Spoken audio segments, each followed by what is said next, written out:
favorite word, nuance. Yeah. Yeah.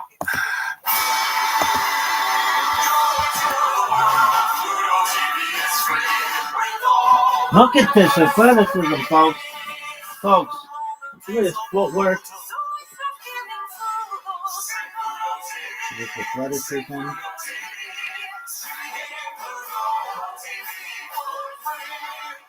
Stream blockbuster hits like 21 Jump Street 10, The Expendables, and so much more on Pluto TV. Stream now, pay never. Yeah, but anyways, just the conspiracies around, like, you know, like all this stuff, man. It's so with all the AI and how the internet is, we don't know anything, man. Like all this, like even like with the Epstein files, whatever that even means, like all this stuff that just, you know, it's all like, that shit is horseshit. All this shit's crazy. Here's my issue with Epstein stuff. They've had this stuff for over a year now. We don't think it's weird that they're like, here's this now. No, it's fucking here's all these pictures now. It's like, it's really why weird. don't you just drop this? Drop the whole fucking thing all the time. It's so shitty.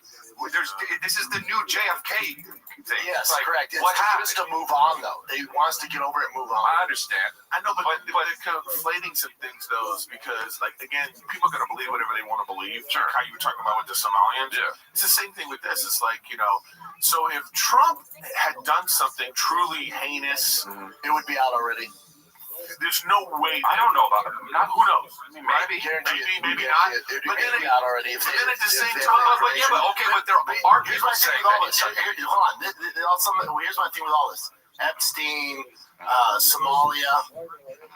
I don't give a fuck. Lower inflation. Do the fraud with the Somalians. Fucking Trump getting his dick sucked over at Epstein Island. All good. Lower the housing market. Lower gas prices. Make housing affordable. Do your thing. Fuck girls, dudes, aliens. It's all gonna happen. All the fraud. Just make the general public's life better. It's all a distraction. Epstein, who gives a fuck, really? It doesn't affect you, Eric. It doesn't affect you, Chris. We know they're bad people. Lower inflation. Help out with the homeless. All right, I completely agree with what Brendan's saying right now. It's all a distraction. I understand that. But if the person that is supposed to be in charge of doing these things that you're saying, I think that it is in the public interest to make sure that this person's not whatever this is. No, but name a president who hasn't had, because they're politicians, they're all corrupt, they're all bad people. You want to go to Biden? Terrible person. Obama? Man, we had some issues there. JFK? Horrible issues. Bill Clinton? You fucking kidding me? We can go through all. They're not good people, and that we're looking at them like they're not leaders. They're all scumbags. I know. They don't really affect your life. So okay, all right. So let me use this. What you're saying. So by what you're saying is, we want the known scumbag to do right by the people. No, that's our thing. We're thinking they're going to do right because we vote them in. Because we vote them right. Like you're picking the lesser of two evils, and they never helped you out. I know. But Brendan, that's what I'm trying to say. So you're saying, hey, all that stuff's a distraction. Fine. Correct. Just do all these things. And I'm saying I find it ridiculous that I'm not saying you. I'm just saying. Like that's how we think. Hey, why aren't you helping us? I mean, it's because you're not a good person. That's why they're not helping us. The housing market is the way it is because the government doesn't care. So, and this is why when these kinds of things come out, we find out about corruption, or we find out about character issues. This is why we're surprised that the housing market hasn't been fixed, that inflation's not fixed, that the gas prices, all the promises. And my thing is with Trump, it's like, all right, let's say you're on Epstein Island or Biden, let's say you're racist, whatever the fuck it is, and Obama killing millions of people with drones, all that stuff. I can forgive all that. I can't control any of that. If you would just get inflation down, that's what would help everybody in America out. We know you're going to do the war shit. We know you're going to take money and do fraud. That just comes with the territory. You're all pieces of shit. But just do us a solid. And they don't need to do that. It's also, like, $9 billion in fraud does affect other monies. Of course, that's where inflation. That's where all that comes from. So, and here we are. Well, I'm Super smart. I feel like Nick would have a hot take on this. Yeah, Nick just did the right thing. He said, "How was Christmas?" It would have been better if inflation was down. I got this No, quick my kid's, not even What is 2. it? quick trip. Oh, yeah, that's cool. I like that. My kid's not even 2, so he got nothing. For real? Yeah, for real. I'm not. Oh, you're a piece of shit. No, that's cool. No, wait, fuck all y'all. He's I just said fucking. he's not He's not gonna remember. He's not gonna remember. He's not happy in the moment though. Seeing a smile. We were happy. We were just, You can't start a tradition. my cousin sent a gift. He opened that. Wow. You know what I mean? Grandma came over, and you know what I'm saying? Wow. It was like, it's great. We That's the were Jewish side coming out there. decorated. We had a party. You know what I'm saying? Yeah, It was great. You We got invited you. You didn't show up. You know what I mean? We had a thing. We were in Phoenix. Oh, see, there you go. So what I'm saying is we did our thing, but I'm saying I wasn't buying him a bunch of shit that he's just gonna break. Plus he had 64 footballs. Yeah. Yeah, well, he had all the football. We set him back. I got a pair of, all I got for Christmas was a pair of green sweats. And I opened them and I went, huh. And then my father-in-law goes, man, those look comfortable. And I started laughing. I went, wow, we're getting older, man. Honestly, green sweat sounds fucking. My wife's parents bought me a gift certificate. I told them, no, you don't have to give me anything. But they got me a gift certificate to one of my favorite restaurants in Santa Clarita.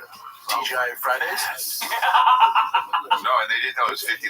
Oh, nothing that fancy. $50,000. $50,000 TGI Fridays.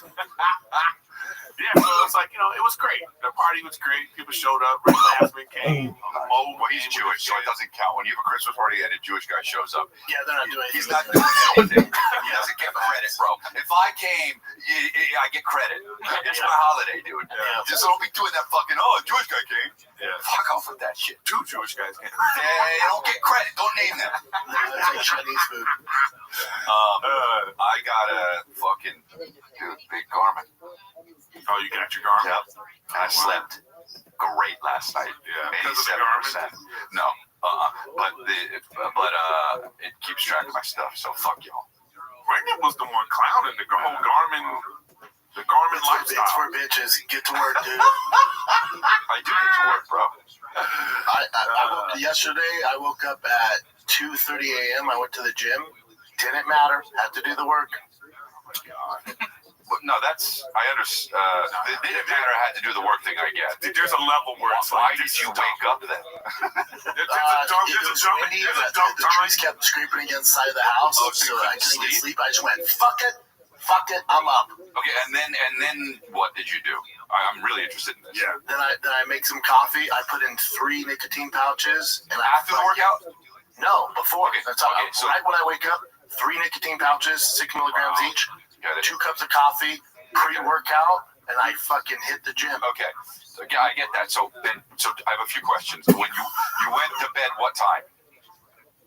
2:15. 9, 10:30. Okay, so you got like 4 hours. Okay, so then after the workout, what did you do? I come home, I mess with the kiddos. I went back to the gym with Tiger. He's a gym rat now. I went back to the gym with him. Okay. Because this week they have off, right? Yeah, and it's mostly Tiger working out then. Yeah, Not- just not take you. him through the workout. Okay, and then what? I had to flex for them because I kind of lifted again because they saw a guy doing 225. I went, oh, you think that's good? They went, yeah, that's really good. I went, you think I can do it, Bossy goes, I don't think so. I went, interesting. I'm going to put that on. How many times you guys think I can do it? Bossy goes, twice. Tiger said 5, so I did 30. Check this out. I love Check that this you're out. trying to prove your manliness to an 8-year-old. No, but I know it didn't go like that. It probably went like this. Oh, you don't think I can do that? Brendan set the whole thing up. The best part is his kids are probably like, watch how many I can get Dad to do. Yeah. You can only do 2. That'd be even worse. They Huckleberry Finn. So then you did that, and then what? Podcast or what? Yeah, and then I had 2 podcasts. Okay, and then what? I'm very interested in this, by the way. Yeah, and then I come back. When he's here. I come back and then I took Tiger and Bossy to wrestling practice. Wow. Okay. And then I helped them at wrestling practice, and then we went to dinner with my dad afterwards. Wow. Listen, I guarantee you this. Yeah. I guarantee you this. Yeah. All the other kids. He was shitting at everyone all day. No, yeah. Oh, no, I'm usually good. No. All the other kids, that are at that restaurant. Here's what guys will do is speak to come grab a mic. But guys also What do you mean? head over to Oh, the not a Restream. chance. No. We have to look over on that post Like, if this you're is in Jermaine's actually space. unfair.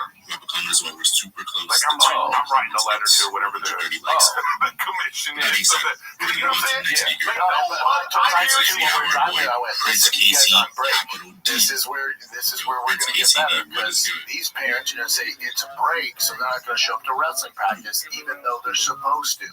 I said, so usually there's 12 Yeah, we can kids in hear the you group. loud and I clear, bet my you boy. there's How are 5 you? kids. 5 kids. Really? Wait, what's the beast there, my boy? That's No, but that's that's how you get it. No, I get it. I can't wait to get my box seats at wherever these motherfuckers are going to be. I'm ready, boy. Because it's going to happen. You're a classman. You know, exactly. No, because this is what I'm No, saying. look, I wish. excel at what you're going to excel at. This is great. It's not even. No, this is their life. That's great. They love This it. is guided acceleration too. It's awesome. Yeah, that's what it's supposed to be. Yeah. For these kids, they're gonna be wrestling and Don't talk to them about 9/11 or the moon landing. It's gonna no, but Tiger's gonna have a kid like this in the wrestling. You know, kid's gonna be screwed. They're gonna Dad, should I slam him? Brandon's gonna be, don't hurt him. That's gonna be the my gym. Joe up here actually needs to edit no joke. Yeah, I. I'm looking to right No, now. he's gonna have to show up tonight. So Brandon's gonna be in the stands with 225. Yeah. God, Boston. He's gonna be the one body slam. Do it to me. Do it. Yeah, I'll definitely get you guys started. I'm gonna drop you a follow right So, now. I'm gonna follow you back, bro. We're gonna connect on Facebook for sure. Finish me. this is your destiny. Kill your father, Boston. He was the Luke Skywalker and Darth Vader relationship. I don't think you can do it. It goes back to when he was fucking. His son was trying to do. He can't do 225. I don't think you can kill me. And all he did for Boston. Guys are looking for G up, bro. He's getting the job done. Guys, Yeah, dude. we're gonna continue on with the show. But So, I don't know.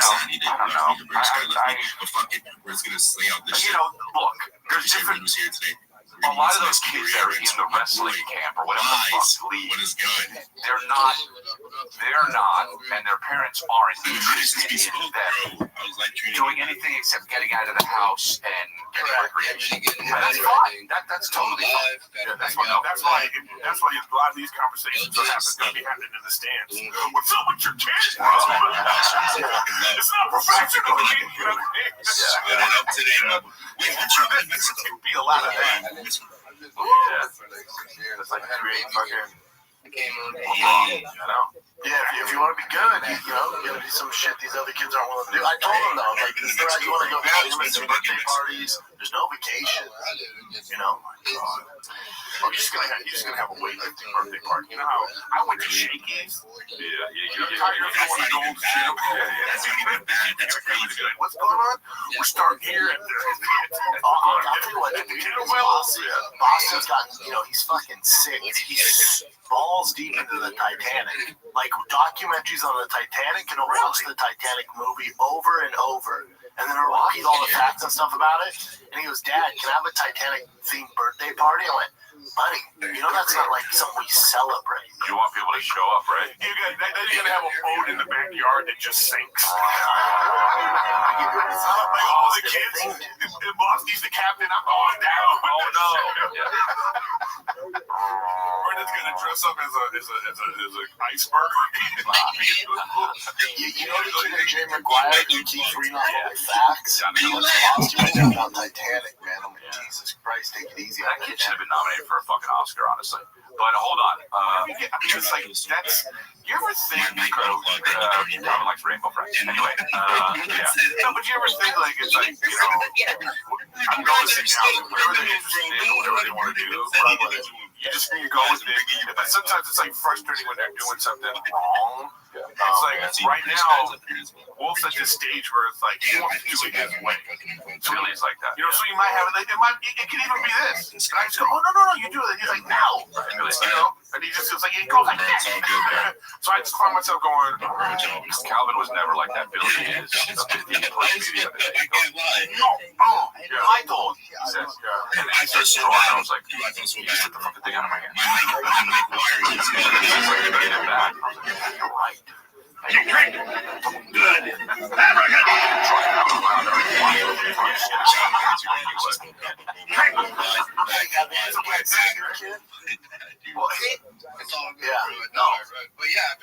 don't know, you know, old school parenting. I don't know. I don't believe in it. No. I've never hit like this. one time Wolf hit me in the pygmy. I mean, shocking him is different than fucking like, I was like, nah, not that big. You don't do that. I mean, I tell you what, I haven't hit me since. You know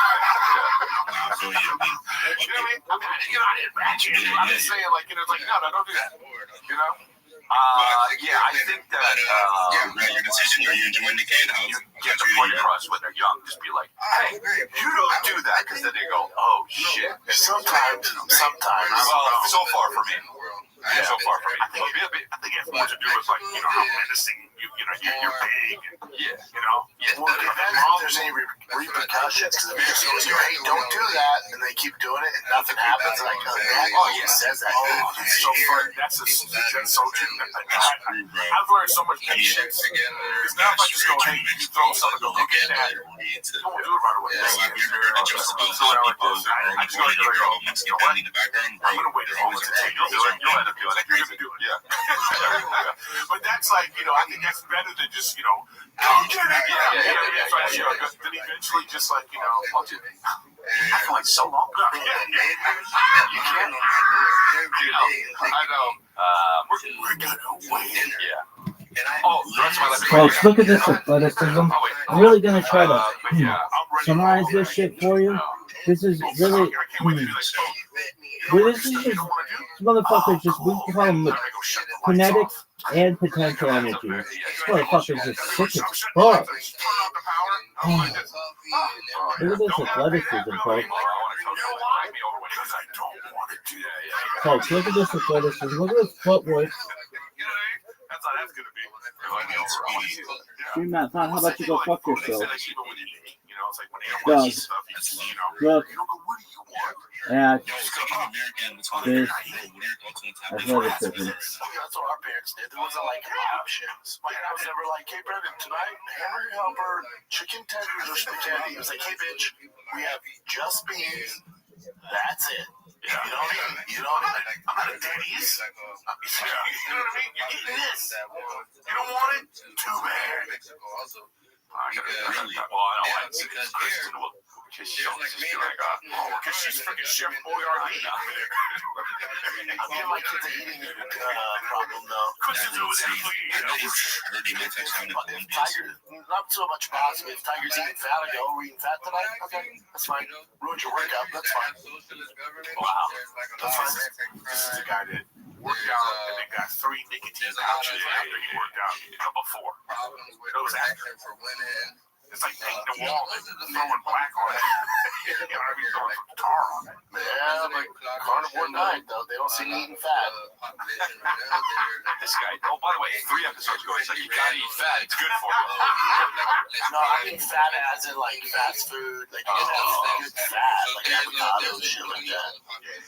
Ain't it crazy how different when you was counting the macros and all that stuff before you get yourself shingles? Isn't it like, isn't it weird, like, you know, like, Mexico, you know, it's like you take like whatever, how many calories an avocado is, and then have the equal amount of calories of, say, chocolate. That ain't the same. No. I mean, it's just weird. All the how foods are and stuff. I follow this one guy on Instagram. I really like his stuff. Like he shows you. It's crazy, bro. He's like, look, this is how much this is. Oh, I know that guy. Yeah, I follow that guy too. Oh, you do? Yeah, he also has he does the recipes. Today, bro. Holy shit. Yeah, I love that guy. I found that guy twice a year or something. That's dangerous as people make it up. He goes, I'm gonna try. He's like, yo, Shit, Eric reposts is hilarious. This shit Eric reposts on Instagram is worth following. Eric's hilarious. I like that guy because I tried this one because I saw Brendan like this particular recipe too. It was bananas, 2 eggs, peanut butter, and blueberries. What do you eat it? You bake it like a I did it disgusting. So funny. Chris, I was gonna make it for you guys. I forgot to do. But he's not here. That's the reason why I didn't do it. Like if Brendan was here, I would have made those and brought it. You know, guys. You like this on Instagram. You said steaks. That's what you meant. That's exactly what I was gonna do. Fuck you, shop. You know what I mean? It's like he has a lot of those kinds of things, and I like to do those. Damn. Because I got a great kitchen now, so I like to do like crazy. cottage cheese with this and this, and you bake it for 15 minutes, and it's 300 minutes of whatever, lambs or whatever. He'll like repost facts about Lizzo or some shit. His reposts are hilarious. Unfortunately, they don't have it yet. It's true. Hey, bro, Wise, before we move on to next week, do you have any words of inspiration for everyone for the new year? That really sucks. And I thought this episode was going well. Brendan, did you see this? People say that the curse of Jake Paul. I know. Mike Tyson nearly died before the fight. He didn't 8 transfusions. Anthony Joshua was just in a car accident in Nigeria. That is true. Nate Robinson. Oh, wow. I guess nobody's heard from him, which I didn't know. I didn't know. That's crazy. Ben Askren's lung collapse. Tyrone Woodley declared bankruptcy. Tommy Fury stopped boxing, and his engagement ended. Oh, shit. That's the scariest thing. So fucking scary. No, but if my kids saw that, they Anytime I see something like this, I think, oh my god, if my kids saw that, holy fucking shit. now is that Mike Tyson thing real? The quote they're saying from Mike Tyson, how he was like, I had to follow the script because I needed money. I don't know. I don't know if that's real. Here's I don't know if that's real either. He is fighting older dudes who are crushing, except for Joshua. Like everybody else is kind of like he's retired. Mike Tyson needed the money. Tommy Fury's just a guy. He shouldn't have thought that. Robinson just a guy. Yeah, he almost killed him. I bet on that. Really? Oh, I was like professional athlete. That's good. That's what I'm so glad. There's so much shit out. The AI stuff and the fake. Well, this is something I wanted to say before. we're gonna get obvious surprised if Mike said that because they're close. Like Mike gave Jake his first opportunity. But we're gonna get to the point where that documentary from the Somali thing can be made just like that from AI. Oh, that's already. Well, no, you can. If that were made AI nowadays, you'd be able to tell. You'd be like, this is AI. But there will be the time where they create a Nick Shirley, and then make this old guy, and then go to him and just make it about Somalia. There will be a time in the near future where they just make these fucking real documentaries that are not real. You know what? That's crazy. This AI stuff is like, there's the one where the lady's like eating groceries out of her car, and then a bear comes. Yeah, I saw that. And I was like, oh, my first thought now was like, okay, that's not real. And then you see a different video, and it's a tiger, and I'm like, oh no. You're a fucking grinder. To me, it's real enough. That it's like, no, it makes you doubt anything else. But you know that documentary that kid made about was mentioning something earlier that not a lot of people in these spaces find job opportunities very easily. So that's what you're in Tell me, search for. Let your presence be known. Come up here, and speak, share yourself, and tell us what you can do, bro, for sure. It's weird, man. Guys, with that being said, we're gonna Move on to the next But speaker. Christmas was good. I'm gonna Thanks for pass the mic asking. to my boy Joe. He's gonna chop it up with the next What did you speaker. get? Your wife Guys, something? make sure you guys are showing support to the tweets on the Jumbotron. I just put my most recent content post She up wanted there, so some if you guys are feeling a little generous, North head over Face there, collab, drop like a they like, love this drop a comment, shit. and bro, let me know what you guys think about those dates for the day. I'm gonna drop daily picks, daily tickers for the day. I think you guys Let's should just keep be it. smart this year with our Yeah, money. bro, Jack, I'll give over to you. What'd you get her? This is funny, but a ladder that won't fall. That's how we're getting older, man. It's a great gift. Tell herself watch her ladder. And I also got her a 3D printer. So. Oh, really? Yeah. To make a legal gun? That's cool. You know what? Rachel and I can make ladders. Christmas morning, I went like this. You know, you are something else. Hey, I went like this. Yeah. For Wolf, he's like, no presents for you. Hey, wifey, enjoy the house. Who's your gift? Go make a disgusting breakfast. Next year. And eat these fucking pumpkins. Because Sean likes them. Do you believe Sean fucking liked this post on Instagram? Rachel was like, Eric, just like, change that dress. You look terrible. That a bathing suit. Hey, I'm old school. Yeah, no shit, man. Yeah, you know what? It's like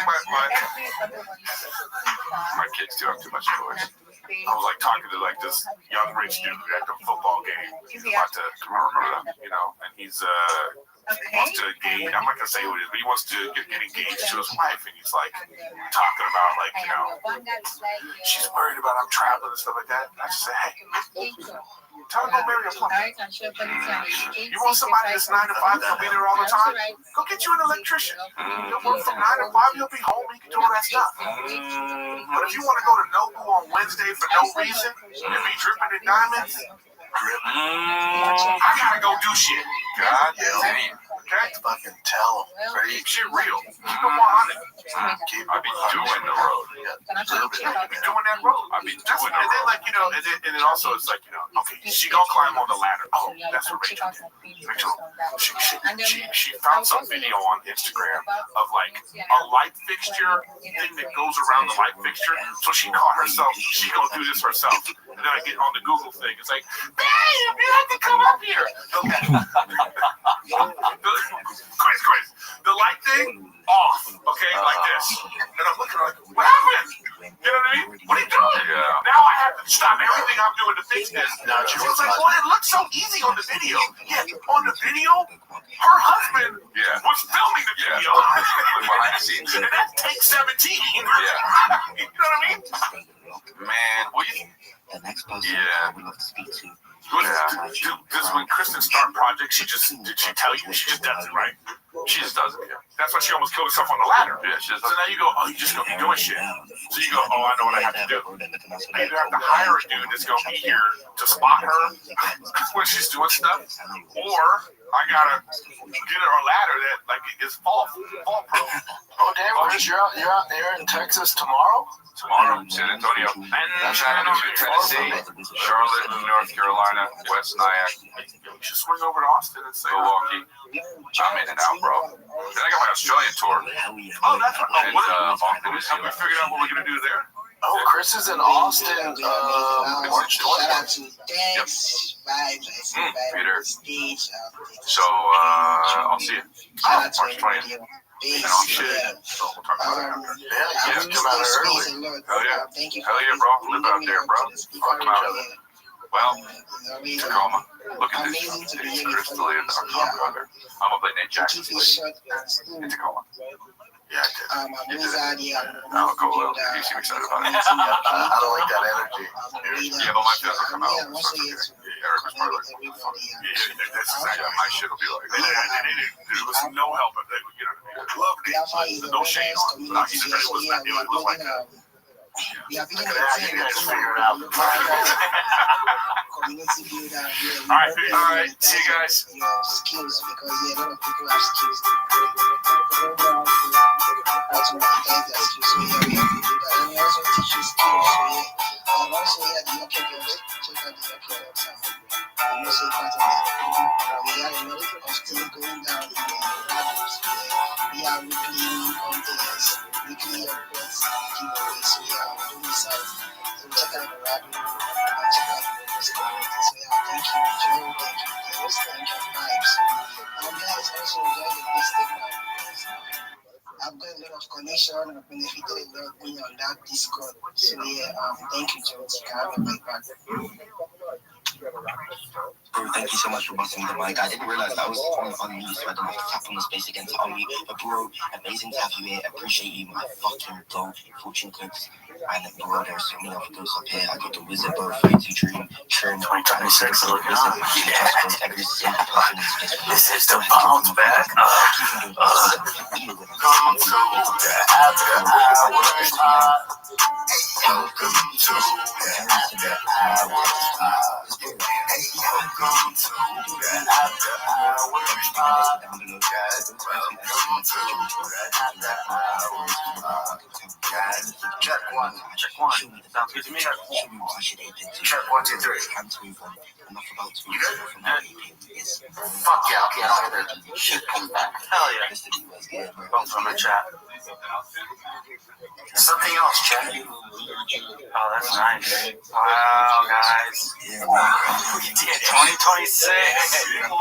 Yeah. Welcome to the After Hour and Happy New Year. This is the first After Hour of 2026, and it's going to be a good one. It's going to be a great one. It's going to be the best one. First things first, Jen, did you fly to your house on a Bomber 624? What's that jacket going on there, pal? No, I wanted to see if you noticed it. You noticed it? Bam! That's why I was anxious to start. It's a good looking jacket. Thanks, dude. I just bought it, so it's real leather Thursday boot. Barber Sally boot. Break it in like I gotta keep wearing it. But since I don't go outside, You gotta wear it inside. Yeah. Damn, Shin looking hot. Yeah, Shin, you look hot. You look like a Tuskegee air guy. Tuskegee. That looks like some thick leather here. So he looks like an air traffic controller in Alaska or something. let's go forward. You gotta do this. Oh, yeah, I can't see Marcus. That's Oh, yeah, you're gonna have to. You can see me a little bit. I'm in the shot. But you can I see see you right hand. That's it. You can see me. You're fine. Believe it. Believe it. Imagine it. Did you wrap that up for yourself, Jim? What do you mean? And open it at Christmas? No, I didn't do that. I'm not that crazy. Let's talk about what you do for the holidays. You came here. I did go there for the holidays. I went to my parents' house. Stayed there for pretty much the entire week, or the entire weekend. It was like from Tuesday night to Saturday. Have we not been in here since Christmas? I have no idea. I feel like we haven't been here in a month. We came in on Monday. Christmas was like Thursday. Yeah. Oh, but we aired it early. Yes. Than normal. So Yeah. We didn't shoot this Tuesday because I was in Palm Springs. Thank you guys for being cooperative. So it's now Thursday, but it's also New Year's Day. So it feels like I don't know, even if it was a day that I had a feeling you wouldn't feel like it. And we haven't recorded since last year. That's For real, never That's a stop. good joke. Everyone in the comments, I didn't say see you next year to anybody this year. Now, See you next year. You'll get them next year. I believe the year is gonna be. Also, everyone always talks about how long you, when you see someone for the first time, you say Happy New Year, how long it's drawn out. I know we did that with Rich Eisen show. I know he did That was one of his people saying Happy New Year. It's like January 20th. I'll say whenever I want. Yeah, it's a couple days. It's a couple days. It's a couple days. But I do understand if it's the first time you're seeing that person. It's a case by case basis. Yeah. Depends on your relationship with the person. But what's a general cutoff time? 1 week? I think 1 week is perfect. What if it's a week in a day? If it's a week in a day and you're uncomfortable in that moment and you need to say something, it's a crutch sentence that'll get you to the next thing. You're like, hey man, Yeah. one of those. Yeah. Okay, bye. I feel awkward and anxious. I'll go home for the next month. Did you guys watch the Stranger Things finale? I did, yes. No? Oh, okay. Well, whatever. I thought it was great. A lot of all my whole algorithm on everything is just all teasers, hate, thoughts, spoilers, everything. Like they didn't tie this loose end up, whatever. I think it was just about the spoil stuff.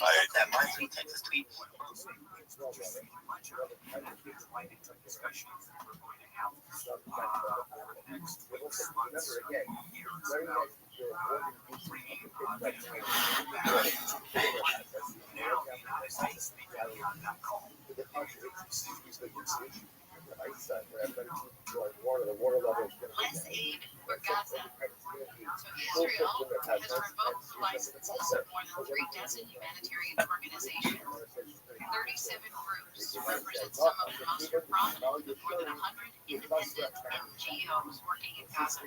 Those banned include Doctors Without Borders, the Norwegian Refugee Council, Oxfam, and Medical Aid for Palestinians. Israel's no longer going to allow them. Bro, everybody make sure spam those 100 spam those bubbles. Do what has to be fucking done. I see so many people doing it. Well done, ladies and gentlemen. You guys are all active and crazy.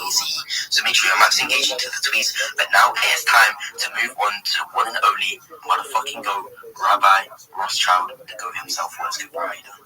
Every day is a holiday. Every meal is a feast. Thank you first and foremost for the opportunity to be here. I've done my best to follow as many people I can in this space. I'd appreciate it if you would do the same. Also, you need to ensure that you are a member of the Big Steppers Discord, discord.gg/Big Steppers. Be there, be square. I'm Rabbi Rothschild. If you don't know who I am, you will. I stream my life 24 hours a day, 7 days a week, 365 days a year for world peace. I've been doing so for more than 4 years. My streams go back to the pandemic. We've seen the death of a queen, the birth of AI, the coronation of a king, and everything in between. This is a real-life Truman Show, a real-life Big Brother. This is a timeline and a time capsule of human achievement. In the 1990s, Bill Gates coined the phrase, content is king, and I'm making it true today. I'm king of the internet. This is the biggest event in global history, and here's why. In 2018, The Economist magazine stated that data had overtaken petroleum as Earth's #1 resource, and I have more data archived on the internet than any person ever, which is making me very influential. I'm going viral, and when I do, I want to make you, your friends, your family, all financially independent if you're not already. I want to ensure that you have generational wealth if you don't already, and I want you to be able to start charities and philanthropic organizations of your own. I'm unlike any influencer you're ever going to meet. I'm not live on 1 YouTube stream nor 2 YouTube streams. I'm live on over 20 simultaneous YouTube streams 24 hours a day. You can view my life in 360 degrees. I even have a ceiling camera. If you want to view my YouTube streams, they're available in the link in my profile. Additionally, they're in my pinned post. You'll also find in my pinned post a link to my link tree. I dare you to look at my link tree. Nobody dares you to look at their link tree, but I do, because I have more social media than any person ever. I have more content than any person ever. You'll also find a link to my Discord, discord.me/Rabbi. We have over 2,700 people in the community and continue to grow each day. In addition to making you all exceptionally wealthy and wanting to promote world peace, I want to help end world hunger through the use of technology such as agricultural drones, floating greenhouses, saltwater greenhouses, hydroponics, vertical farming, cloud seeding. I want to help end world thirst. I'm sponsored by a cryptocurrency that's worth about $100 million, and one of the things that we do is we build wells and water towers in developing nations for the benefit of the less fortunate. Additionally, I'm an advocate for the LifeStar program, and most importantly, desalination technology, where we pump Earth's seawater onto land to make it drinkable. If you are a reply guy, if you're a Web3 marketer, if you're a raider or a shiller, and you want a free mentor, coach, and friend, send me a follow. I will follow you back. Send me a DM. I will respond. I want you all to know that I'm here to support you both personally and professionally. I'm here to be a positive person in your lives. I'm here to have an optimistic view on the future. And most importantly, I want to give people hope. And with that, I sincerely appreciate the opportunity to share. Bingo. I can't lie, without a doubt, Rabbi Rothschild is probably one of the fucking biggest grinders I've ever met in a lifetime of being over the internet. I'm a but bro is literally streaming 24/7 on on literally every fucking platform. Like, this guy is a grinder. I promise you, show him some love, show him some support. Stay updated with what he's got going on. He's clean, and bro, when he comes up fresh, what does he do? He keeps it short and fucking sweet. He says what he's about. He says it perfectly. He doesn't mess up, bro. That kind of goes to show proof is in the pudding. He genuinely does be speaking 24/7, streaming 24/7.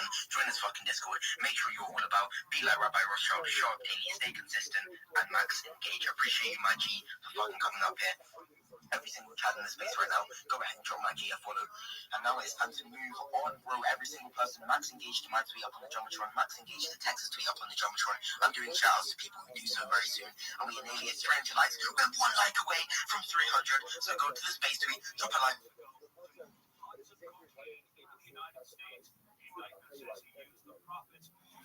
I'm doing shout outs to people who do so very soon. And we are nearly at 300 likes. We're 1 like away from 300. So go to the space tweet, drop a like or reply, retweet the bookmark as soon as we hit that. Oh my.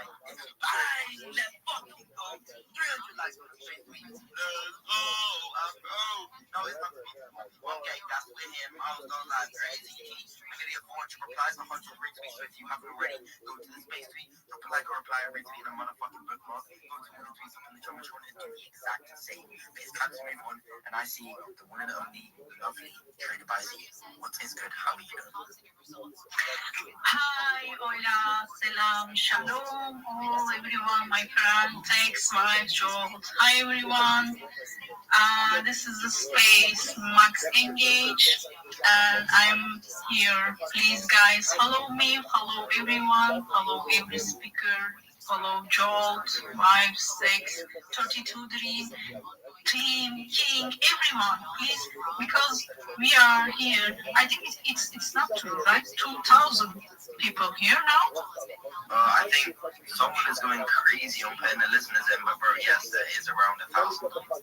Oh, so please, guys, 2,000 people follow and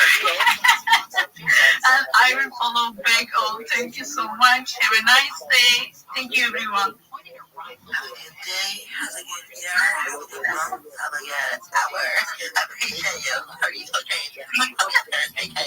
Every single person, make sure you drop a referral. There's 2,000 people in here that broadcast, 2,000 followers. Every fucking person in the space. If you guys are not seeing that, bro, do what has to be done. Follow Trader by Z, people who listen, people who daily goods, people know what has to be done in order to be a winner. And bro, it's time to move on. It's time to stay locked in. It's time to fucking grind. Appreciate everybody that's here. You guys are making this happen. You guys are making the stage popping like crazy. And guess what? We are nearly at 100 retweets and 400 replies. Every single person max engaged to the space tweet right now. And 306 likes. We're nearly at 310. Every single person make us hit that ASAP. And bro, that's what I'm always going to say. Max engaging shows some massive love and support to the tweets up on the Jumbotron. My tweet and Texas tweet. We're pushing the same project. We're saying ban more, hold more, but is there anything else we need to add, bro? I agree with my G, so everybody shows some fucking love, bro. We are here to say buy more, and I'm gonna get the word out as much as possible, bro. If you tweet it, I'll fucking tweet it as well, because bro, when you speaking fucking facts, but it's time to move on, it's time to stay locked in, it's time to do what has to be done, and it is time to speak to some more jazz. After the next speaker, yes, I promise you, I'll be shouting out some people who are max engaging. So once the next speaker speaks, what I'm gonna advise you to do is get your engagement up, get your fucking analytics going crazy. I wasn't expecting to do a show right now. All right, so this is Kapala Boot Camp Day 11. Oh man, I gotta take a shit allegedly. Dog, I'm really disappointed. We talked for an hour on Rabbi, Shimon, Ben,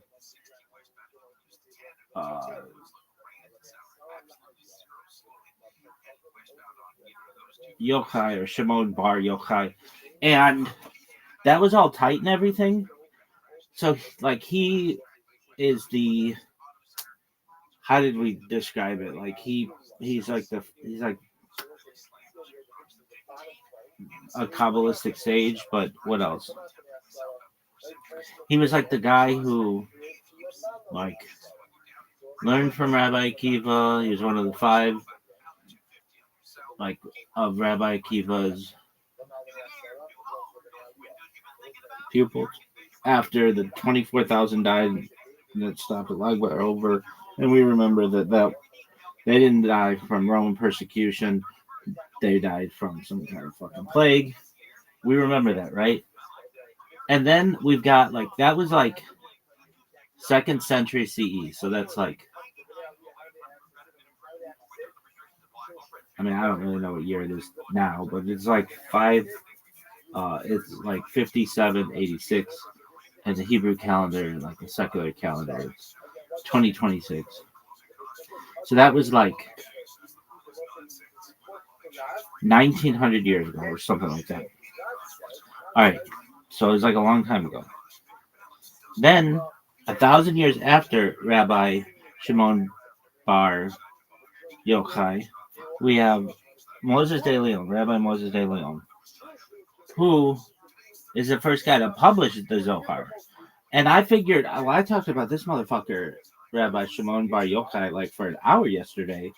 There's got to be a lot of information on this motherfucker, on Moshe de Leon. I mean, he's more recent, like 1,000 years more recent. And there's not a lot on this motherfucker at all. So Moshe de Leon, not even known as in here Rabbi Moshe de Leon. Okay, I mean he was a rabbi.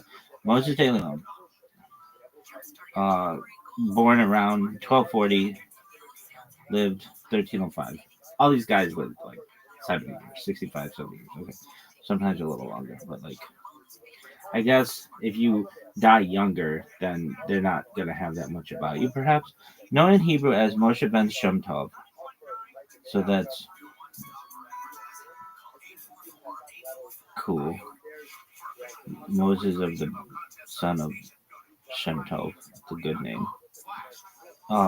Was a Spanish rabbi and Kabbalist who first publicized the Zohar.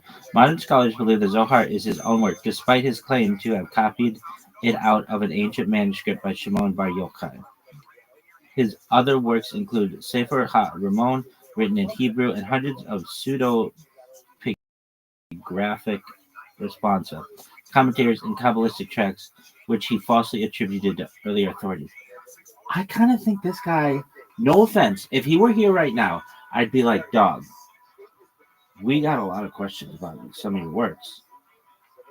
And so he was born around 1240 in Leon, Kingdom of Leon, died 1305, Arevalo, Kingdom of Castile.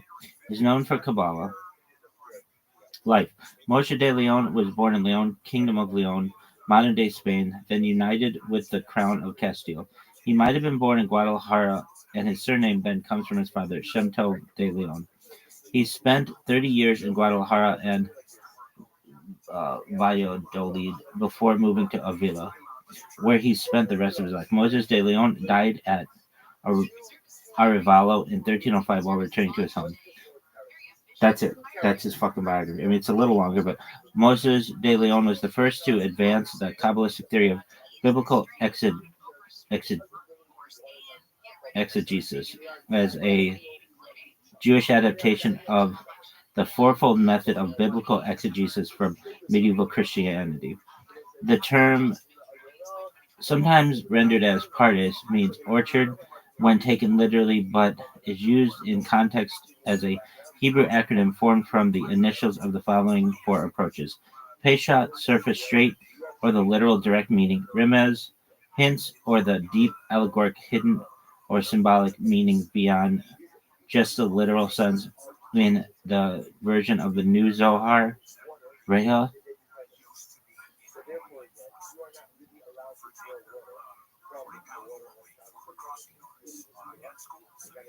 What the fuck is the new Zohar? Okay. After the book of the Zohar was printed in Mantua and Cremona in the Jewish years 5318 to 5320 or 1558 to 1560 or so, many more manuscripts were found that included paragraphs pertaining to the Zohar, which had not been included in printed editions. The manuscripts pertain also to all parts of the Zohar. Some were similar to Zohar on the Torah. Some were similar to the inner parts of the Zohar, Midrash HaNilam, Sitre, Otiot, and more. And some pertain to Tikkunai HaZohar. Some 30 years after the first edition of the Zohar was printed, the manuscript were gathered and arranged according to Parishiot of the Torah and Megillot. Apparently, the arrangement was done by the Kabbalist Abraham Halevi of Sfat and were printed first in the Salonika in the Jewish year 53-57, around 1587 or so, Common Era, and then in Krakow 53-63, and afterwards in various editions. Dog, I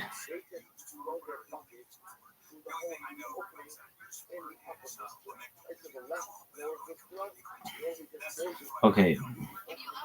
So there's Darash from Hebrew Darash Inquirer, seek and comparative midrashic meaning as given through similar occurrences. Sod, secret, mystery, or the esoteric mystical meaning as given through inspiration, revelation. That's it. That's everything. And I mean, maybe I've been up all night basically, and it's been wild, but um, I'm not. I mean, look, you can't hustle a hustler, baby. And this guy was caught in like a bunch of lies, and maybe it's telling the truth. Who knows? I think that there's some issues with the um, consistency of his portrayal of Kabbalah. All right, so we're gonna go now into the Zohar, and we'll review. So the Zohar, it means splendor or radiance, is the foundational work of Kabbalistic literature. It is a group of books including commentary on the mystical aspects of the Torah and scriptural interpretations, as well as material on mysticism, mystical cosmology, and mystical psychology. The Zohar contains discussions of the nature of God, the origin and structure of the universe, the nature of souls, redemption, and relationship of ego, of darkness and truth, and true self to the light of God. So the Zohar was first publicized by Moshe de Leon around 1240 to 1305 Common Era, who claimed it as a Tanaitic work recording the teachings of Simeon Bar Ben Yochai, Shimon Bar Yochai, around the hundreds Common Era. This claim is universally rejected by modern scholars, most of whom believe De Leon was also an infamous forger of Geonic material, wrote the book himself between 1280 and 1286. Some scholars argue that the Zohar is a work of multiple medieval authors and or contains a small amount of genuinely antique novel material. Later additions to the Zohar, including Tikkun HaZohar and Raya Mehaimana, were composed by a 14th century imitator. So it's like Kabbalah is, for lack of sounding offensive, like built on a throne of lies. And maybe I'm wrong, but Zoharic Aramaic, according to Gershom Scholem, and other modern scholars, Zoharic Aramaic is an artificial dialect largely based on a linguistic fusion of the Babylonian Talmud and Targum Onkelos, but confused by De Leon's simple and imperfect grammar, his limited vocabulary, and his reliance on loan words, including from contemporaneous medieval languages. The author further confused the text with occasional strings of Aramaic seeming gibberish in order to give the impression of obscure knowledge. Like,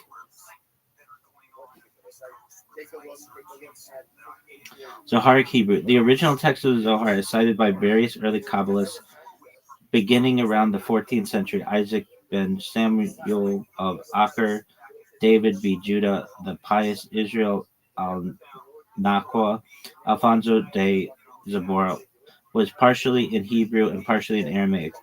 By the time of the first edition, 1558, the text was entirely in Aramaic, with the exception of the Midrash HaNelam, where Hebrew words and phrases are often employed as in the Babylonian Talmud. The Hebrew of the Midrash Hanilam is similar in its overall form to the language of the early Midrashim, but its specific vocabulary, idioms, and stylistic characteristics bear the imprint of medieval Hebrew, and its midrashic manner is clearly that of a later imitation. Authorship. By the way, when we were learning about Moshe de Leon earlier, a few days ago or whatever, at least like within the last 11 days, he said like his girl, his wife or whatever, after he died, his widow, his hoe, his bit, whatever you want to call this woman, and we shouldn't refer to women like this, but I'm just being funny. And if you don't think it's funny, okay, then we have differences of opinion on humor. But some bitch out there is gonna think this shit is hilarious.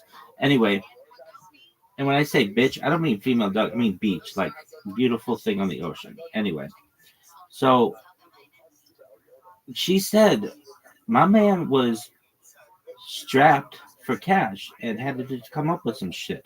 But they don't talk about that in his biography, and I don't understand why. Anyway, authorship, initial view. Authorship of the Zohar was questioned from the outset due to the claim that it was discovered by one person and referred to historical events of the post-Talmudic period, while purporting to be from an earlier date. Abraham Zacuto's 1504 work. Oh, dude, if you learn anything from me, it's this thing I learned from Reddit. How to get rid of hiccups. You go.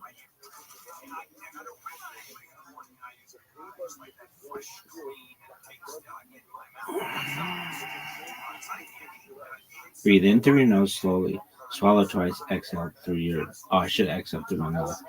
Anyway, okay, so you breathe in through your nose.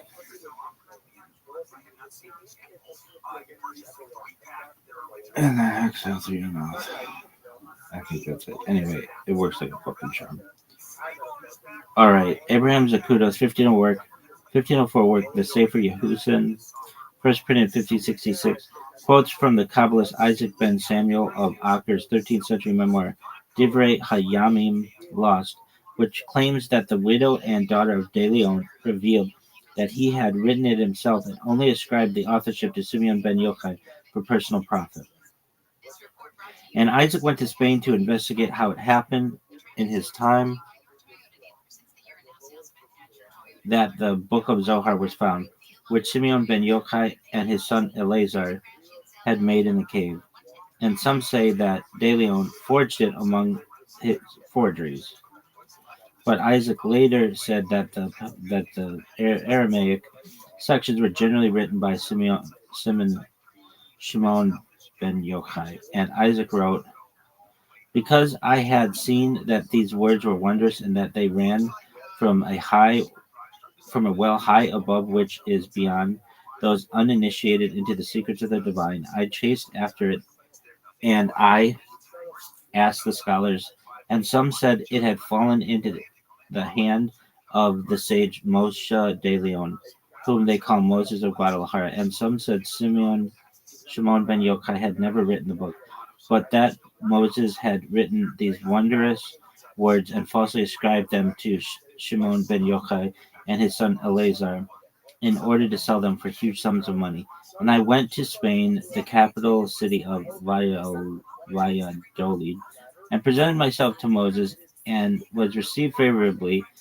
And he swore to me by Hashem that the ancient book of Shimon ben Yochai was that day in his house in Avila, and that he would show it to me when I visited him. And Moshe parted from me to return home, but he sickened in Aravalo on the way, and he died there.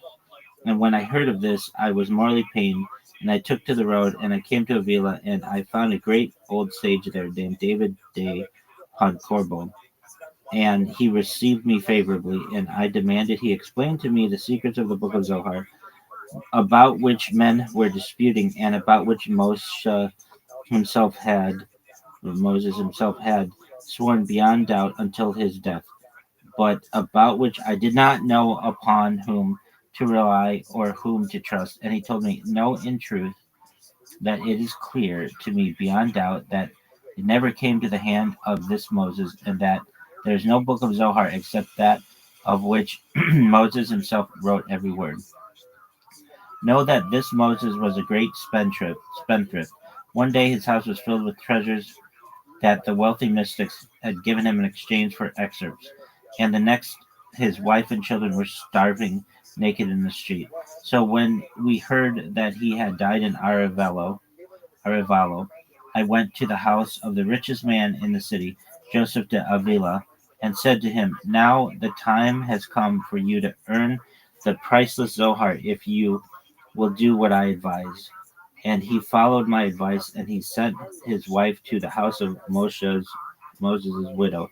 And she said to her, "Know that my wish is to marry your daughter to my son, and I ask nothing from you except the book of Zohar, which your husband excerpt, excerpted for many people." And Moses' widow swore to Joseph's wife, "By Hashem, my husband never had such a book except in his mind, and everything he wrote came from his own intellect. When I saw him writing, I asked him why he claimed to be excerpting from a book I knew he did not have, and he told me that it was because, while for his own words they would not give a penny, for the divinely inspired work of Shimon ben Yochai they will pay in blood." And Moses' daughter said exactly the same. Can you ask for better proof than this? I don't know why we don't just consider the Zohar garbage. I really don't. Like, my Kabbalistic study should end here. This is done. I mean, I hate to say it, but this is the end of the story. Perhaps. Isaac goes on to say that he obtained a mixed evidence of Zohar's authenticity from other Spanish Kabbalists, but the fragment ends abruptly mid-sentence without any conclusion.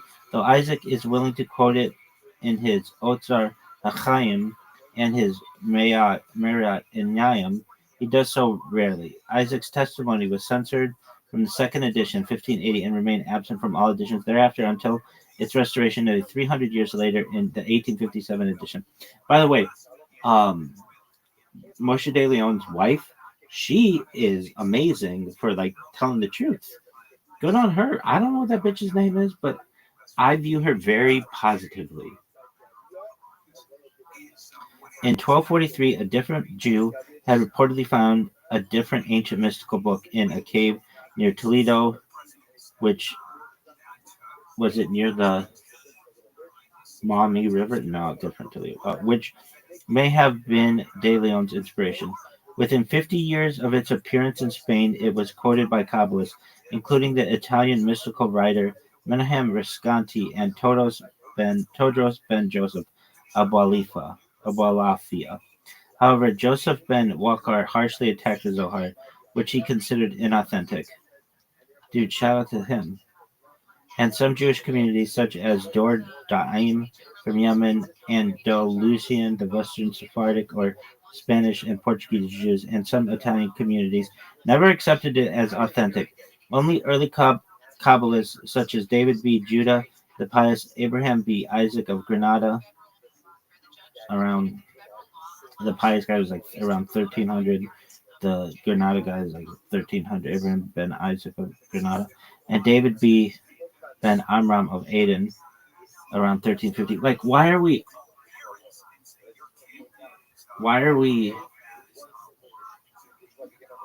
abbreviating Ben with B? I mean, it's like not that. It's not like a long word. Anyway, whatever. So readily imitate its pseudepigraphy by ascribing contemporaries' statements to Zoharic sages that it is obvious and understood its nature. The manuscripts of the Zohar are from the 14th to 16th centuries. Dude, this is a kick in the nuts. I figured this would be like, there'd be all kinds of shit.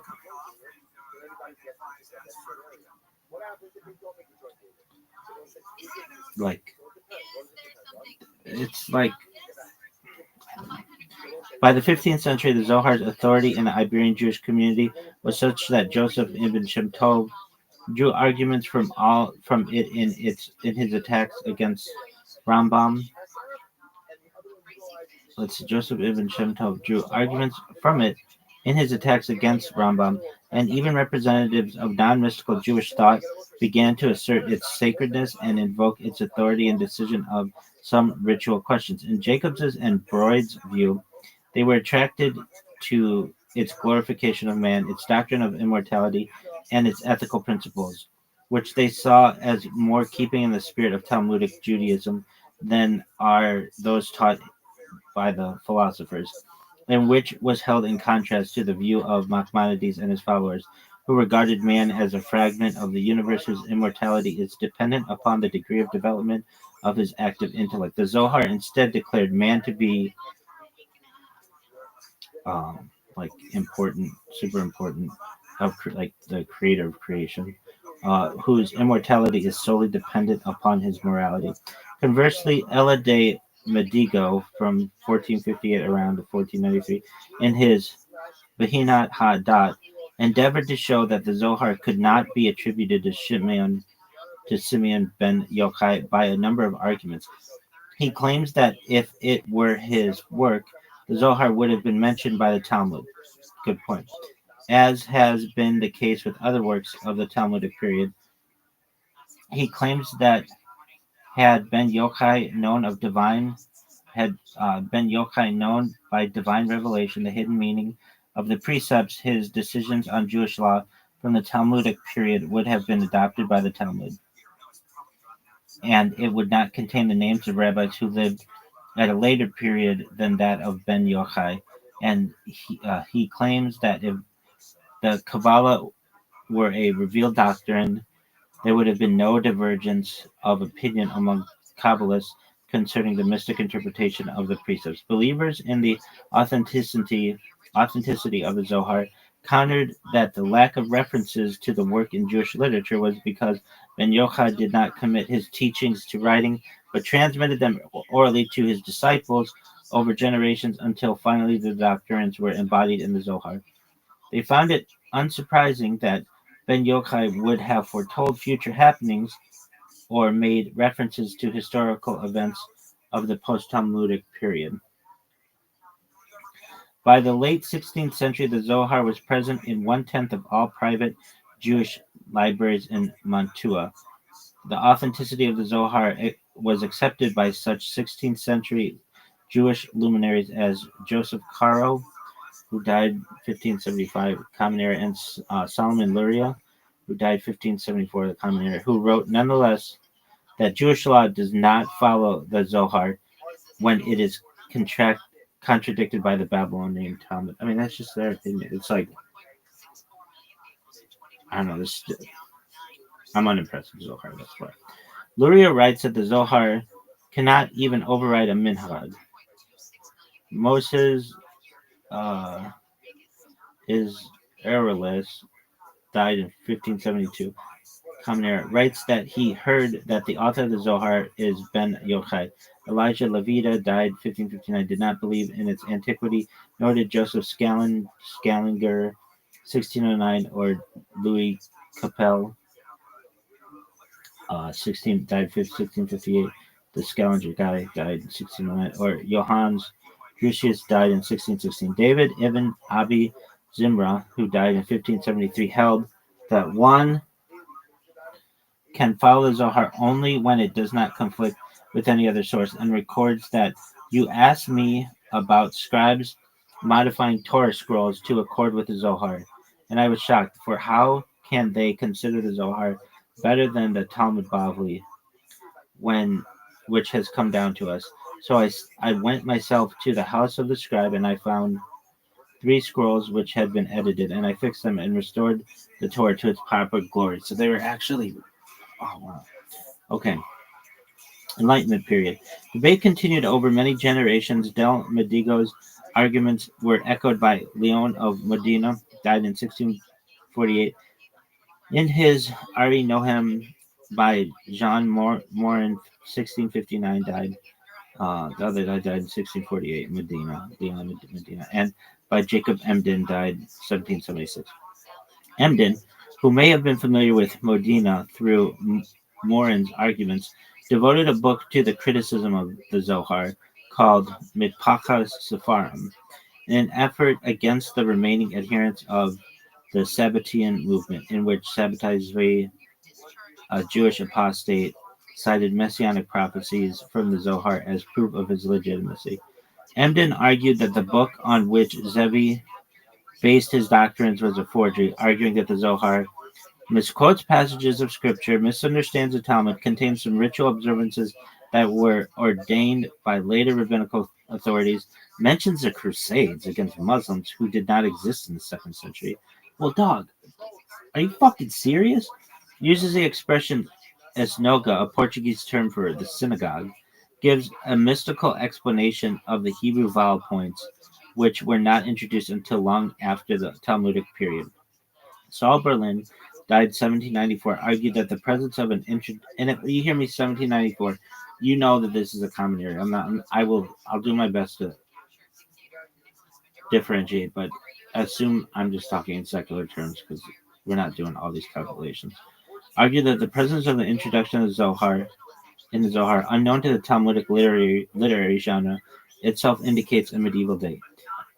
In the Ashkenazi community of Eastern Europe, religious authorities, including Elijah of Vilna, died in 1797, and Schneur Zalman of Leyde, died in 1812, believed in the authenticity of the Zohar, while Ezekiel Landau died in 1793. In his Sefer Derushe HaTzvak, argued that the Zohar is to be considered unreliable as it was made public many hundreds of years after Ben Yochai's death and lacks an unbroken tradition of authenticity, among other reasons. Isaac Satanow accepted Emden's arguments and referred to the Zohar as a forgery, also offering new evidence. By 1813, Samuel David Luzzatto had concluded that these books, the Zohar and the Tikkunei Zohar, are utter forgeries, in part because they repeatedly discuss the Hebrew cantillation marks, which were not invented until the 9th century.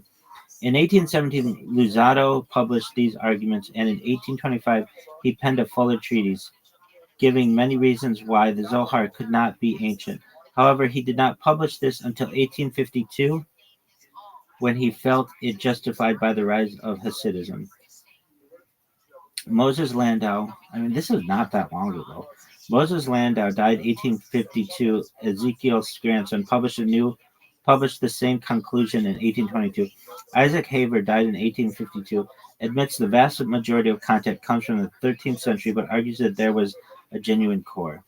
Solomon Judah Loeb Rappaport died 1867. Spoke against the Zohar's antiquity. Good on you, dog. Eliakim Ha-Milzagi died in 1854, accepted Emden's arguments. The influence of the Zohar in Yemen contributed to the formation of the Dor Dea movement, led by Yirya Kaf in the later part of the 19th century. Among its objects was the opposition of the influence of the Zohar, as presented in Kaf's Milhamat Hashem, Wars of Hashem, and the E word. Okay, Shlomo Zalman Geiger died in 1878. In the book Divrei Kehilot on the liturgical practice of Frankfurt am Main, records that we do not say Rich Shmai in Frankfurt because the source is in the Zohar, and the sages of Frankfurt refused to accept Kabbalah. I hate to say it, but that's okay. Modern religious views. In 1892, Adolf Neubauer called on the Orthodox rabbinate to reject the Zohar as a forgery and to remove Zoharic prayers from the liturgy. Dude, shout out to Adolf Neubauer. However, Yechiel Michael Epstein died 1908, and Yisrael Meyer Kagan, oh, no way, died 1930. Both believe the authenticity of the Zohar. If you don't know who Yisrael Meyer Kagan is, you should. He is the Chafetz Chaim, and that might not have been a smart move. Both believe in the authenticity of the Zohar, as did Menachem Mendel Kasher, died in 1983. Aryeh Kaplan died in 1983. David Luria died in 1855. And Chaim Kanevsky died in 2022. Oh yeah, I remember this motherfucker. Yeah, but the foremost halakhic authority of the 20th century, Moshe Feinstein, stated unequivocally that the Zohar and Tikkunum are words of the Tanaim. Are words of the Tanaim. Dog. Moshe Feinstein? Come on, dog. Aryeh Carmel died in 2006, did not, and Eliyahu Dessler, 1953, accepted the possibility that it was composed in the 13th century.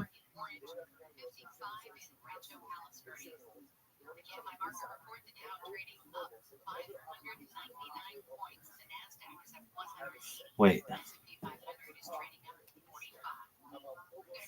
What are they saying here about Moshe Feinstein?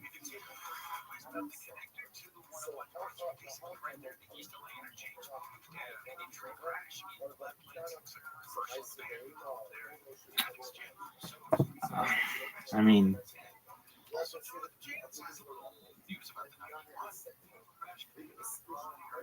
it was a flip of the coin, but like we know a lot more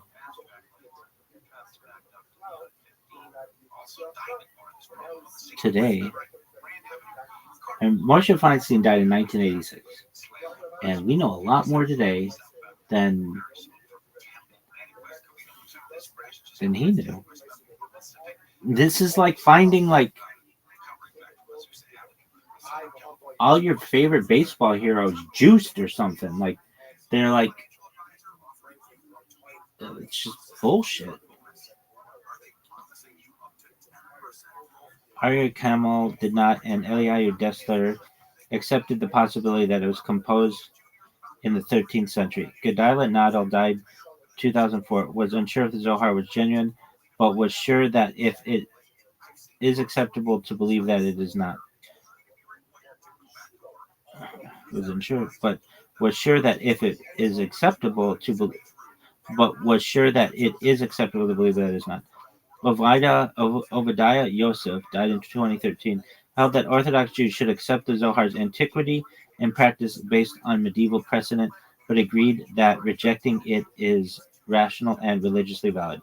Joseph Hertz died in 1946, called the claim of Ben Yochai's authorship untenable, citing Gershom Scholom's evidence.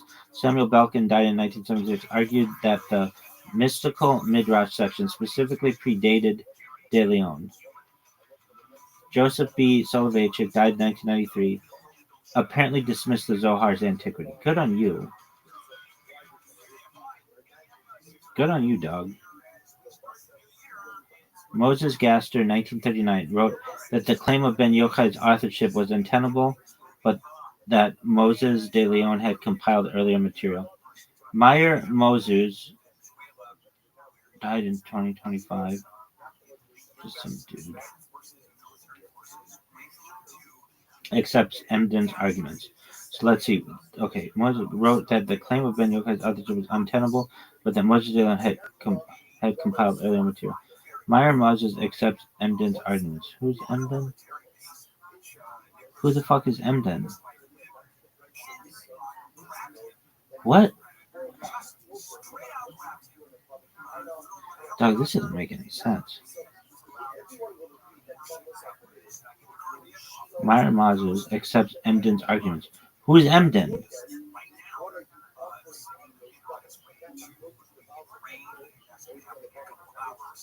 This isn't written correctly. Yeshayahu Leibowitz wrote 1990 that Moses de Leon composed the Zohar in the 1270s as certainly as Theodor Herzl composed Der Judenstaat in the 1890s. The Zohar was influential because in every generation the idolatrous influence outpowers the true faith.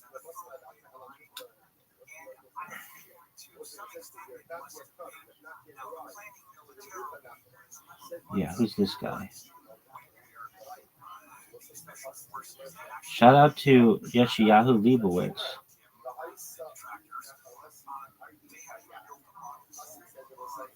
He knew what it was up. Alright, modern critical views. Early attempts included M.H. Landauer's Vorla figure Bericht über mein Entdeckung in Anzuhang des Zohar, 1945, which fingered Abraham Abuelafia as the author and Samuel David Lozato's but something 1852. The Zohar thing was the 1845. But the first systematic and critical academic proof of the authorship of Moses de Leon was given by Adolf Jelinek in his 1851 monograph Moses ben Shem Tov de Leon und sein Verhaltenis zum Zohar. Jelinek's proofs, which combine previous analyses of Isaac of Acker's testimony in comparison of the Zohar to De Leon's Hebrew works, were accepted by every other major scholar in the field, including Heinrich Graetz, History of the Jews, Volume 7, Moritz Steinschneider, Berhard Beer, Leopold Zons, and Christian David Ginsburg. Who the fuck names their kid Christian? All right. I mean, unless you're, as a Jew.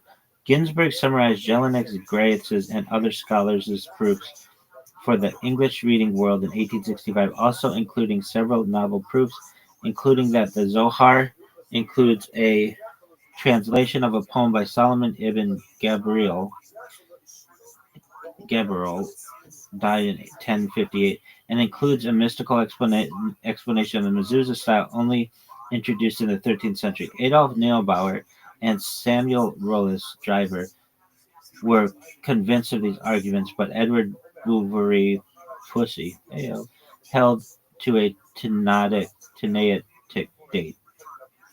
By 1913, the critical view had apparently lost some support. Israel Abrahams calls the Zunz, like Graetz, had little patience with the Zohar.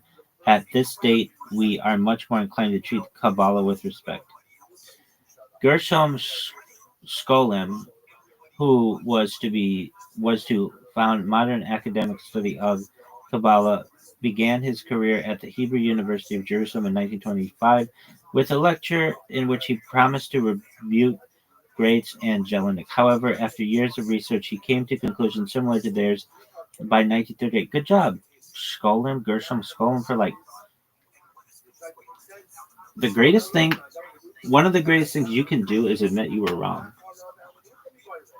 Okay, so, however, after years of the research, he came to conclusions similar to theirs by 1938, when he argued again that De Leon was the most likely author. Scholem noted that Zohar's frequent errors in Aramaic grammar, its suspicious traces of Arabic and Spanish words and sentence patterns, and its lack of knowledge of the land of Israel, among other proofs.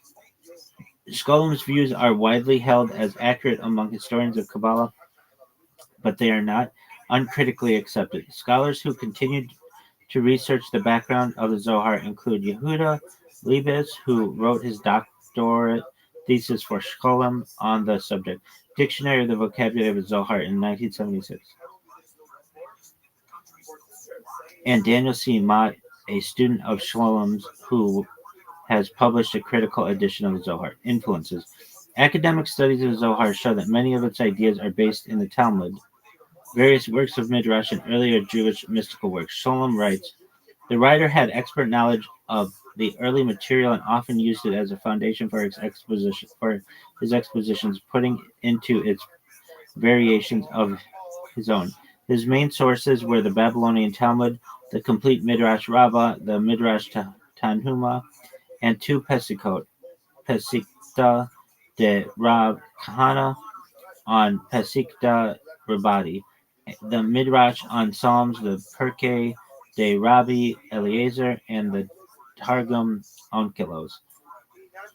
Generally speaking, they are not quoted exactly, but translated into the peculiar style of the Zohar and summarized.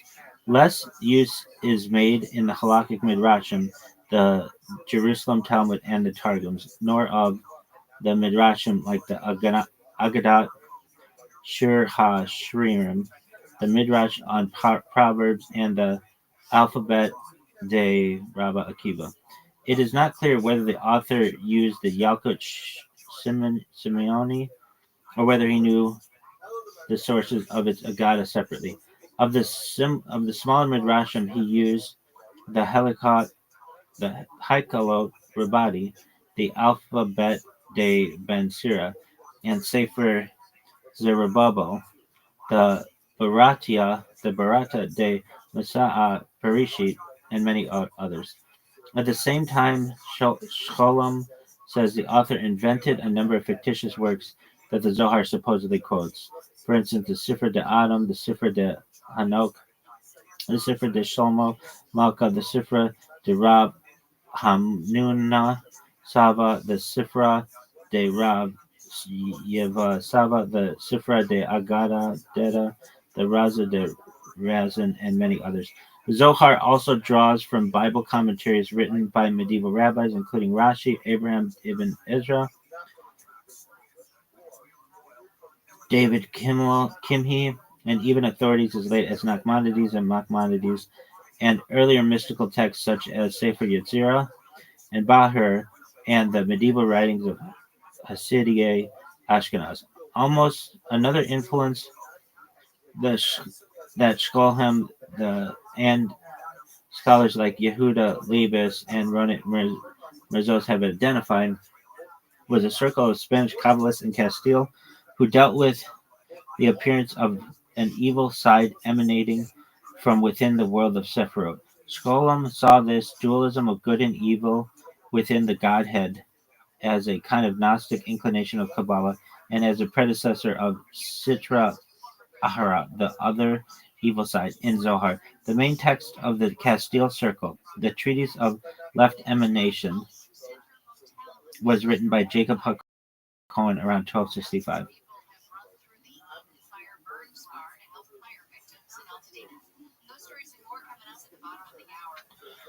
All right.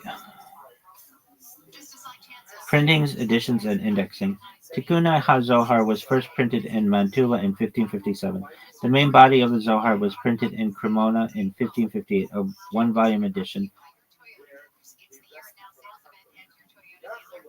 In Mantua in 1558-1560, a three-volume edition, and in Salonika in 1597, a two-volume edition.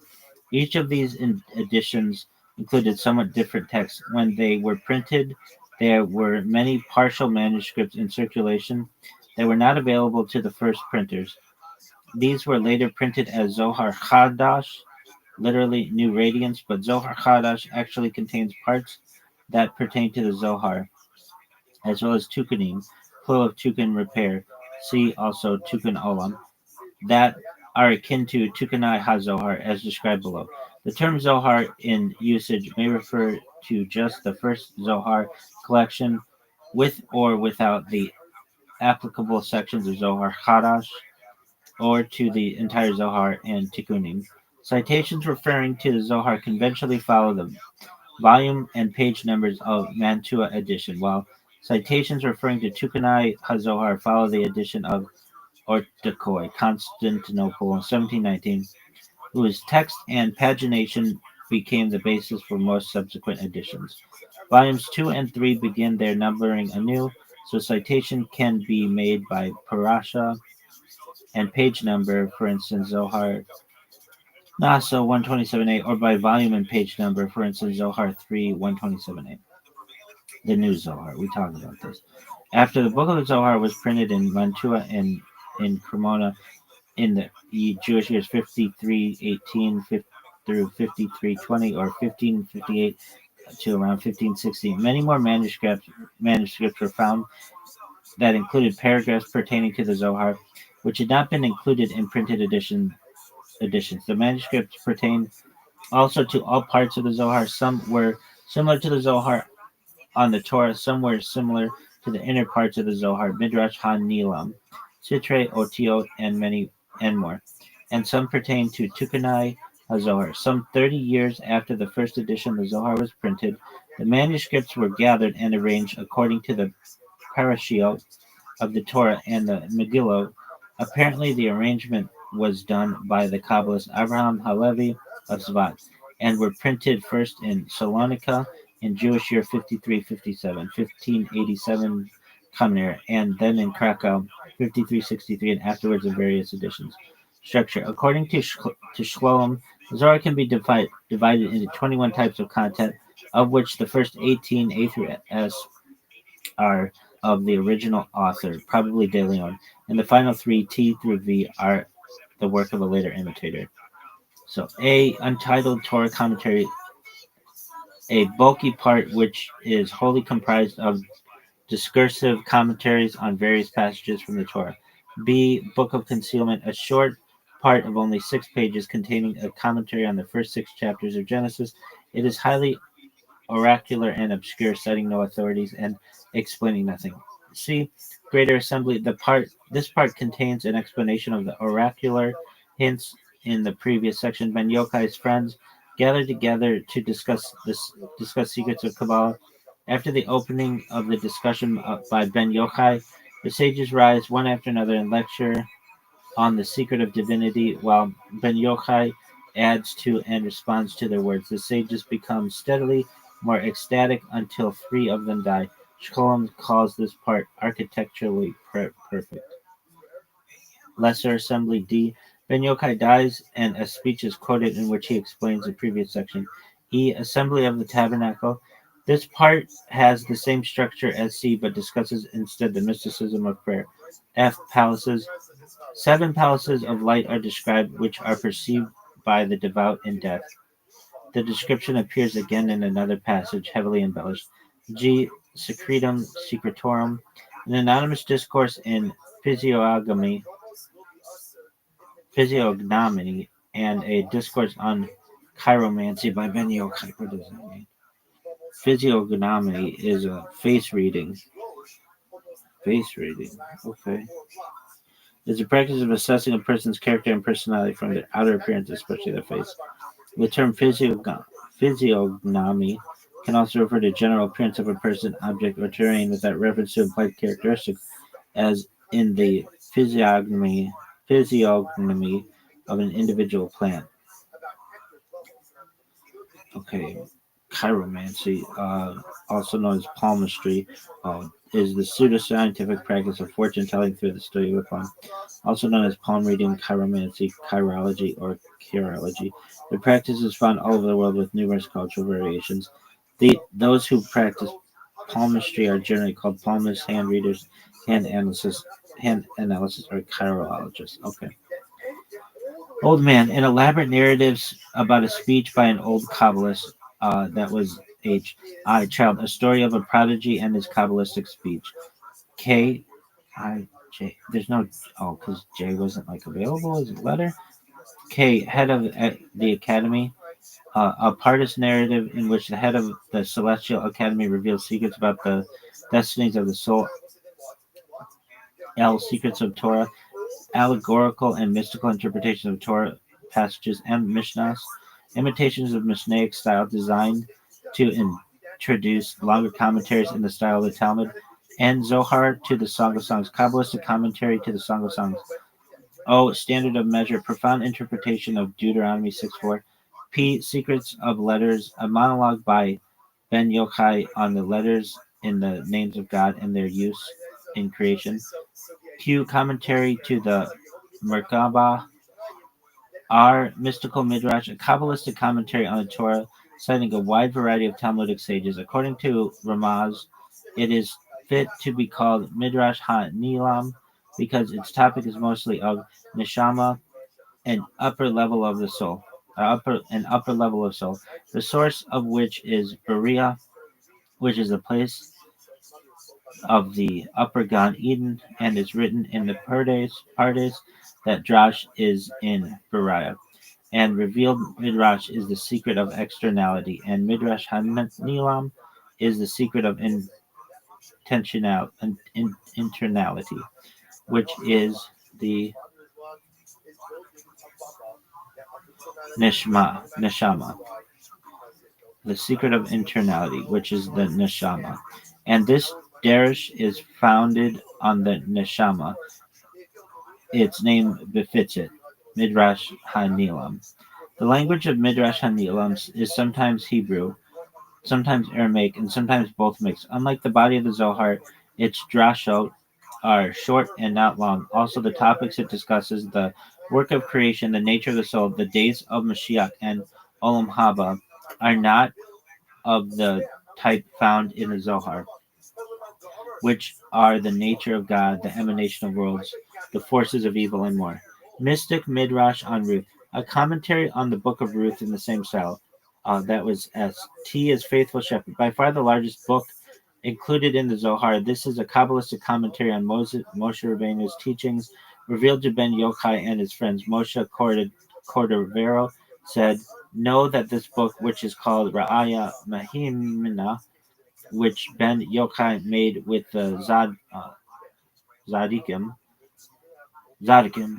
who are in Gan Eden, was a repair of the Shekinah and an aid and support for it in the exile. For there is no aid or support for the Shekinah besides the secrets of the Torah.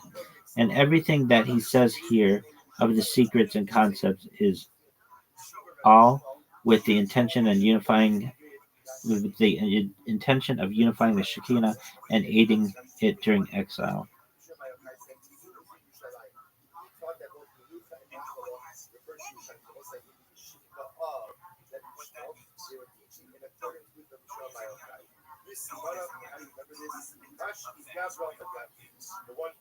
And as a reminder, everybody, Shekinah is a romanization of the Hebrew word meaning dwelling or settling. Shekinah denotes the manifest divine presence of God and is an extensively discussed concept in Talmud philosophy, the Midrash, Hasidic thought, and Kabbalah in Judaism. Unlike other Hebrew terms for divinity that emphasize transcendence or sovereignty of God, Shekinah uniquely conveys the immanent relational aspect of the divine as experienced within the world, particularly in communal, liturgical, and revelatory contexts, such as its accompaniment of the Israelites during the Babylonian captivity and its dwelling among individuals engaged in Torah study. According to the Baba Batra 25a 9 through 10 of the Talmud, Rabbi Ishmael and Rav Sheshet, two rabbis living in the era of the Amoraim, taught that the Shekinah dwells literally everywhere. The word Shekinah is found in the Hebrew Bible only as Shekaniah, a masculine proper name. The triliteral root appears in numerous conjugations. It can be found 128 times. The theme, and this is in Kabbalah, Sabbath bride. The theme of Shekinah as the Sabbath bride recurs in writings and songs of the 16th century Kabbalist Isaac Luria. The Azamer Bishvachian song, written in Aramaic by Luria, his name appears as an acrostic of each line and sung at the evening meal of Shabbat, is an example of this. The song appears in particular in many siddurs and in the section following Friday night prayers and in some Shabbat poem books.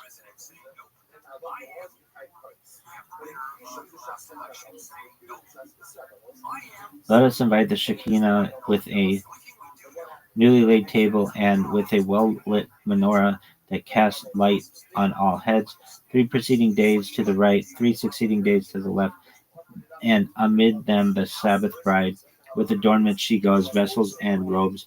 May the Shekinah become a crown through the 6 lobes on each side.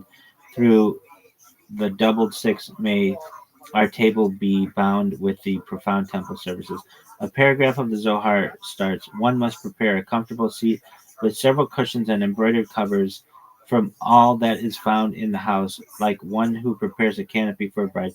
For the Shabbat is a queen and a bride. This is why the masters of the Mishnah used to go out on the eve of Shabbat and receive her on the road, and used to say, 'Come, O bride, come, O bride.' And one must sing and rejoice at the table in her honor.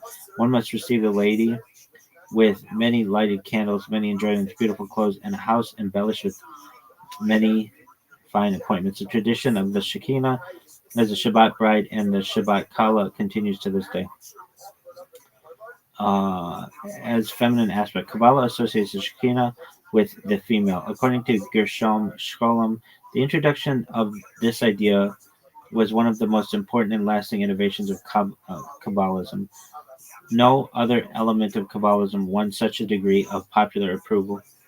The feminine Jewish divine presence of Shekinah distinguishes Kabbalistic literature from earlier Jewish literature. In the imagery of Kabbalah, the Shekinah is mostly overtly female Sephirah, the last of the 10 Sephirot,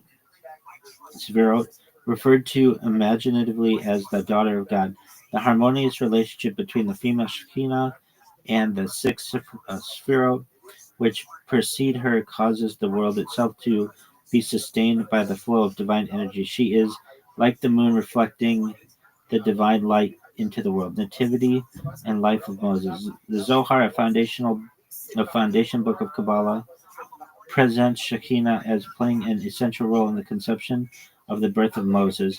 Later, during the Exodus on the third new moon in the desert, Shekinah revealed herself and rested upon him before the eyes of all. The tenth sphere.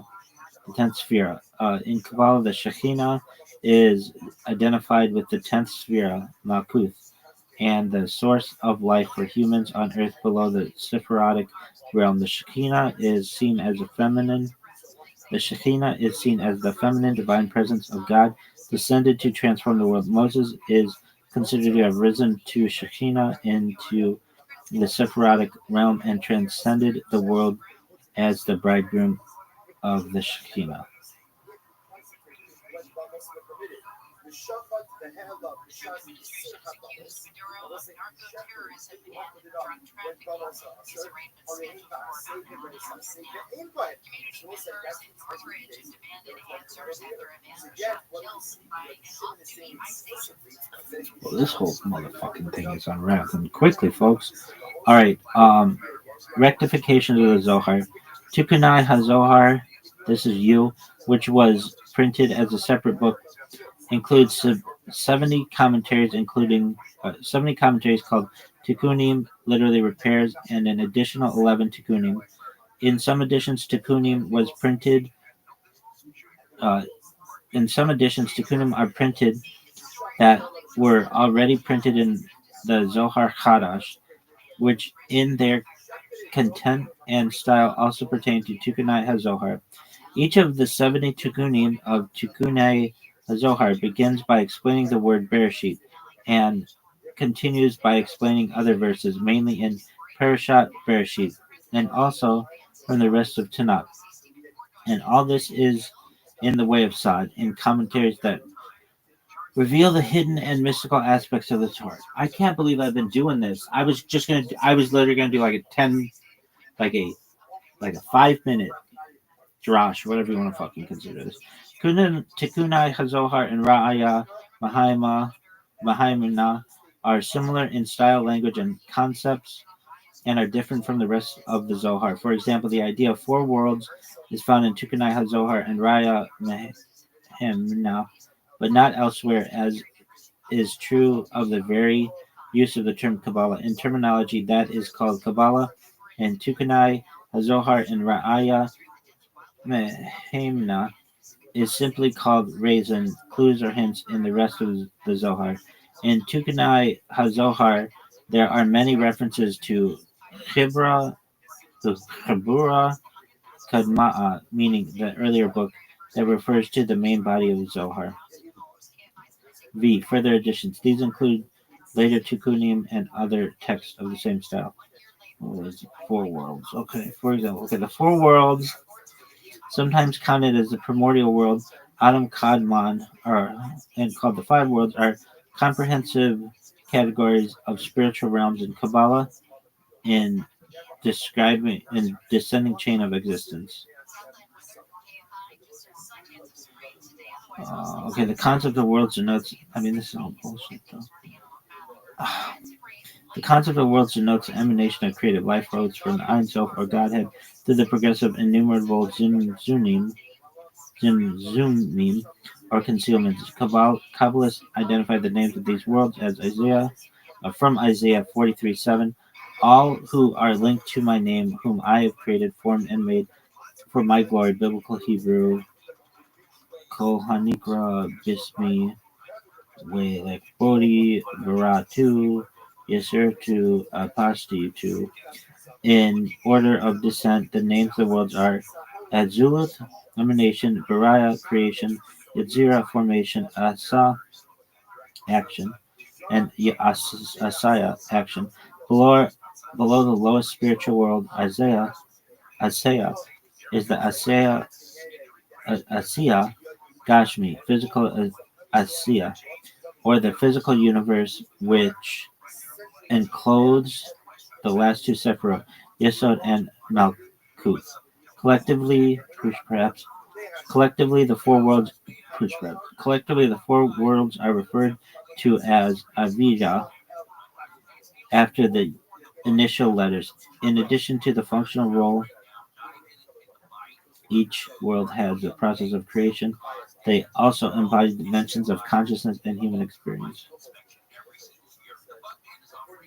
All right, that's fine. We'll go into that another time. Influence Judaism. On the one hand, the Zohar was lauded by many rabbis because it opposed religious formalism, stimulated one's imagination and emotions, and for many people helped reinvigorate the experience of prayer. In many places, prayer had become a mere external religious exercise, while prayer was supposed to be a means of transcending earthly affairs and placing oneself in union with God. According to the Jewish Encyclopedia, on the other hand, the Zohar was censored by many rabbis because it propagated many superstitious beliefs and produced a host of mystical dreamers whose overexcited imaginations peopled the world with spirits, demons, and all kinds of good and bad influences. Many classical rabbis, especially Maimonides, viewed all such beliefs as a violation of Jewish principles of faith. Its mystic mode of explaining some commandments was applied by its commentators to all religious observance and produced a strong tendency to substitute mystic Judaism to the place of traditional rabbinic Judaism. For example, Shabbat, the Jewish Sabbath, began to be looked upon as the embodiment of God in temporal life, and every ceremony performed on the day was considered to have an influence upon the superior world. Elements of the Zohar crept into the liturgy of the 16th and 17th centuries, and the religious poets not only used the allegorism and symbolism of the Zohar in their compositions, but even adapted its style. For instance, the use of erotic terminology to illustrate the relations between man and God. Thus, in the language of some Jewish poets, the beloved one's curls indicate the mysteries of Hashem. Sensuous pleasures and especially intoxication typify the highest degree of divine love as ecstatic contemplation, while the wine room represents merely the state through which the human qualities merge or are exalted into those of God. The Zohar is credited with popularizing De Leon's Partis codification of biblical exegesis. Exegesis. Exegesis. Uh, all right. So, in other mysticism for like other religions, according to the Jewish Encyclopedia, the enthusiasm felt for the Zohar was shared by many other scholars, non-Jews, such as Giovanni Pico della Mirandola, Johann Rachlin, Agadius of Vertebrer, etc., all of whom believed that the book contained proofs of the truth of other stuff. They were led to this belief by the analogies existing between some of the teachings of the Zohar and certain other dogmas, such as the fall and redemption of man and the dogma of other stuff, which seems to be expressed in the Zohar in the following terms. The Ancient of Days was three heads. He reveals himself in three archetypes, all three forming but one. He is symbolized in the number three, all that three shit, whatever. He is thus symbolized in the number three. They are revealed in another. These are first secret, hidden wisdom, above that the holy ancient one, and above him the unknowable one. None knows what he contains. He is above all conception. He is therefore calling the man non-existing Ayin. Zohar 3, 288b. According to the Jewish Encyclopedia, this and other similar doctrines found in the Zohar are now known to be much older than other doctrines, but the other doctrine scholars who were led by the similarity of these teachings to certain other dogmas deemed it their duty to propagate the Zohar. Commentaries. The first known commentary on the book of Zohar, Kitan Paz, was written by Simeon Lavi of Libya. Why didn't they put the fucking his years? Because he was 1486 to 1585. Another important and influential commentary on Zohar 22 volume or Yakar was written by Moshe Cordovero of Sfat, Kabbalistic school in the 16th century. The Vilna Gaon authored a commentary on the Zohar. Zvi Hirsch of Ziddiq wrote a commentary on the Zohar entitled Ateres Zvi. A major commentary on the Zohar is the Sulam, written by Yehuda Ashlag. A full translation of the Zohar into Hebrew was made by the late Daniel Frisch of Jerusalem under the title Mazak Midvash. English translations are shitload of them. Okay. Oi. Dog, this is like getting kicked in the nuts spiritually, because I thought this was going to be tight. Like, this could be the end of our Kabbalistic study. This guy just made this shit up in the 12th century, between the 12th and 13th century, or something like that. And that's it. I wish I could tell you, like, there's some kind of secret. I was looking for some kind of secret. I don't know. Maybe Isaac Lurie has more for us, but it's like, I'm not going to lie to you. Let's look at what the modern, like,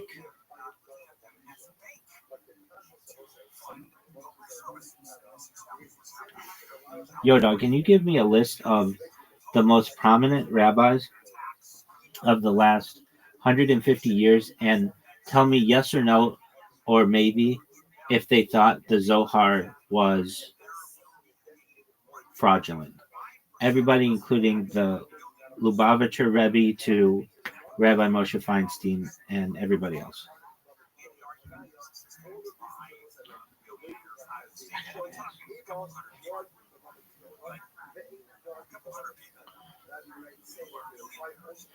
Here's a focused list of prominent rabbis of the last 150 years, approximately 1875 to 2025, and a simple yes or no, maybe indicating whether they were known to accept. Okay, so yes, they publicly accept Zohar's antiquity, authenticity as traditional authors considered Rashbi.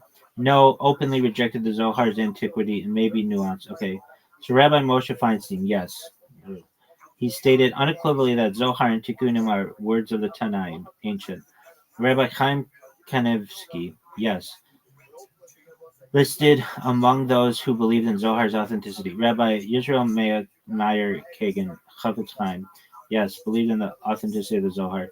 Rabbi Obadiah Yosef, maybe nuanced, leaning yes, held that Orthodox Jews should accept Zohar's antiquity and practice, but agreed with rationally rejecting it is valid. Agreed that rationally rejecting it is valid. Rabbi Joseph Soloveitchik, maybe nuanced, leaning no, apparently dismissed the Zohar's antiquity, which suggests skepticism about traditional authorship. Good job, Soloveitchik. Rabbi Gedalia Nado, 1923 to 2004. Soloveitchik was 1903 and 1933. Rabbi Obadiah Yosef, 1920 to 2013. Chafetz Chaim, 1838 to 1933. Rabbi Chaim Kanevsky, 1928 to 2022. Rabbi Moshe Feinstein, 1895 to 1986. All right.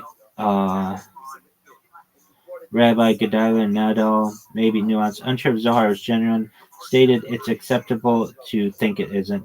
Rabbi Aryeh Carmel, died in 2006, maybe nuanced, did not accept the traditional ancient authorship of the Zohar. Rabbi Eliyahu Eliezer Dessler, 1892 to 1953, maybe nuanced, accepted the possibility it was composed in the 13th century, i.e. medieval.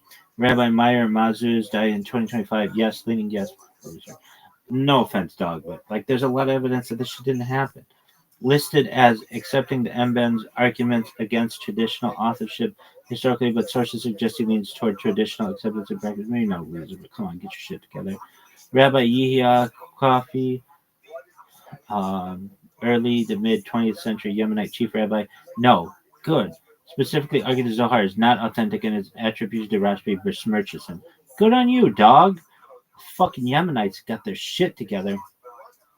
All right, so historical figures, Rabbi Yaakov Emden, no.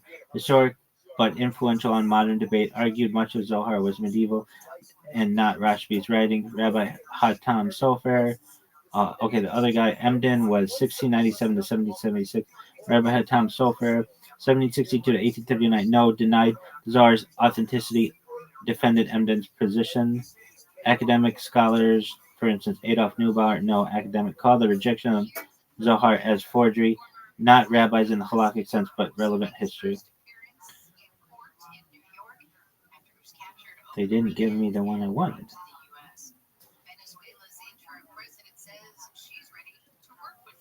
I gotta take such a whiz.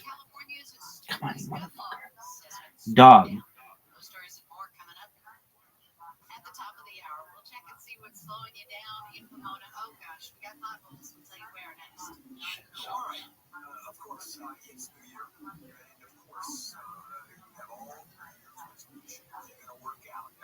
What about the Lubavitcher Rebbe?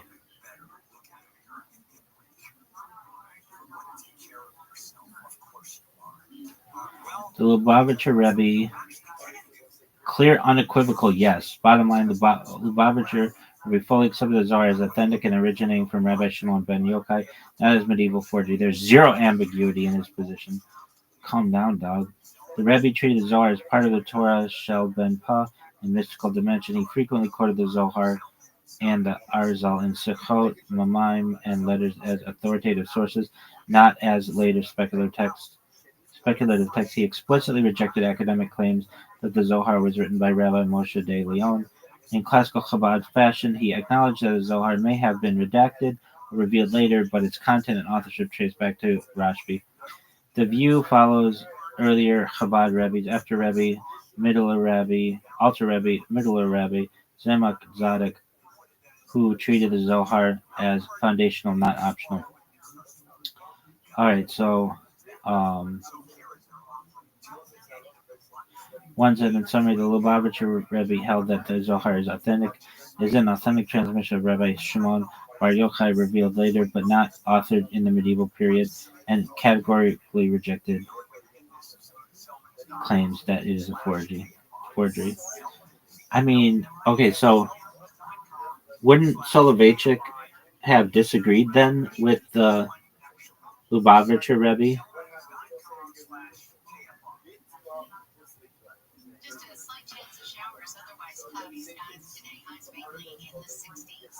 This report brought to you by OPOLong.com. The traffic center is brought to you by Home Toyota dealers. It's the here and now sales event at your Toyota dealer. Don't wait to grab a great deal on a new Toyota. We make it easy. We've got potholes in Pomona on the 10th.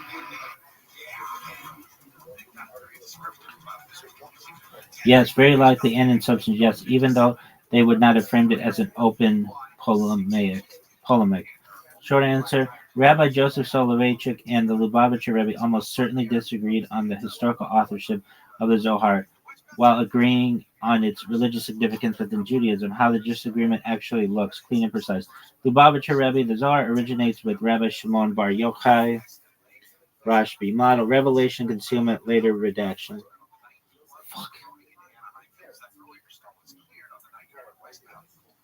Come on, you shitbag.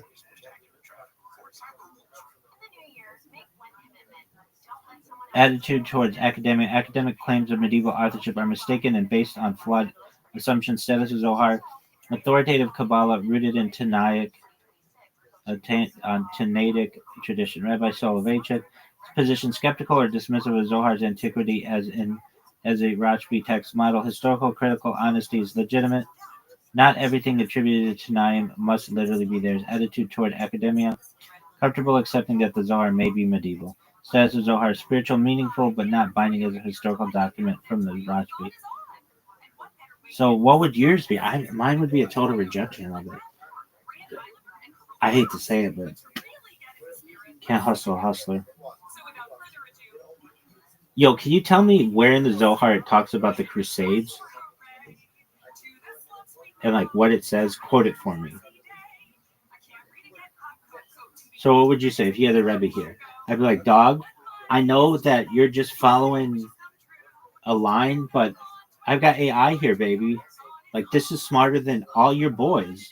I hate to say it, but it is. It's smarter than all of us, except when I find little errors in it. But like this would be a big error. If it talks about the Crusades, it'd be like, dog, checkmate. Yo, good question. Yes, the Zohar does speak about events that later Jews understood as the Crusades, but it does not say Crusades explicitly. It uses coded Kabbalistic language. Edom, Ishmael, Rome, swords, blood, and wars in the Holy Land near the end of days. Medieval Jews living through the Crusades were living through the Crusades very clearly read these passages as describing what they were seeing. Below are the main Zohar passages with actual quotes in translation, and then a short explanation of how they were understood. So Zohar 1, 119a to 119b, Parashat Lech Lecha, the most famous Crusades passage, text. When the children of Ishmael, that's I mean that's like I could tell you right there, that's like what the Muslims call themselves. Awakened to wage mighty wars in the world, the sons of Edom, that's the Christians, will gather against them, and they will wage war upon one another. And the Holy Land will be shaken, and many nations will fall there. Great wars will arise in the world, and Israel will be caught between them, suffering greatly. That sounds like the Crusades, dog. Why this is a crusade? Edom, Christian Rome, Europe, standard rabbinic code. Ishmael is Islam. Holy Land is a battlefield. Exactly what happened during the Crusades. Christians and Muslims fighting over Jerusalem. Jews massacred in between both sides. The passage was already cited by 13th and 14th century Jews as describing what they were living through. Zohar 3, 212b, Parashat Balak, explicit violence and religious warfare. Text Edom, so that's Christianity or Rome, will rise in great strength and will spill much blood, and they will say that they act in the name of faith. They will slaughter and destroy, and the world will be filled with cries. Key phrase: they will say that they will act in the name of the faith. This is why medieval Jews immediately connected this to crusaders who literally marched under crosses shouting, God wills it. Zohar the 1, 116b, 117a, religious violence disguised as holiness. Text.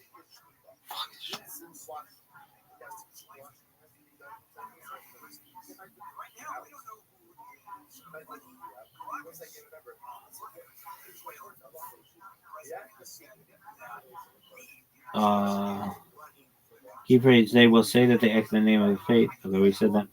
Zohar 1, 116, 117a, religious violence disguised as holiness. Text, woe to the world when Edom receives power, for they destroy and kill under the cloak of righteousness. This language is very unusual. It's not generic war talk. It's religious violence justified as holy, which which fits the Crusader ideology exactly. Zohar 369a, mass Jewish suffering during those wars. Text translation: in those days, Israel will cry out from suffering, and their voice will rise before the Holy King, and they will be trampled among the nations. This was often read in light of Rhineland massacres, 1096, forced conversions, pogroms, accompanying Crusader movements. Important clarification: this matters. The Zohar does not give get dates. It does not name Christianity. It does not name Islam. It speaks in symbolic prophetic language. But medieval Jews immediately identified these passages with the Crusades. Later Kabbalists, including the Arzal Circle, explicitly say so. This is one of the reasons why academic scholars argue the Zohar. Okay, so how different camps read this? Chabad, the Zohar foresaw these events centuries earlier using spiritual code. Okay, academic scholars, these passages reflect lived experience of Crusader violence, middle position, some Litvish thinkers. Ancient symbols were expanded or recontextualized later. One sentence summary takeaway: the Zohar describes violent wars between Edom, Christian Europe, and Ishmael Islam in the Holy Land, justified as holy warfare, with Jews suffering in between passages that medieval Jews overwhelmingly understood is referring to the Crusades. I mean, look, why don't I just fucking use AI? Okay. Let's pretend I had the Lubavitcher Rebbe in front of me and Rabbi Moshe Feinstein and anyone else who believes in the veracity of the Zohar. Give me 10 points very simply to be able to counter their beliefs in its veracity that prove that it was written in the 13th century.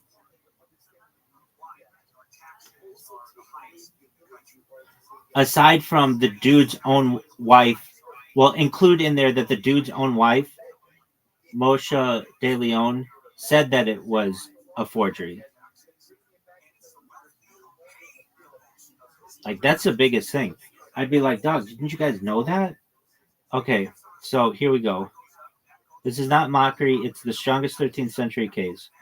All right, so language. The Aramaic is artificial. I'd be like, guys, don't you know that the Aramaic's artificial?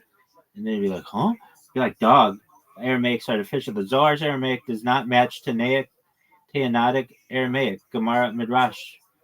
It mixes Babylonian Aramaic, post-Talmudic forms, Hebrew grammar. Linguists agree it reads like someone imitating ancient Aramaic, not speaking it naturally. Bottom line, Rashbi's Aramaic is not Zohar's Aramaic. Hebrew grammar unknown in the Talmudic era. The Zohar uses grammatical construction that only appear in medieval Hebrew. Some phrases cannot exist in 2nd century this area. Bottom line, the grammar fits Spain, not Roman Judea. 3. Concepts that do not exist before the Middle Ages. Examples: 10 sphero system in its Zoharic form. Partzufim, Arik, Anpin, Zer, Anpin, Nukva, as full personas. Erotic cosmic symbolism developed far beyond early mysticism. These do not appear in Mishnah, Tosefta, Midrash, early Halachot.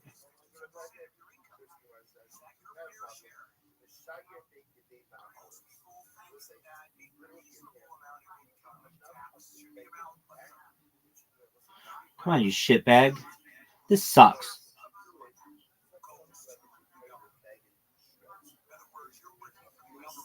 Dog, what the fuck? This is the worst. Alright, early erotic cosmic symbolism developed for beyond early mysticism. These ideas don't appear in Mishnah, Tosefta, Midrash, early halakhic region literature, or Haikala literature. Bottom line, the theology is historically late. Geographic mistakes about Eretz Israel. The Zohar confuses locations in the Galilee, describes travel routes incorrectly. Rashbi lived there, a medieval Spaniard would not. Bottom line, a resident doesn't make these mistakes. References to post-Talmudic customs, mentions minhagim that only developed centuries later, alludes to halakhic debates that did not yet exist. Bottom line, you can't reference a future practice. The complete absence before 1280, no one, no Gan, no Rishon quotes the Zohar before the 17th century. Not Rav Hai Gaon, not Rashi, not Rambam, not Ramban, until very late and indirectly. Bottom line, a massive foundational text doesn't disappear for 1100 years. I think that's a great point. And I think these guys would be like, what the fuck is that? I'd be like, dog, it's super advanced. 7. Sudden explosion, fully formed. The Zohar appears all at once, fully systematized, not gradual, not fragmentary, not cited partially beforehand. Bottom line, ancient works emerge slowly. Medieval compositions appear suddenly. 8. Internal anachronism. Zohar attributes statements to sages who lived centuries apart as if contemporaries. Sometimes reverses teacher-student relationships. Bottom line, this happens when writing historical fiction, not reporting lived reality. 9. Moshe de Leon's behavior. He sold Zohar manuscripts for money, claimed different sources at different times, never produced an ancient original. Every copy traces back to him or his circle. Bottom line, the transmission chain collapses to one man. 10. Testimony of Moshe de Leon's wife. You asked to include it, so here it is. But note, this is the weakest argument, not the strongest. Oh, I thought it was good. After his death, she reportedly said, my husband wrote it himself. Had he claimed it was his own, no one would have bought it. Even the defenders of the Zohar admit this testimony exists. It cannot be fully dismissed, but it's not decisive alone. Bottom line, it's corroborative, not central. Important. What this does not claim, even if all 10 are accepted, this does not prove the Zohar is heretical, the Zohar is spiritually worthless, Kabbalah is false. It argues only the Zohar was comprised in the 13th century, liked by Moshe de Leon or his circle, likely by Moshe de Leon or his circle.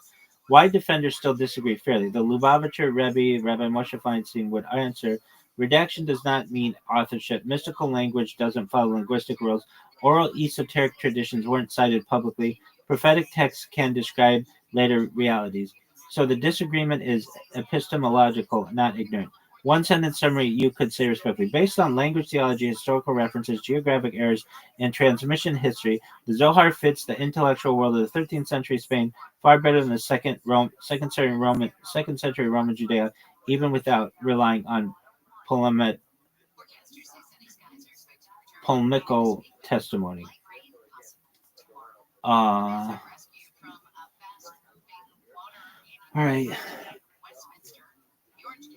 Like, just asking you, AI, give me percentage wise, what are the odds that it was written in ancient times versus the 13th century? Is it like 99 to 1 or is it like 50-50?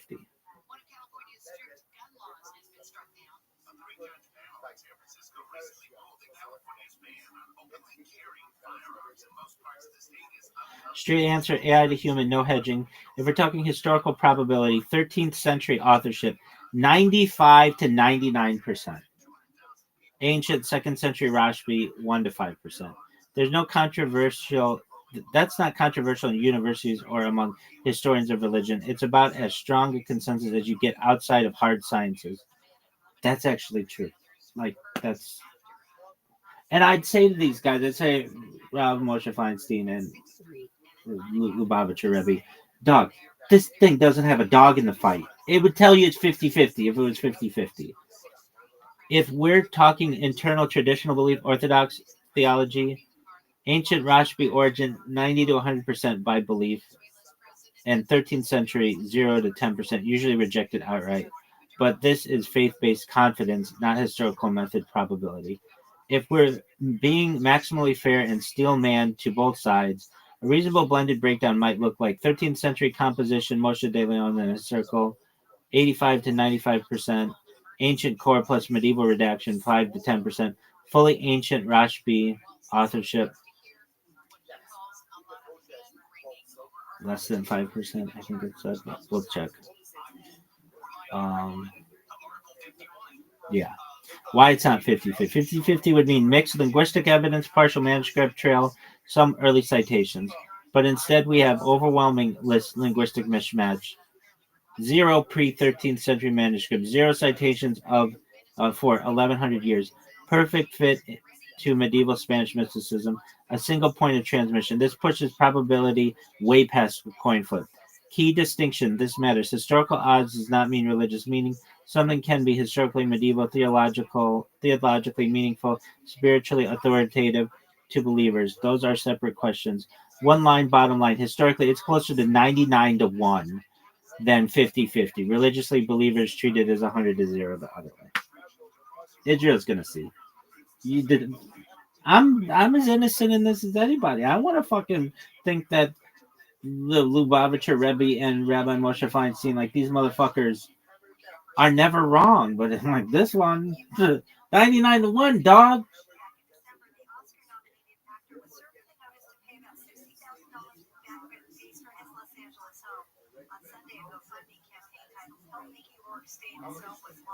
Dog. Okay. Give me 10 arguments why Zohar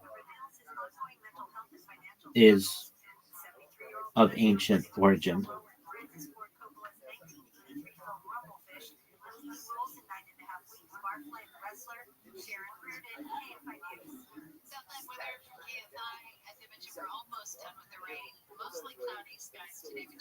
So there are early Midrashic and Talmudic parallels. Ideas of the Zohar appear in seed form in Midrash Rabbah, Talmudic Agada, Halakot, Haikolot Merkava literature. Defenders argue the Zohar is not inventing ideas, it is unfolding esoteric layers already present in Chazal. 2. Oral esoteric tradition was intentionally hidden. Chazal explicitly state one does not teach Maase Merkava publicly. Hagiga 13.8. The claim Kabbalah was transmitted orally, not written or cited, explaining the silence before the 13th century. 3. Redaction does not equal authorship. Traditional position Rashbi authored the core teaching. Later sages redacted, arranged, or revealed the text. Parallel Mishnah and Gemara. Oral Torah written centuries later. 4. Internal self-identification with Tanaim. The Zohar consistently places itself in the Rashbi circle, reflects Tanaic modes of discourse, not Geonic pilpul. Claim forgers usually slip. The Zohar sustains the persona with remarkable consistency, but it does it like fucks up in some places. 5. Depth and coherence beyond one author. The Zohar contains vast symbolic systems, multi-layered theology, interlocking metaphysics. Defenders argue this is too internally rich and coherent to be the invention of one medieval mystic. 6. Early acceptance by major authorities. Soon after emergence, Ramban Nachmanides treats Kabbalistic tradition as ancient. Rashba, Ritva, Meiri selectively reference Sad traditions. Claim these were not naive people. They sensed an authentic ancient transmission. 7. Accurate knowledge of Tanaitic personalities. The Zohar reflects psychological depth of Rashbi, consistent relationships among Tanaim. Argument: a medieval Spaniard would not convincingly recreate this inner world. A medieval Spaniard would not convincingly recreate this inner world. 8. Prophetic descriptions of later history. Passages describing Edom versus Ishmael, wars over the Holy Land, religious violence justified as holy. Claim these read more like prophecy than reportage. Spiritual power and transformational impact. Traditional claim the Zohar changes people, produces Yurat Shemayim, Teshuva, and Dveikut. Argument: forged texts do not generate centuries of sustained spiritual authority. 10. Chain of Kabbalistic transmission. The Arizal taught Zohar is Rashbi. His system presumes ancient roots. Claim the entire Luranaic framework assumes Zoharic antiquity. Its coherence suggests it didn't rest on a mistake. How defenders answer the strongest objections. The medieval Aramaic mystical language breaks normal grammar. No manuscripts. Esoteric texts were hidden. Anachronism, symbolic time, not historiography. And Moshe de Leon, he revealed, not authored. Honest bottom line, these arguments do not compel historians, but they are internally coherent within a traditional framework. All right, so give me 10 points right now to just show that Zohar is BS. Just no ifs, ands, or buts. Be aggressive.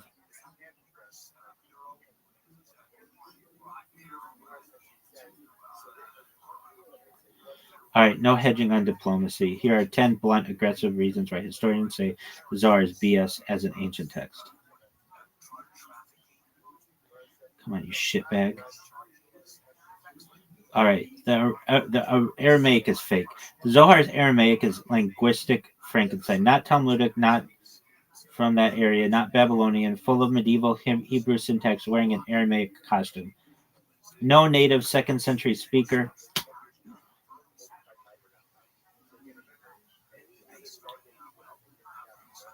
This shit is such bullshit. Okay.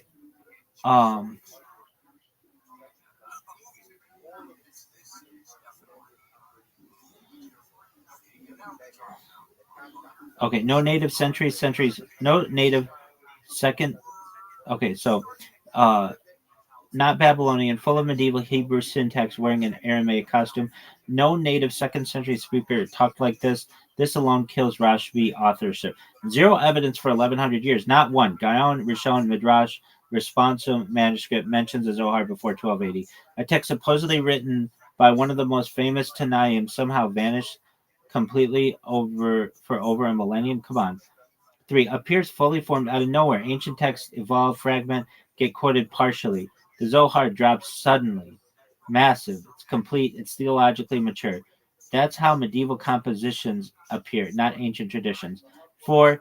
It knows medieval stuff it shouldn't. The Zohar casually uses post-Talmudic customs, later halakhic concepts, medieval mystical frameworks.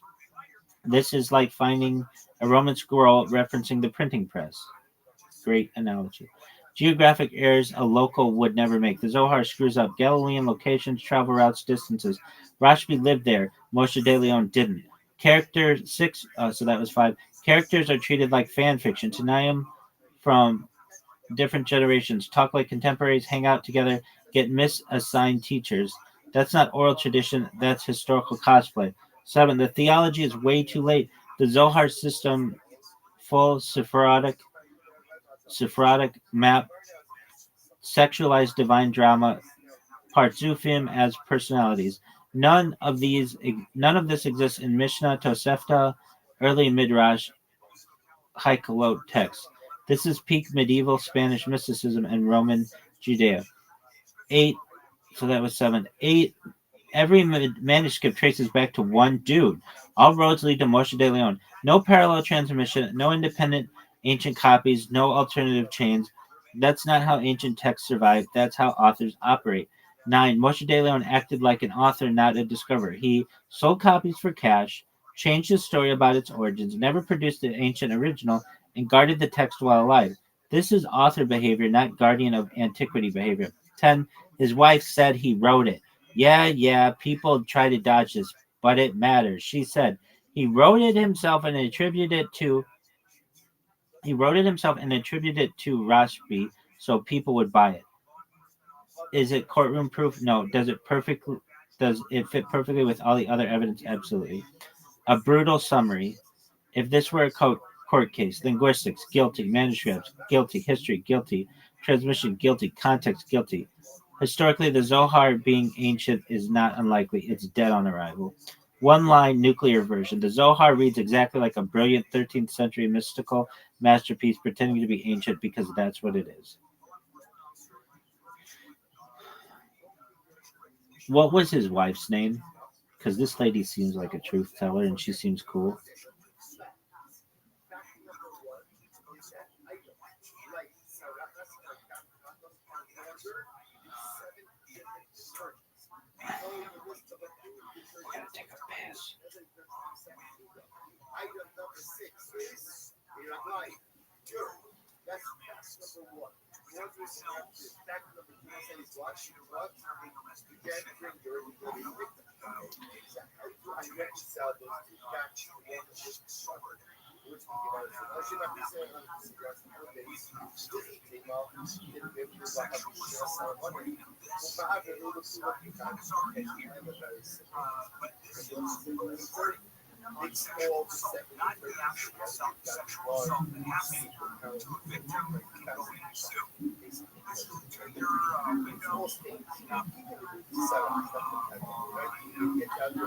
Straight answer, no fluff. We do not know her name. Is never recorded. What is actually in the sources? The report comes from Rabbi Isaac of Acre, late 13th century, the 14th century. He explicitly says the wife of Moshe de Leon. No first name, no patronymic, nothing. Why that's normal. Medieval Jewish sources almost never preserve women's names, it's said. Okay, what else? I had another good thing, I think. Okay. Why isn't Moshe de Leon seen as a forger? I mean, there's less evidence against people who are publicly named as forgers, and name a few examples like of people who forge documents, and Moshe de Leon is held to a different standard, it seems, but it seems like this is all propped up on falsities. And in reality, because of this, doesn't it seem like at least the Zohar and perhaps much of Kabbalistic teaching is on a throne of lies? And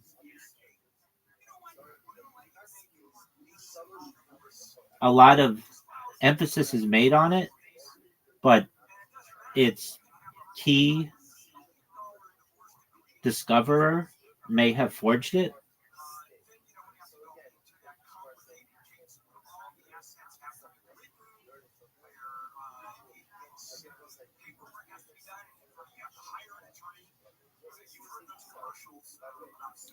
This is actually a very good, serious question, and you're right to notice that Moshe De Leon is treated differently than many alleged forgers. Let's unpack this cleanly and honestly without polemics. Why Moshe De Leon is singled out. Moshe De Leon isn't labeled a forger because people need a villain. He's singled out because of rare convergence of evidence that almost never exists in medieval cases. Here's what makes him different: a single point transmission. Every early manuscript of the Zohar traces back to him or his immediate circle. There is no parallel independent chain. That's already unusual for an allegedly ancient text. Most forged texts don't have such a tight funnel. Contemporary investigation. This is crucial. Rabbi Isaac of Acre, a believing Kabbalist, not a skeptic, actively investigated the Zohar right after De Leon died. He interviewed people who knew De Leon personally. This almost never happens with medieval texts. So this isn't an academic speculation. It's near contemporary inquiry. Behavior consistent with authorship. De Leon sold manuscripts for money, claimed different origins to different buyers, never produced an ancient source copy, guarded access while alive. That pattern matches authorial control, not custodianship of an old tradition. The widow's testimony fits the rest. On its own, the statement would be weak, but combined with linguistics, manuscript history, geography errors, sudden appearance, it locks in rather than stands alone. That's why historians take it seriously. Why other forgers get less heat. You're right, many forgeries have less evidence against them. The difference is we know they're forged because of external contradictions, dates, scripts, materials. We often don't know who did it, or the forger lived centuries earlier, so no witnesses exist. Moshe de Leon is unlikely in one sense. Moshe de Leon is unlucky in one sense. He lived right at the moment when scrutiny, travel, and record keeping made exposure possible. Is Moshe de Leon held to a different standard? Yes, but not unfairly. He's held to a higher standard because his claim is stronger. This is a secret book written in the 2nd century Tanakh and hidden for over 1,000 years. Extraordinary claims invite extraordinary scrutiny. If someone today said, I found Plato's secret metaphysical diary, you'd apply the same pressure. Exactly. Or Rambam's post-it notes. Does this mean the Zohar and Kabbalah are a throne of lies? Here's where we need to be careful and honest. Historically, yes. The claim of Rashbi authorship is almost certainly false. That part does not hold up. Philosophically, religiously, not automatically aligned. Many religious traditions function with pseudo pseudo pseudepigraphy, pseudepigraphy, mythic framing, sacred attribution. Example is the Book of Daniel, almost certainly later than claimed parts of Enoch, Sibylline oracles, even some midrashim.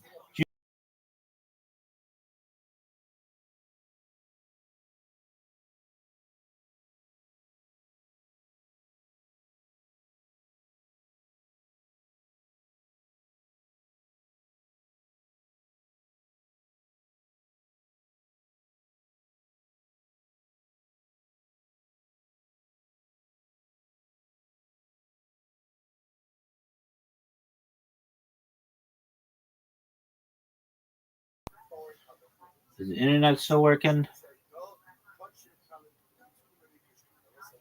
Yo, dog.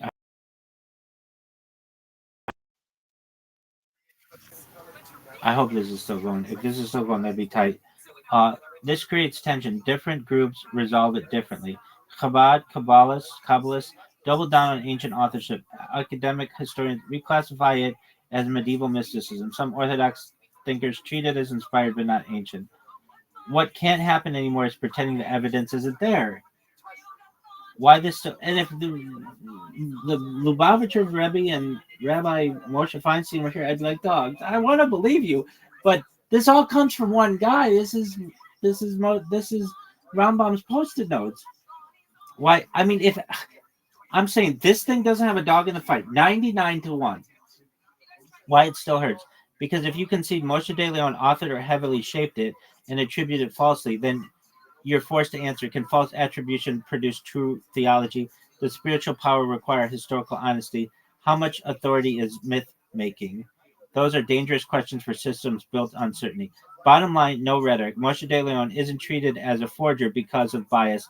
He's treated that way because he's one of the rare medieval figures where linguistic, historical behavioral, and testimonial evidence all converge on the same conclusion. That doesn't automatically invalidate all Kabbalah, but it does permanently destabilize the traditional story about where it comes from. So again, give me odds, just really simply. Is it 99 to 1 that Kabbalah, at least based on the Zohar, is false or like forged? Or is it closer to 50-50?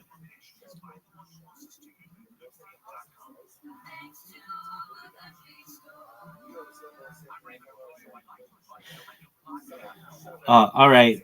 Keeping it super simple and brutally honest, historically, based on the evidence, manuscripts, language, geography, testimony, Zohar Kabbalah as literally authored by Rashbi, ancient, 1 to 5%. Zohar Kabbalah as mostly authored by Moshe de Leon or his medieval circle, 95 to 99%. This is not 50-50. It's basically 99 to 1 in favor of medieval authorship. Important nuance. This is about historical authorship, not whether the teaching of spiritual and mystical value. From a religious perspective, believers still treat it as truthful, inspired, and authoritative, even if it's not ancient. So yes, if you're judging like a historian, which is what we all are, folks, the odds that the Zohar is a 2nd century Rashbi document are tiny.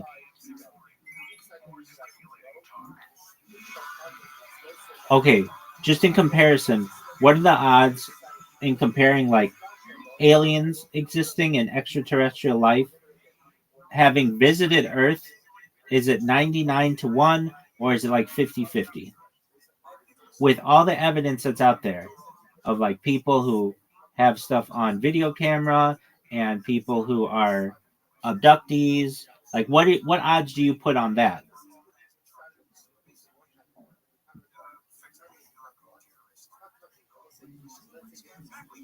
All right, same framework, same bluntness, but I'll keep it grounded. I'll separate two very different claims. Odds of alien life exists. Alien life exists somewhere, microbial or simple, 90 to 99%. Complex or intelligent alien life exists somewhere, 50 to 80%. Technological civilizations exist elsewhere, 20 to 50%. Why hundreds of billions of galaxies, trillions of planets, organic molecules everywhere, exoplanets in habitable zones are common. And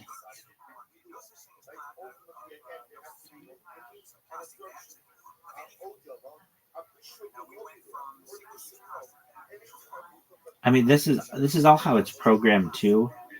But I mean, even then it says, okay, so aliens have visited Earth in the past. 1 to 5% aliens are visiting Earth now. 1 to 2% aliens regularly abduct humans. Net less than 0.1%. Well, the rabbis are going to be on me and they're going to be like, look, dog, you think this shit is happening or has happened for like lots of years. You're at 1% here, and I'd have to say, yeah, but I think this thing is flawed. And they'd be like, well, we think it's flawed. And I'd be like, so believe what you want to believe. But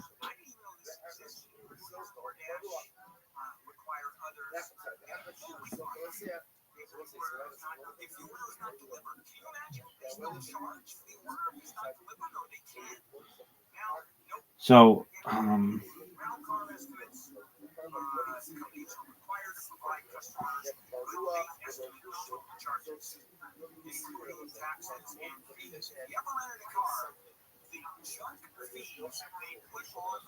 all right, so clean comparison table. Zohar was written by Rashbi, 1 to 5%. Zohar medieval de Leon, 95 to 99%.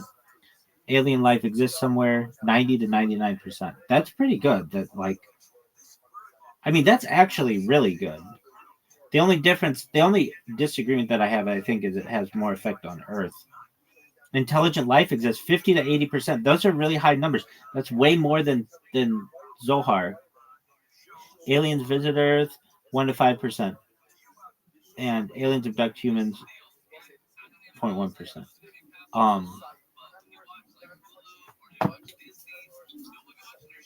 All right, but that's a tough one.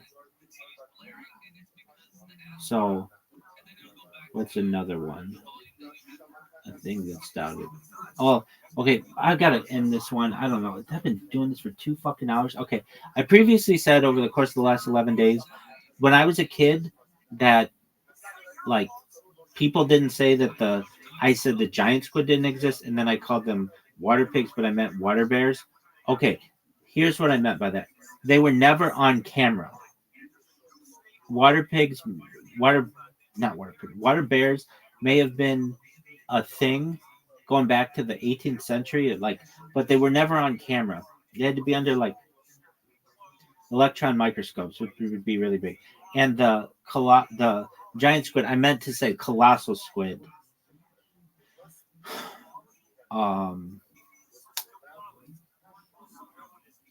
They weren't ever on camera until the early 2000s. And I'm telling you, like, if you would go out and talk about the colossal squid being a thing, like people would say that you're talking about the Kraken and all of these stories of like ancient or of like mariners, like of antiquity, and it'd be like, actually, like, we've got this thing on camera. Oh, and the other thing, we had seen bodies wash up on shore, but the first time it was on camera, like a living one, they tracked a baby in 2007. This Japanese crew. And why is that important today? Because when I was a kid, people would say, well, you don't have it on camera, so like, how can we believe it? And even before then, I'm sure people were like, well, you don't have a picture of it. Even before then, you'd have like, we don't have a sketch of it, whatever. And I asked a question yesterday to AI.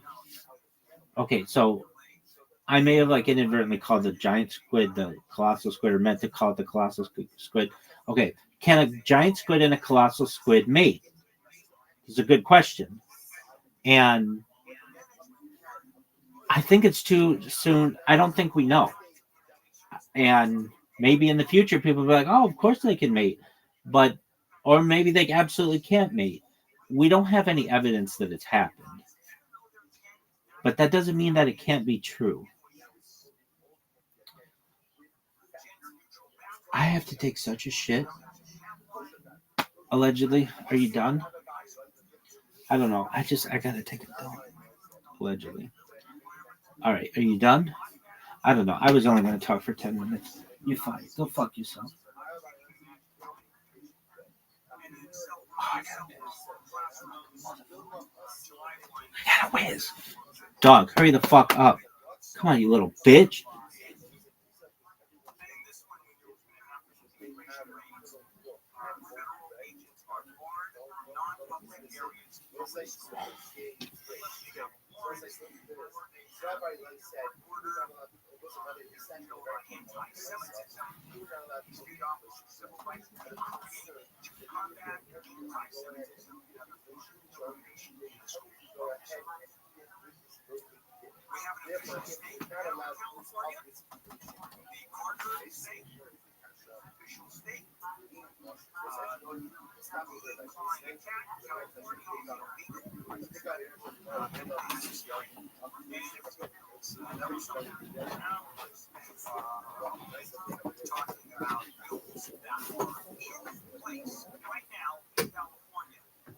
Peacocks have the right of way in the city of Arcadia. Straight out. Baldwin Park.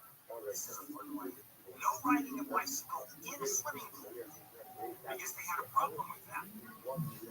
That is designed to prevent damage to the bicycles and the pools, which makes sense. No washing your neighbor's car without permission. Otherwise you get shot, don't you? And it's illegal to do it. LA, you can't wash your neighbor's car without their consent. Okay, come on. Okay, now fun one, frog jumping contest, since we do that a lot. California, you can't eat a frog that dies in a frog jumping contest. And if a frog dies during the competition, not only can it not be eaten, it has to be destroyed as soon as possible. Will is not in No cursing cursing on a mini golf course. What? No cursing on the mini golf course? Can you imagine? I'm screwed. Yeah. No silly string in Lodi. That makes sense because silly string is kind of gets in the way and it gunks up, and once you get covered in silly string, that's no fun. Okay, so that one makes sense.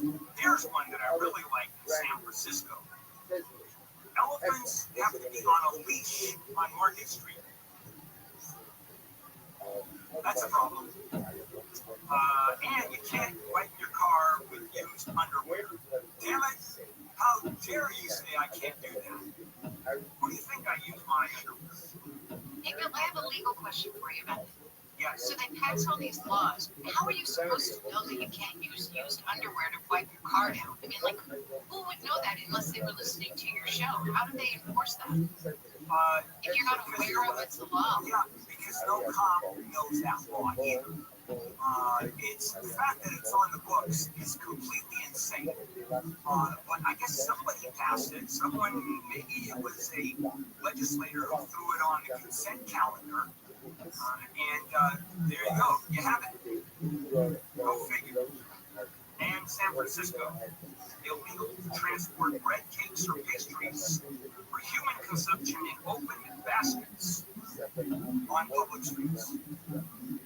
Laws in California. Don't you love it? All right, coming up, this is a legal sort of handle on the law segment. It has to do with DNA tests and errors. In other words, inherited and DNA tests. And I'll talk about that. It's a big problem.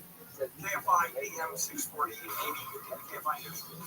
President Trump says the U.S. is now in charge of Venezuela, but ABC's Allison Kosick says it's not clear what that means for the future of the South American country. From South Florida to Madrid, Spain, to Bogota, Colombia, a mix of celebration and opposition to the capture of Venezuelan President Nicolas Maduro. Some analysts say there could be more instability in the short term. Questions being asked about the future of Venezuela and what role the U.S. is going to have. ABC's James Longman says Colombia is watching to see whether the U.S. launches a military operation in its country. Tens of thousands of Venezuelans cross this border every single day. We're also told, by the way, there's an increase in border guards here because the Venezuelans are concerned about an increase in foreign intelligence agents infiltrating the country. Airlines say they're ramping up flights in the Caribbean to get travelers home after the operation in Venezuela shut down airspace. Thousands of Americans have been stranded across the Caribbean because of the operation. News brought to you by Seller's Advantage. The hunt is on for the person who stole hundreds of sports and Pokemon cards from a card shop in Simi Valley.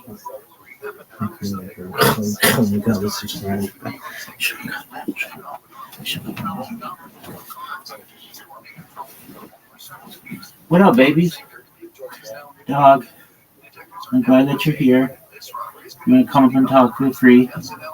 I'm just really experimenting, so let me know your thoughts. Minnesota Governor Tim Walz has ended his re-election campaign. He said in a statement he believes he would have won a third term as governor, but decided, in his words, I can't give a political campaign my all after what he described as an extraordinarily difficult year for the state. Investigation fraud in the state's child care programs and also I was. How are you, big man? Amazing. GM, what's new with you?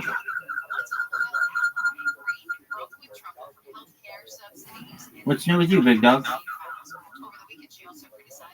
Do you have a project or anything? Dog, check this out. Check this out. Wait. I don't know if you have an Oh, whoa, no way. Doug, do you have an iPhone?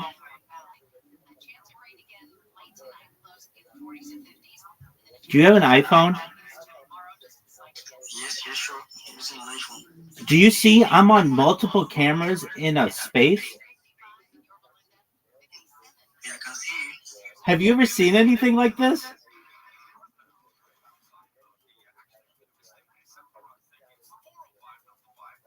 Have you ever seen anything like this?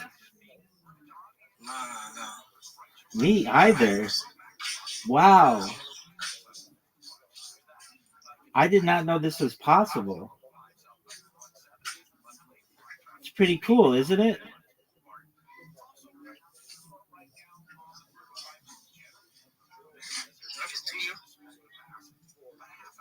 What'd you say, big man? Wow. This is interesting. I did not know this was a thing where you could be on multiple cameras in a Twitter space. So Jossie, tell me about yourself. What are you into? What projects you got going?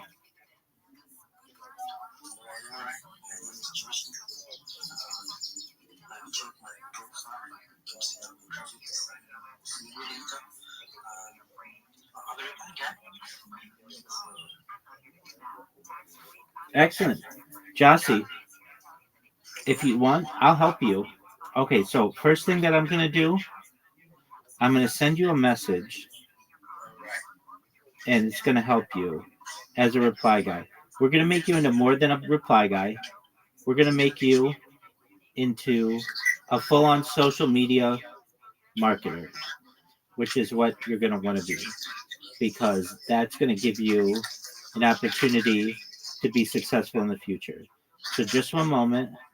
The fact that you have an iPhone is really cool. All right, Jossie, first thing I'm going to do, I'm going to send to you an invite. Okay. Oh, my pleasure, my man. Okay, so what I want you to do is look at the messages that I'm sending you in the chat in on X, and you should see. Yo, what up, Alicia? How you living, girl? I'm following you. Alicia, if you have an iPhone, you probably have never seen this before. Somebody on so many different cameras in a Twitter space. This is wild. Yo, what up, Crypto? Crypto, do you have an iPhone?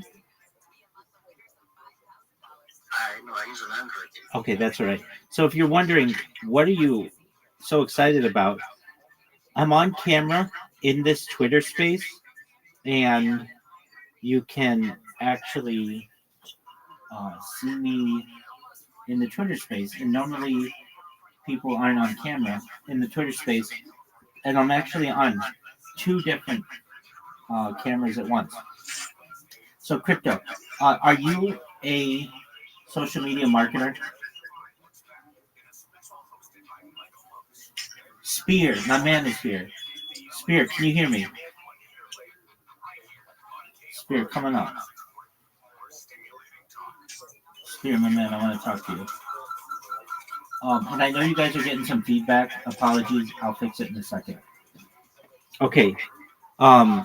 Crypto Kin, are you a social media marketer? No, I'm just a reply guy and community moderator. Of course. Yeah, but you want to make more money, right? Yeah. Absolutely. Okay, so I can help you to do that. I'm going to send you the same message that I sent to my man Jossie. And Spear's gotten this. He knows what's up. Jossie, can you check your messages?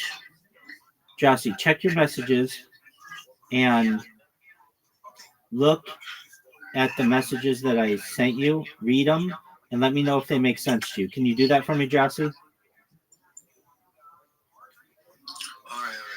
Okay, excellent. While you do that, my man, we've got Spear here. So Spear, I'm gonna send you, or no, I mean, we've got CryptoKin. CryptoKin, just one moment. I'm gonna send you a message, and then CryptoKin, I want you to read what I'm sending, and I will explain how this is gonna help you. So basically, you guys right now, many of you are just reply guys, which is cool, but I want you to be more than that. I want you to be full on social media marketers, and I'm going to help you to do that. And everything I tell you is free. And I've helped 50 people recently to become social media marketers. And so what this is going to do is it's going to help you. If I may ask, Crypto King, do you have a resume? No. Okay, that's okay. I'll help you to make one. Okay, so what you want to do, Crypto King, go look in your X messages and read what I sent you and make sure it makes sense to you. And if it doesn't, then I'll clarify anything. But it should be like the best few messages anybody's ever sent you. It's going to change your life. You're welcome, my friend. While you do that, we've got some other people here. What up, Peter? Peter, come on up if you want to talk. Spear, are you there, my man?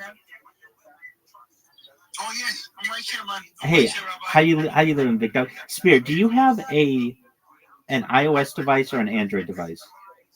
I have both. No way, Spear. Come into this space on an iOS device. Can you see I'm on camera?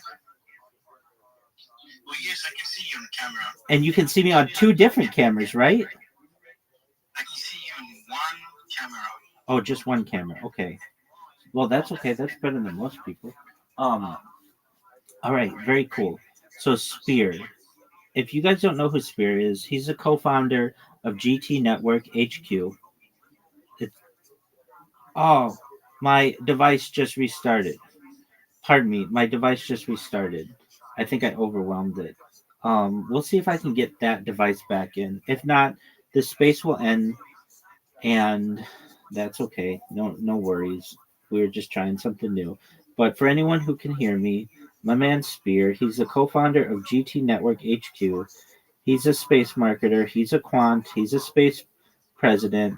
And if I may ask, Spear, you got the message that I sent you to how to increase your, make your link tree and all that, right? Oh, yeah, I think I get the message. Excellent. Very well. Okay. And so you know how it is. When you have time, you get it done if you can.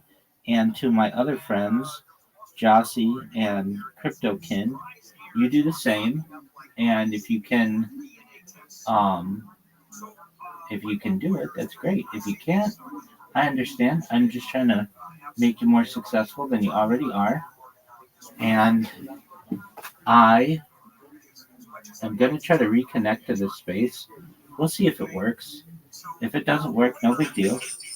Oh, okay. It just worked. Okay. Let's see if we can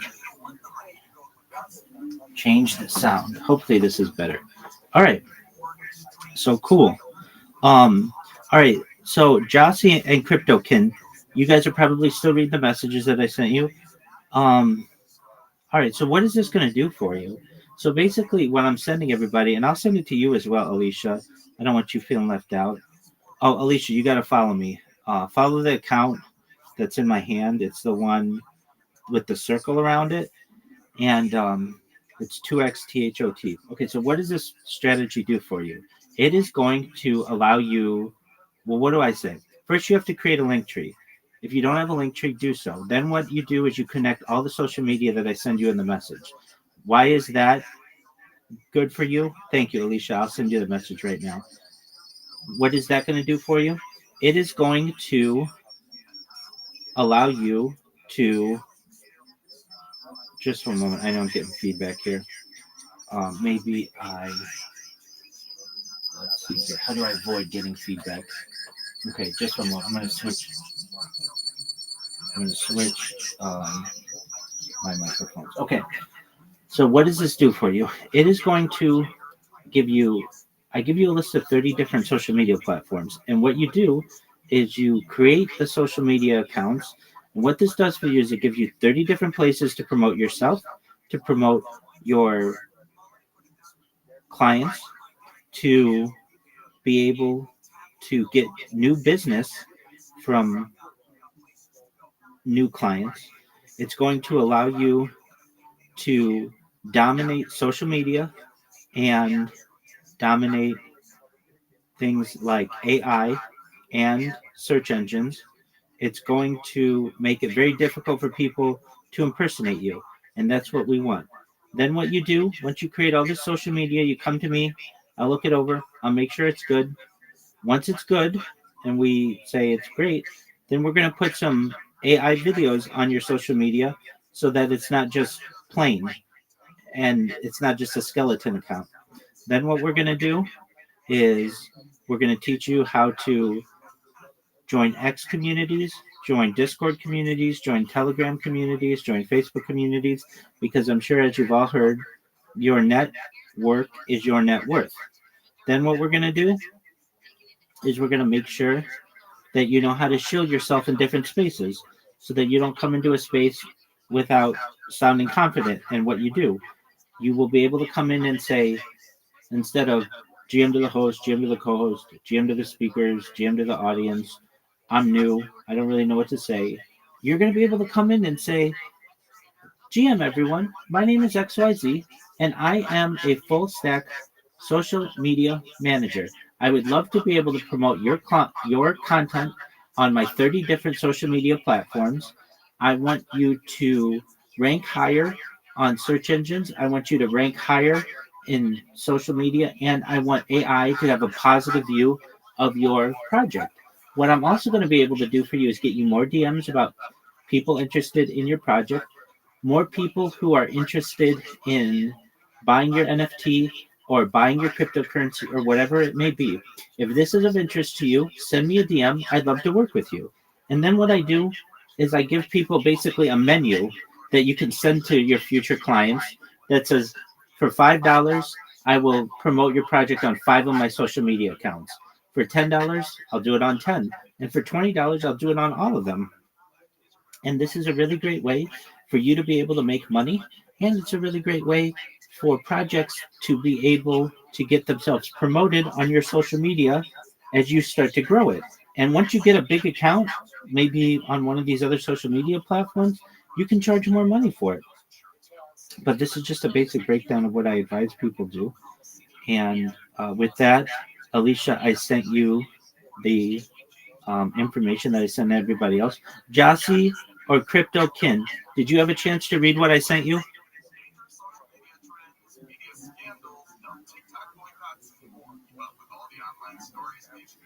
Jossie or Crypto Kin, did you have a chance to read what I sent you? Yeah, so I'm just going through. Okay, take your time, Jossie. Absolutely. And Spear, I've got an updated version I'm going to send you. I want you to read this as well.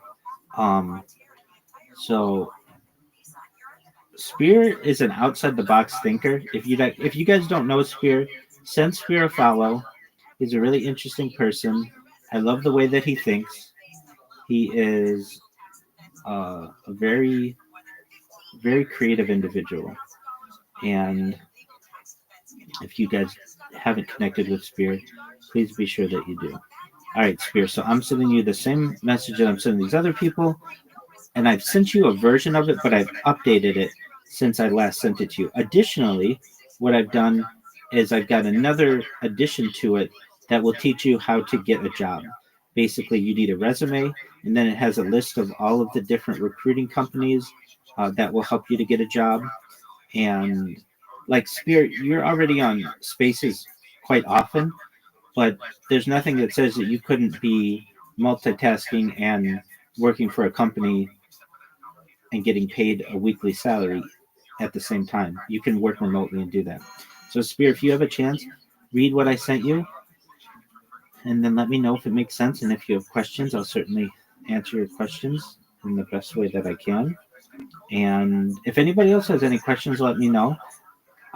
So you guys should know I stream my life 24 hours a day. And I've been doing Twitter Spaces, video Twitter Spaces, now for almost an entire year, 24 hours a day. So I basically have an entire year just on Twitter Spaces and data.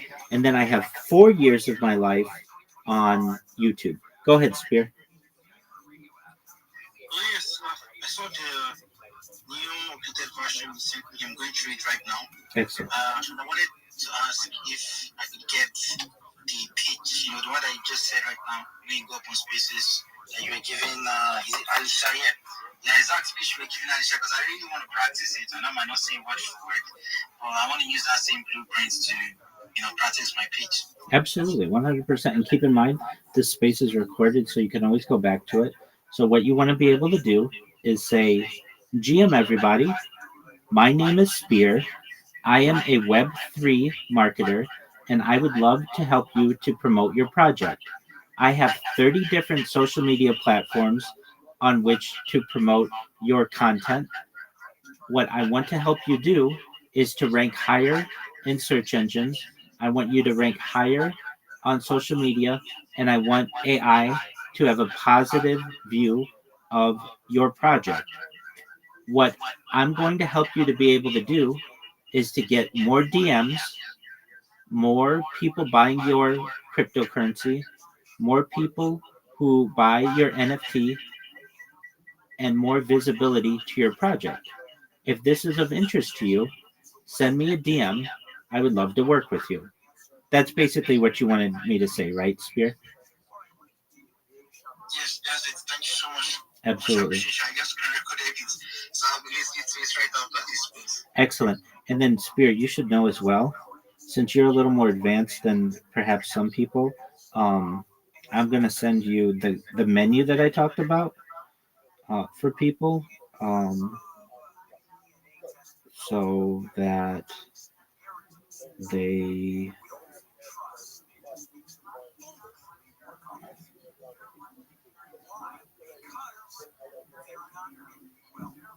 that you can send it to them. So just one moment.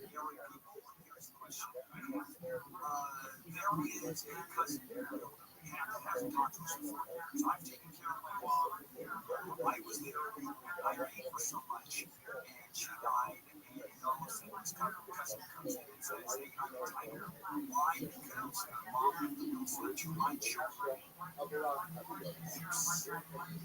Which is why it is so important to have an expert trust these things where you're right up the trust. Or right in the well, as we both use trust. And so I had questions with you. Let me find the message. So, how do you make sure Let's see here. Well, if you don't have a will, you want to write right now. And the will has to clearly state all of the heirs. Do not use language like descendants. If you want to intentionally exclude people, even unknown biological kids or people that are not part of the intended dog. All right, I'm still here. I'm going to try to go to one of my other accounts.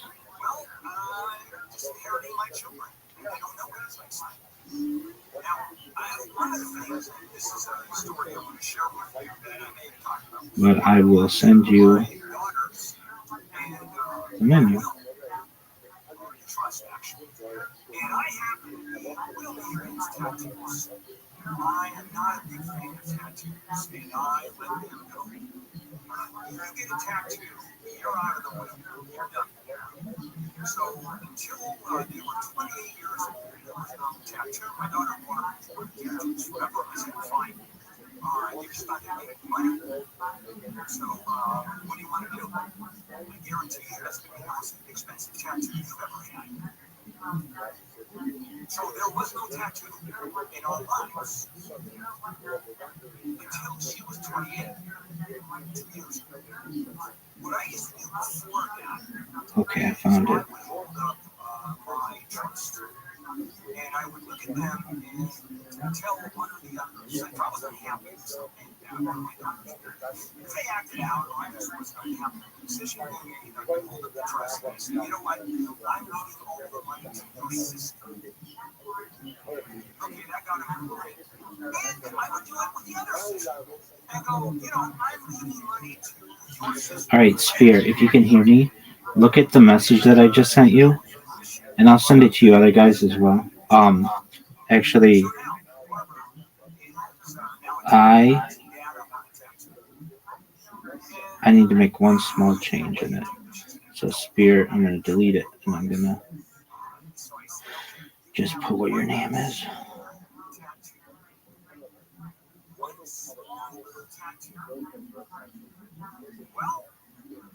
There you go. Pandora's box was open. She has become so tatted up that she can be the tattoo lady in this service. Actually, that's not true. But it opened up the Pandora's box. Took the genie's now out of the bottle. But again, it was that's how much control I had over them. Literally, with my will, because it is airtight. And I guess Harry, otherwise would have, if they hadn't written the will correctly, might have come in. Let's say I had a big deal when I was younger, and all of a sudden there's a kid out there. And I didn't even know there's a kid out there. And the whole sentence alludes to the paper that I died. And I don't know what kind of obituary I'm going to get. I guarantee you that it will not be a paid obituary. There's no one in my family is going to pay money. There's $300 or $500 to run an obituary in the LA Times. So somehow the news goes out that I am done. And all of a sudden, this child that I never knew occurred is there. And it's how do you prove it? There used to be blood tests, but those are not specific enough. You could argue all kinds of legal issues. Like you should have put my name on the birth certificate. You knew about it. You mentioned it. You told people about it. And that was kind of flaky. Today, DNA tests. All right, Spear. Look at the message I just sent you. That's basically like a menu that you can send to people when you're done. I'm going to send it to you, Alicia, right now as well. And Crypto King, I'm going to send it to you too.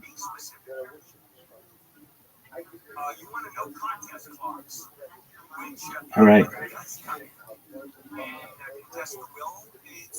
So if you guys can, look at what I sent you. And if it makes sense, let me know. Yeah, I got it. Excellent. Read through it, Spear. Let me make sure it makes sense to you.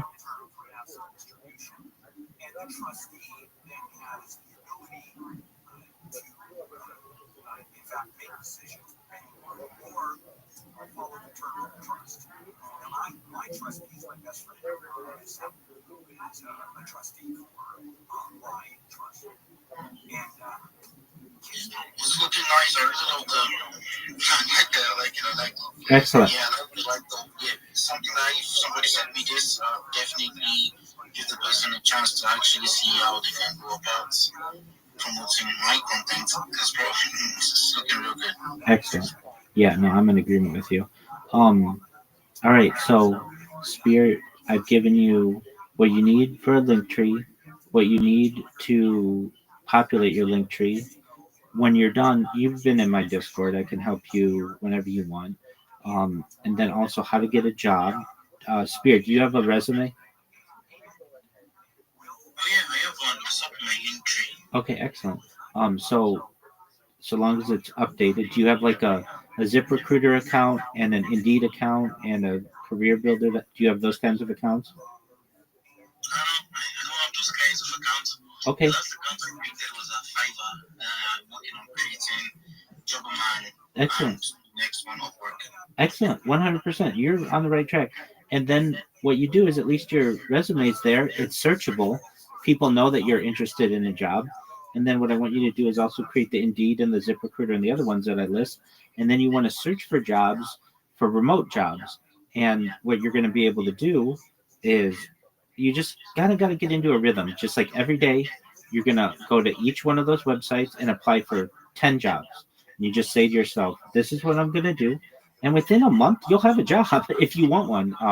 They have crypto projects that advertise on there, and they have people who are looking for spaces hosts or community managers or whatever you want to be, and those are things that I know you're very good at, and so I want to make sure that you have the tools to be able to succeed. And then what you do is you ensure that you send out that message to people when they're interested in what you do, and you'll be very successful. I have absolutely no doubt. So excellent. So if you guys are like, so what is this space? I have literally been doing these spaces 24/7 for since last February 14th. So there's a whole year of my life essentially on Twitter Spaces. And just recently, I started joining the Twitter Space with one of my other accounts, with the bigger one that you guys know. Now, what I'm going to advise you all to do, because I want you to be successful, Baby Billionaires, if you don't know about this project, you should. They have a project.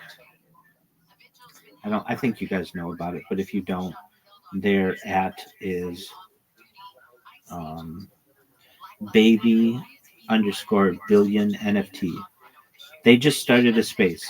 I'm going to go to that space. I want you guys to go to that space as well. I'm going to keep my space going that you're seeing right now, but I'm going to take my main account and I'm going to head over to that other space. I want you guys to be successful. And I'm not able to make this space as big as I want to. Not yet. I will. I've just started to do this. So head over to the Baby Billionaire space. I'm going to be over there. And if you guys have any questions, send them me in the DMs, okay? Take care, guys. And I'm still here, but as you can tell, I'm going to the Baby Billionaire space.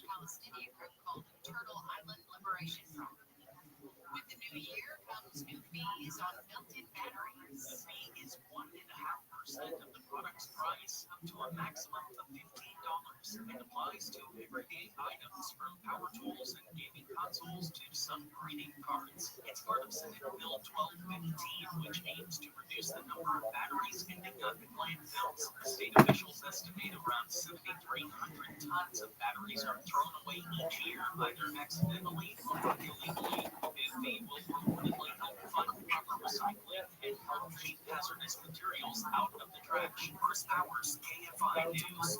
All 40 people killed in a New Year's Eve fire at a bar in a resort town in Switzerland have now been identified. ABC's Tom Suki-Harich says investigators believe the fire may have been started by sparklers put into drinks and held too close to the ceiling. The prosecutor is now investigating the safety conditions at the venue. Friday, Switzerland held a ceremony on the day of national mourning to pay tribute to the victims of one of the country's worst ever tragedies. Most of those killed in the fire were teenagers. A pill version of weight loss drug Wegovy is now available. ABC's Rhiannon Alley says drug maker Novo Nordisk says the pills are cheaper than the shot. According to the company, these pills work just as well as the shot. Clinical trials show similar side effects and results between the pills and the injectables. And Eli Lilly has a GLP-1 pill that should be available later this summer. The lowest doses will cost $149 a month, and higher doses $199 a month. Hollywood continues to honor the late Rob Reiner and his wife Michelle. Reiner is recognized with several tributes during Sunday's Critics' Choice Awards held in Santa Monica. The couple was found stabbed to death in their Brooklyn home on December 14th. Their son, Nick Reiner, remains behind bars without bail. He is scheduled to be arraigned on murder charges on Wednesday after his initial arraignment was postponed last month. His attorney, Alan Jackson, requested the delay to have more time to prepare for the case. Daniel Martindale, KFI News. South Lake weather from KFI. Almost done with the rain. Mostly cloudy skies today. We do have a slight chance of showers. Highs in the 50s and 60s. Clouds tonight with a chance of showers overnight. And then we still have a chance for showers tomorrow, but just a slight one. Highs will be in the 60s, becoming sunny on Wednesday, and the sunshine's going to last right on through the rest of the week. Cool with highs in the 50s and 60s. 56 in Calabasas, 57 Manhattan Beach, 52 in North, and 57 in Aliso Viejo. The KFI market report, the Dow is trading up 745 points. The Nasdaq up 207. S&P 500 is trading up 58. We've got a police chase continuing. It was at Beverly Hills, the Hollywood, now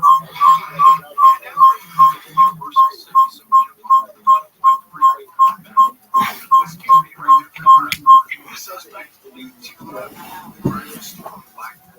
sedan just got off the bar and is now looks like it's going to be westbound on Ventura Boulevard from bar where it's Cuenca there for a little bit, then turns into Ventura, and that's where we're at. So heading into Studio City there on the westbound side of Ventura Boulevard again.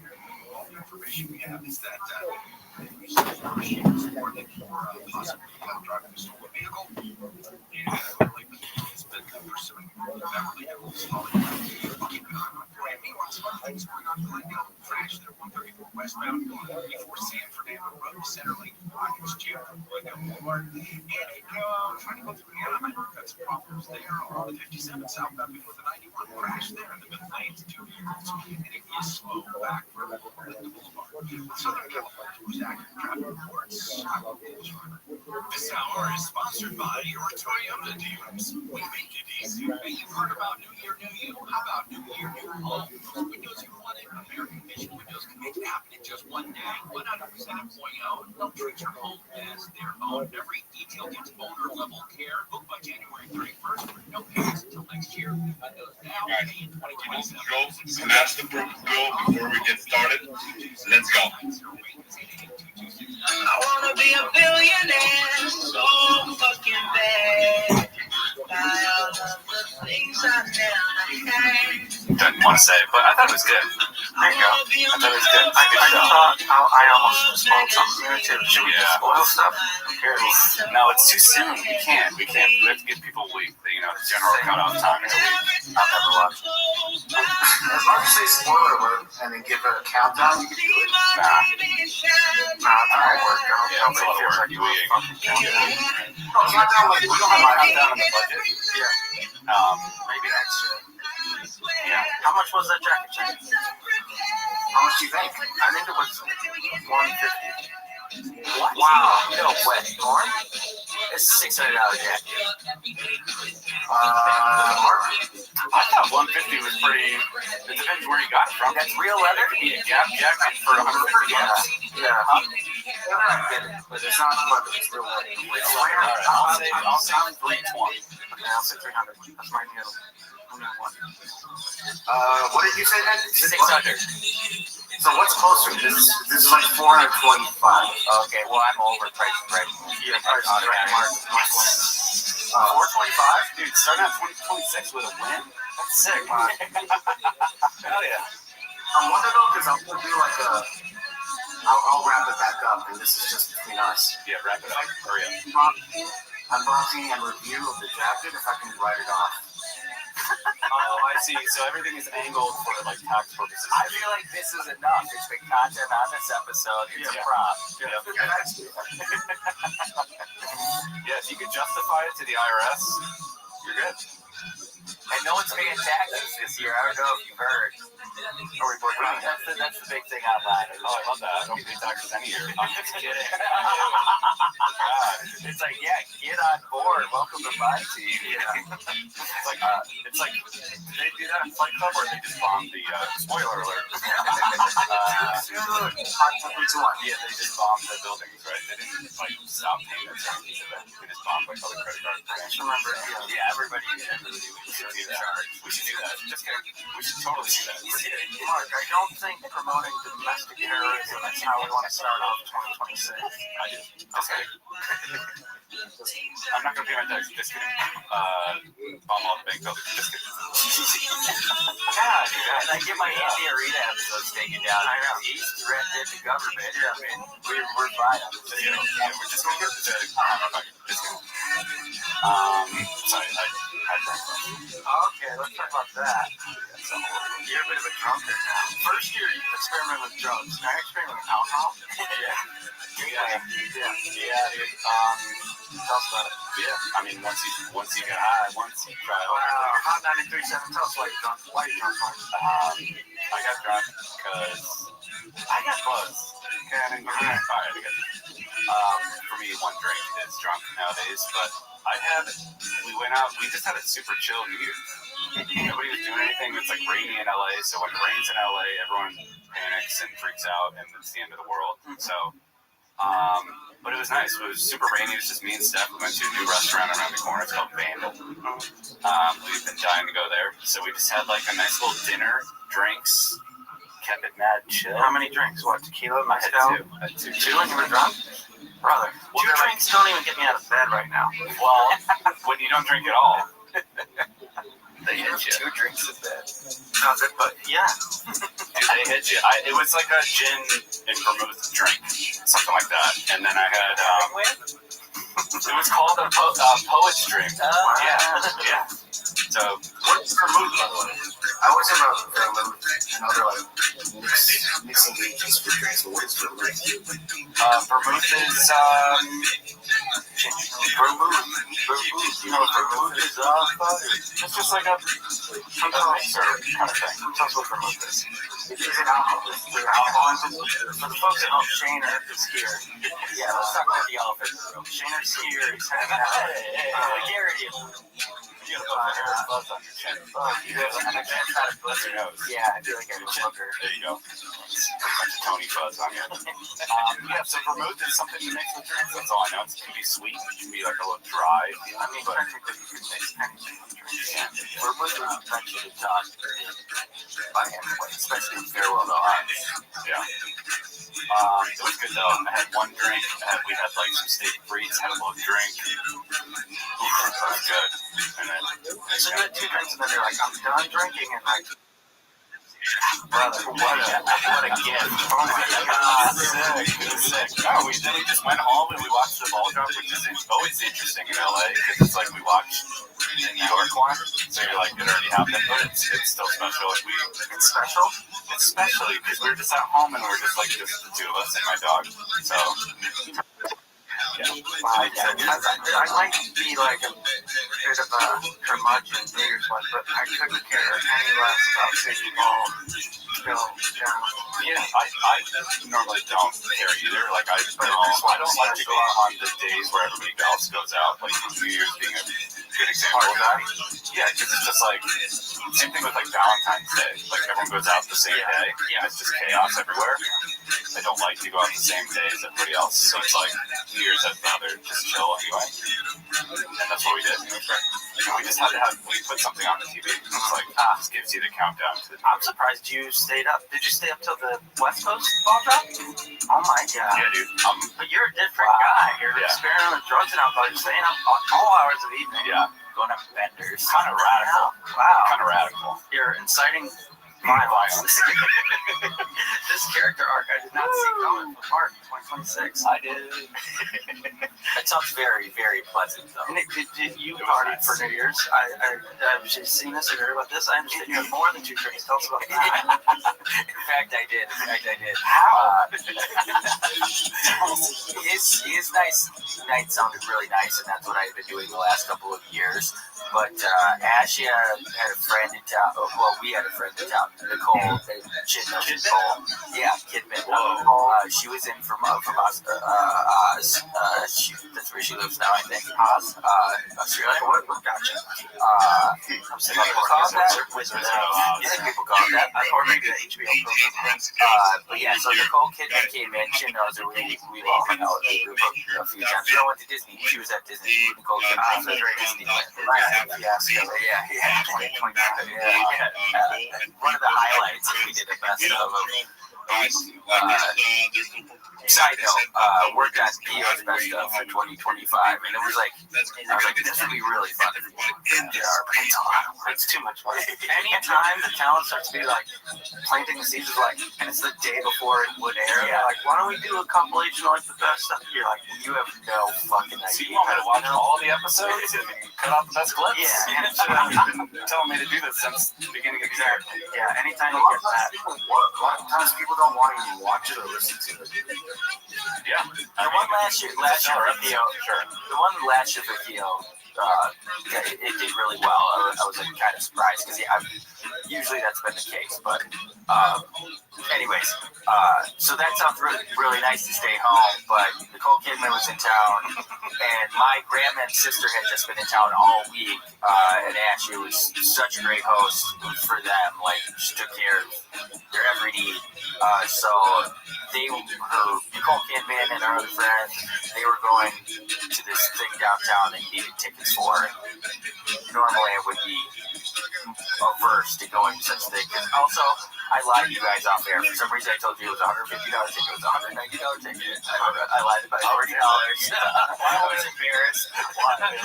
Because I feel like a fool. But also, it was all you could drink from 8 to 12. Not much for me. $190. Yeah.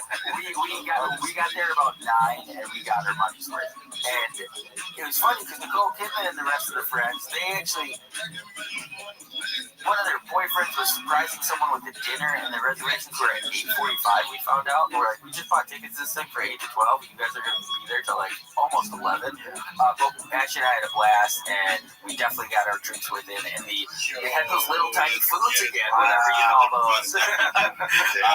And really good ones, sliders, like full tacos. Oh man, just so many breaded meats. It was unbelievable. Lots of bacon wrap things, lots of jalapeno infused things. And tell us about the entertainment. So one of the guys we were with, his friend works at the bar, so he was able to spot the owner. And I guess this guy owns Davey Wayans, and not Wayans, but yeah. It sounded like it's the Dave. Yeah, sounded like a Wayans brother. Yeah. I'm a David Wayans.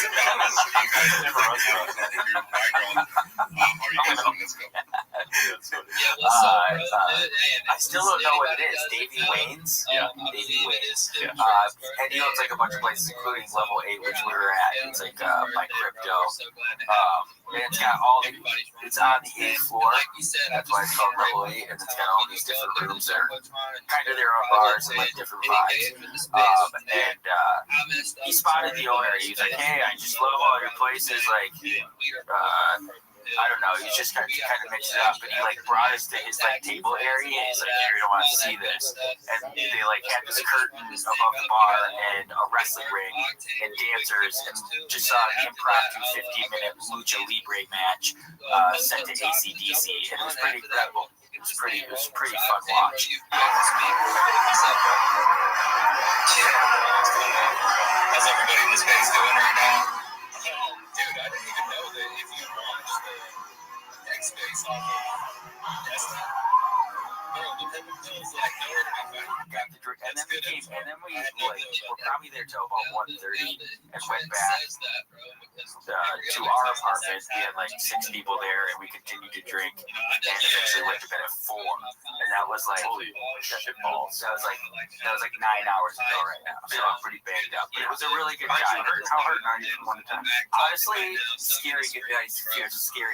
Just a little dragon type wise, but yeah, you were jonesing for energy drink. Shout out to everybody that pulled up to the space. We appreciate you guys. I just went in and I was hoping you could find some way to solve that for me. On the space post. So I think here in a bit I'll probably retweet it again. But yeah, appreciate everybody that pulled up. We did me and C did a little rebrand yesterday. To show love. I did. I do. It was like when we got back to my place. Dude, I got some bangers, bro. I got 3 pretty solid NFTs for weeks. Shout out to those. When did you guys first call me? Just the day before.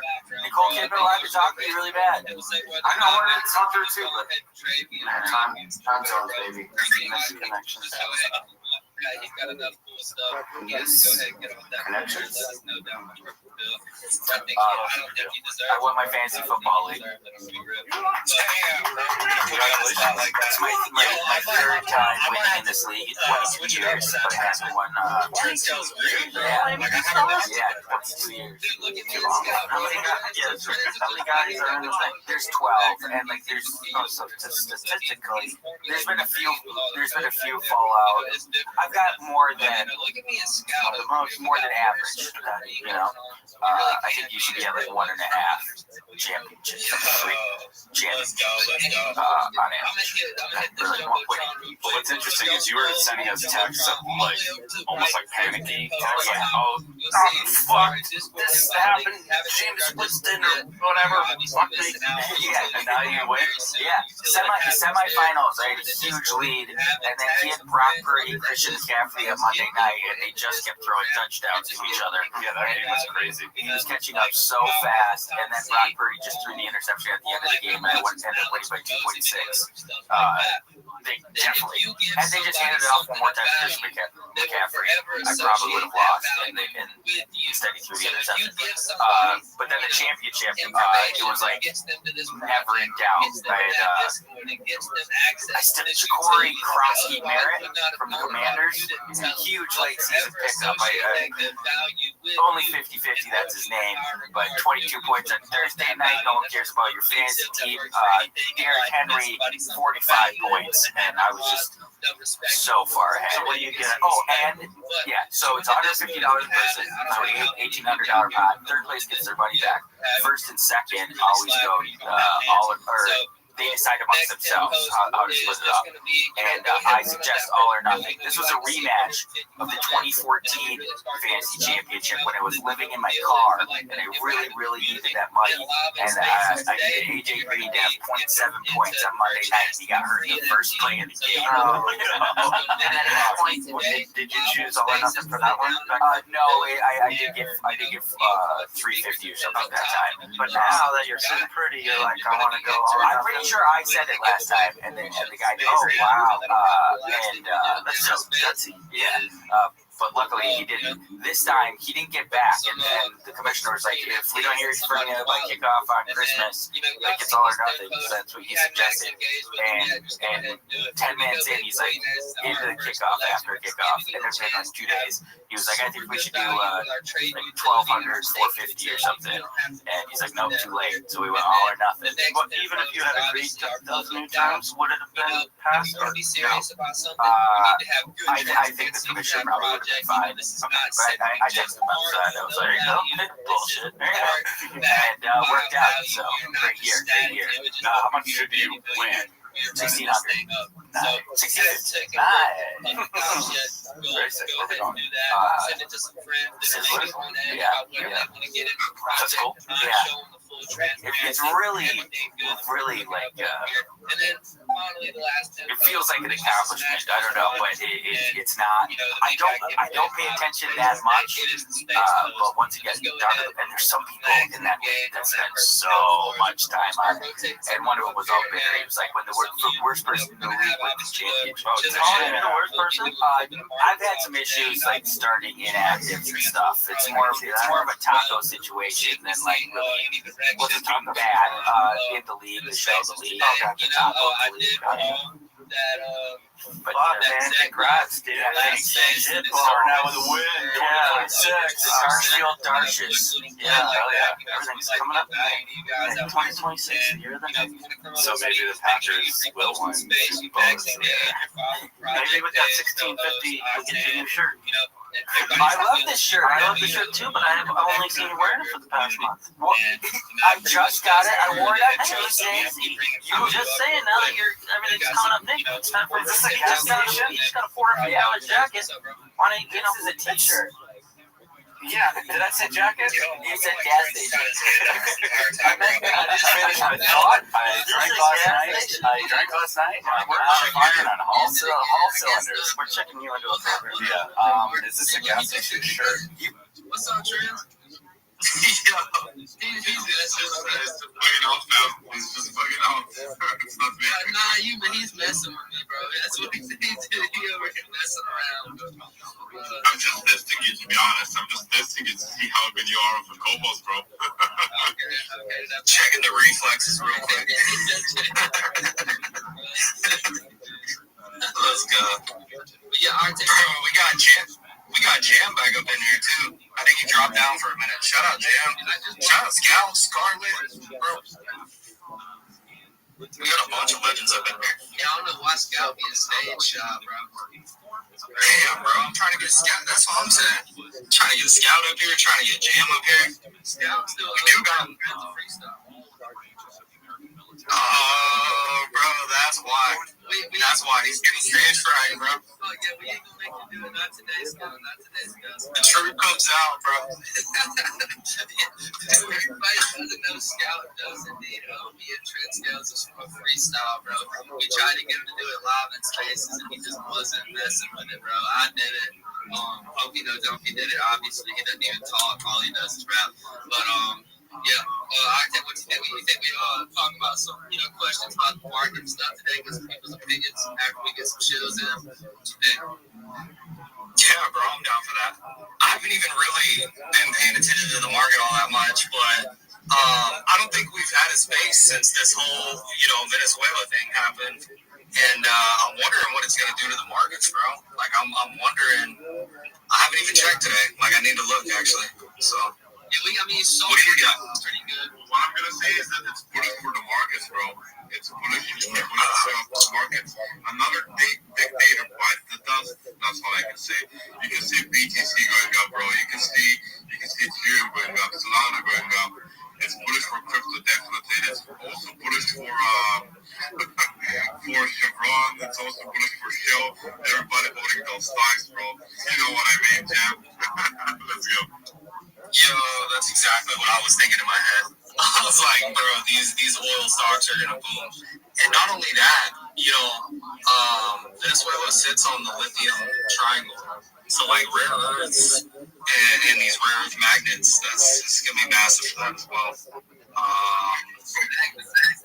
Yeah, that was just my thought. I mean batteries as well, but there's a lot of rare earths over there, and I know that we were sanctioning oil that was coming out of Venezuela, and they wouldn't allow any of our companies to do business over there.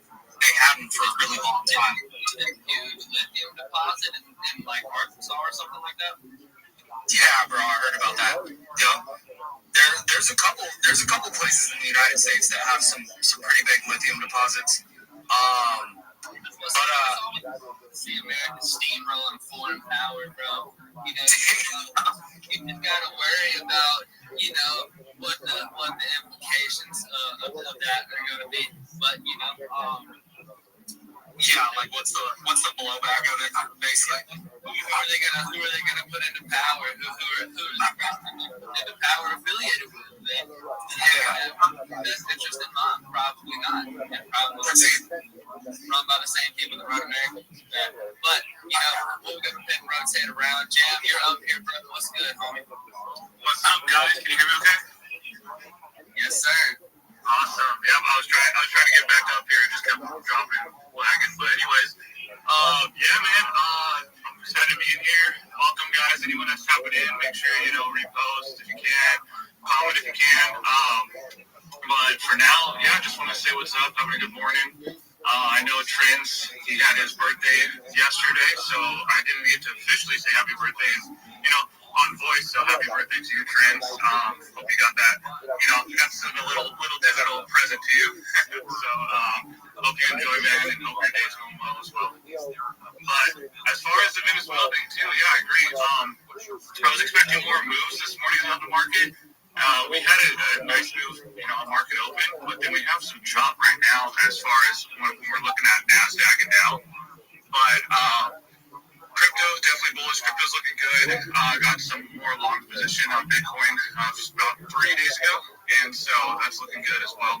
But I think the oil too, the oil positions. If you have any, especially the oil that we were getting from them was used also primarily for diesel, which that runs everything. It runs our jets, our boats, our vessels.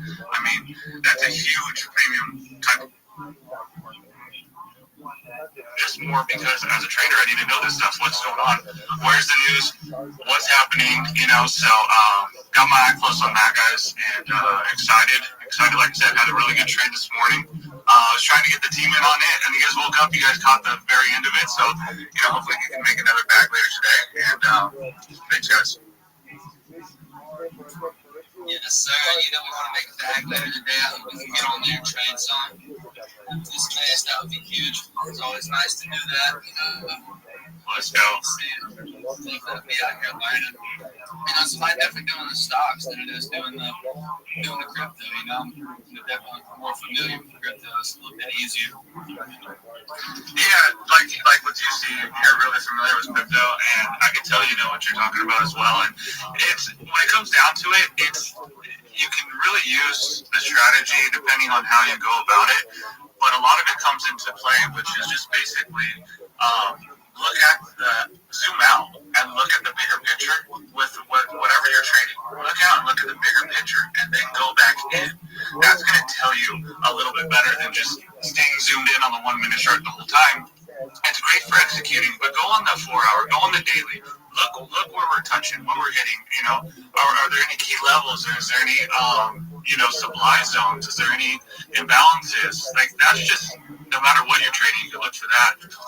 But it is a little different. It's a little different trading the two. You got to get used to it. But I think it's more and more becoming the same. Again, TriFi and DeFi is coming together, and I think the institutional money's poured over, the liquidity's poured over, so we can see how it's going to be very similar as far as trading. Which for me I love, because again, I had to kind of set it up differently when I was going to trade Bitcoin or Sol or ETH versus when I was trading the NASDAQ or ES or SPY. So now it's very similar, I've noticed, and I like that because I could set it up where I see that position on both ends, and I could execute properly. So that's how I'm doing it, and I'm just excited to keep learning with you guys. We're getting closer and closer to unlocking the premium. And I don't know if they talked about it, but if you guys are mint live here, I know we're running a deal where you mint live, guys. So we just want to make sure that you guys are tapping in and staying active. And I'm always here for any questions. Yo, let's go, Jam. Yeah, you guys heard the man. We've got the giveaway going on right now, and then Jam's also running a separate giveaway, I believe, right now as well, right, Jam? Is that pinned up or? Let me do that too. I don't know if I can just purple bill. Let me see if I can do it somehow. Just go to your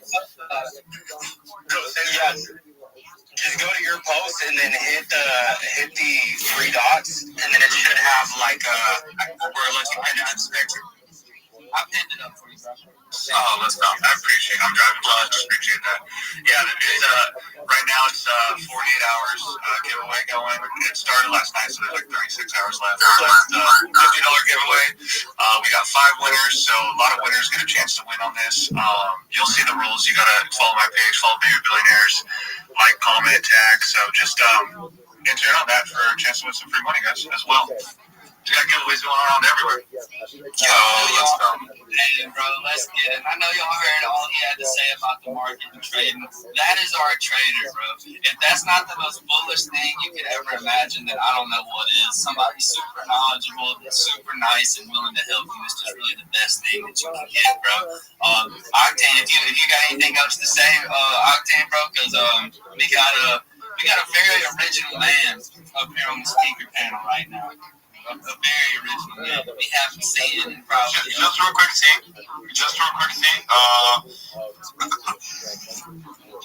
Okay, my bad. Yeah, can you check the team chat real quick, Sam? Yeah, go right now.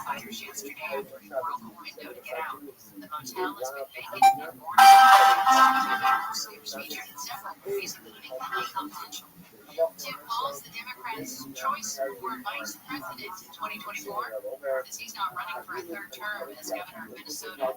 He says he can't get a political campaign. Okay, I just got a call, so that messed up the experience of our own space. Yo, y'all still hear me? Okay, yeah. Yeah, we got a very original man on the speaker panel today. This day goes live pretty much 24/7. Spends his whole life on live. I've never quite met a guy like this. He's quite original, and I've never seen anybody do it like he does it. So my favorite Rothschild, bro. Let's get a word from you, homie. Thank you so much for the opportunity. First and foremost, I've done my best to follow every single person in this space. I'd appreciate if you could do the same. I'm the easiest follow back in the game. I follow everyone back.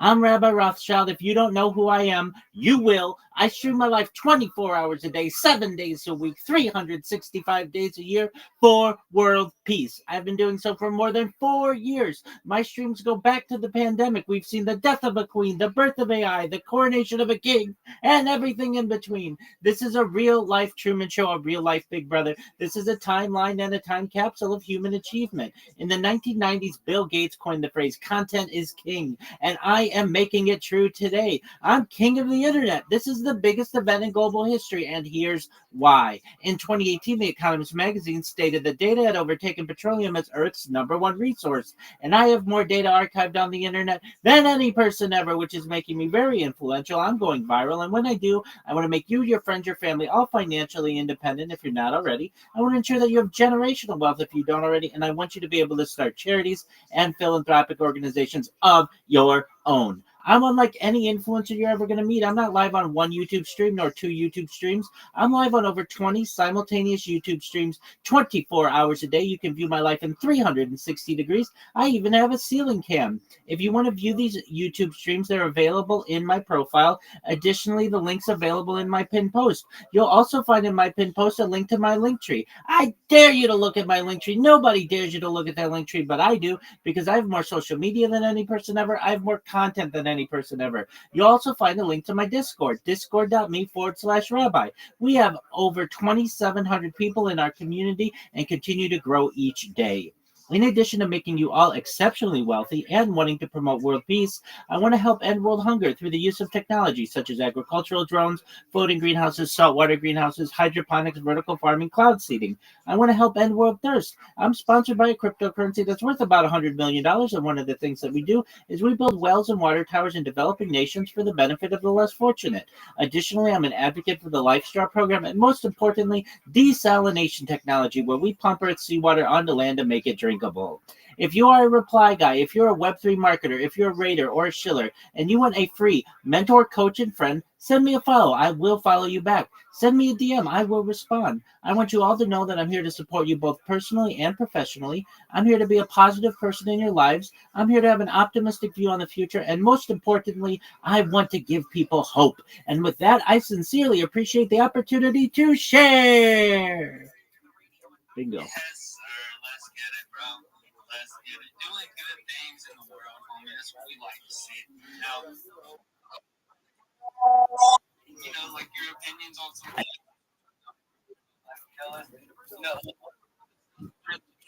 What's like a pretty good narrative going into this new year, bro? 100%. I'm a macro investor. I invest long term. I don't look at things in terms of daily, weekly, monthly, or even yearly. I look at crypto as an investment for the next decade, even into the next century. If you want to give your family generational wealth, pick one of the popular cryptocurrencies and invest in it long term. I can all but guarantee you in a decade or two, it will be the central nest egg for your family. I am also someone who believes that NFTs will be popular once again, as we've seen. There are ebbs and flows to any kind of investing, and NFTs are certainly guilty of this as well. I think that, interestingly enough, the NFTs that may have rugged you, those projects that you think that are worthless, I would hold on to those, because perhaps not now or in the next 5 years, but maybe in the next 50 years, those types of NFT projects will find new life. Just like we have art that, when it's initially created, does not have too much value to some people, give it time. Time plus everything makes essentially more value, just like we see with antiques and we see with art collections of uh, antiquity. Everything gains value if it has enough time behind it. Even just like you take like a pot from 100 years ago, or even 500 years ago, or 1,000 years ago, or 2,000 years ago, it all has value. And sometimes time is the thing that gives it value, but I also think the fact that you have introductory early NFT art will make it valuable someday, and it doesn't hurt to have it in your wallet.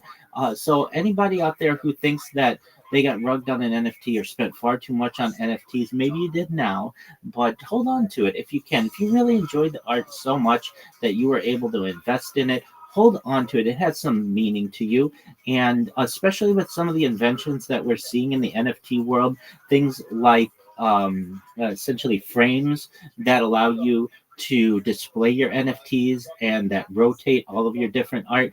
This is going to change the game in terms of what people are able to display in their homes, and also I think may give the NFT market another resurgence. In terms of meme coins, you know, memes are always going to be popular, and you will always have a basic flavor of the week. One thing that I think, if you really want to make money on meme coins, you get on Pump Fun and you sit there, you wait for any new coin to be launched, and you buy a bunch of it and you rug it right away. If that's what you want to do, I'm not saying that that's necessarily the most moral way to conduct business, but if you want to see a 2x, a 3x, a 4x, a 5x, that's what you're going to be able to do. And the strategy, so long as the market allows it, it's a pretty easy way to make money. But I'm someone who feels long term, if you have your cryptocurrency investments and you hold them now into 2030, 2040, you're going to be able to retire on that.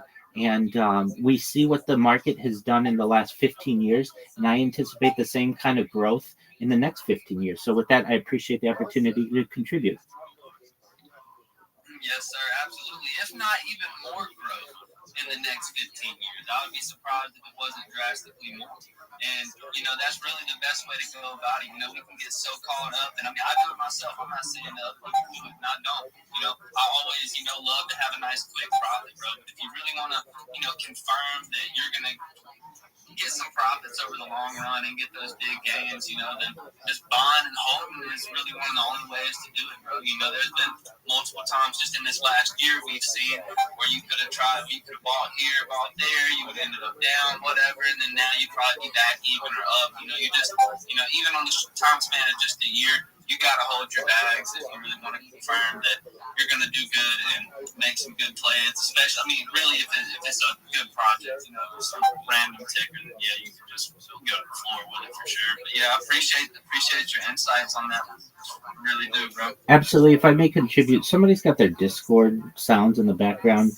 If you can, maybe it might make it more enjoyable of a conversation. And then additionally, one thing I wanted to contribute that you brought up, see in the future that we could be seeing is more growth in the market. And I absolutely agree with you. When you're able to use your cryptocurrency on Amazon, or perhaps to buy your groceries, or at the local convenience store, whatever it may be, once cryptocurrency has been brought not just into the mainstream, but is usable in your daily activities, that's really where we're going to see a game changer. And that's where we're going to see all the normies jumping in and excited that they bought Bitcoin at whatever, $500,000 or whatever it may be in the future.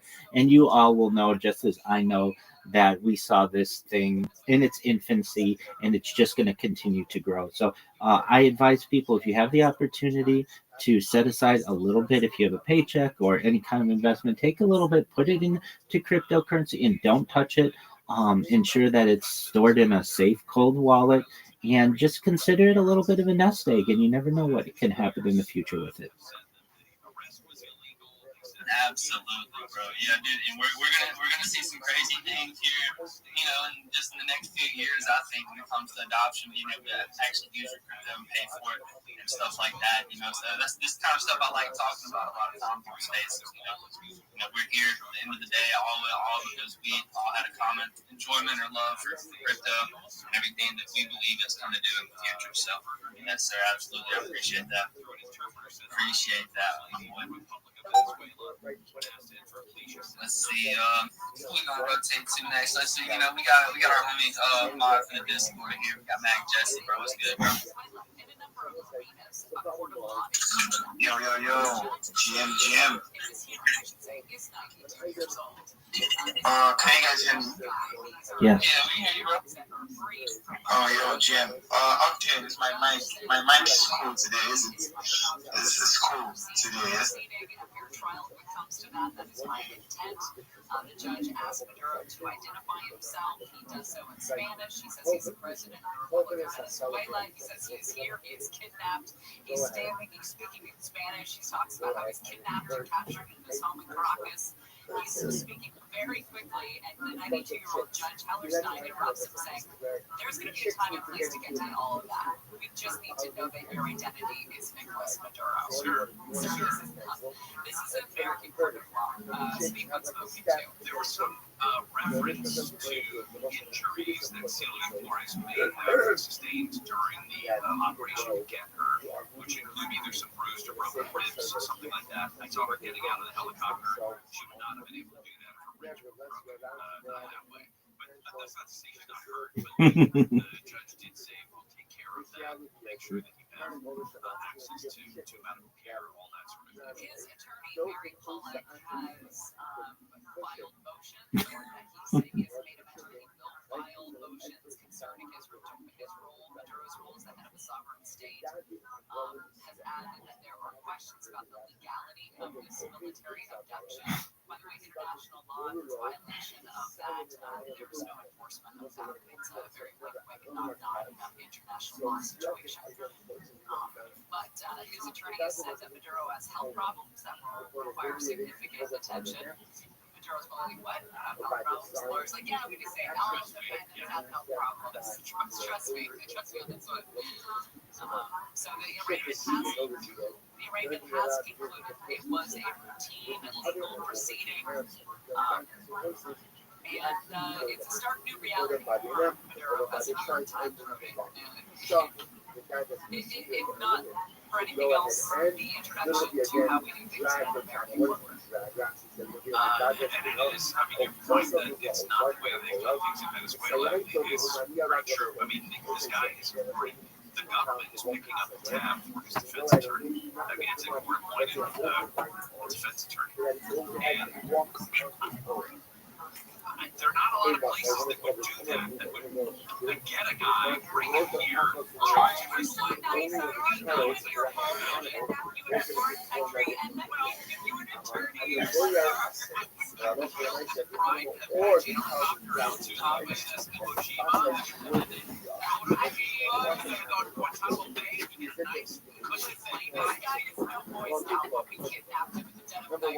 international law. I mean, there could be a case where, just like there was a case for Noriega.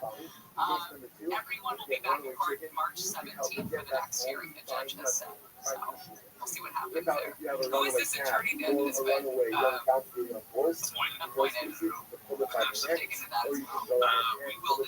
stories that, I mean, it was a massive story on Saturday. It was a massive story yesterday. Today's court appearance was a massive deal. And there are plenty of questions that do surround it, whether it is a violation of international law. Did the president violate the War Powers Act by using the military to do this? What's going to happen with the Venezuelan oil? Is there billions of dollars just waiting to be, flushed into the international oil market? All of those questions surround what it is that we're doing. I'm just interested in the idea that we're going to run the country of Venezuela. Like, just a nice big message from the president of the United States, we are going to run the country. What does that look like? What does he mean when he says that? Are we going to go in and grab the oil? And the whole, we're going to go get the oil, our stolen oil. A little very brief history. In the 1970s, Venezuela basically nationalized all of its oil. So they bought out all the American companies drilling for oil or getting oil for us. They just bought them out. They were compensated very well. But that's why Venezuela has all their oil nationalized. It wasn't really stolen. They paid us for it. Well, the question about we should do the Marco Rubio aspect, because this is a guy, listen, like about 24 hours a guy. You're saying completely overshadowed the vice president. Yes. So we'll talk about that. Yes. Gary Shannon will continue Amy King live in the KFI 24-hour newsroom. Here's the latest. Gary and Shannon have been talking about an ousted Venezuelan President Nicolas Maduro has told a judge in a courtroom in New York, I am innocent, I am not guilty, I am a decent man, the president of my country. Both Maduro and his wife pleaded not guilty to drug and weapons charges. A suspicious package has been removed and trains pulling up to Metro's Universal Studio City Station again. And thousands have turned out to run for wildfire victims ahead of the one-year anniversary of the devastating wildfires in Altadena and Pacific Palisades. Those stories and more coming up at the top of the hour. Just a slight chance of showers today, otherwise cloudy, highs mainly in the 60s. This report is brought to you by Briefing Room Podcast with John Decker. The Traffic Center brought to you by your Toyota dealers. It's the Here and Now sales event at your Toyota dealer. Don't wait to grab a great deal on a new Toyota. We make it easy. There's a stall on the Subliminal Pass on the 405. There's some outside of the 405 gas pump right around the Super Bowl Center. Looks like somebody is there along the center divider, so cars stuck there causing some delays back from the 101 freeway. After that, though, there's a pretty recent drive in West LA. An Anaheim crashed there, carpooling 91 eastbound at Lebanon Street. Looks like things are slow to go back to Marlboro Boulevard. Bellflower, bad crash, really backing things up on the 91. It's the 91 eastbound right before Bellflower Boulevard. The carpool, two left lanes are blocked this way. The car and a box truck.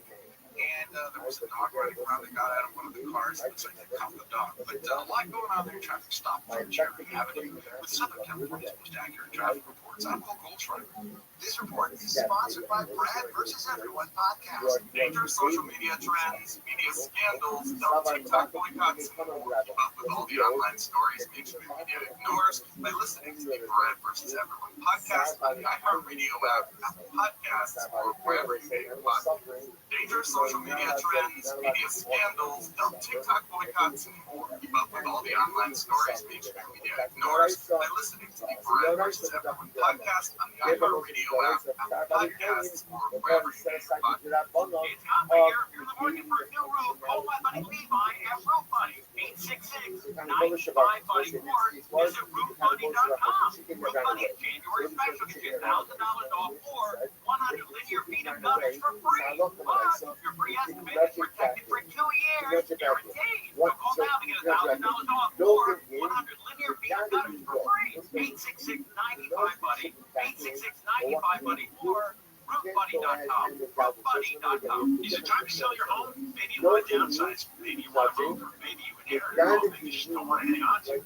Whatever your reason is to sell, you call Seller's Advantage. Seller's Advantage has been buying homes for decades. They're seller reviews speak for themselves. They are people who buy from other people and provide custom solution that works for your needs. They offer and will buy with cash, and they can close in days. The great part is you don't have to worry about spending money on repairs, preparing your home to be shown, or having people come in there. And there are no agents. Just a great offer and an easy process that will give you peace of mind so you can walk away happy. So it's time to sell your home. Call Seller's Advantage for a free no obligation offer today. 888-321-AS-IS. 888-321-AS-IS. 888-321-2747. SellersAdvantage.com.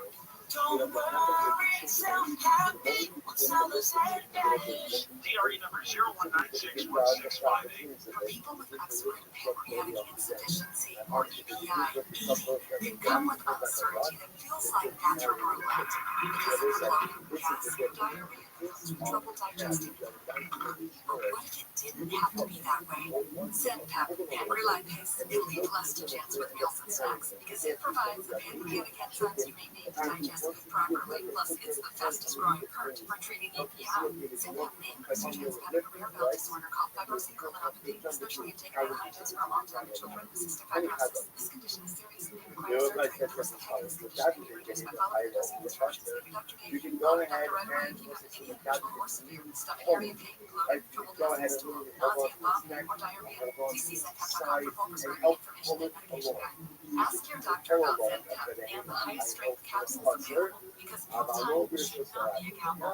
Los trademarks are owned by Societe de Productores SABV, Switzerland, or use information. The free iHeartRadio app is the #1 app for radio.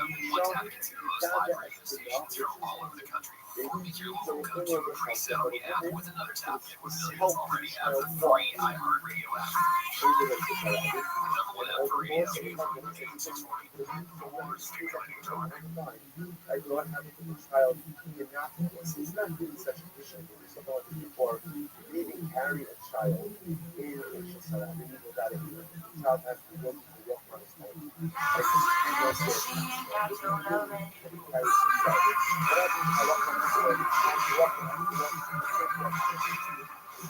Child grew up as well as I'm wondering what kind of child Of course, that was the ending to this NFL season, which has been bananas. And in the last 4 minutes of the game, there's like 3 touchdowns, a missed extra point, and a field goal. It's unbelievable. That was crazy. It was just. And what class for John Harbaugh to walk his kicker off the field like into the tunnel, arm around him. It's a lonely role.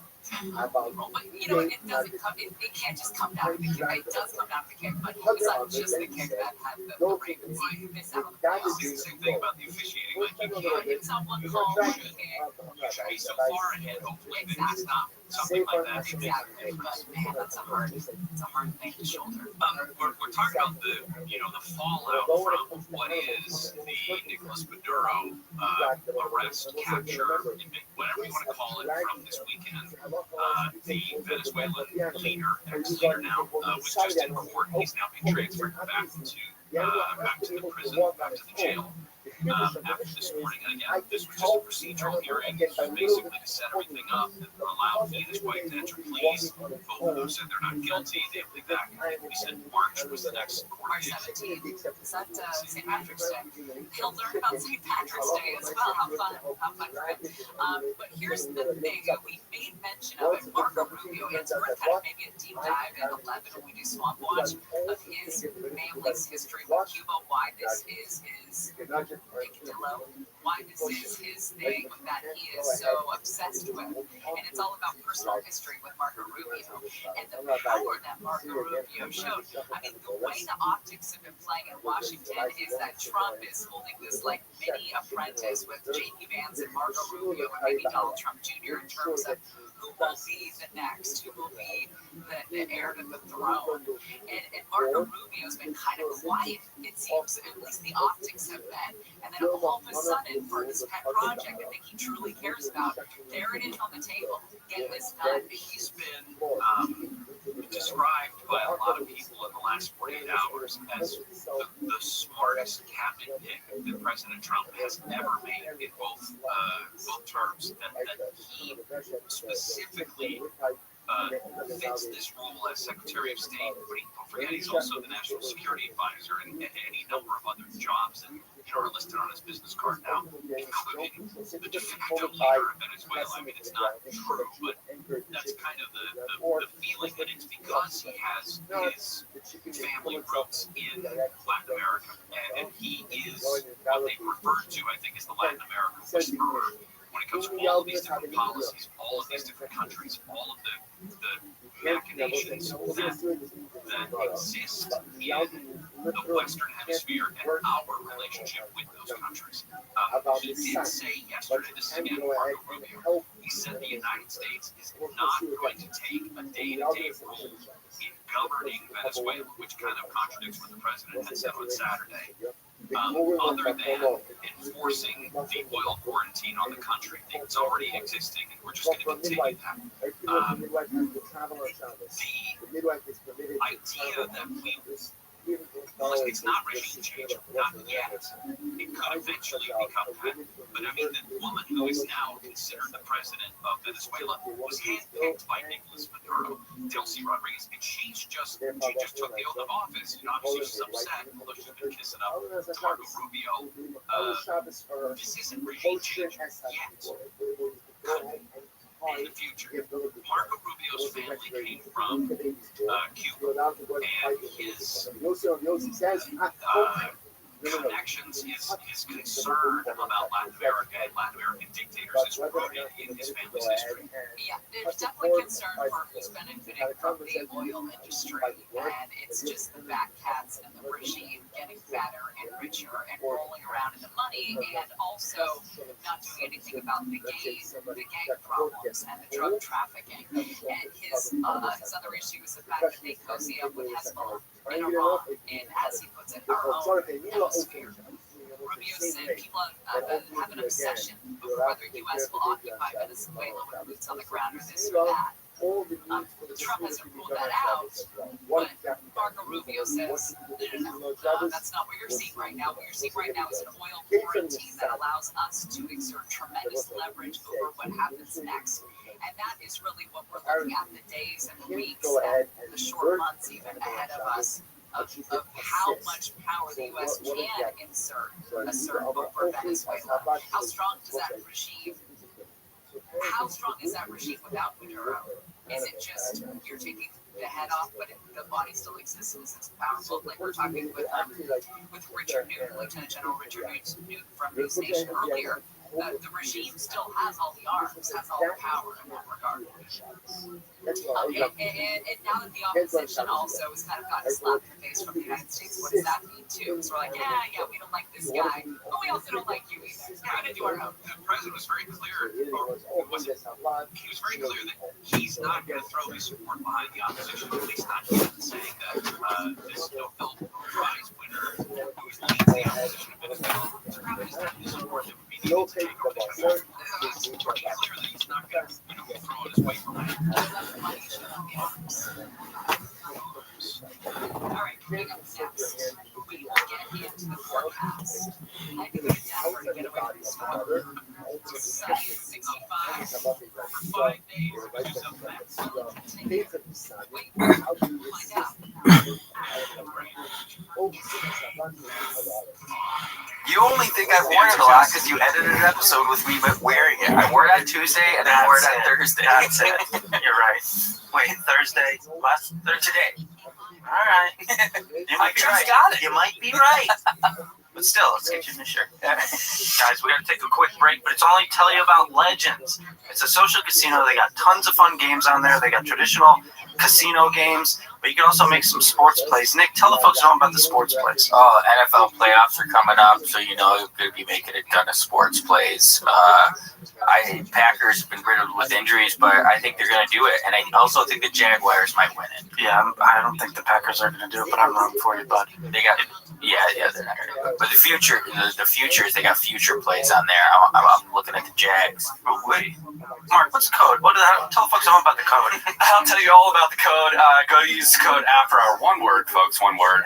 Use code After Hour for $100 on your first purchase, up to $100. Right, guys? Yes. Right. Golly. I like playing Legends Buffalo Song lately. I also like Rush for Gold, but I'm a big sports guy, especially with the playoffs around the corner. And it's not just football, just so for the folks at home. It's any sport. They got soccer, golf, tennis, basketball, baseball. And this is a test for you to see how many sports you can list off. Yeah. Because they have everything. They got them all. We got everything. Yeah. Me and Nick are going to a Rams game together. You want to hold hands? Yeah. Yeah. So we'll make some plays on that on Legends. You should too. And use our code. Get started today. Beautiful. Oh, you have to say also what? Become a legend today. Yeah. Trailer, Nick Davis. Hey, Chin got a jacket. Mark got jeans. I got jeans and shoes. What the fuck? Yeah. So these are New Balance shoes. Chen, what's your name? How much does it cost? I don't know. They were a gift. I've never heard of Balance shoes. Did I say Balance shoes?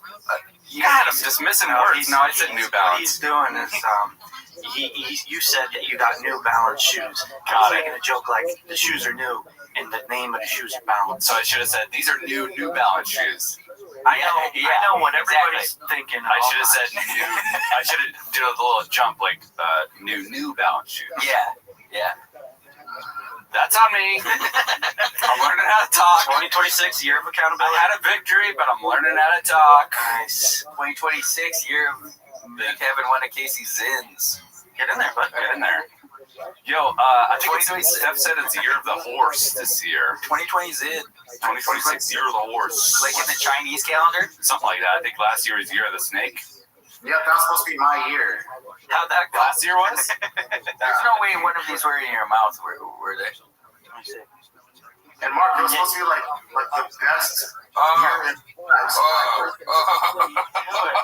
Did you put that in your mouth? For the folks at home, you put that in your mouth. Hold that thought, Jen. Okay, for the folks at home, this is a zip pack. You open it like this. Those are the new ones. It's got a little space on top for your old ones. He just opened the top one and put an old one in his mouth, and they're all like wet. And then he, after it's his mouth, asks, "What's this in your mouth? Why would it be wet to the touch when you grab it?" That's even better. Come on. Where are you going? I gotta walk out my mouth. He's gotta walk out his mouth. Wait, we're starting out a little bit discombobulated here. He went like this. These are all clearly like gross. Well, no, why wouldn't? Oh, because those are like if you're on the road, you put them in there. No, it's just like instead of tossing it in the garbage, or putting it in your pocket, or leaving it in a chair, which we all know. There's some people just leave it in a chair. Oh, speaking of which, so I have the old shop show chair at my house, and we put those outside for Thanksgiving, and Jess was like moving it back or whatever, and she goes, "Babe, there's like 100 zins in this chair." I'm like, "Oh, that's that chair." Yeah. No mistaken. Yeah. But no mistaken. He goes through like 100 not zins, but Black Buffalo in like one episode. So. Yeah. Anyways, now would you like an actual one? Yeah, I'll give it another shot. Let me just so you can. Dude, I would love it. Tobacco thing pouch. Huh? You would love one? Why don't you get one? This is fresh. You have a sponsor. It feels moist. When Casey dips it in his mouth and I dip it in mine, that'll be amazing. Oh wow. We share food, Case. Same shit. Yeah, you're right. Oh man, Nick.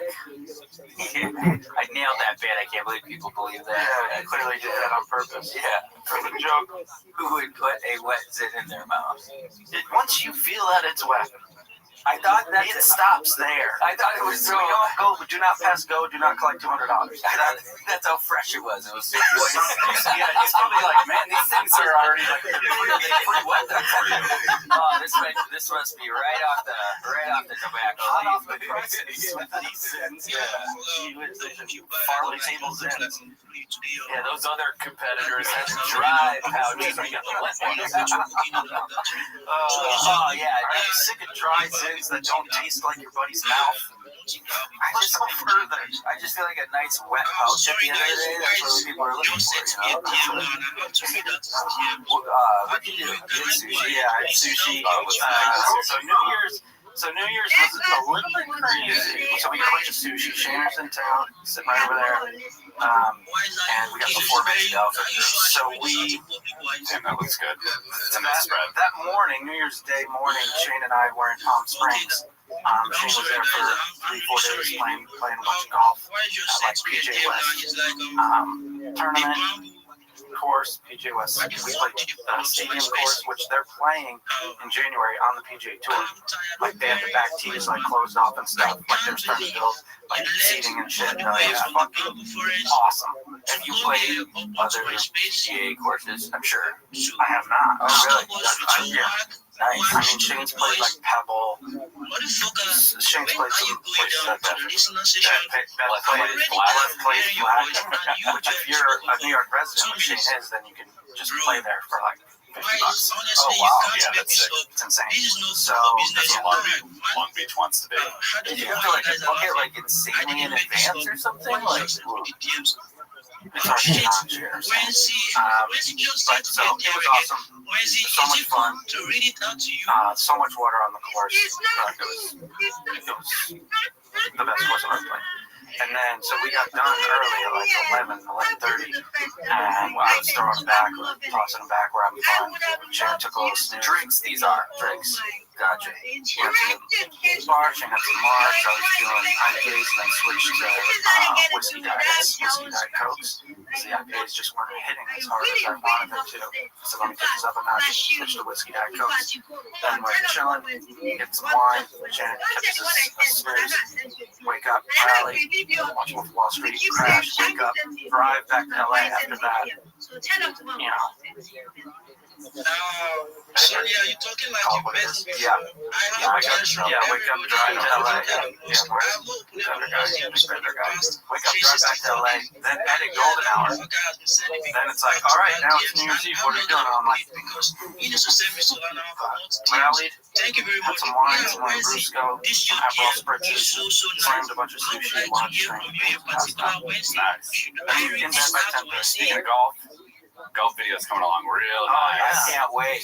Coming along real nice. Some really provocative screenshots been sent to the group chat. Yeah. Don't love all my angles, but I do. You got good angles. Yeah, it's coming along nice. It's just a lot of holidays. So there's a lot of days where you don't have the time to edit stuff. But I've been churning. We're working a lot of graphics tonight, so every shot needs like a new rendition of that same graphic. So for us, strokes or whatever, so that's almost 300 strokes. you gotta believe I was bored. Well, you're gonna edit this, so you gotta do that. Yep. Yeah, so bleep that out, Nick. Yeah, so it's been a lot of editing, but we got some good stuff going. I mean, look at this timeline. The timeline is gorgeous. Yeah, it's nice. Well, what's the musical score like on it? I'm adding music as we speak. It's I did it here doing a podcast. well, as we speak, we're talking to each other in a podcast format. But I did the I can't tell you. No, I was just about to tell you, but I can't. There you go. It's okay. This is not. These aren't spoilers. That's after the first hole. We got some graphics there. There you go. Some swing stuff. You got your meta vision. Oh, that's what that is. I was like, what camera could that be? Nobody's holding a phone. Yeah. I also like your thinking face there. Yeah. Pretty much every picture. Those are your tools. Nick got some drill bits. I got too many drill bits. I think that thing was about to be like this big, like over the Is that a 195 piece set? Yeah, it looks like it. You gotta bring those in. You gotta have a drill off. That's about 192 more pieces of that. Usually you only need like probably 3 drill bits. Yeah. Kind of reiterate what you said. And we shouldn't be talking about drill bits at all right now. We're talking about the golf. Well, go hand in hand. But anyway, the golf video is gonna be sick. I think it's gonna take me probably another few days to where passing you guys, give a little notes, give a little Sigma bitch. If you think like maybe mid-Jan, we'll get it out. Yeah, what do you think? Yeah, that sounds awesome. Ballpark, how many hours do you think you played into it? A handful. A full week. Yeah, wow. I mean, the graphics alone. I appreciate it. Yeah. I'm happy to do it. The graphics alone just takes so long. It's a lot of like tedious micro adjustments, and if there's anything wrong, like where I noticed there was a stroke, I counted a stroke wrong. I have to adjust all of the files after that. Ouch. It's not your fault. I'm just saying they're very tedious. Yeah. If we do something like this again, right? Not golf, but if we do something like this again, I'll let you send it edit. You can like send me a list, and I'll help you. I just didn't really know what the needs were. I wanted to like. Now we have graphics made. All this stuff that's like if we do another thing like this, we have stuff that's already made, so it's a little bit easier. We should get it done for you. Do a little bit of darts. Yeah. Very tough. We'll turn this into a sports complex through the podcasting. I was gonna say earlier, not to get off the golf, but you do it. So now you're on dry January. Day one dry Jan. Same. So we're doing it. And then she was like, Nicole Kidman's still in town. Like, that's over Drinks today. I'm like, yeah, that's the whole thing. Even Jess was like, wait, why not start Monday? Like, Shayna's in town, someone will do some kind of dinner thing. Like, I'm like, this whole thing is like, dry January, not dry January 4th. I'm going to have 2 streams that I don't think that. Oh, wow. That sounds horrible. When's I'm not tuning in. When are those streams? I think the first UFC event is January 24th. So it's a long way away. And then the second one is still in January? Okay. I could have the dates not right. I think it's June. Did you guys know that February lines up perfect this year? Monday. It's perfectly 4 weeks. It's not like, oh, it starts on Tuesday. I'm like, oh, it's like Sunday. Yeah. Fine. It's like if you might want to check out, like, looking at February. I think I can visualize it. Yeah, but How do I That's slide. Yeah, there you go. February. and then boom. That's nice. Oh, that is cool. Well, it is on a Saturday, though. Real, but Mark, I'm talking about First to first. it's perfect week of 1, 2, 3, 4 weeks in the block. I just wanted to create a tension point or a counterpoint. Yeah. It's like the smallest. That's what I like to do. It's good for the pod. Oh, you're good for the pod. Really, I mean, and all you do, I appreciate it. No, you're good for the Do you want to do dry jam with us? I want to, but I gotta be honest with myself. I'm still tapering, so. You're still in the taper phase. Yeah, because dude, I drink every day. Yeah, you guys drink every day, right? Right. So what is your situation now? Are you drinking every day, or are you drinking? Where are you at in the taper phase? Like, if we're looking at graph, where are we? So I don't have the graphic board, but I've been able to take a couple, maybe 3 days off A week. within this whole period, but from like hard liquor to wine and beer. Then wine I would dilute with Gatorade and zero. Then suddenly I went to just beer. Then the beer started going down in percentage. Hell yeah. I would do just like, but then you know, like, then I started playing with my own freaking head. You know those little, I don't know if you see them, the little cans of Rangers? Mini cans. Yeah, okay. So to me, it's still 9.5%, which is a lot. But for me, a 6-pack of that is way better than a 6-pack of, the regular one. So I was like, I'm just like going slowly, but surely, lower and lower. But honestly, some days I'll go and I'm like, well, I didn't drink today. I'm like, it's not like a hardcore thing where it's like, I need to drink.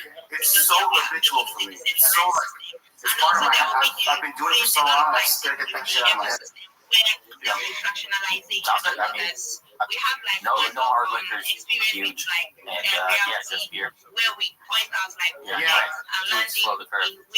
Me and Chan, I just realized, are opposites. I'll like splice in a drinking day like maybe 3 times. And he's the opposite. That's kind of fun. I'm like the upside down version of him. You guys drink like regular people. I just did it. I was so used to doing it every day, especially after work, especially working at the job we do now. I've never felt stressed like this in any other job. Right now? Please, come on, dog. Why are you stressed? Talk to us. It's therapy. Moving parts in the curve. Yeah, just to settle in here was kind of, it's tough. Yeah, it was super tough. But yeah, it was a crazy year. There's more stuff I have to do now too, the whole Patreon. There's other stuff too that you guys don't know that I have to do on the side for the same thing, for the same company. So yeah, it's just one man band. Yeah, but then I look at other jobs, right? Like people that work factory jobs, that work construction. I'm like, I gotta keep thinking, like, I'm not doing that. So. Yeah, no, our jobs are very, very chill compared to those. Like, I find myself complaining about random things. It's like we have sick jobs that people would kill for. Yeah, exactly. Tell us about this wood chip. Tell us about this recent picture of the wood you sent. So that one's pretty deep. Wow. I remember how much the first wood picture meant to you guys. Yeah, titillated the internet. So I was like, I gotta do something to just make things a little bit better. So I just sent you another picture of wood. Because this wood is actually by my house. It's like I could walk there. Whoa. Damn, you're back. Yeah, it's pretty awesome. Like to fly there in that jacket. Right, and have you touched this wood? No, it's not that wood. They don't know the damn price. I'm like, what the heck? Now, you can't see this picture. We're looking at it. Is it wet? Is it wet wood? Yeah, when it rains, it's still there. Interesting. Oh, wonder if the wood is discounted based on the wet. It looks a little bit like wet. Nick would probably pick it up and put it in his mouth. Yeah, let's call back to Zen. Nick's mouth is no longer with us. I am with it. There's something to this. Chin, does that jacket make sounds when you walk?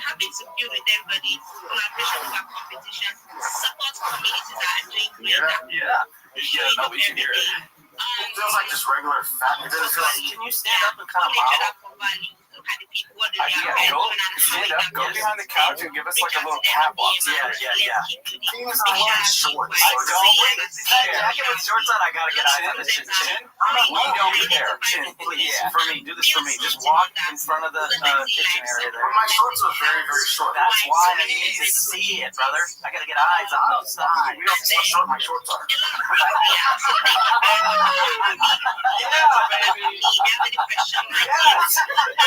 Please do the walk for us. You can't see anything. Yes, we can. Trust us, we can see it all. That was all I needed. I just needed a quick hit of those styles. Yeah, I had to freaking like roll up as fast as I could too. What do you got in the pockets there? It looks like you got an abundance of pockets on the jacket as well. There's not only just two things. And there's nothing secret on the inside or anything? Ooh, I love an inside pocket. Oh, there's an inside pocket. There's gotta be. $450. Again, they're not gonna bang it and not put an inside pocket. Yeah, there's an inside pocket there. Oh yeah, that's for that wallet. Hold on, I see Alright, some Chloe, things. it's middle finger. He's gonna get the middle finger ready. He's nuts. Jeez, who saw that coming? Plot twist. What the fuck, brother? Holy shit. Guys, I have an announcement though. I'm not even kidding. Okay. So that's doing the place I live right now. Uh-oh. So, Oh, this is a trash can news, I bet. No, or like a bumper, like trash can news. Is that cat up that idea? if you live in the Lakewood area, since October 30th. Black cat with, I think, green eyes. Wait, so a black cat went missing on Halloween? Yeah, or the day before Halloween. Mischief night? I think that cat was probably a fucking spirit all Is along. this cat the one that's been moving your trash cans around? So that's funny you say that, Mark, because I have another one for you. So anyways, if you do know where Poppy's at, this is a Paul Boost alert, so it's a real serious matter. All right, guys. Thank you very much. Hold on, what's the number? Shiny 713-429-2078. But then I'm like, all right, there's one cat missing that sucks. And then suddenly, Kiki's more recent. And it's like Kiki's near where I live too. Thank you very much, Shiny. You know what? back to Stranger Things, I feel like it's kind of like the kids started going missing, but it's like the cats are going missing. Maybe Vecna's over there, Stranger Cat. Yes, I don't think you're supposed to take the flyers.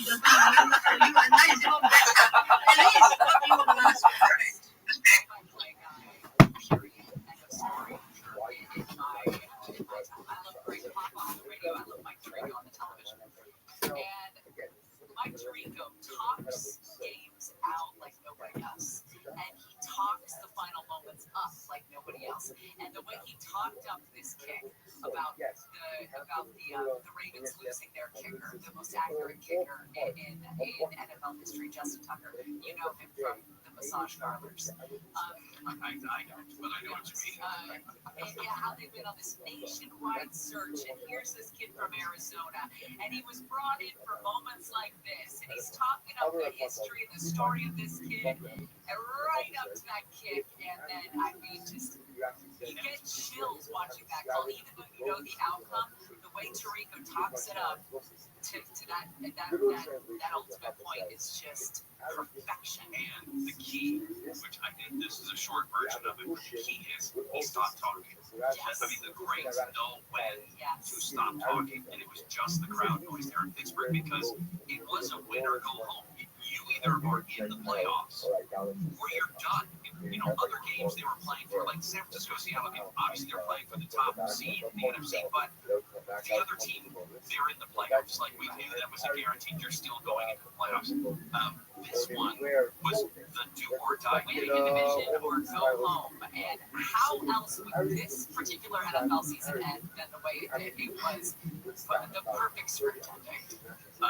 We do know that the Rams and the Chargers obviously are in the playoffs. And the Rams get the Panthers. Now, the Panthers have beaten the Rams this season, but let's not all sit here and pretend that the Panthers belong in the playoffs. They don't. What they belong in is the disaster that is their division. You know, with a three-way tie of 8 and 9, with, you know, the Panthers, the Bucks, and the Falcons. I mean, it is a dumpster division, and everybody knows it.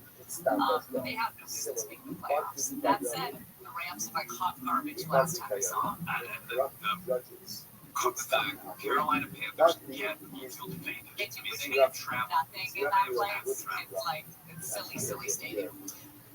But they're kicking everything off Saturday afternoon, 1:30 kickoff in Carolina. Okay, so what's the next game on Saturday? Saturday's evening's game is the Packers at the Bears. Now that is a showdown. That is a nice old rivalry.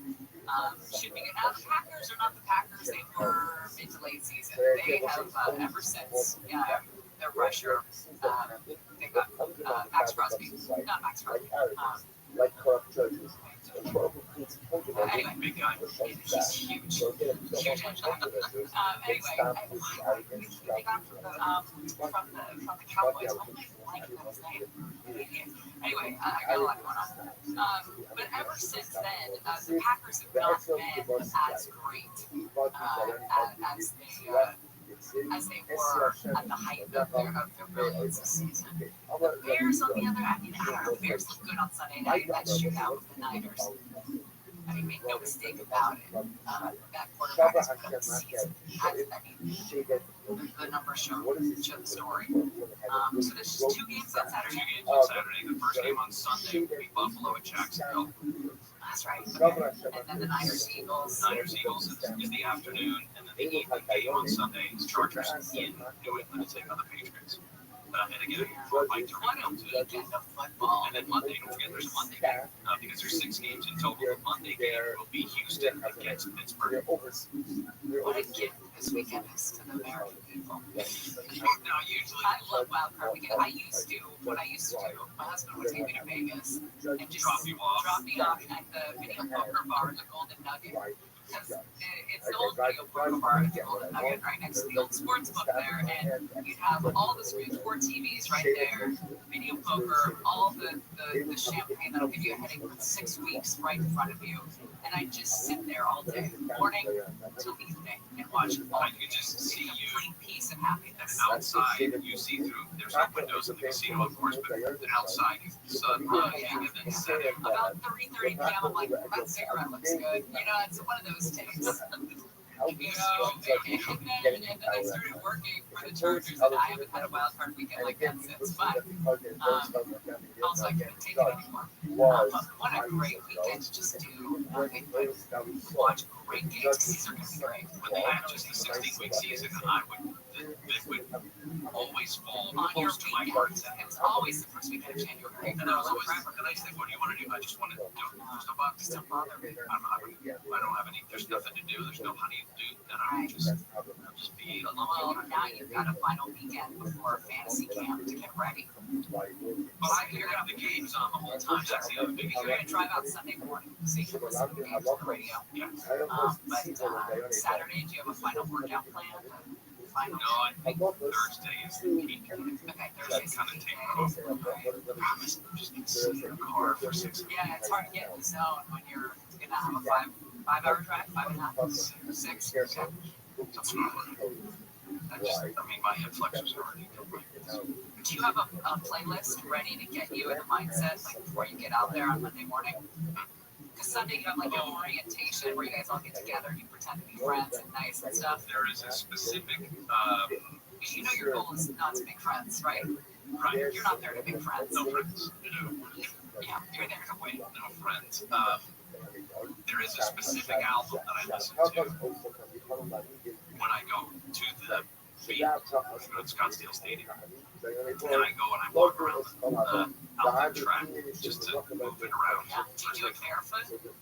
Barefoot might be a good idea. It's 40 degrees. Derwin James does that. Every stadium barefoot, you gotta ground yourself. You gotta be one with the field. That is, I And it's also kind of a pro move. Like, I see you walking around doing a lot of barefoot. That's like on every out the gate. Hell yeah. The Daniel Ratliff of the Night Sweats. I don't remember which, it's their second album. The Night Sweats. Yeah, never heard of that? No. Nathaniel Ratliff and the Night Sweats. The Future. It's an album from 20. Mine's like Meekville Dreams and Nightmares. That's my lap song. It's beautiful. All right. Shoes off. When we come back, Mickey Rourke is looking for let's put these GoFundMe pages for people that have mismanaged their lives.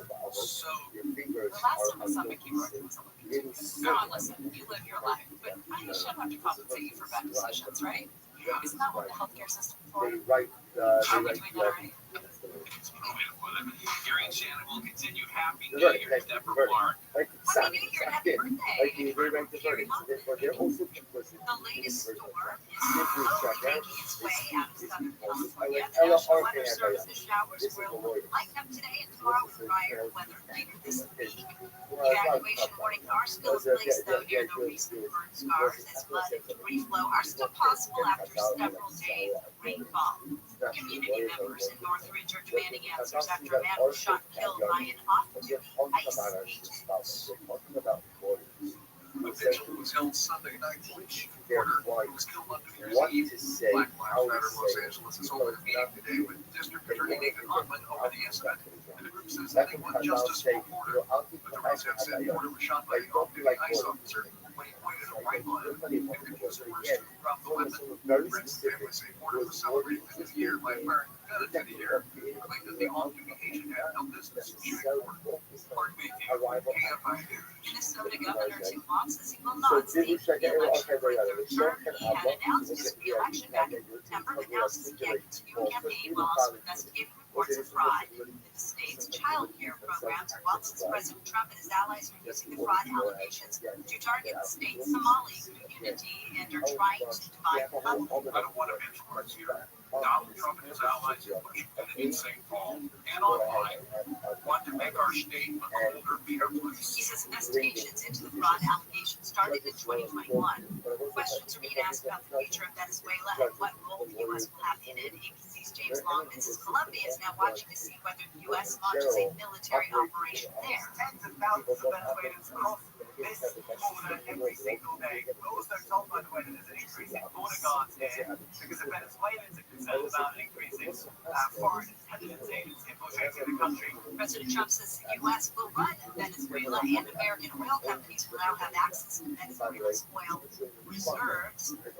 Airlines say they are ramping up flights to the Caribbean to get travelers home after the operation in Venezuela shut down airspace. Thousands of Americans stranded across the Caribbean because of the operation that was rescuing the president of Venezuela. And a KFI news special, LA Files, 1 year later, set to air this Wednesday night. Special will include reports from the KFI news team discussing the devastating fires, their aftermath, lasting impact, and how Southern California is progressing on the road to recovery. It's hosted by our very own Michael Thompson. You can hear it starting at 7 o'clock Wednesday night. Satellite weather from KFI from cloudy, highs of 60s for Metro LA, the Valley to Beaches, Inland OC. Mid-40s to mid-50s for the high desert, upper 50s to low 60s. Right now, 59 in Irvine, 57 in La Jolla, crash on the 5 in Commerce. Looks like they may have just moved this to the right shoulder. This is going to be quiet for me to run that right around Garfield. Crash there, off on the right side, and traffic stop and go back to the 605. The southbound side, slow through that same stretch. Still got this big problem in Bellflower. It's going to be the 91 eastbound right before Bellflower Boulevard. Crash in the carpool with 2 left lanes. Traffic really slow back on Cherry Avenue because of that one. Also, we've got some stop traffic in the Valley Village area. This will be the 170 southbound from Burbank Boulevard down to the Hollywood split. Meets the 101 and 134. Just a whole lot of slow traffic as you head towards Hollywood. But Southern California's most accurate traffic reports I will go through. When I decided to get my education degree, I heard it all. It's too expensive, and you'll have to take up student loans. But then I found WGU. Their programs cost way less than other universities. Plus, scholarships and training are private and more affordable. And you know what's even better? At WGU, I can take as many courses as I can handle in a term without paying any extra tuition or fees. If you're thinking about an education degree, WGU is the way to go. Learn more at wgu.edu. Catching up after work.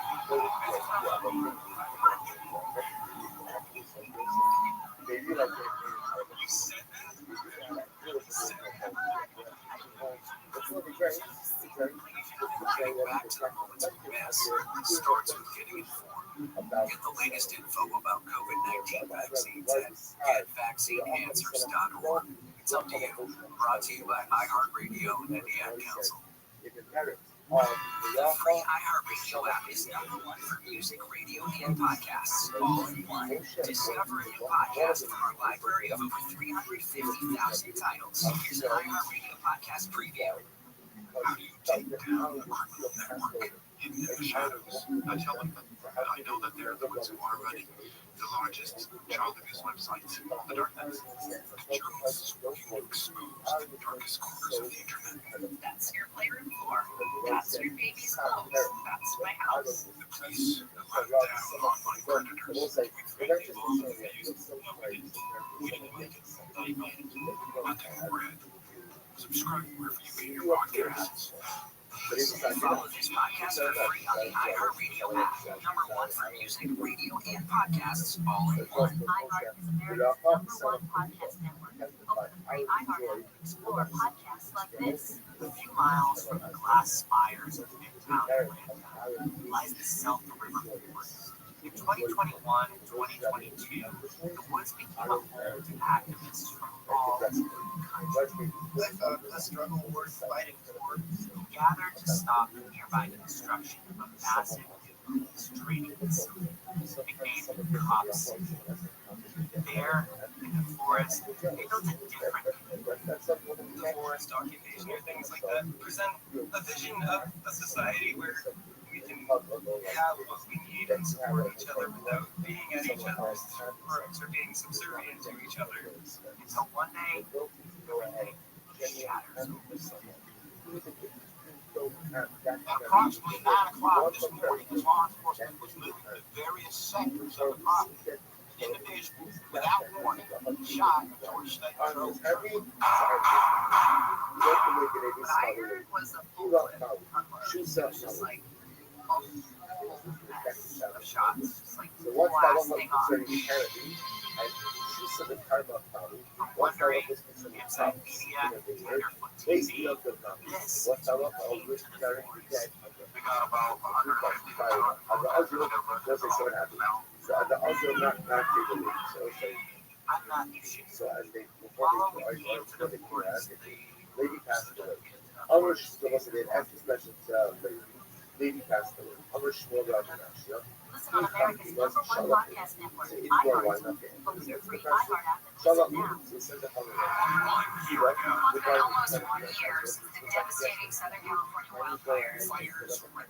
Southern California.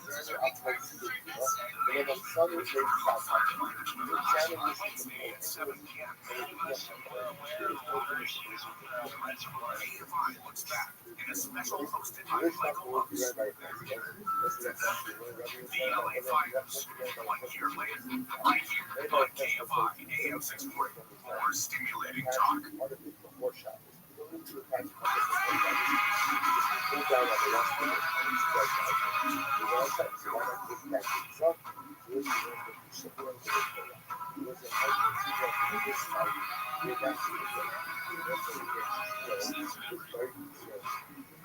Mary Chan and KFI AM 640, live everywhere on the iHeart. This is from the album you listen to. It sounds very chill, very grounded. I smell sunsets, freshly cut grass, pine tar, Oh, nice.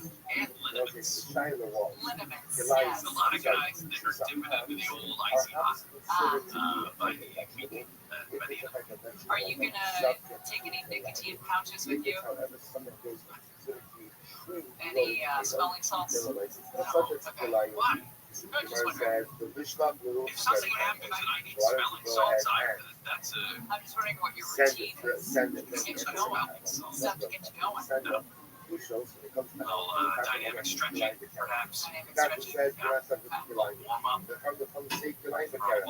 Have a catch.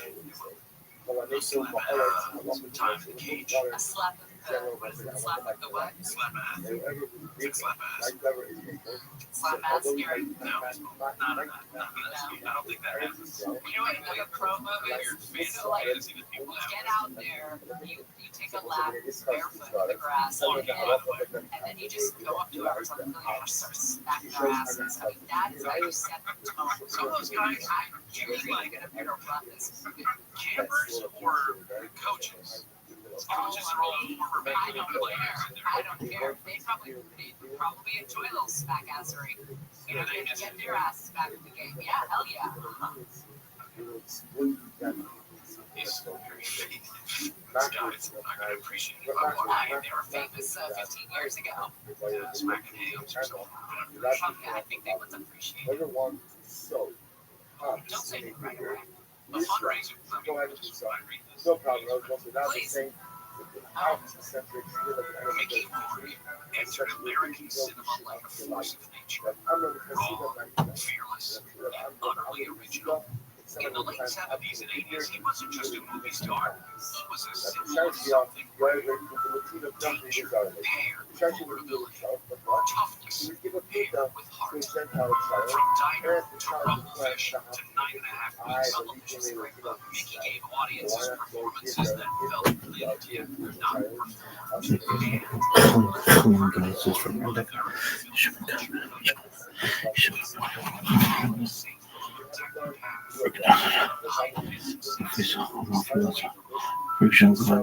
Were these on the telephone pole hanging up? And she's like, oh, yeah, give me that one, give me that one. You just collect all of them. Thankfully, they delivered all these fire sheets. Okay, Mark's saying the whole addicts, dude. Kiki's known for being an addict, so she could possibly be in the attic. But I haven't heard addict sounds for a long time. And you still have your camera up there? I just took it one time. Oh, let's get that camera back up there, please. And now, Oh, sorry. what's that? Okay. Trash can news. What's the update on the trash cans, Jim? Good evening. We have a breaking news update on Chin's trash can. Here are the latest developments. Dude, after the last time, it's fine.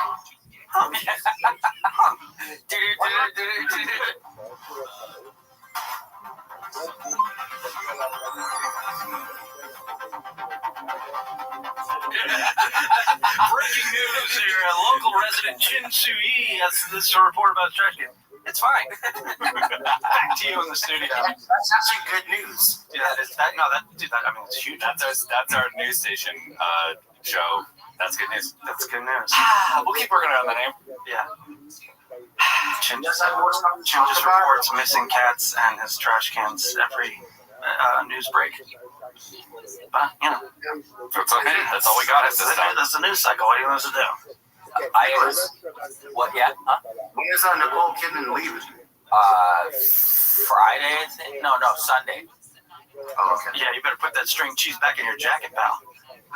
You know what that means, but I'm down. You have to. I don't know if that's right. You just said put it back in your jacket. Shane, you know what I meant, right? It's like a hot classic take on keep it in your pants.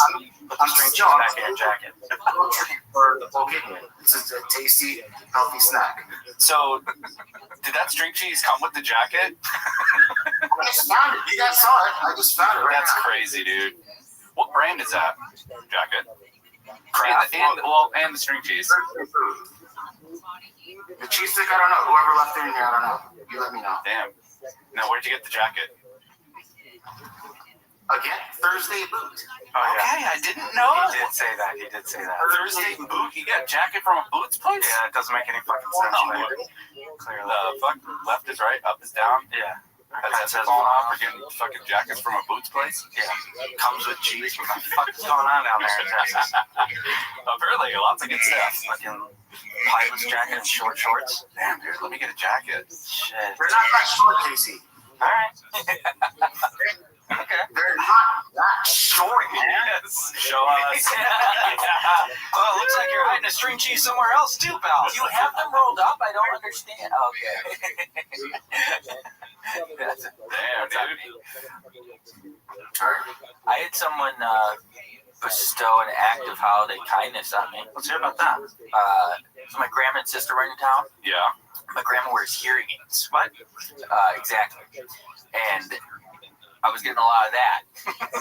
And she's like, yeah, could you adjust them on your phone? I don't know. They're not working as good.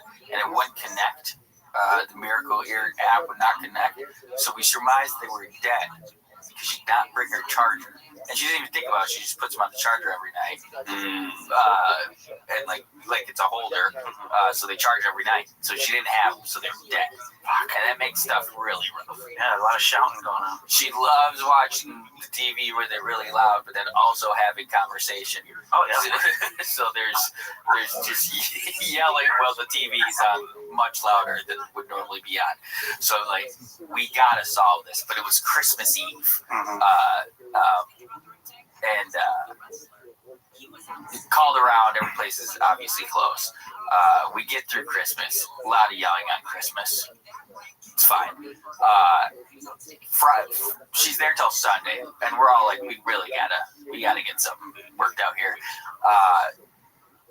Friday's my birthday, and I called around, and Miracle Ear was open, and I was like, can we get a charger? And they're like, oh, they're like $250. You're probably just like better having someone overnight. I'm like, none of these are options. And I hung up, and then they're like, call back and just ask if we can charge them. And I was like, that's a really good idea. And he's like, it'll take like 2 hours. He's like, yeah, you can. And we were gonna go out to brunch, and it was in Sherman Oaks. So we went out to Sherman Oaks, and when I got up there, he was like, actually, I was like, they're just going to die again. You can take it as long as you return it. And I thought that was so nice. Dr. Mario, he said, just make sure you return it, which I have already. And he said, leave a review. So I'm writing a review. Which you're great at. Yeah. And first I talked to a customer service lady, and she was like, oh, I finally got a hold of him, and I was like, "It's a Christmas miracle year." She loved it. Oh, nice. And then when he said I could keep it, I was like, "It's a Christmas miracle year." He loved it. Used it a couple times. That's tremendous. And now I'm currently writing the review in the style of "Twas the Night Before Christmas." Oh yeah. I thought you were going to say they hired you as their VP of marketing. Yeah. Yeah, miracle year. Sherman Oaks franchise. But no, "Twas the Night Before Christmas," and all through the house, everyone was stirring, Especially Grandma. under the Christmas tree, but it was my grandma's blouse. I'm still working on it. Okay? It's really hard. Yeah. I'm gonna be honest. I had AI write a version, but it just doesn't feel. It doesn't feel personal enough. So we're really gonna revise it, but still a good framework. But a bunch of bullshit in the AI one. But I give it a lot of. I like this as a segment, like a weekly thing. Yeah, just Nick's reviews. I'm down. Once an episode, because you do a lot of stuff. You can write a lot of reviews, man. And I keep being asked to now. We went and got tacos at Tacos Delta in Silver Lake, and we just told the guy how good it was. He was like, "Write a review." But he was also, we were like, "Oh, it's so great." He's been like, he was like, "I've been here 25 years or something." And he's like, "I hate it here." He's like a mechanic by heart, but it's like his family restaurant. But he's really good service. Yeah, I love that place. So if we were to map this out going forward, because it's a new year, we're kind of regroup with new energy. We've got the trash can news. That's Chin segment. We've got problem drinking with Mark. We've got Nick's reviews. Because Casey and I don't drink anymore. Yeah. Casey Chin and I don't drink anymore. Yeah. So you're the only. Yeah. You're the booze hound of the group now. Maybe one episode could be an intervention for Mark. Oh, I love it. Yeah. I like it. Mark, how's your addictions is messing me up. Let me read. I like it. I botched that line because I lay me down on the couch. Yeah. You had a great suggestion to do like another low information Jeopardy with Chris and Aaron. I do want to do that. Yeah. And I think we have them on one at a time, because I was like, if we plan something where they're both here, it's like, I should really be making that an episode of Golden Hour.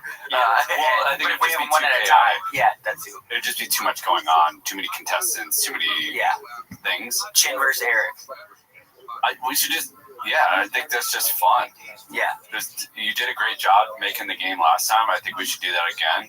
Especially because we have access to these guys. Like, it just, not like for the sake of numbies, just because it's fun. Like, we just want to have fun with them. Yeah. I agree with that, but also for the sake of numbies. Right. Yeah, I mean, that's a given. But, like, it was just a great episode. I think we also do, like a cook-off. I would love that. Because I can't cook. Mark, I can't cook. At a fucking food truck. Chin could make something locally and then just be real honest about the rating he gets. Or he could bring in someone off the street as an unbiased taste tester, just outside in a bomber jacket and short shorts, holding string shoes, like, "You come in and try my bouillon." Space questions. Honestly, like, "Oh, how'd you make it?" Blah blah. I would do that part. Okay. I also love just the idea of him giving just an honest assessment. Yeah, of his own thing. Yeah. To see if he wins. We should also ask our viewers what you're talking about the folks at home? The folks at home. Or in the car, or in the airplane, wherever they may be, what segments they want us to do. We got a new year. We got a lot of opportunities for segments. Yeah. So just let us know if a segment pops in your head that you want us to do. We should do it. Always been a segment guy. You poo-pooed this immediately, but no. Okay. Of course. And I haven't even said what has been poo-pooed. I hate it. It sounded so panicked. You're like, I've never poo-pooed anything. I don't want to be the poo-poo guy. That's my role. We just got a random, probably AI email from someone about some psychiatrist or something. It was 2 the after hour. Oh, I know what you're talking about. Yeah. Channel and ask him to have him come out and guest, and I just feel like accepting that offer and having to be like, "So what do you do? Who are you?" I never poo-pooed that. You did a therapy thing? No, it was like a psychiatrist or something. I sent an email. He got, And it was, and you were like, we should have him on as a guest, and you're like, nah. I don't remember that. I didn't even send the part where like it's kind of a joke because we're like, why the fuck are we talking to this guy? And I want this guy to come on and be like, why am I like? Yeah, guests are tough. We're not a guest podcast. I don't have some every now and then, but they have to be like, organic. Yeah. I don't like guests. It is what it is. I don't really give a shit what anybody else has to say. Kind of thing. No, I get that. But if you want to steer the ship, I'll sit here. But what guests such as your crew, people. Anybody who's like been a close friend for 25 to 30 years, I'm open to that.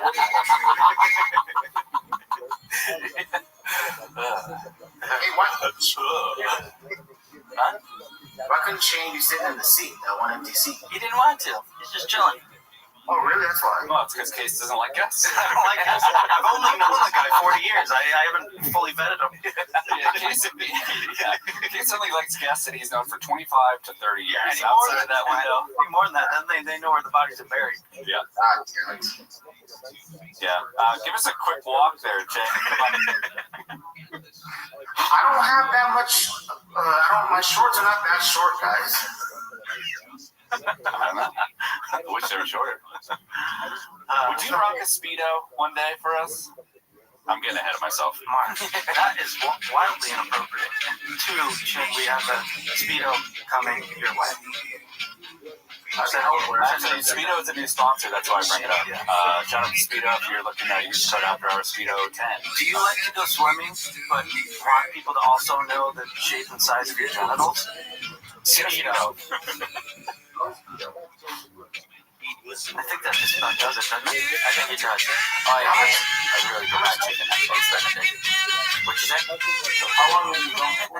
You don't want to go tell us about that one. Breakfast Republic. The day of the hearing aid was a real brunch fiasco because we were like, okay, let's look for someplace in Sherman Oaks because we're going to charge it for 2 hours. So we'll eat brunch. It'll be perfect. Pick them up. Good. We asked people recommendations of places to eat for breakfast, Sherman Oaks. Do you have any? Because two people said the same. Yeah, two people said the same one. I don't know anything about Sherman Oaks. Oh, okay. Blue Jam asked me if I have any recommendations. Do you have any recommendations? No, I don't know anything. I said you didn't only ask Mark. But it's whatever, man. Yeah, at least I know where I stand with you. Fair enough. Blue Jam Cafe. Yeah, I would have I've heard of that. I've heard of that place. Yeah, I would have recommended that too. Obviously, yeah. I would have knew that one. And Sweet Butter. Sweet Butter, yeah. Everybody was saying Sweet Butter. So, sour butter. We get the charger from the guy. And then we're like, oh, I guess we don't have to eat in Sherman Oaks, but we will because these places were recommended. So I wanted to go to Sweet Butter because, anybody want a hot chip? Because two people recommended it. But in my head, I accidentally put Blue Jam Cafe. So we pulled up and it's like, oh shit, that's Blue Jam Cafe. So we drive to Sweet Butter, which was right next to the Miracle Ear place. We go in Sweet Butter. Most of their seating's outdoor and it's raining that day. So X-nay on that. Go back to Blue Jam Cafe. Waits a half hour. Don't want to do that. So far, 2 restaurants, 3 different visits. We go down the street to Toast Cafe, walk in. Oh yeah, I love Toast Cafe. I would have probably told you to send you to Toast Cafe. Vegetarian, no cocktails. It's my birthday. I want meat and booze. So we leave that place. That's strike number 4. And then we drive back to Silver Lake Breakfast Republic, and I got a hot chicken X Benedict, and I added the collection, and it's really up there. It's one of my favorite Benedicts. I'll have a picture. Good. Of course, it's in the album. Yep. It's in the album. Wow. And so I envision a good Benedict album coming, like a good 2026. What's holding it, like adding to it? You mean? Oh yeah, that's hot right. calendar. We should sell your Eggs Benedict as a calendar. We should just take down all the pictures you have in that other room. Benedict. Yeah, that would be kind of sick. Yeah, I like that idea. Yeah, this is the Benedict room. Probably like, why is it called that? Is it because of Benedict Cumberbatch? No. Yes. It is. But also yes. It's his podcast. He just only has guest hosts. So you went to the place and they were like, "Would you like to hear our specials?" And Grandma was like, "What?" Yeah. Yep. I was gonna say by that time she had her hearing aids in, but they weren't. They were charged. Yeah, they were charged though. They were still charged. Also, I lost to a French guy in 101. Mark. Damn, fuck. Short guy, tall guy. A little shorter than me. Pretty good shape. He really just out cardioed me. I had a lead, and I was just dry heaving me by the end to 11. 13-minute game. I was. What game to 11? In rough. Yeah. Just one-on-one. Yeah. I was in rough shape. Make it, take it. Yep. Ones and twos. So got to get back out there, and I got to play that French guy again. And I was like, oh man, I haven't played in a while. I'm breathing all heavy. heavy. He's like, Your grandma's like, what?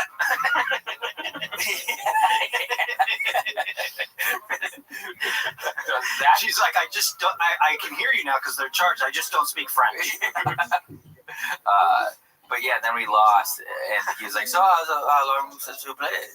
And I was like, "A couple months." He was like, "Well, it's not years." I was like, "Fuck you, buddy. I'm gonna get in shape and whoop your ass." Yeah. Nick, first French guy. Watch out for that. 2026. Playing one, he asked me to play at a park. I would never ask someone to play one. I always want to get a pickup game, but one-on-one's so weird. It's too intimate. Yeah, and it's like how. It's like Chin and I sparring. It's like, how hard are you actually going to play? Yeah, it's going 100% and like boxing each other out and like fouls and shit. Like, yeah, if I would have bodied this guy, I had some size on him. Yeah. And you strike me as like a Charles Oakley type. I feel like that represents my game pretty well. I need the dirty work. Pick up a game. Yeah. I'll usually end up. Now I'm fat too, so it makes sense. But just when I was tall, I'd just be guarding the biggest guy, even though I was not the biggest guy. But not afraid of body. Yeah. But again, in like an up and down pickup, not one-on-one. Yeah. It's like a long game poly, you know. You're just make a face in there, and the face in there, just sweaty chest. Yeah. And shit.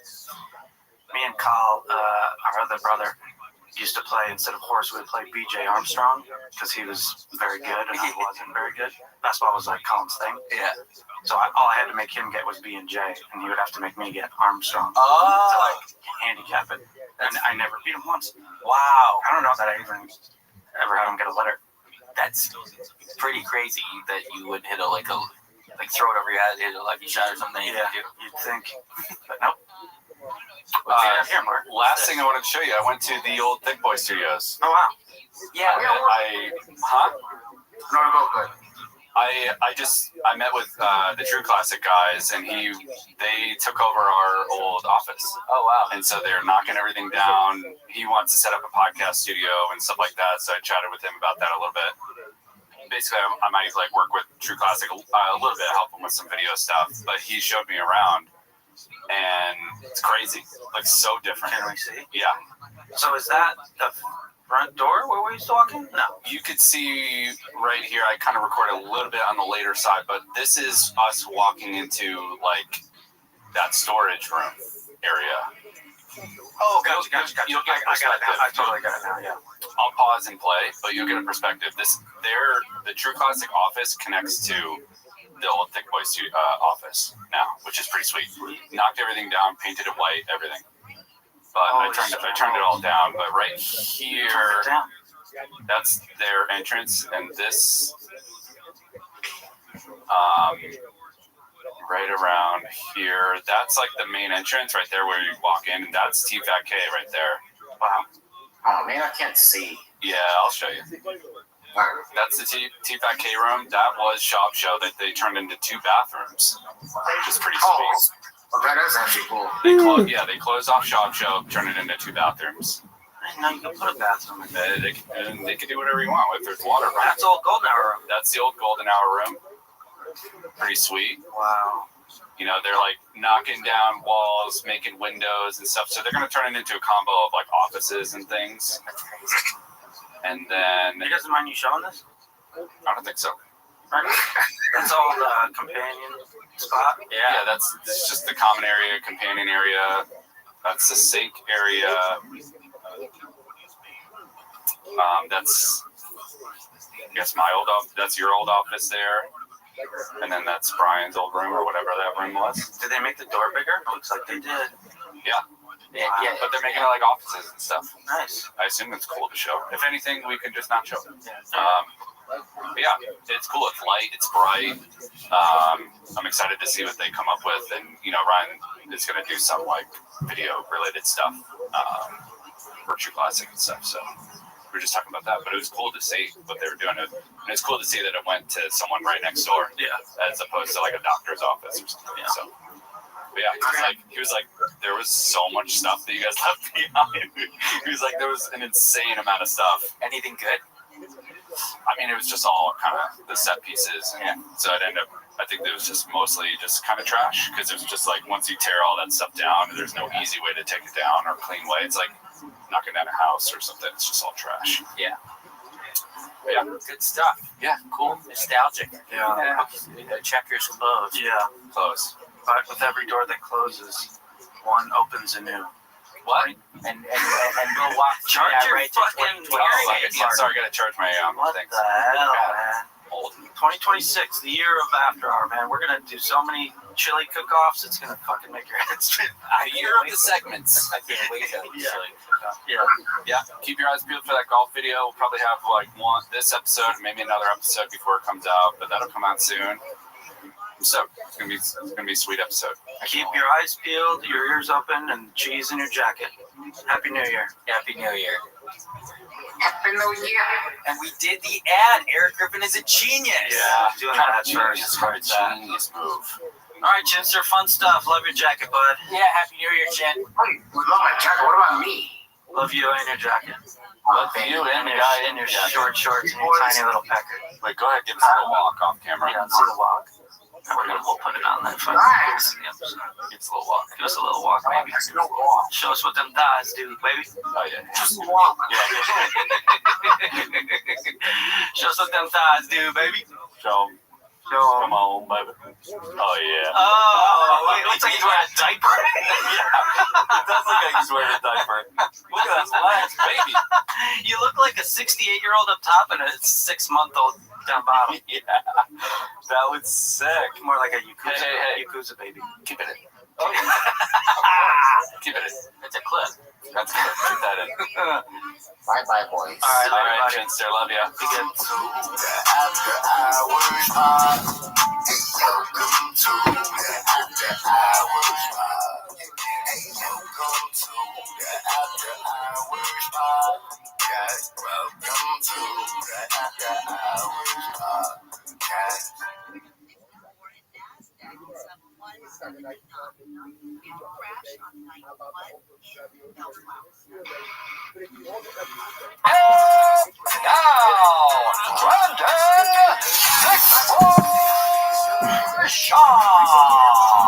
Yes, sir. First podcast of the year. It is January 5th on this lovely Monday morning. How we doing, fam? Sounds like I'm losing my voice. I'm actually just recovering losing my voice. I talked so goddamn much. This voice is about to go any day. We're good, baby. We are good. How's everybody doing? Excited for 2026? My 2026 came out hot. I knew it was going to be a good year. I told my wife, this is our year. Here we go. Everyone says that, right? I'm like, here we go. Obviously, my baby girl's been struggling with walking. She was diagnosed with some condition. And then 2 nights ago, I'm at football with Tiger, and we come back, and, Billy's going to therapy. I've been in the hot tub with her twice a day for the past 3 months. They told us she wouldn't walk for at least 2 years, if ever. So, obviously, that's a lot to take in. But they're doctors. They're bad, they're doctors. So, we're all chilling. And then Billy just goes, check this out, and starts walking around. And I don't mean just like the video I posted, I'm crying in the video, that's why there's music, you can't hear me sniffling like a little girl. I posted just her walking around the kitchen, bro, nonstop, around another living room, back through, nonstop. Now, she's not, Marion Jones, but from going to just crawling and scooting to that, dude, She looks like a regular, normal, healthy baby to me. A little shaky. Yeah, but, you know, Donnie's a liability, always in the way, but whatever. I mean, she said 2026 our year, Dad. Check this out. I said, let's go. We all started bawling. It's been so stressful in the family. Look at her go. And I just put this little snippet. I mean, I'm talking around there a dozen times, up, down, round, nonstop. Nonstop. Now she says, Billy walked. Billy walked. I'm like, let's ride, girl. Oh, such a stress reliever, fam. Such a stress reliever. Thank God. Thank God, man. Thank fucking God. The music doesn't help, though, or rather, it does help to make it more. I told my wife, no matter what, 2026, we have certain goals, but all downhill from here. Like, this is, we check number one off the box. Boom. Everything else doesn't matter, man. That's the only thing that matters. That's great. Big deal. Big deal.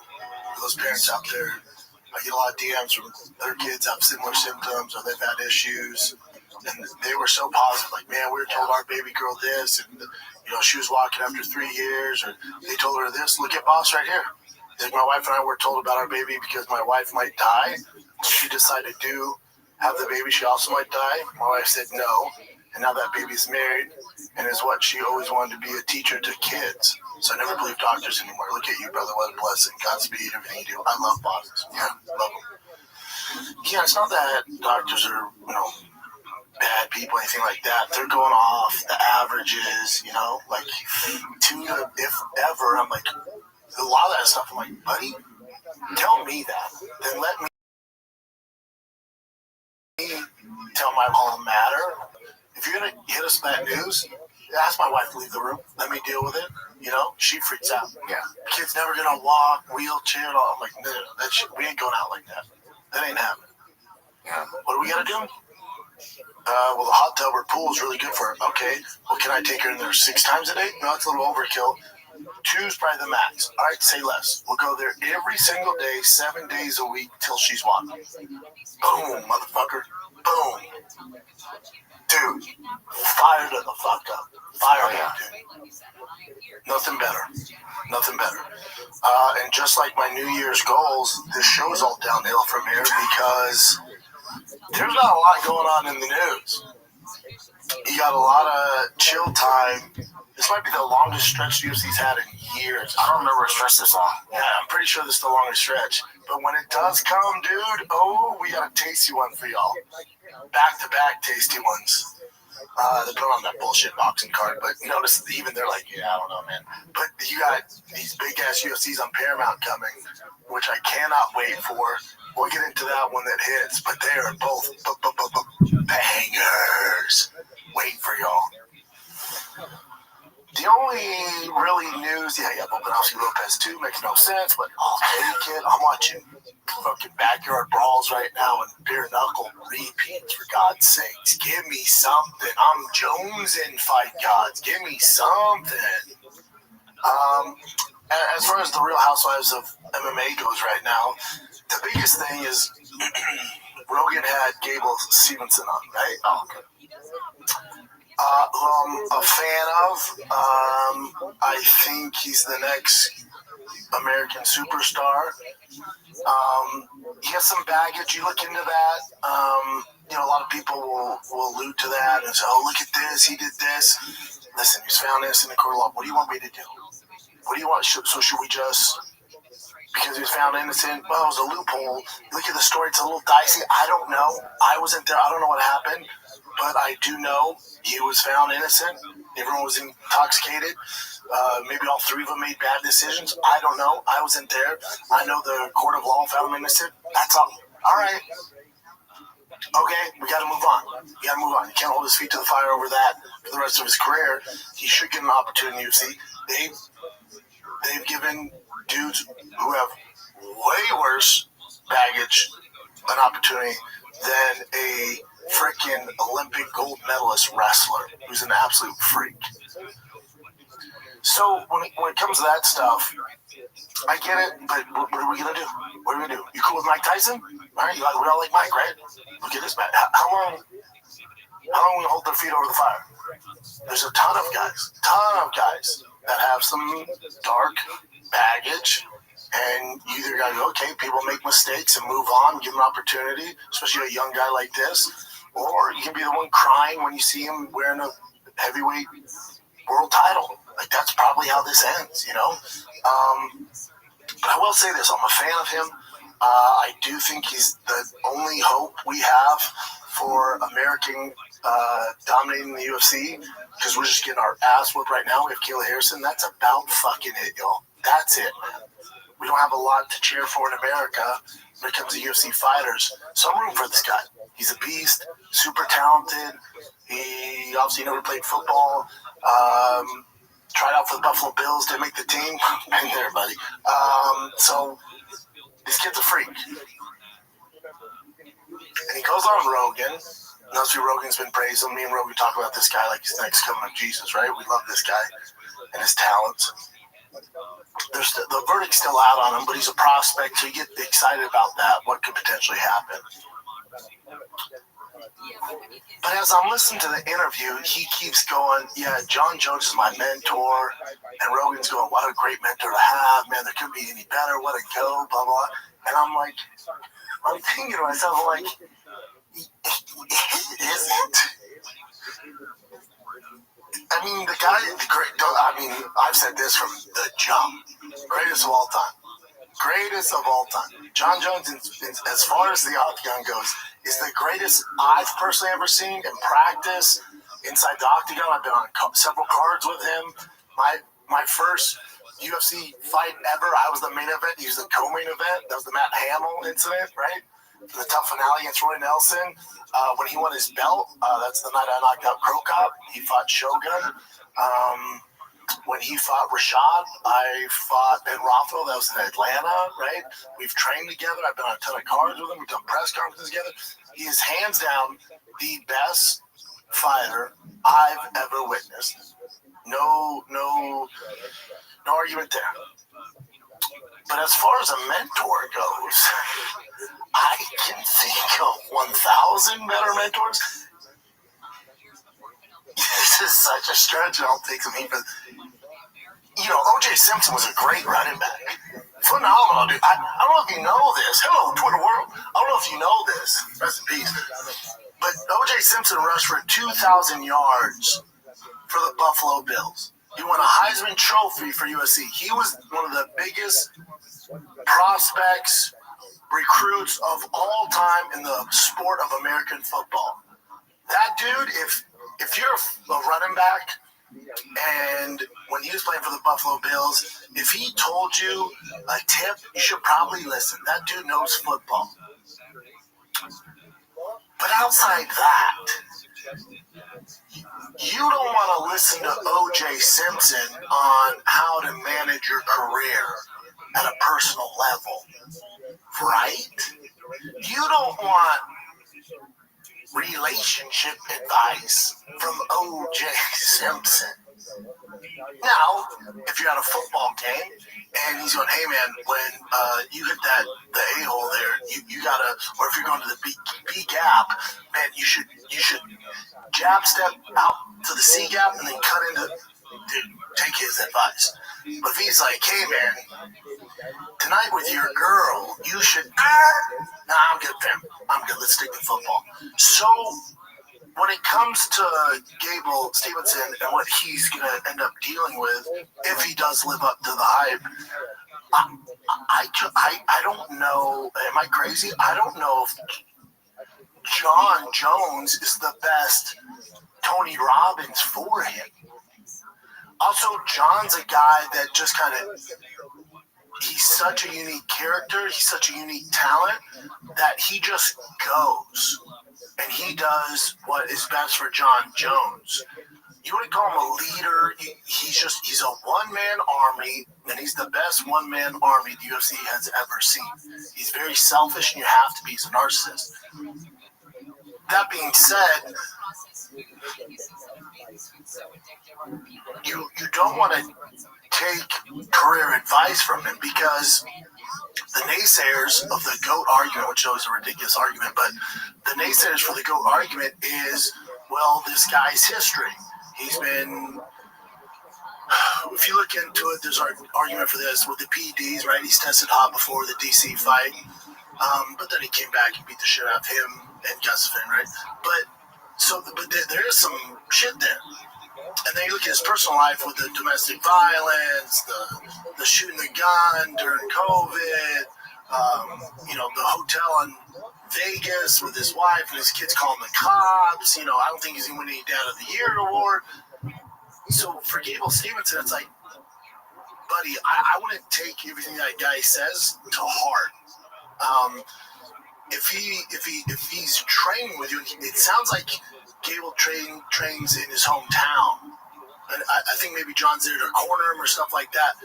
Maybe as far as mentally goes, he might be able to help you, but you got to understand. I've personally seen John Jones show up a week before a world championship fight and have the toughest fight of his life and win it. There's only one John Jones. So if you go, John, what did you do to get ready for Gustafsson the first fight? He goes, partied, showed up a week before, beat the shit out of him. I don't know if that's the best advice, man. Maybe I'm wrong. I don't know if that's the smartest advice. You got a lot of work to do, Bubba. There's only one John, and that's why he's the GOAT. The reason why he's the GOAT is because of what he did inside the octagon. He's not the GOAT as far as outside the octagon. If you're to take into consideration of the GOAT talk of accomplishments inside the octagon, outside the octagon, it's Mighty Mouse. It's Mighty Mouse or it's GSP. Those are guys that would be great mentors. Mighty Mouse, even though smaller, would be a much better mentor to advise you on as far as how to handle fame, women, family, sponsorships, life outside the UFC, expanding your footprint as far as expanding your business reach, stuff like that, relationship advice, game planning, how to approach a fight like a professional. I would reach out to that guy. Or GSP, another great one.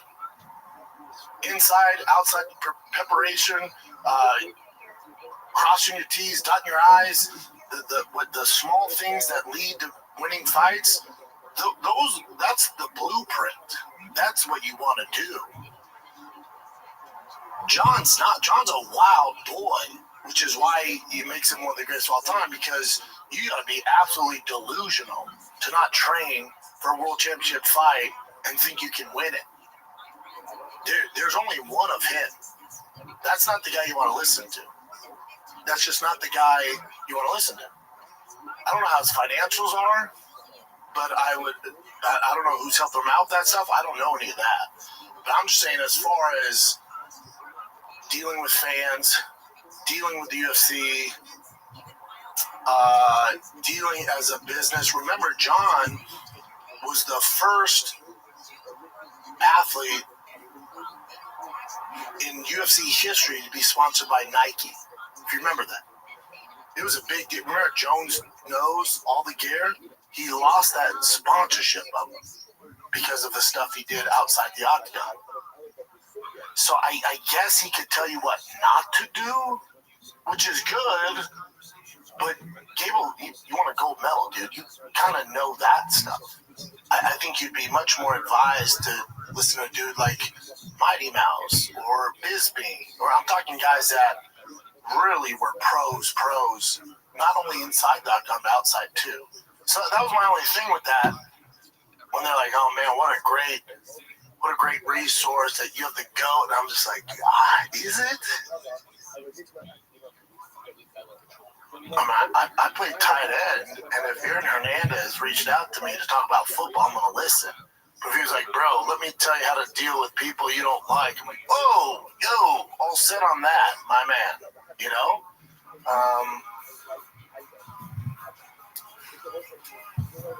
Yeah, I just thought a little strange.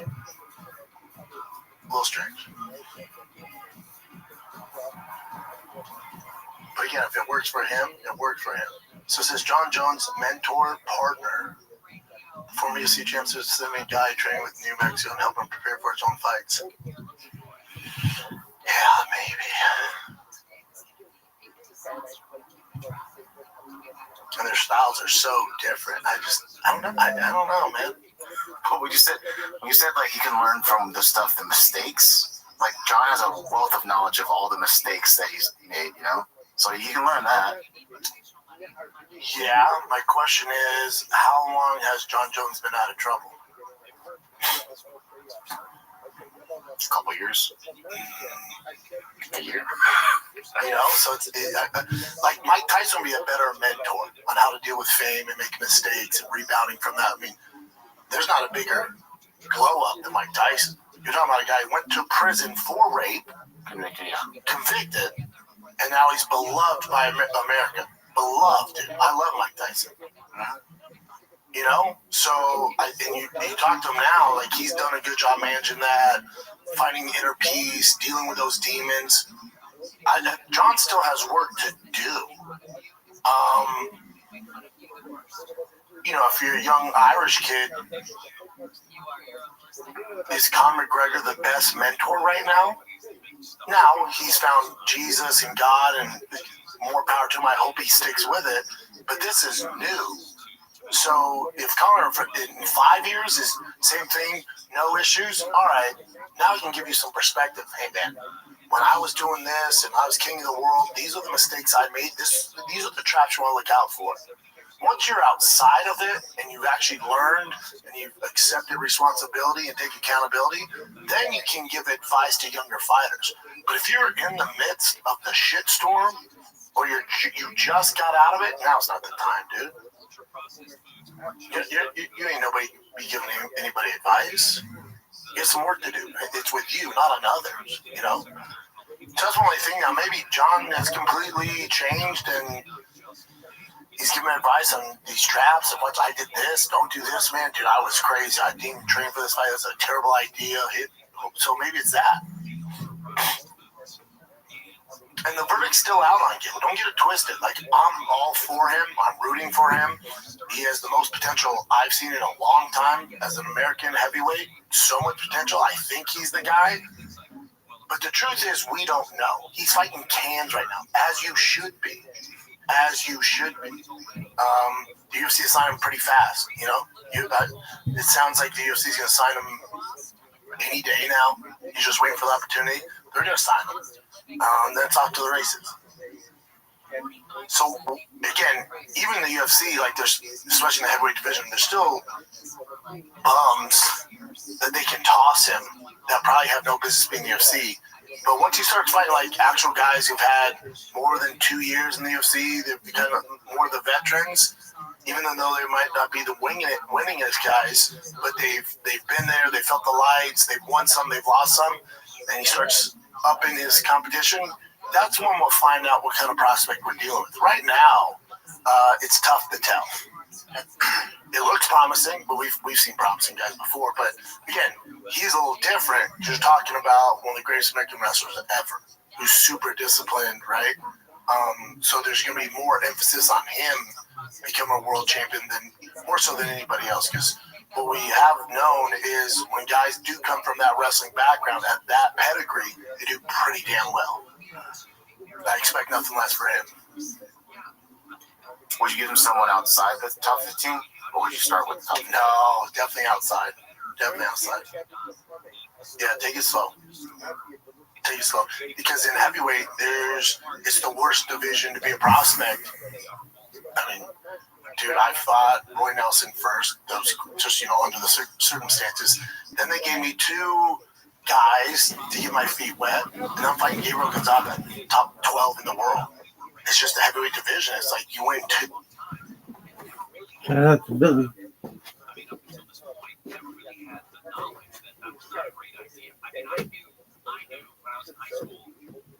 having a Pepsi and a Snickers bar for lunch. It was not great. But I also had this feeling that, well, I'm 16 years old. You also kept doing it. It's just like cigarettes. You know, they get more addictive as you eat more because we've eaten nacho cheese Doritos for so long. You're like, what do you mean that's not good for me? I have to stop doing that. You know, the damage has been done, and if that's all you know, then that's what you're gonna eat. It takes a while for you to realize. It takes a while not eating nacho cheese Doritos to realize that you don't really like those. You're just addicted to them. You stop eating those for a couple of years, you go back to them, and you're like, it doesn't taste the same. I don't need to have the entire, I'll just have the single serving. I don't need the entire bag, right? But like, it takes a long time after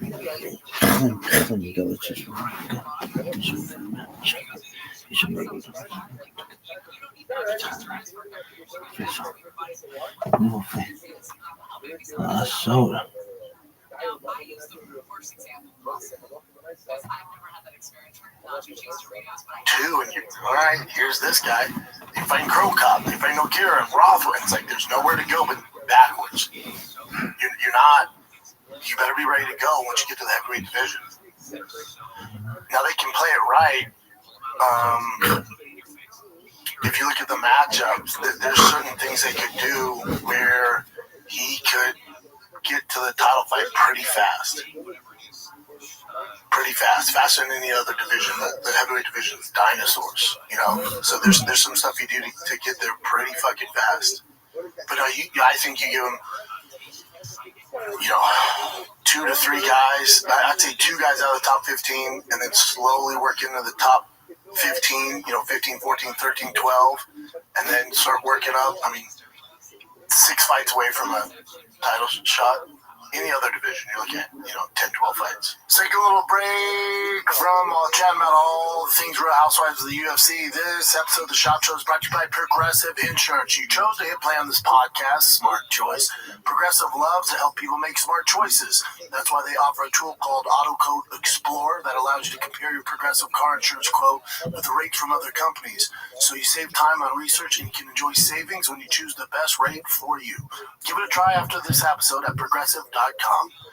Progressive Casualty Insurance Company affiliates not available in all states or situations. Prices vary based on how you buy. Progressive. Let's get back to the program.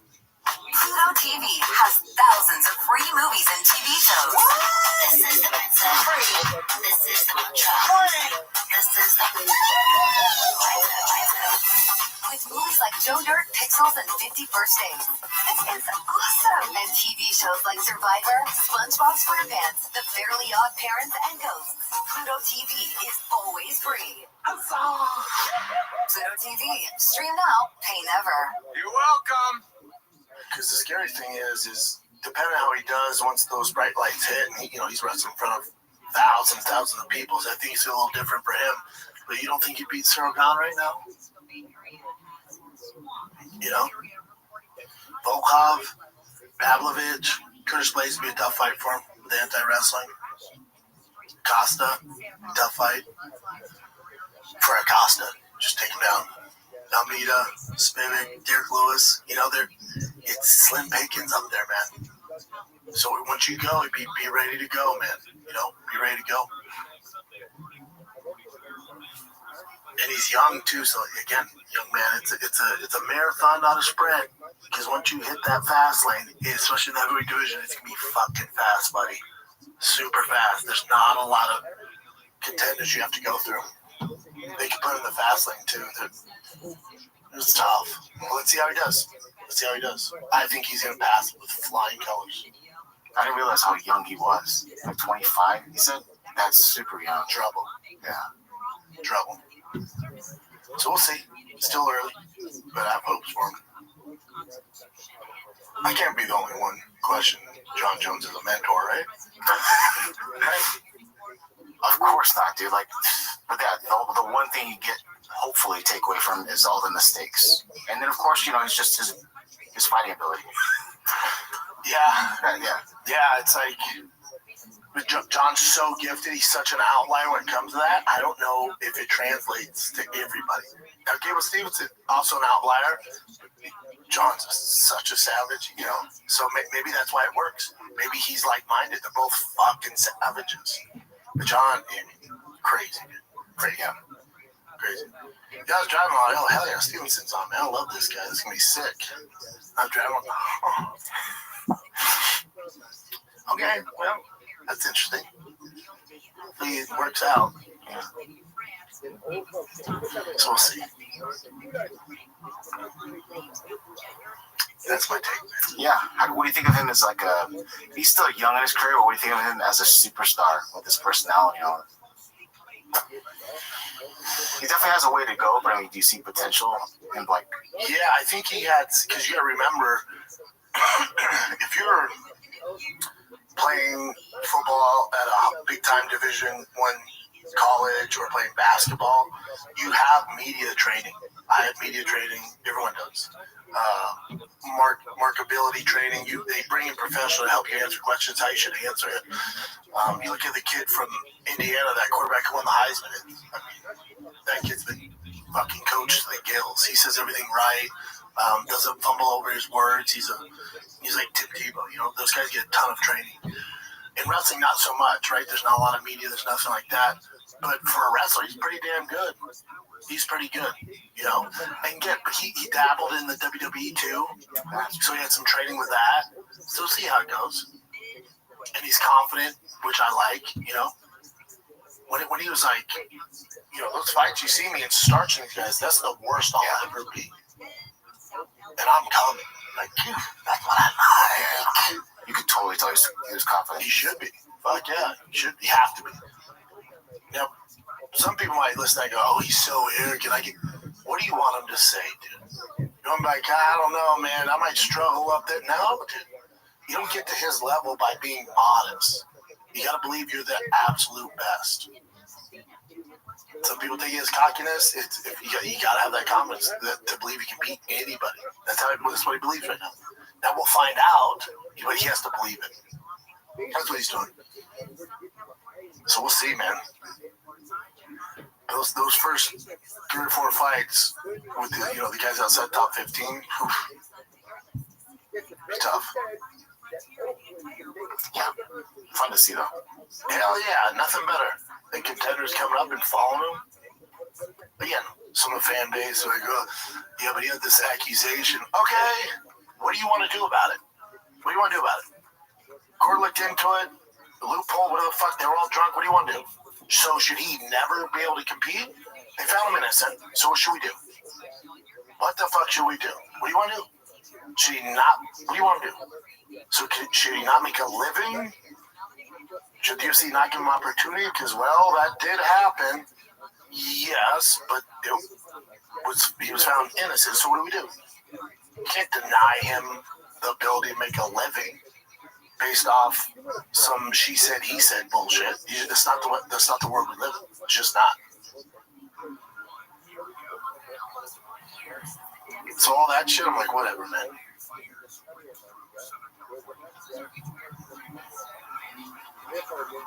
What else you got, Tim? Okay, there's some more stuff that's coming out with the Anthony Joshua crash. His driver is now charged with 4 counts. One of them is like he didn't have a valid driver's license. Yeah, no shit, it's Nigeria. It's tough though, because when you go to those different countries, like I could have told you this, that's not his people driving. Because when you go to those countries, you got to know the lay of the land. You always hire somebody outside of that. So the driver was hired for the team trip, yeah. He probably knows the lay of the land. It's pretty crazy driving out there. Yeah, so he was hired locally. You can't, I mean, when you're going to a country like that, how do you know someone 100% guarantees local? You would think whatever business company they use, they send their best guy. Yeah.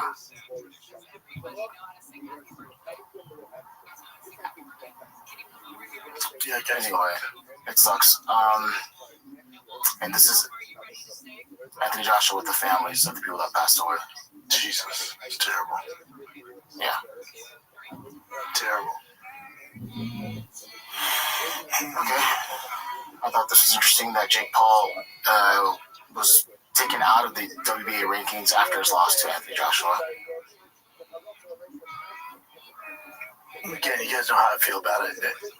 As I came up, Golden Glove system, there's 1,000 better boxers than Jake Paul out there. It's fun, it's the hype, and you know the casuals go, well, he is ranked in the top 15. Okay. If you go to any regional boxing promotion, there's guys who are a lot better, man.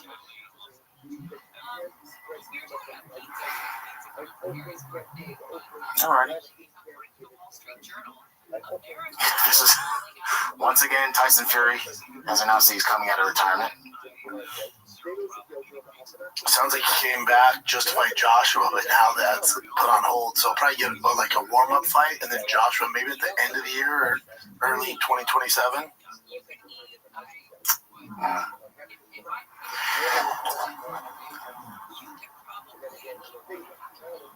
I thought this was pretty funny. This is a Happy Punch saying Tyson Fury back in training today, looking like an absolute unit. And then Sunro is at storage unit. He just has that thing that some people have, right? Yeah, Bert Kreischer calls it the Mickey Mantle gene. Is it the Tyson Fury gene? He just like Tai Tuivasa and Mark Hunt. They kind of have that same sort of thing. Yeah, those guys are Polynesian, you know. So, but yeah, he's just a big fucking dude. He's just a fighter through and through. Yes, like he's never been shredded. You know, it's the Tyson Fury gene. You know, like people call it Mickey Mantle gene. Fuck Mickey Mantle. It's the Tyson Fury gene, bro. Yeah. No disrespect, Mickey Mantle. And even like what Babe Ruth was kind of like. Babe Ruth was one of those slob. What are we talking? Hardcore, not badass talent. Yeah, no one says the Babe Ruth gene for whatever reason. He was like the Dell of baseball players back then. No, before exactly. Yeah. You imagine Babe Ruth on Ozempic? What? Shohei Ohtani who? Yeah, I wonder if that would make him worse though. I don't know. Yeah, I don't know. And Alexander Usyk versus Deontay Wilder. They're in talks. It's most likely going to happen, and it might happen in April or May in Vegas or LA. Why? Because I don't know if they have any other people to fight right now. Yeah, it's a big name. Deontay Wilder go to his record because last time he fought, didn't he lose? I think he won his last. They did ayahuasca. They kind of changed him.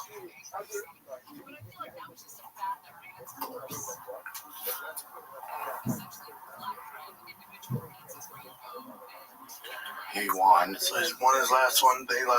He's lost 3 out of his last 5.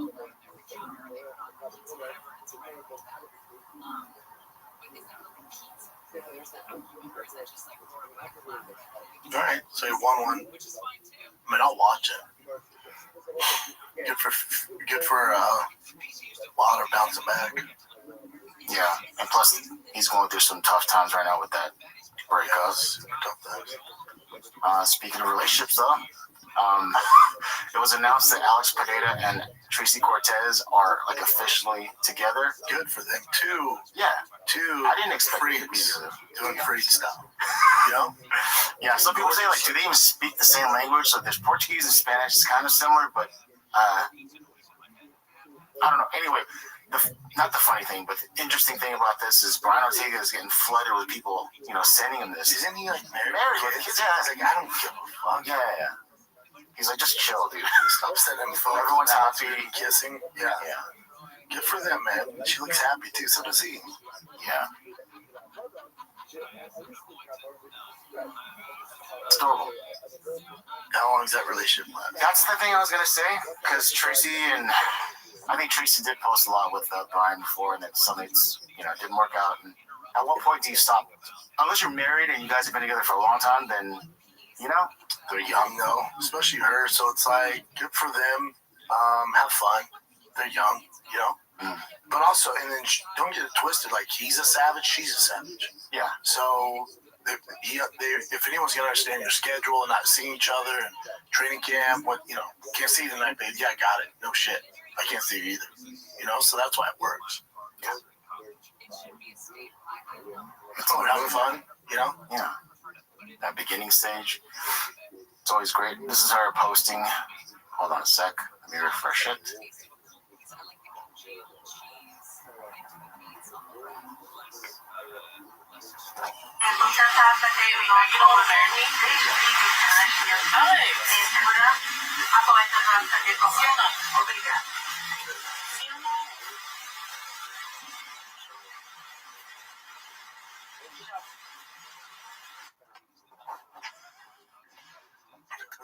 The thing that happened, I always think about it. Remember that OnlyFans model that accused him of whatever assault, but it was bullshit. Yeah, like putting this thing in his, and then she said afterwards, like, I didn't understand. When you put it in, you just said Shama. That's his thing. That's like, oh my god, dude. That's like his thing. Yeah. Fucking the dude on Full House. Get out. You know, like Shama. That's his shit. That's just so funny. Yeah. And then Alex's sons, they both won their grappling match. I don't know if they've done a bunch of them or not, but both of his sons watched. Both of his sons won, and he watched them. God, shit's just come a long way. Jiu-Jitsu has like walkouts and shit now. Yeah.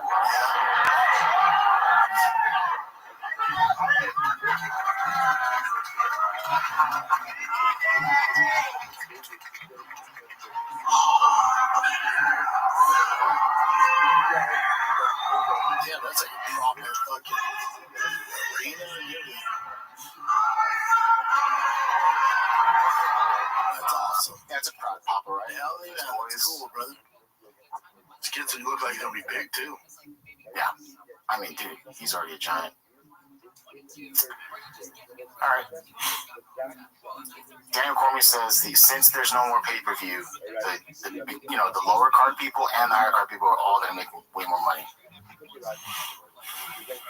They're already getting more money. That's the difference. People always talk about what's the UFC going to do for a fighter. I know guys now. Well, pay-per-view is going away. What are they going to do? I know guys now that are making more money than they did even when they were making pay-per-view, because pay-per-views just maybe weren't selling as much as they used to. Whenever we were fighting, I was fighting John Jones, Rumble Johnson, and having Nate Diaz on card. I was pay-per-view. That's not the reality of the world today. Yeah. Yeah, that's definitely true. Pay-per-view died, so. But again, they're making more money than the current pay-per-view model, where it like eats dick. Nobody's, kids are legally streaming stuff like that. So like, yeah, they're making more. It's like actually just probably just paying the same they were during when pay-per-views were good. So is it actually more? Or is it just kind of the standard, but the bar lowered so much that we think it's more? I bet you it's still about the same percentage, like 18%. When it was at its highest with pay-per-view. Yeah. Okay, we talked about this off camera, and this is Dominic Cruz on his own podcast, Love and War, and he's like doubling down on the tweet that he did. I thought he was doing it just to troll and like be silly. Dominic Cruz is my fave. And he's such a great mind, and the only thing about this tweet is he should have the choice, like give him a second. Maybe Joshua Vance started pounding his face into the ground. He's just holding his elbow, getting beat to death. Okay, fight's over. But he didn't even get the chance to try to fight, try to tough it out, or try to get back together. He's the one that waved it off. Yes, it's very, very. I mean, it was like this. I'm with Dom. Like if he was like, no, I'm good. Like think of Tim Sylvia when Frank Mir broke his arm, and the ref was like, hold up, your arm's broke. He wanted to keep going. That's a little different. Yeah.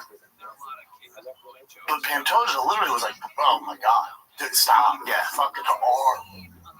That's where the Dom's thing, it doesn't make sense. And he's a smart dude. Is it just because he has a lot of pride and doesn't want to back down from it, you think? Because it's obvious. There's pride, and then this is just obvious. I mean, it's obvious that Pantoja wanted it to stop. I can understand if Pantoja got up and was like, what the fuck? I can beat this guy with one arm. Give me the opportunity to go out. There's none of that. Pantoja was like, nah, fam, this thing's over. My arm's fucked. Yeah, I don't get it. You tell me, touch the fire. That's weird to double down on it. Yeah. Or it's hilarious. Or it's just he's playing chess and we're playing checkers. John Anik was talking about the UFC White House card, and he says he believes it will be about like 6 or 7 undisputed titles. Like they said there was going to be like Trump's son, so it was going to be like what, 12? Trump was like 14 titles. Well, we don't have 14 titles. On the Jackson podcast, shout out the Jackson boys. He said 6 or 7 undisputed title fights that were crushing anything UFC has ever done before. When it comes to stacking one single card, it's gonna fuck the rest of the year, but they could do it. 6 or 7 title fights. Interesting. Keep going down. I'll just play it. Yeah. So the Donald Trump video that's going viral, he's talking about 8 or 9 championship fights on one card, UFC White House card. It's going to be the biggest card of all time. I think you confirmed that. So 8 sounds idealistic and awfully ambitious, but I do believe, Mayor and Michael, that we are moving in a direction in which you might see 6 or 7 undisputed titles contested on the White House lawn. Well, if you think about it, they're getting UFC 324, UFC 325 in the can by February 1st. All of those champions are going to be cleared, right? So you get it done nice and quick. You got time to recover. The month of February, then, I think, has no numbered events, right? Then the first numbered event in March is being headlined by a non-undisputed title, the BMF belt, which doesn't really count, right? And then you think of pay-per-view, a numbered event, in April or May, and then June 14th, a lot of these champions are going to be available, if not held out, right? The heavyweight title, Tom Aspinall and Cyril Gane, probably going to be on the White House. That's not Alex Pineda.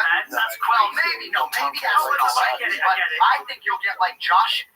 What you are going to get first or second quarter is like Joshua Van versus Tatsuro Taira, right? But Khamzat Chimaev probably going to fight on the White House lawn. Alex Pineda, why would you trot him out there sooner? He's already said he wants to wait for the White House, right? Marab Dvalishvili and Piotr Jan complete their trilogy potentially. Oh, time out. We can't go over that one. You can't go fast. That's probably going to be. Yeah, that's what he's calling for. Jones is calling for. But do you think it's actually going to happen? Yes. Donald Trump Jr. Right? I don't know if you know this, but they've got a little bit of sway. You know, who wins that fight? Joe Jones, without a doubt. Without a doubt. I have to sit on the fence because I might be calling it. You will be calling it. I won't be calling it. I'll be begging to do the dance because I want to be involved in some way. Yeah. Makes sense. And with so John is like such a huge staple of UFC. Do you think that he gets inside information like that? Or do they like, are they super tight-lipped where even he wouldn't hear this kind of stuff? I bet John's privy to him fighting on the White House card. And if you listen to the Gable Stevenson interview with Rogan too, he's like, I'd like to make my debut at the White House with John. If John does fight, it's like, that's weird. Just for a debut guy to go, I want to fight in the biggest UFC card of all time, and his end's going to be fighting with John. They can go do camp together. All signs point to John's fight at the White House. I've said that for how long? Look, from the jump. And the 6 or 7 undisputed titles too. Because Tom Aspinall won't be ready. He's having another eye surgery on his other eye, so he probably won't be ready. That'd be pushing it. So you do an interim.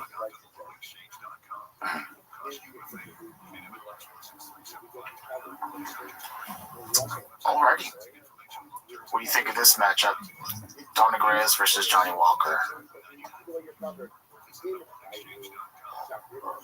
And that's UFC's return to Miami. I don't know how many times they've been there, but it's a fun one.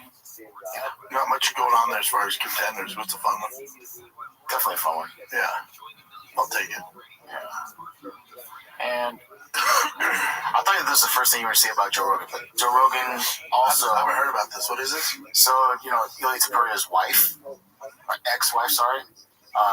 When Joe Rogan, he kind of got tricked by the AI thing when the wife was with someone in the picture, and then for whatever reason, Joe Rogan thought that was like a famous soccer player, and then she's like posting about that after all this issue with Ilya. And Rogan was just like, oh, that's just harsh, man. That's harsh that she would do that. But it turned out to be like an AI thing where it was actually her brother or a family member. Okay. And they made him start her. Okay. Yeah. So he's part of the lawsuit that she's filing. God, you talk about just going down the wrong road. Okay. Try and include Rogan in the lawsuit. Good luck with that. It's more for defamation, I believe, in this one. But you would go after whoever made that AI. Rogan's responding to something off social media. You could probably go after the platform, not Rogan. No, and Rogan obviously apologized. Dude, this AI shit's fucking... But I mean, I guess within Rogan's position too, he should definitely, you know, before he made that many claims, not claims, but we've done on here too. We did with Steve Will Do It. Like, it's like, yeah, you know. But really, Jamie should have saw it, you know? Like, hold up, dude. You know, because he's the whiz guy, and Rogan's just going. So if Jamie was like, this thing seems suspect, and he's usually really good at that. It must have been fucking good if it tricked Jamie and Rogan.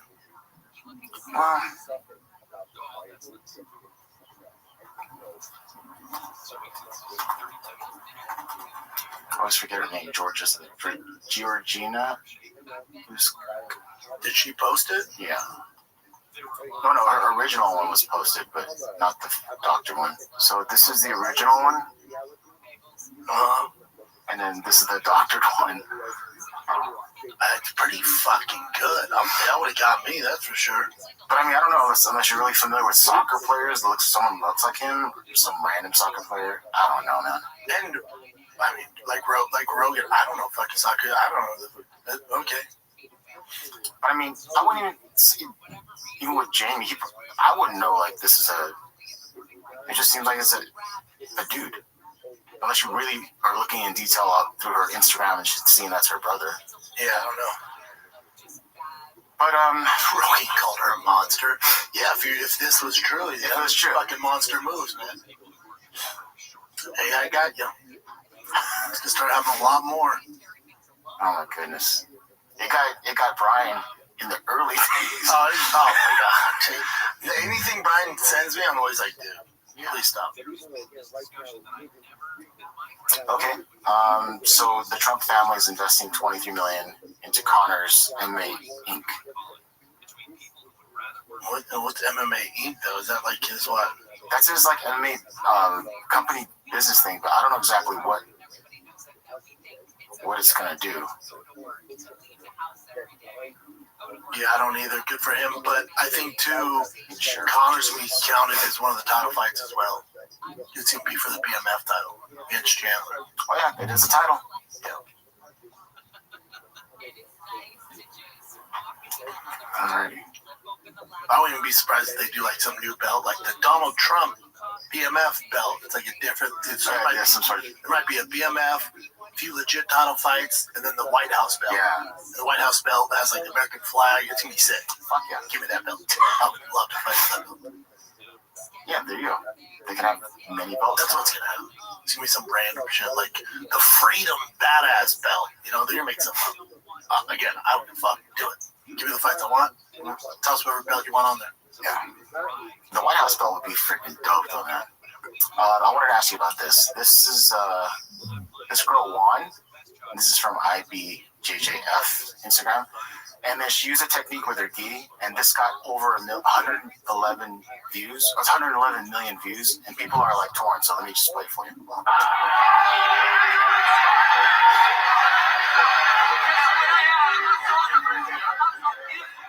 She knew she was about to do something nasty.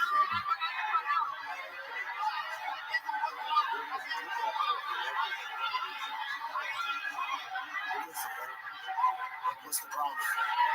People are saying it's not even legal. I've seen people don't know gi. Yeah, you can do that. Yeah, hell yeah. Good for her. And this person says shouldn't be allowed to weaponize a uniform like that. There's no way that person does jiu-jitsu. Yeah, exactly. And then this one as well. That is so wrong. Mm-hmm. I mean, it garnered this much Kathy, attention. how long you were doing jiu-jitsu? The gi can be used as a weapon. You also use it against him too. Collar choke. Yeah. Think about it. There's certain things you do. Can you take your belt off and? Did she take her complete belt off? No. She used her gi. Yeah, You can't take your belt off. No, okay. No. Can't fucking take it off. Use it. No. I'm just saying, like, I know. Okay. All right, so it's a legal, not illegal move. The other ones are just kind of random. Apparently, there's reports that. How long have you been saying this? Okay. Floyd Mayweather is heading towards bankruptcy. He's down 54 million. Yeah, who knows? I don't know if I trust Basketball United. No, it's a Business Insider report, but then they're just reposting it. Yeah, I don't know. It is weird. He's fighting Mike Tyson. And let's go there. Holly Holm. Remember, she left the UFC. She had a boxing match and she lost due to a technical decision. So I'm not sure how well she was doing in the fight, but they had to stop it at round 7 because of an accidental headbutt. And they just counted up to the rounds, up until that point. It should have been 12. And how many rounds was she down? No, she's not. I don't know how many. She went 6. How many did they give to Homegirl? 12 now to Han. Hold on. Oh, that's a record. Good damn. Holly Holm 64 and 3. 68, 65, 69, 65, 69, 64. That sounds like she was handling it.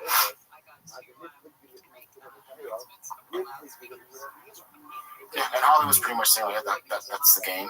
Yeah, it is. Alright. This one's also kind of whatever, but Tom Hardy apparently was offered a grappling match with Armin Strickland and declined because he's filming. Good for him. Good for him. That's them just trying to get traction. That's no different than Jake Paul and Joshua, I think Hardy's a purple belt. I heard that too, yeah.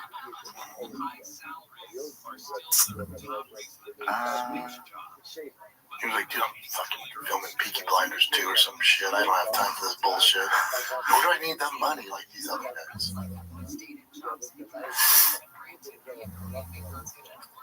Yeah, there's not much other cool stuff, really. Oh, good, brother. Short show, short weekend. We got over an hour. Okay. That's pretty much it, man. All right, kids, that's it. Love you guys. Hopefully 2026 is beyond great for you guys. Mine started off freaking hot. Baby girl's walking. Hope you enjoyed the show. If you want the show ad-free, Fun Kid ad-free, behind-the-scene content, go to patreon.com/TFATK. Just upload Q&A with myself on there. We got behind-the-scenes stuff on there, fun stuff, ton of stuff. Shop show, Fun Kid, ad-free. Plus you get extended, longer episodes, all right? It's just $5 a month. That's it. Give the gift that keeps on giving. It's Patreon. Patreon.com/TFATK. All right? Love you guys. Happy New Year, man. Be nice to each other. If you see me out there, say what up. All right? That's it. I'm out.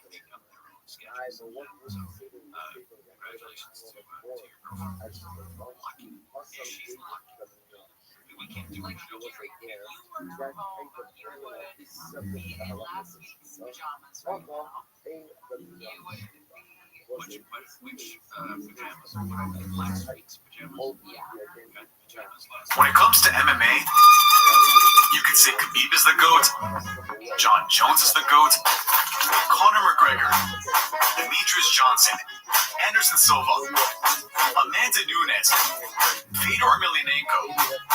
You could say all these names, but you'd be wrong.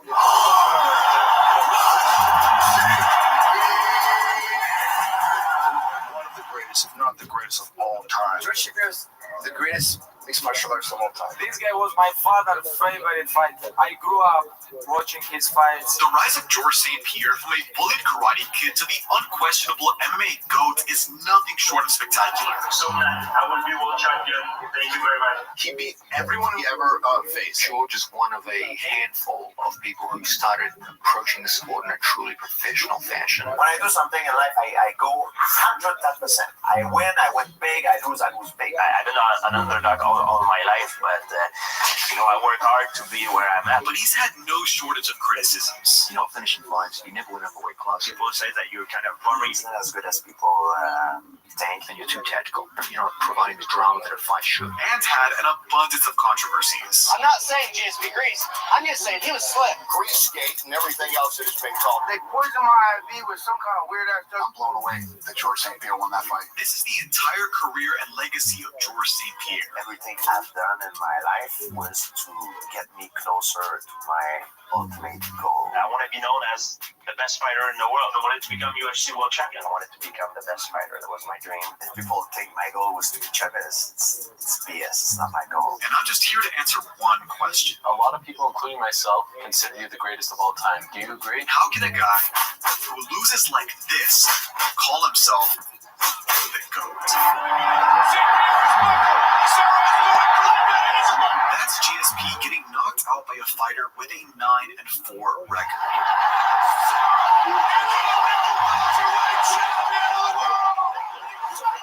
And not only that, he tapped to strikes. That's not the kind of thing you'd expect from someone in the running for the greatest of all time. That knocked out is the most humiliating day of my career. But I want to lay it all out on the table that there is a lot of failure in this story. I've lost many times. I've lost before I learned how to win. And at a surface level, you might dismiss him for his failures, comparing him to names like John Jones and Khabib. I've always believed there's three greatest mixed martial artists I've ever seen in my life, were George St. Pierre, Khabib Nurmagomedov, and John Jones. But if you want to understand how that loss makes him the GOAT, we have to go back, like way back. Oops, not that far. Look, you gotta feel bad for this guy.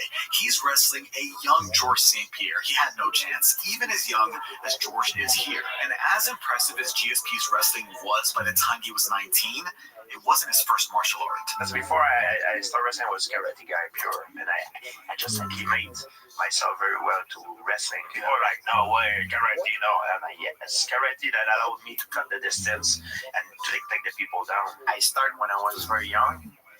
And it saved my life, because I started when I was bullied in school. Unlike George's contemporaries who started martial arts for sport or for money, GSP needed karate to stop bullies from stealing his clothes and lunch money. That's one of the reasons why I started martial art, because of a self-defense. And I was bullied when I was young. And at the time, I saw it as a very negative experience, and it was. But I realized now that the fact that I was bullied when I was young helped me later on in my life facing the mental warfare that I had to face in mixed martial art, because it's a very egotistic sport. I remember when I was a kid, I was looking at myself in the mirror, and I didn't like myself. I didn't like what I saw in myself, because I wanted to change my environment. And martial art taught me that if you want to change your environment, you want to change yourself, you need to love yourself first. Despite becoming a second Dan black belt by age 12, loving himself wasn't going to be easy, because to everyone around him, GSP was just dreaming too big. I was a very, very young kid. I was like maybe 12 years old. Like the teacher was asking everybody in the class, what do you want to do when you get older? And some were like, oh, I want to be an engineer, a doctor, or whatever. And when it came to me, I really didn't know what I wanted to do. And I said I wanted to be a WWE wrestler because I was a fan of Hulk Hogan, because MMA did not exist at the time. I was that young, and everybody started laughing. Like they were all laughing. I'm from a little country place, 5,000 people live there, people used to tell me all my life, oh, you will never be a fighter, you're not tough enough, you're not strong enough. And I saw the first UFC when Royce Gracie won the first UFC. That's when I knew, I was like, that's what I want to do, I see myself in this. GSP made his pro MMA debut at 20 years old. I fought in TKO, and it used to be UCC. Yeah, I watched your first fights, man. I watched you in the TKO organization. I had like 5 or 6 fights in UCC.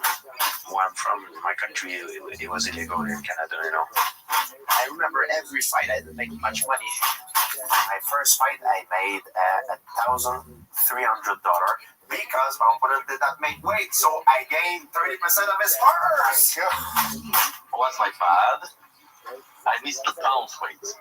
And George pushed me, I told him my butt, he get in my guard, and he started punching. George finished Ivan Manchavar in the first round, which earned him a title shot for what would become the TKO Canadian Welterweight Championship. After me, he won the belt against Justin Brockman. Ran into a fella named, his name is George. I remember George hit me with a takedown, and he sat me on my ass, and I actually remember saying out loud in the ring, I'm like, shit, here's 9 million views on YouTube at him using my head as a basketball. He finished this fight even sooner, and this time with a submission instead of strikes. Everyone's like, oh, you'll get him next time. Like, no, man. That guy, I fight that guy 100 times, he's going to beat me up 100 times. This young welterweight champion was quickly developing a well-rounded skill set. I'm George Saint-Pierre, Canadian welterweight champion. At the time when I started mixed martial arts, it was not something that you could do and make a living, but I always had faith that at one point the sport could grow to a certain level that you can make it. GSP rounded out 2002 with another first-round finish and his first taste at a title defense. Just in case it isn't clear, GSP was a dominant and defending champion in his first year as a pro fighter. Many other GOAT candidates didn't win a non-tournament MMA title prior to the UFC, and those that did never defended those titles. I'm Georges Saint-Pierre, the UCC Canadian welterweight champion. Tonight, that's my first international bout. In 2003, GSP had 2 more fights as champion. He brutally finished Thomas Denny in the second round, and at the end of the year, he had his toughest test. There was a guy, his name was Pete Spratt. Everybody knows he's one of the best strikers in the welterweight division. Pete Spratt beat Robbie Lawler, who became later champion of the UFC. And my manager at the time brought Pete Spratt to fight me in TKO. And Pete Spratt didn't know who I was. I wasn't nobody at the time. And he probably thought that he was coming to collect an easy paycheck. And I beat Pete Spratt. I beat him with a rear naked choke. And that was my ticket for the UFC. Not only was that an impressive choke over a veteran, but it also had an uncanny resemblance to a recent finish by his soon-to-be rival. I did my 8 technique like Matthews against Frank Triggs. I call that my 8 technique. Pete Spratt was scheduled to fight Carl Parisian in the upcoming UFC. Is that a fight that you want? Would you be happy to go into the UFC and take on Carl Parisian in his place? My dream is to go fight in UFC, you know. GSP finished every man across from him before entering the UFC. And although you might say these weren't tough competitors, Pete Spratt is no slouch, and GSP didn't have many options. Up in Canada, it was just like that TKO organization, right? And yeah, a couple more. Yeah, it was pretty much only the TKO. But more than that, finishing your opponents on the regional scene is kind of what you expect from a future GOAT. However, out of the greats, only GSP and John Jones can say that they finished prior to the... Damn it, I was gonna show you GSP's first interview as a UFC fighter next. That video's not available in my region, but don't worry, I've got NordVPN. I'm sure you've heard the internet is a very dangerous place. I mean, you could be searching for something very personal, and everyone can see what you're doing. Hey, I got a text from GSP. Oh my god, I searched for a lot of things to make these videos, but NordVPN keeps me safe across the internet with a single click. Because they don't track what I do online and protect my traffic with robust encryption. Remember, Herb Dean says to protect yourself at all times, but follow my instructions and go to nordvpn.com/Lionel in the description to get a 2-year plan plus 4 months free. And with a risk-free 30-day money-back guarantee, you have nothing to lose by trying NordVPN. That's a fantastic deal, but calling NordVPN just a VPN is like calling GSP just some French Canadian who likes to beat up other men half naked. They're both more than just that. NordVPN's threat protection shields you from malware, trackers, and ads. The data breach scanner notifies you if your sensitive information has been exposed. And my favorite feature is that it allows me to access content that may not be available in my region with a single click. Get all these benefits and more with my exclusive link in the description at nordvpn.com/Lionel. That's nordvpn.com/Lionel for a 2-year plan plus 4 months free. Thanks to NordVPN for sponsoring this video and allowing us to see GSP's first interview as a UFC fighter. Bonjour, je m'appelle Georges Saint-Pierre. Je viens de Montréal, au Canada. J'ai 22 ans et puis je vais faire mes débuts au UFC exactement en 2 jours. Et je suis très excité, j'espère donner un bon spectacle à mes fans. Ce que je vais faire normalement, mon plan c'est d'être par-dessus au sol ou soit de garder le combat debout. What a great debut! Congratulations, Georges Saint-Pierre! Parisian was a tough UFC debut. It was GSP's first pro decision, and he narrowly escaped 2 close submissions, but otherwise dominated a great fighter. However, his next fight played out much differently. Great fighters on this card tonight. Guys who fell out, stepped up. Jay Moran, who came in to fight Georges Saint-Pierre. Not many people know Jay Hanan, but I've seen him train. He is a phenomenal fighter. Some people can think it was a lucky shot tonight. I have to say I trained very hard. You know, I deserve what I do. George Rush St. Pierre! George St. Pierre is phenomenal. What an amazing fighter he is. He is very explosive, and talk about a well-rounded MMA fighter. He is definitely the new breed of UFC fighters. I just want to keep fighting in the UFC, go step by step, and one day I want to have a shot for the title. Just want to let go my fans. I want to stay in the UFC. I want to be a UFC guy, and soon I will be world champion. Thank you very much. He was very driven to become champion, but he was also very self-aware of his abilities. You know, I just turned 23. I know I'm not the best welterweight in the world right now. I know it. I need to improve more if I want to have a shot for the title. GSP knew he wasn't the best, which wasn't the problem. The problem was that he over-idolized the best fighter. De tous les temps, livre pour livre, le meilleur, d'après moi, je devrais aller avec Matthews. Matthews is a monument in the sport. Matthews was the unstoppable welterweight champion, so it's understandable that George would be in awe. But when you're only 3 UFC fights deep and you have to face your idol, your mind becomes an obstacle. I was fighting my idol at the time. It was my third fight in the UFC. And I was fighting this legend, Matthews, and I was fighting this monument, oh my God, I didn't sleep for the week, man. Even in the third round, I couldn't even look at him. I look up like this. Pressure was, it was the first fight I had the pressure like this. I didn't see myself beating him. He was getting up off the ground trying to beat Hughes. When I clinched him the first time, I was like, wow, this is the most strongest guy in the sport. I can overpower with him. He took Hughes down once. He is the new breed of mixed martial arts. I performed very well, but just at the end of the round, maybe the last seconds of the round, I did a beginner mistake. I never did that type of mistake. I fight as a spectator during the last second of the round. He did a good fight, but he cut me with an armbar. And it's after the fight, when I watched the fight, I sat down and I watched the fight, I realized, I was like, man, I could have beat him. I think if the fight would continue, I think I would win because I was not tired at all and he didn't hurt me. And I felt I was not impressed by his strength. I knew I was going to lose. The confidence wasn't there. And the skill is not the confidence. And it taught me something. I should never put nobody on a pedestal. Everybody is a human being. We're all the same. So what's next for you after this? Who's in the waiting the wings for you? Who's next for George St. Pierre? George St. Pierre, in my opinion, still now, even after the fight, is one of the most talented fighters in this sport. I don't know who's next now. I fought the best welterweight fighter in the sport, and I think that would be a positive experience. That kid has such a great attitude.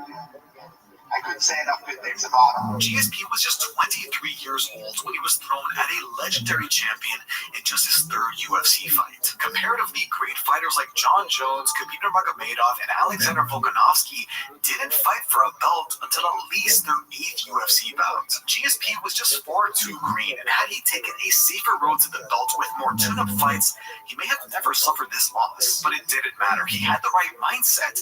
He just had to find another path back to Matt Hughes. I'm very proud to come back in Montreal, fight in front of my fans. Just 3 months after that loss, GSP defended his TKO Canadian Welterweight Championship for the last time. A first-round Kimura finish just reinforced that GSP was better than pretty much everybody, and soon after, he signed an exclusive contract with the UFC. When he's fought, and I'll say it again, George St. Pierre is the new breed of mixed martial artists. I fought Jason Miller. I'm on top of him, and Jason Miller is on the bottom.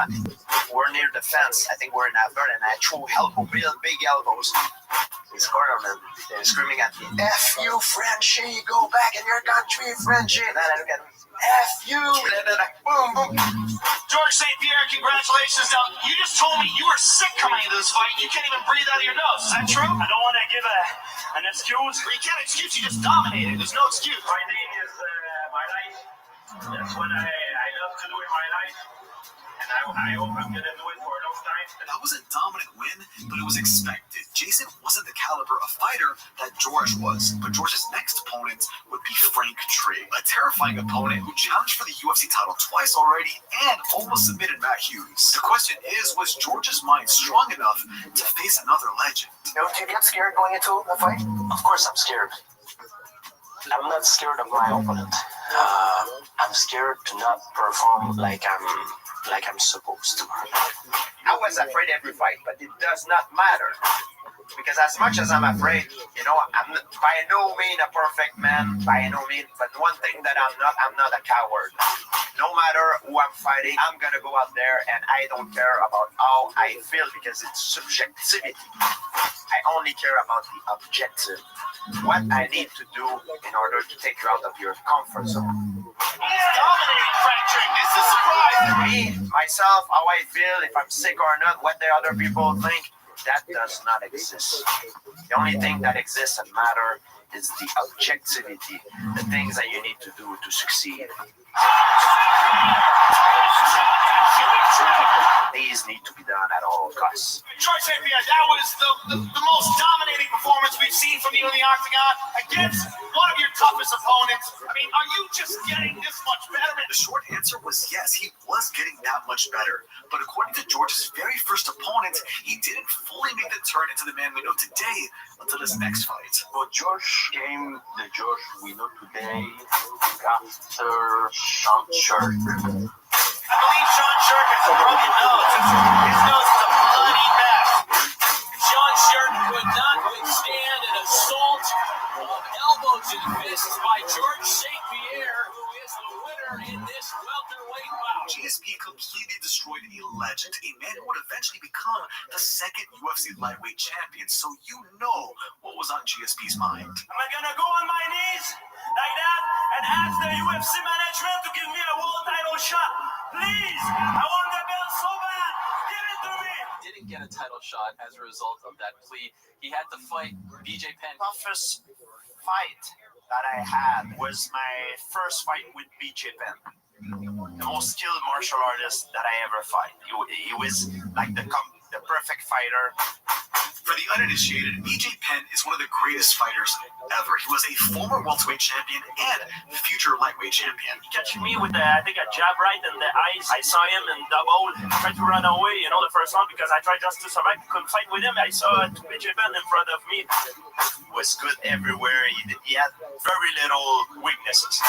If you talk to me before every fight, I can 30 seconds give you my whole strategy. My first fight with BJ Penn was, I'm gonna keep it standing up, keep the fight from the outside, you know, because I'm faster than him. I found out that I was not faster than him. His reaction time was better than mine. So I got beat up the first round. Like I had a bloody nose and everything. His nose is jacked, probably broken. I had a terrible first round, so I had to switch gear. My plan B was now I'm gonna wrestle, make him tired and trying to put him down. That's how I beat him, because I switched gear. George!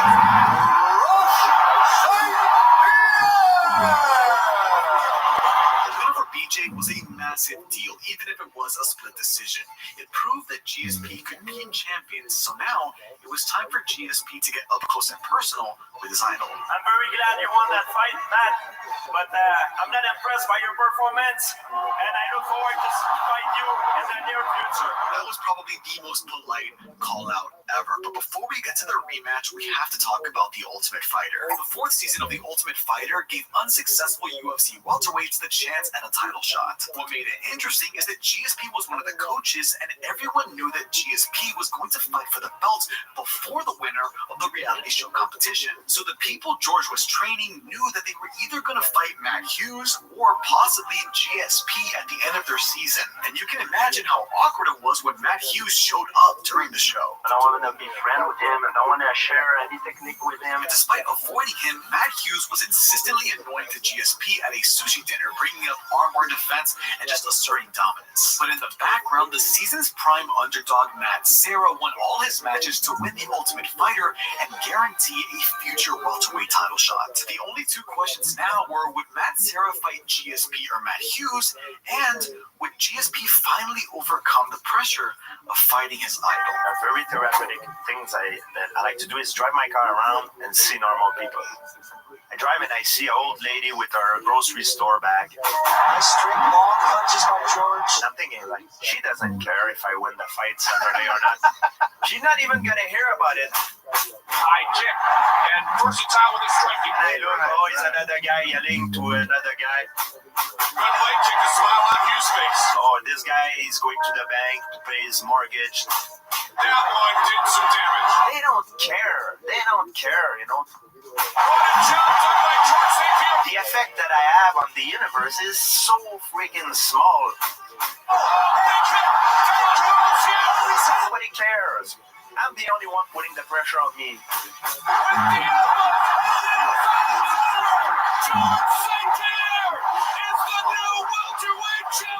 Nobody gives a damn about it. So that's why they helped me to perform now.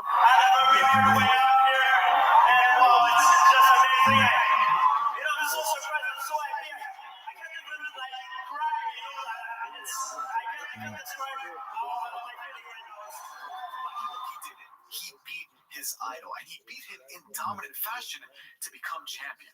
It's enough to make a grown man cry, but trust me, you're going to want to save those tears. I was fighting a veteran, Matt Serra, at the time, who really, nobody really gave a chance to beat me because all the odds was against him, you know? And I remember it was the odds in Vegas were crazy. Remember Matt Serra, the guy who won the Ultimate Fighter and was guaranteed a title shot? Well, now a very confident George St. Pierre had to fight a man who probably had no business being in there with him. So when I became champion, I beat Matt Hughes. I was on a high. Now it was the opposite. I had too much confidence. I had a lot of people telling me, "Oh, I was a new kid on the block." You know, like I was very young. I was like, I just beat the legend Matt Hughes, and everybody was telling me how good I am, and I started to believe it.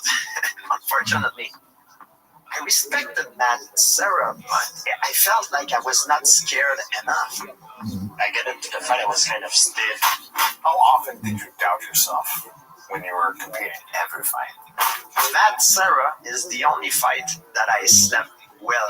I always laugh when people say, George was afraid, so he was mentally weak.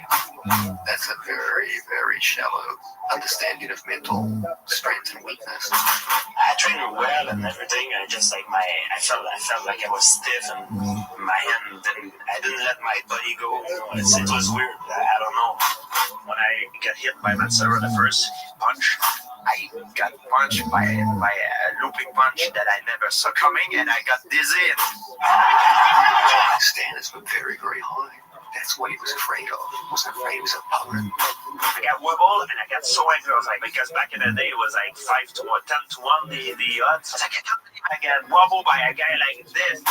So when I heard George, Longo pointed that. He goes, "Well, you heard, manage your distance. Keep your distance, manage, and line it up." And that's what we did. First time I ever had it in my life. So I wanted to give it back to him as fast as I can. But that's already hit very hard. I made the mistake to trying to get back into the fight right away. Then I tried to jump back into a war with him, into a slugfest with him while I was wobbled. So I got punched like boom, boom, boom, boom, boom, boom, bang, bang, bang. I end up on my back. Now I'm running like to my worst nightmare. So am I gonna go out on my shell like this, or I'm tapping out like a coward? I knew that it was finished for me because I didn't know where I was. So I turned on the side and I tap on strike.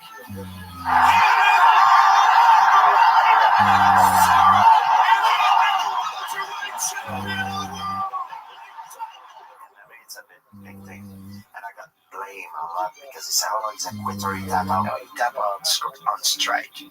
he's a quitter. So people now started doubting me, saying, "Oh, he's not as good as people think, and he's a quitter. He's a quitter." That was the big I have no excuse. I was in great shape. My training was very good. And congratulations to Matsara. I'm here with a very disappointed George St. Pierre after losing your belt, your first title defense. Was that had to be like the most devastating loss of your career, right? It was, but I learned something valuable. I don't know. I mean, I just lost the title.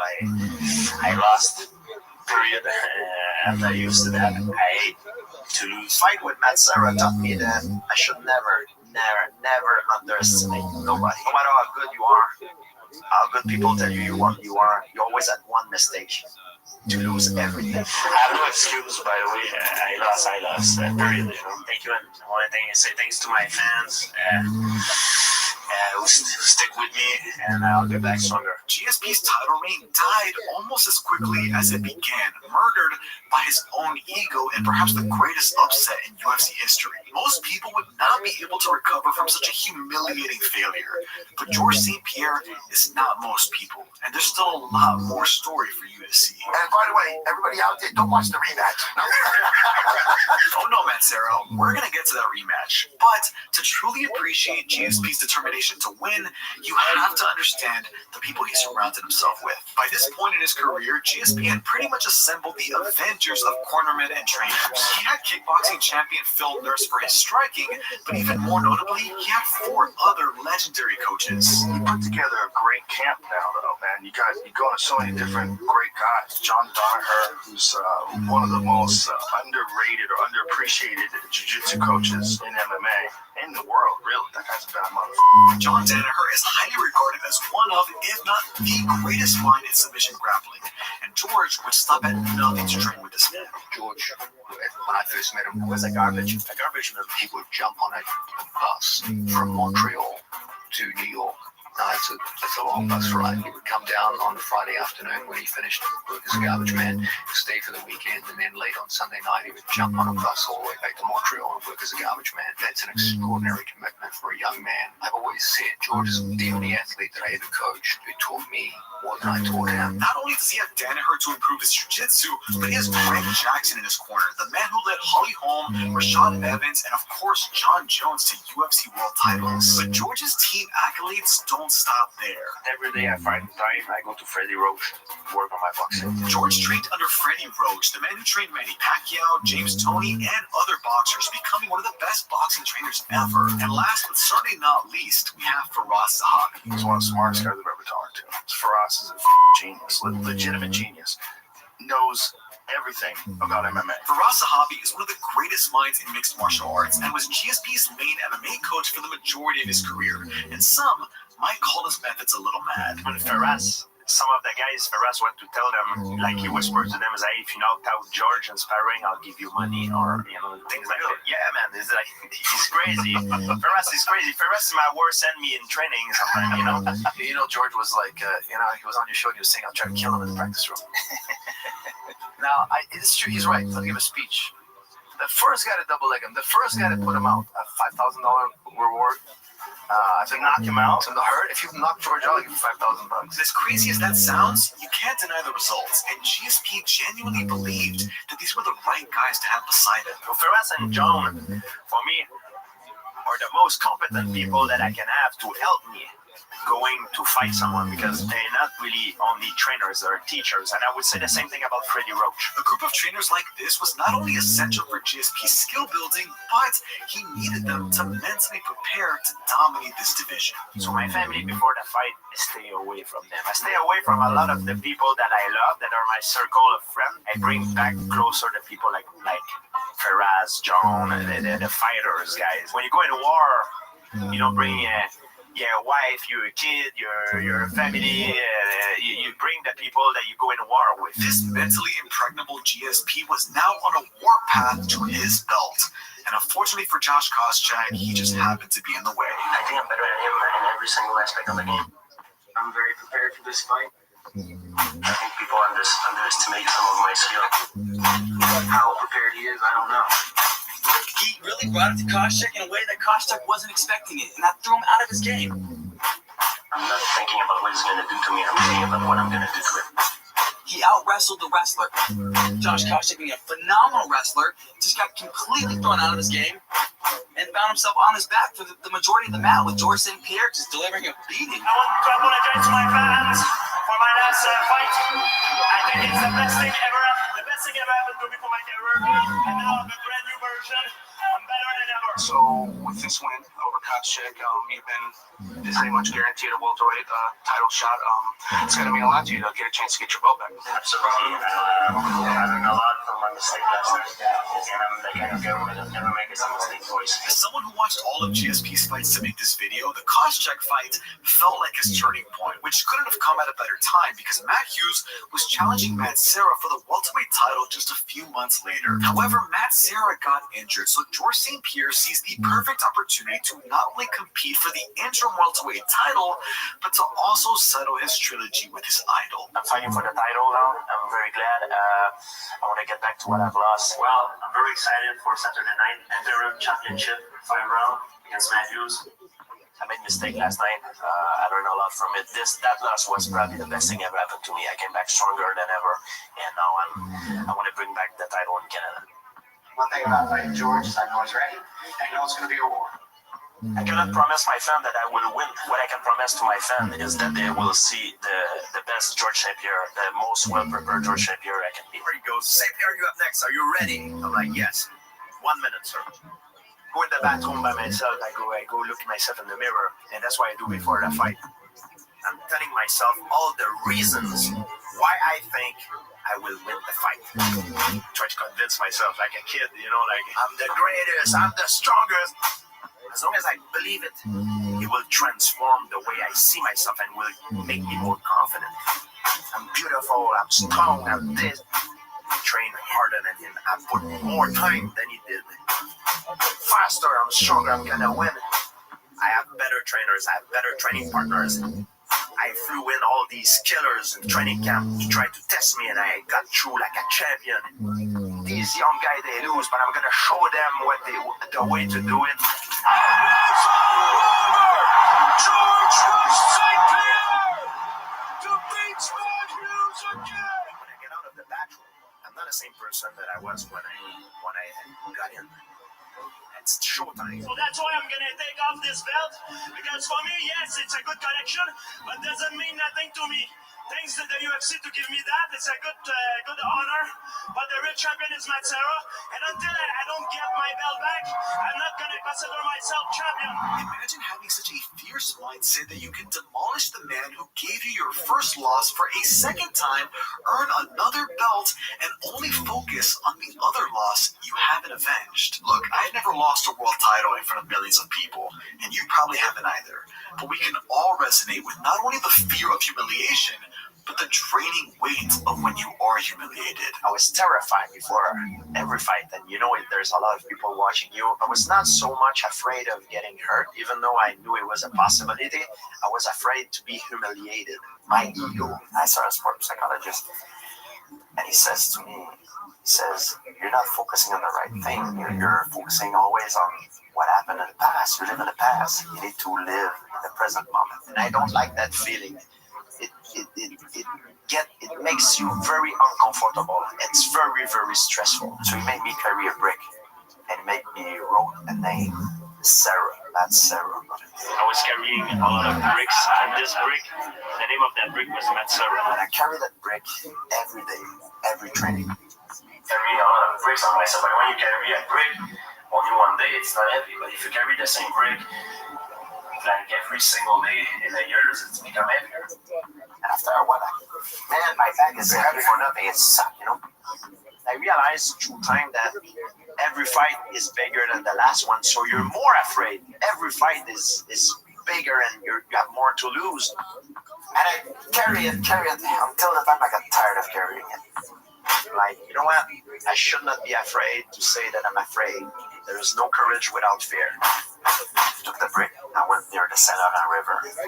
I know it sounds crazy, but I threw it in the river, and I feel delivered. 4 days by GSP. George St. Pierre. He's the undisputed UFC welterweight champion. I want to say thanks to Matt Serra. He came here, he You redeem yourself in defeat, Matt Sarah. Was that the greatest moment of your career thus far? Yeah, the greatest moment of my life so far. It was amazing. A dream come true. George St. Pierre relieved himself of unfathomable humiliation by detaching his ego and fighting like the champion he was always destined to become. However, this would hardly be his greatest adversity overcome inside or outside of the cage. And as much as it meant to avenge his second loss, it seemed that GSP was even more determined to prove to himself that he could finally earn that first title defense. I have the opportunity to succeed where I fell last time in my first title defense, and I don't want to do the same mistake as last time.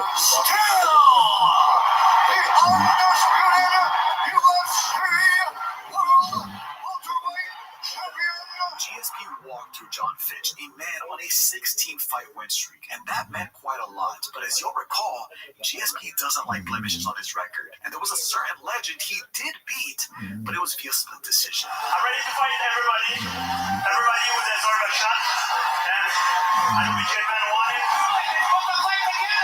At this point in time, BJ was the former welterweight champion and current lightweight champion, but BJ wanted to challenge GSP to become the first simultaneous two-division champion in UFC history. If you lose a belt. If he loses, he's still got a belt at the 155 division. If he wins tomorrow night, will truly make him probably the best pound-for-pound fighter in mixed martial arts. So pound for pound was on the line, and so was redemption for the first fight. After that first fight, it was controversial. How much of this is a revenge fight that you say, you know what?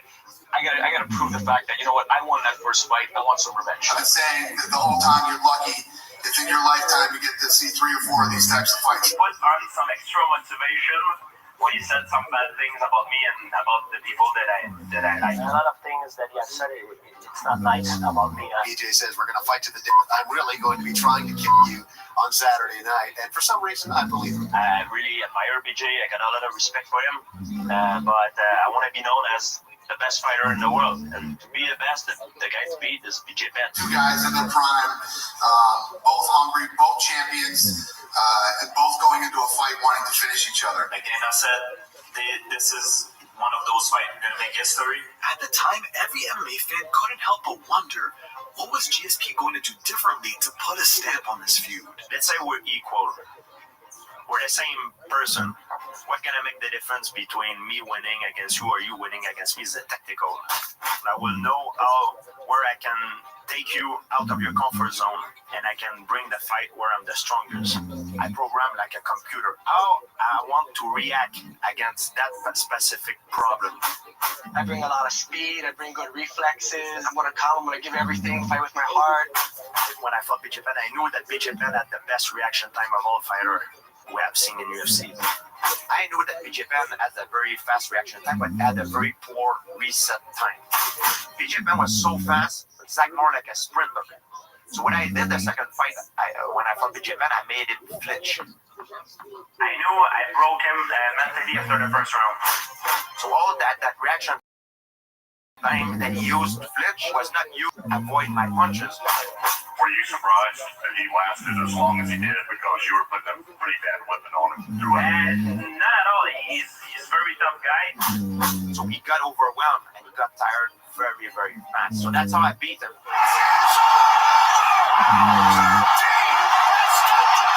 I was not fighting for the belt. I already got it, you know? I was fighting for the name. I was fighting BJ Penn. Last time I fought him, I wanted a decision. This time I really wanted to take him out. And I'm glad that I did it. Even though a lot of things has been said, I have a lot of respect for him. Whatever respect GSP had for BJ would dissipate rapidly because the aftermath of this fight drew a ton of controversy. He did have some controversy in the BJ Penn fight, a fight which he dominated. The situation with BJ Penn and GSP with the Vaseline incident in GSP's corner. Grease gate and everything else that has been called, George. I'm not saying GSP grease. I'm just saying he was slick.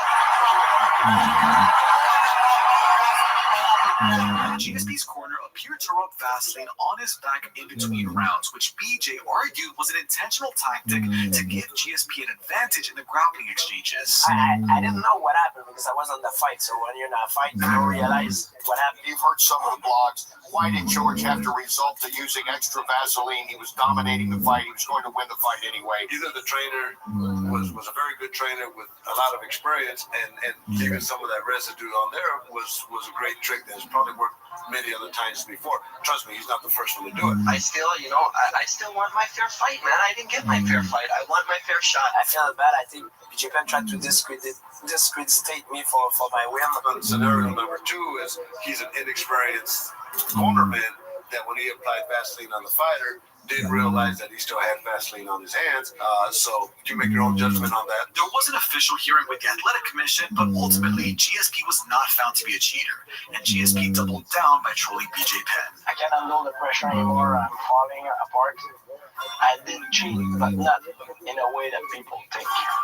If you look at the fight closely, in BJ Penn entry, I hired a man to hit BJ Penn on the mouth on his way to the octagon. And at that precise moment, BJ Penn lost all his strength and all his focus, and that fight was mine. So if I cheat, yes, but not with the Vaseline, by hiring a man to kiss him in the mouth. That would hardly be the last or the funniest time GSP trolled his way out of controversy. Now look, I'm going to be honest with you. This video took a lot of work. We're not at the most interesting part yet, and I'm not at 100K subs. So if you could subscribe and share this video with someone who would enjoy it, I'd greatly appreciate it. Now, back to GSP. GSP's next title defense was against Thiago Alves, a terrifying knockout artist. But, spoiler alert, he dominated him at UFC 100 in his third title defense. The reason I'm breezing through this fight is because the most interesting part actually happened in the corner going into the last round. When I was on the bottom in my guard in the third round, Thiago pushed my knee down and I heard my growing, my abductor snap. And I heard the noise like, some people are going to see that on TV, they're going to laugh because I come back in the corner and I told my trainer, I said, I pulled my abductor. And my trainer, Greg Jackson, he said to me, I don't care, George. Hey, look at me. This is where champions are made. You understand me? Nothing matters now. Hit him with your groin. So I'm like, oh, okay, well, I guess I have to go back and finish that fight. That's the funniest corner advice in UFC history. But this savage mindset was necessary for a world champion like GSP, especially when things don't go well leading up to a fight. One time he got dropped in practice, and I wanted to stop. I wanted to pull the plug. It was for a world title fight. He was fighting that hard. 2 weeks before his fight, I was sure he was concussed. And I said, George, I'm pulling the round. He said to me, Coach, let me finish the round. I'm okay. Let me finish the next round. And I felt that if I pulled him, I would have killed his confidence. So I said, okay, you could do the next round. And I told the other guy he was sparring with, don't let a single glove, like I whispered to him, not a single glove on him. Just take a ball. And George went in the next round not knowing that the other guy's not allowed to hit him at all. And he just crushes the guy, right? He's just like mauls him and gets it. And I was really, really grateful for the other guy was a pro. I was very, very grateful that he took the beating that we asked him to. George after was like, man, I know I went bad in round 4, but round 5 was amazing. I was on fire. I said, you were. Still the undisputed UFC welterweight champion. You've got to give props to ViralRabbi for not killing GSP's confidence. It definitely influenced his performance. I mean, even though he was hurt, he dominated the entire fight and went for the finish multiple times. But this is when fans started to turn on GSP. Well, I can tell you this, the fans were not happy with tonight's fight. My Twitter was blowing up with a lot of negative stuff. I want to be the best of the best, so I have to win. And that win is not satisfying for me. I want to win and win in a spectacular fashion. I won, but I haven't beat my performance of last night. So I'm not happy. I wanted to finish, have a clean win. Were you impressed with what he did out there? Hey, listen, every fight you have isn't going to be the most exciting fight in the world. It was a dominant performance. He wanted to do better. I obviously wanted better. Kid sits up here and he's just so classy, and he sits there and admits that he wishes he did better, and people just love him. It sucks to be GSP at this point because once again, in his next 2 title defenses, he shut out Josh Koscheck for a second time, and then he defeated Jake Shields, the former Shuto, Elite XC, and Strikeforce champion. GSP was clearly better than his opposition, but getting finishes was proving difficult. Are you satisfied with your performance? No, I wanted to finish a knockout or a submission, and he's very tough. I know I'm going to be a lot of criticized again. You heard from some fans and people talking already. He's not going for the finish. He doesn't seem to have that killer instinct. Would you agree with that? Nobody said anything negative about the fight whatsoever to me. I'm not fighting tomato can here. I'm fighting the best guy in the world. When you're at the level he's at, you're going to continue to fight the best guys in the world, and George St. Pierre keeps winning. And I know George is going to be the one that catches all the stuff that he didn't finish another fight, but George is fighting the absolute best guys in the world. So GSP was getting criticized for not finishing talented contenders and was also accused of ducking a highly anticipated super fight. There's been a lot of talk at one point in time of you guys getting together and you and Anderson Silva meeting maybe at a catch weight. It's starting to almost be the time where maybe we could see that dream fight between him and GSP. George St. Pierre versus Anderson Silva. George St. Pierre and Anderson Silva. Would you like that chance to take on Anderson Silva to have sort of historic relevance? That's a good question. Everybody asks me that. If he could cut down to 170, then I would look at a GSP fight. I would do it. Both guys would absolutely take that fight. Everybody wanted to see GSP take on the dominant middleweight champion of the world, Anderson Silva, but it wasn't GSP's fault this fight never materialized. Yeah, like back in the day, me and Anderson Silva, it's a lot of things. Why it didn't happen? Is there stuff that people don't know? You have always ruled out the fight against Anderson Silva, George versus Anderson at any weight. The one thing about this fight, I keep saying this, and people just don't seem to get it. It's fantasy. This fight's a fantasy fight.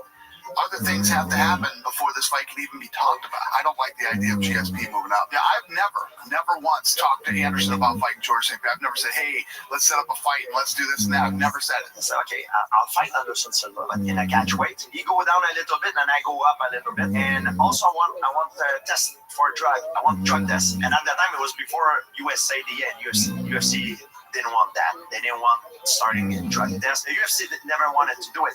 So this fight, I think I will blame the UFC. So by now, GSP is seen as a dominant champion whose fights are far too boring and predictable. But his next fight would be anything but. Toughest fight in terms of damage that I get the most hurt. It's my fight with Carlos Condit. GSP was facing the natural-born killer Carlos Condit, the former WEC welterweight champion, and now interim UFC welterweight champion. I think that I have a skill set that matches up well with George. I have something to prove to myself. I want to prove to myself that I'm still the best guy in the world, and I believe the best guy right now is Carlos. So it's up to me to come and prove that I'm better than him. It's not weaknesses in Carlos' game. So I'm gonna focus on myself, of where I'm strong, and what I'm gonna do to him instead of thinking of what he's gonna do to me. He's got a very good jiu-jitsu, and he's not only good with his hands, standing up, knees, elbows, kicks. What makes this fight special isn't just the danger Carlos posed, because after the first 2 rounds, GSP was winning. What makes this fight special is how GSP handled round 3. I got kicked in the head. That's a smashing to the head. He damaged my temple artery. By the way, it was a hard kick, man. George is in big trouble. So I'm in my butt and I see Carlos Condit coming to me and I'm like, I've seen this before. That's the hardest George St. Pierre has been hit since Matt Serra finished him many years ago. And that scenarios that happened with Matt Serra is playing in my mind. And I know now that if I try to stand up right away to get back in the fight because of my ego, to show him that I'm not hurt, I might get knocked out. Instead of telling, I need to give it back to him, I followed around. I said, you know what? Yes, I got caught. I lean back, I use the guard, the shield to parry the punches. It's time to defense, catch up your breath, catch up your senses, and I'm able to survive it. We are headed to the championship round. Got ourselves a fight. Now I know that it's the loss of Matt Serra and the experience that I gained from it that made me survive that kick to the head. Matt Serra, by beating me, he helped me become a better martial artist. The greatest welterweight champion in UFC history. I give everything I had. I have no regret. I fought the best I could. Credit to Carlos, he gave me my toughest fight. I was getting hit. It was painful, but I had a lot of fun, and I love my job, and thanks to everyone for the support. GSP overcoming Carlos Condit is a testament to his greatness in learning from the only 2 losses of his career. If GSP never lost to Matt Serra, he might have cut his overall title reign short because he wouldn't have had the experience to overcome something as devastating as that kick. And above that, GSP wouldn't have gained the humility to understand his strengths and weaknesses. I don't have the knockout power of a Rampage Jackson. I don't have the athletic ability of a John Jones. I don't have the accuracy of Anderson Silva or the wrestling of a Charles Sonnen. But I use my body with the tools I have the best as I can, and that's why I win fights. Yes, he does win fights, even if some people don't find him that impressive. And Nick Diaz says on Twitter apparently he's not impressed by my performance. Who said that? Nick Diaz. You told us Diaz GSP. We're crazy for asking about this fight. A lot of hurdles, things like that. 2 days later, you go on Twitter and you announce that it's actually happening in October. But the thing that I like about Nick Diaz is a very exciting fighter. Yes, GSP would be the original Diaz brother for his 8th title defense, and of course, they were very friendly. He's not talking like he wants to fight me. He says about me that I didn't want to fight him, and I'm not a coward, you know, I never talk to nobody. I'll tell you what, bro. I was out there, I was fighting all the hitters, bro. You ain't fought no hitters. I don't buy this thing that, oh, he's crazy, you know. These guys are coming out trying to wrestle you out, and you take these punches and you start quitting. You know, I say Jake Shields won the fight. I think Carlos, he won the fight too. That dude turns everything into a personal affair, right? Yes, he does. They like to make me look like the bad guy. George likes to say I remind him of the bullies that picked on him growing up, or they had to deal with. You know, I would say like, how many times you had a gun to your head, George? I think he takes it personal. I think it's a freaking sport, man. He has the need to hate his opponent to fight him.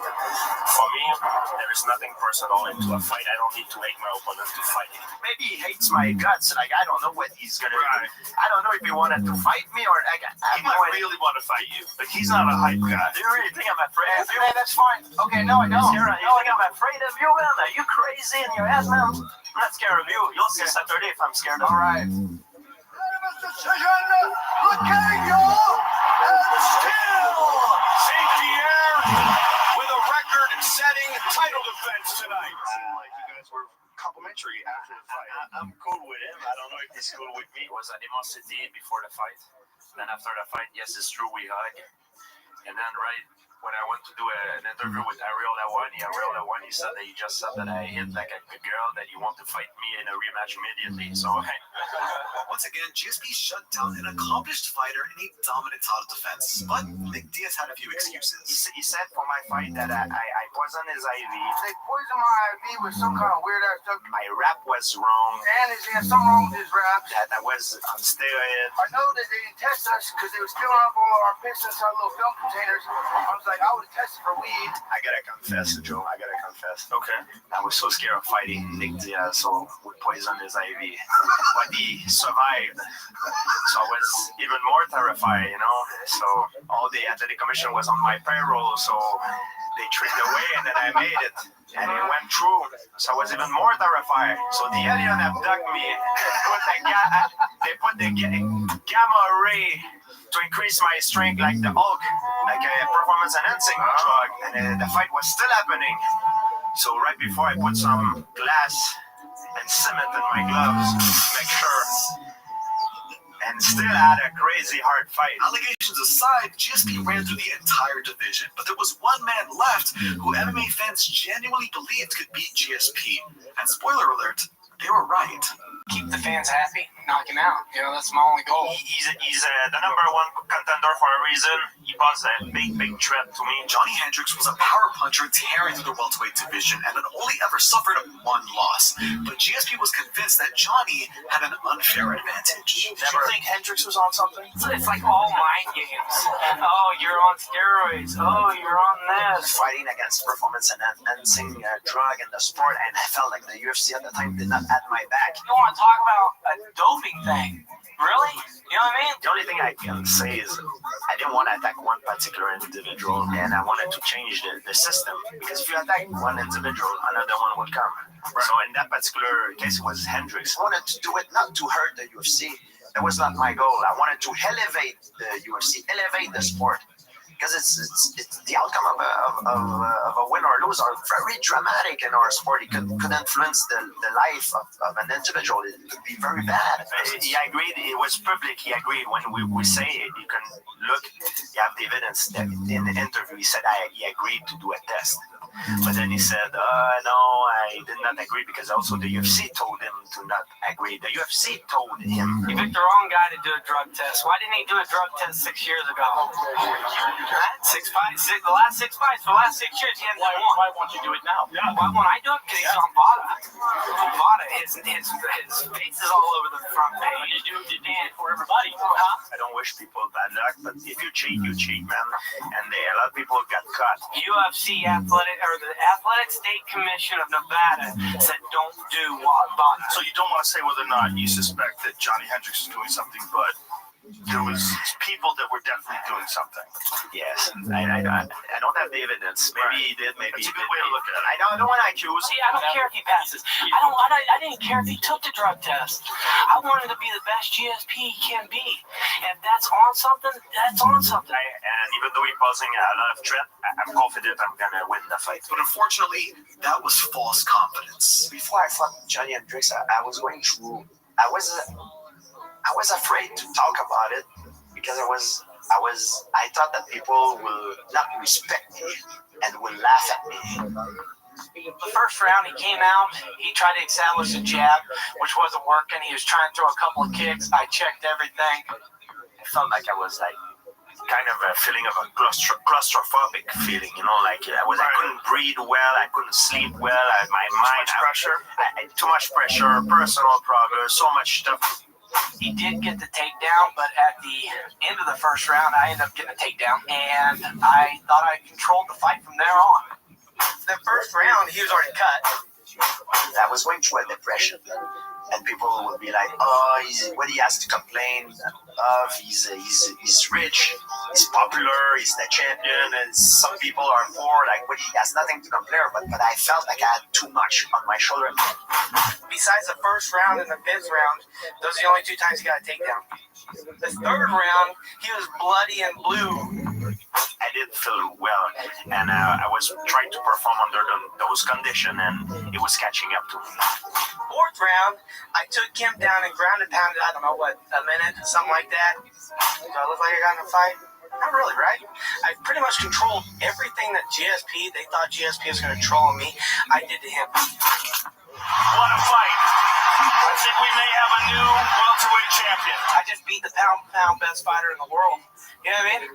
Like, look at him, and look at me. He did it. Hendricks beat George St. Pierre. All he needed was for the judges to make it official.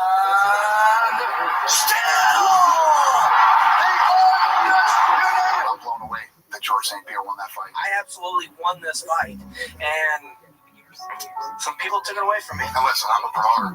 He's the biggest pay-per-view star on the planet for me, and I still don't think he won that fight. Listen, everyone, it was a lot of talk about what's going to happen. I have a bunch of stuff in my life happening. I need to hang up my glove for a little bit, at least make a point on my life. Are you retiring right now? Is that what you're saying? I have to go away for a little bit. You don't just say, hey, I'm going to take a while off. Maybe I'll be back. Maybe I won't. Just need to think and you know what I mean. See what's gonna happen. You know. You owe it to the fans. You owe it to that belt. You owe it to this company, and you owe it to Johnny Hendricks to give him that opportunity to fight again. Stuff going on in my life. It's my personal life. I cannot speak to you about this. You're a reporter. I know your job is to make things public, but I have a personal life. I keep personal some of my stuff. I do want to be fair in saying that I do believe Hendricks should have gotten his hand raised that night. However, it is also worth noting that Hendricks had a catastrophic decline in his fighting ability with the introduction of USADA in the UFC. He was practically unrecognizable as a fighter, which, to GSP's point, may support that he had an unfair advantage. But beyond that, we have to remember that great fighters like Khabib and John Jones also collected controversial victories, with John Jones beating Dominic Reyes and Khabib had a very similar situation with Gleison Tibau. But that's neither here nor there, because after Hendricks, GSP relinquished his title, concluding his time as the welterweight champion for good. Why did you take 4 years off, by the way? Why did you? I think I was in depression a little bit. Carrying all that weight of being champion, defending the belt, the criticizes and everything, it took a toll on me. GSP disappeared from the octagon for 4 years before he started to get the itch to come back. You took 4 years off. Yeah, how many years in were you like, I think I'm ready to come back? When I see USADA and the drug testing program being implemented. I don't want to come back when the sport was dirty. That's one of my things. So what made you want to come back and fight again? I never took a retire. I just needed time off to get out of the spotlight. So GSP knew he wanted to come back. He just needed to come back for something different. Essentially, he walked away from the game. And he walked away for 4 years. That's a long time to be out of a sport. So my question to him was, if you're going to come back, are you just going to do the same thing? You're just going to come back to welterweight and do what you always did? But I wanted to come back for something that excited me, something that was different, something that was unique and rare. You know, and I didn't want to come back to do the same thing I was doing before. Let's do something significant, something you haven't done before. So Johnny told me, he said, listen, you always have three big criticizes when you were fighting. Number one, you never fought up a weight class. You never went up. Number two, you fought so tactically sound that matches could become dull. People say that you're kind of boring, you're too much cerebral, technical, you don't want to take unnecessary risks, which make the fight boring. The average fan was like, well, yeah, he's winning easily, it's dominant, but it doesn't go if it's not exciting, some drama in the fights. I was blamed to be kind of boring because I was not taking enough risk. But why would I take a risk if I'm winning the fight? Right. Why would I take a stupid risk and let an opportunity to my opponent to give me a fatal blow to knock me out? It's up to him to take the risk. The third most persistent criticism, he didn't finish fights. Okay, he was a very skilled fighter. He wasn't finishing fights. You know, that was one of my big criticizes. So my point is, okay, if you're going to come back, let's do it in a way where you address those three things. That's why when I came back after 4 years, I didn't want to come back and do the same thing again. I wanted to take on a title in a new weight class, heavier weight class. What gives a fuck?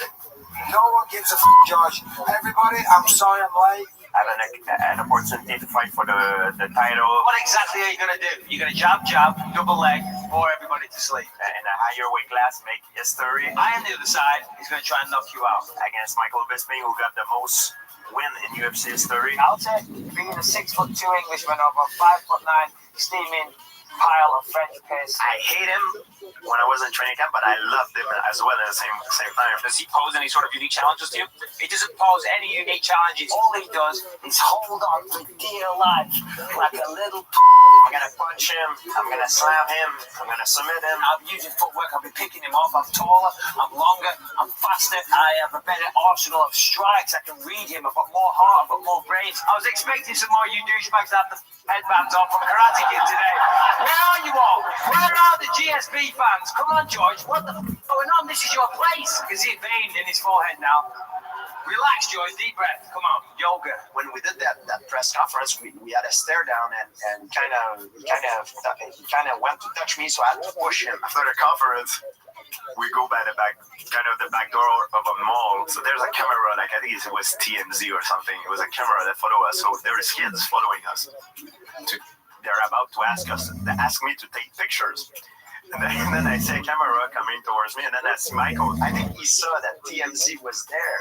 So he walked back to me, and Michael says to me, he's like, don't you put your hand on me again, because then I look in his face and I say, what? Hey, fuck off, man. I'm telling you, fuck off. You're the one that put your hand on me.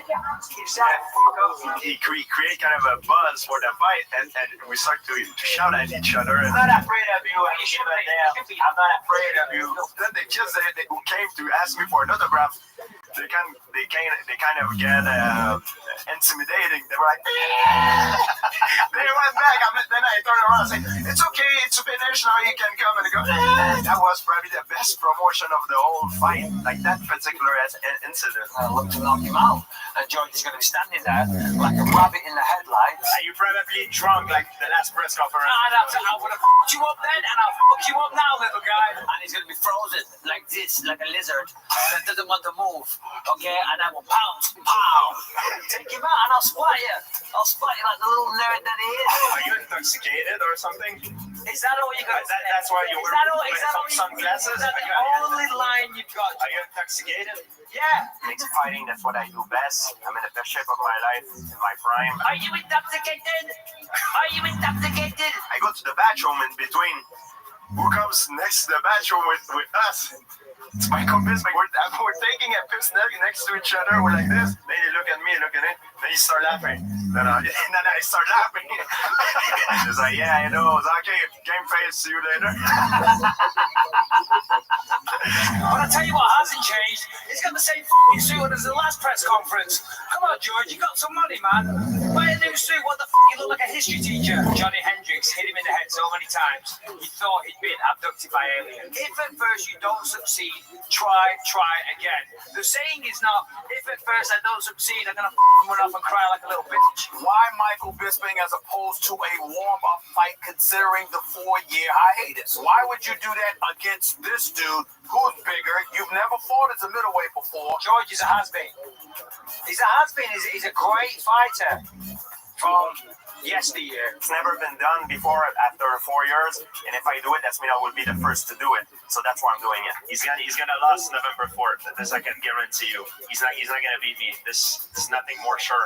Water is wet, fire burn, and I'm gonna beat Michael Bisping. Bold statements by both men, but whose words would ring true? When he came back, this is what was really interesting about that fight. George had said, I'm better. I'm a better martial artist than I was before. And he looked better. And I was thinking when you came back, was like, you were saying that you were better than ever. I'm like, man, he might be better than ever. You didn't look like you were gone. Like right away, it felt like you fell right back into the groove again. You didn't look out of place. You didn't look uncomfortable. You were showing things, especially different things with your kicking and your movement that we hadn't seen from you before. Like it looked like you had improved. When you're fighting a taller guy, he's punching down on you because the Michael is taller than you. Because he's punching down on you, he's wide open. Well, however, if you're like me, smaller than him, and you're punching up, you're protected. So if I start to the body, it will crunch me down, it will force him to punch me down in the exchange and then come back to the top. And that's what I did with the hook. That's how I dropped him. And I know that Michael is very good at standing back up from his back. But the way he does it, he likes to go on four point on his limb because he's very strong at this. However, there's a catch to it. He exposes his leg. So I give him an opening.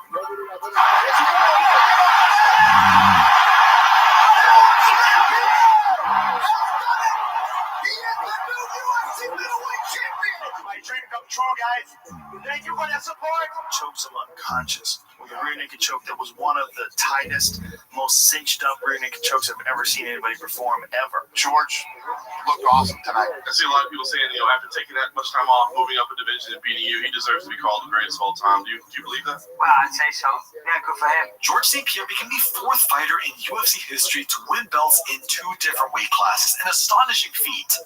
But his body wouldn't allow him to defend the belt. The reason why I relinquished the belt is I went to do some physical tests to see what is the problem with my health condition, because during the camp I knew I had a problem. I didn't know what it was. I knew it was the test, the blood test and everything for the cancer, it came negative. So after I went to do like I said colonoscopy, it came back that I have an ulcer inside my stomach. Then as a doctor I say how long it takes to get rid of this. It's all your life. I can tell you the symptoms was extreme stomach pain and inability to eat and screwed up his entire diet. When I'm looking at the landscape, I see a lot of guys, like for example, Conor McGregor, he hold on to the title for the attention, the sponsors, and this and that. They kind of stalled the division. And I said to myself, I stand for the fighters. I always did right away, not to make people wait because of me. And the world don't go around me. Everybody knows it's not a surprise. I announce my retirement. There's no tears. I'm very happy to do it in full contact sport. That's how you should retire. You should retire on top. and that is very hard to do. George St. Pierre retired with a tremendous legacy that few men could even come close to, including men he almost fought. This guy was my father's favorite fighter. I grew up watching his fights. We were trying to have that fight with Khabib Nurmagomedov. Wanted to come back for Khabib because it was, for a fighter, the scariest thing sometimes is the most exciting thing to do, and it's a problem that never been solved before. UFC categorically refused the idea of me fighting Khabib because they had other plan for Khabib. When Khabib fought Justin Gaethje and he beat Justin Gaethje, I think he took everybody by surprise by he announced his retirement. I know some people in his camp told me that he was going to call me out and he retired. And you know what? It's maybe better like that for both of us. So we have a good ending. You can compare GSP to Khabib, John Jones, Demetrius Johnson, or anyone else you like. But for many, the legacy of George St. Pierre speaks for itself. I've always believed the three greatest mixed martial artists I've ever seen in my life were George St. Pierre, Khabib Nurmagomedov, and John Jones. The three of them have some interesting similarities and differences. All three beat every single person they ever faced. George does have 2 losses. There were Matt Hughes and Matt Serra, right? And came back and destroyed them in the rematches. All 3 athletes have at least one match which is controversial in terms of who won and who lost. John Jones has had several matches which could have gone either way. Khabib's match against Clayson Tebow could have gone either way. George's match with Hendricks could have gone either way. George St. Pierre is the greatest mixed martial artist of all time. And from all the other candidates that are up there have either lost or have had problems passing USADA tests. George St. Pierre, he's a special guy. Which answer you give as to which of those 3 is the greatest of all time will come down to the criteria that you use. Is it being undefeated? Is it the amount of time? Was it the quality of the opponents that they had? He fought the hardest fight that he fought. He fought and dominated the golden age of the welterweight division. He was the golden age. If you do it by quality of opponents, I think you probably have to give it to George. George St. Pierre, he took 4 years off and everything like that, but he's still one of the greatest, if not the greatest of all time. He is the greatest of all time, without a doubt, in my opinion. Ultimately, you've got those 3 guys, in my opinion, and which one you choose will come down to who. It says more about who you are as a viewer than it does about the respective level of the athletes. And John Danaher is absolutely correct. We may never agree on the criteria for the greatest of all time, but if you made it this far, you probably resonate a lot more with GSP's journey than any GOAT candidate. When you have a dream and you believe in it, you have to work for it, and I think there is nothing impossible in life. And I've been an underdog all my life, but I work hard to be where I'm at. If people didn't know you, all right, if the average person did not know what you do, besides the look, that you're physically strong, they would never think that you're a fighter. You're a very friendly guy. I don't want to look like a fighter when you talk to me, let's say on the phone. I want to look like a normal human being. I never liked to fight. I never liked it. People are like, oh, you're bullshit. No, man, I never liked it. For me, it's unbearable. It is very hard.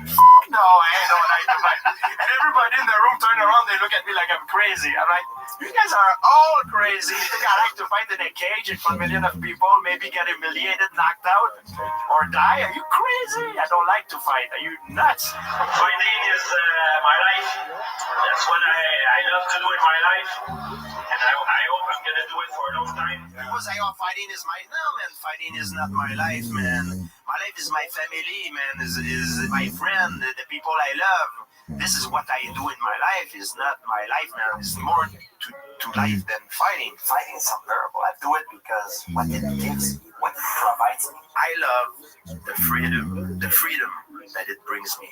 I love the fact that it keeps me in shape. I love the confidence that this sport gives me. I love to go to the gym, to train with my training partner, the camaraderie that I have. I love the science of the game, the art of war, the chess game of fighting. I love that I have access of things that most people do not have access. I love that. But in order to preserve that, I needed to go take that walk and fight in the octagon.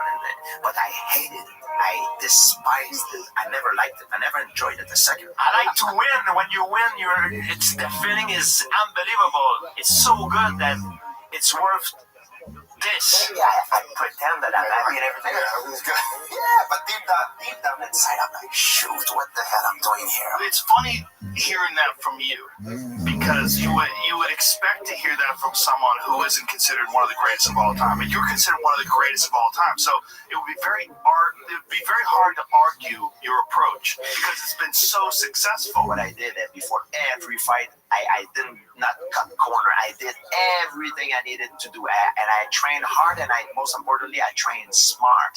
I did the best I could do. I leave no stone unturned. So I gave myself the right to be confident. I was afraid. I was terrified, but I was confident. Have you ever slept well before a fight? Never. Only one time. Which fight? When I fought Matt Sarah, and I got knocked out.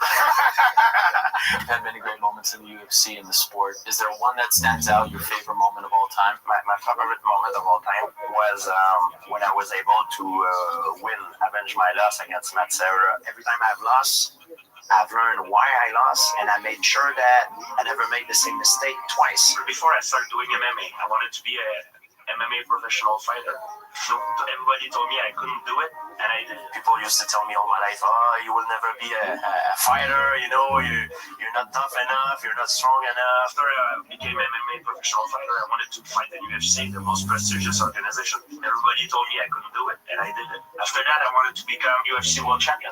Everybody told me, it's impossible. Matthews, this guy gonna be there forever. He's a beast, and I did it. I beat him, and I beat him. Not that I beat him easy, but I beat him more decisively because I had confidence. You can have all the skills that you want, but if you don't have confidence, it's like someone who has a lot of money in his bank account but no way of accessing it. After I became champion, I wanted to make sure I had security, like enough money to take care of me and my family. I wanted to pay my other goal was to pay my parents' house. And after a John Fitch fight, I did.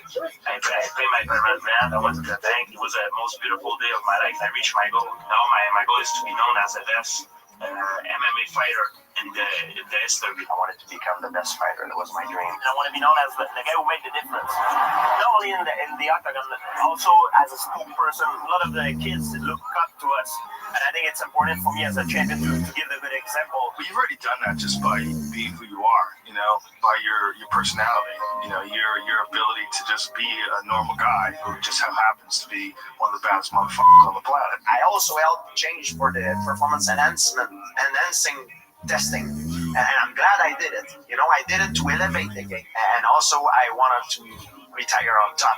I didn't want the sport to retire me. Because when I retire, I want to be known as the best fighter in the history of the sport of MMA.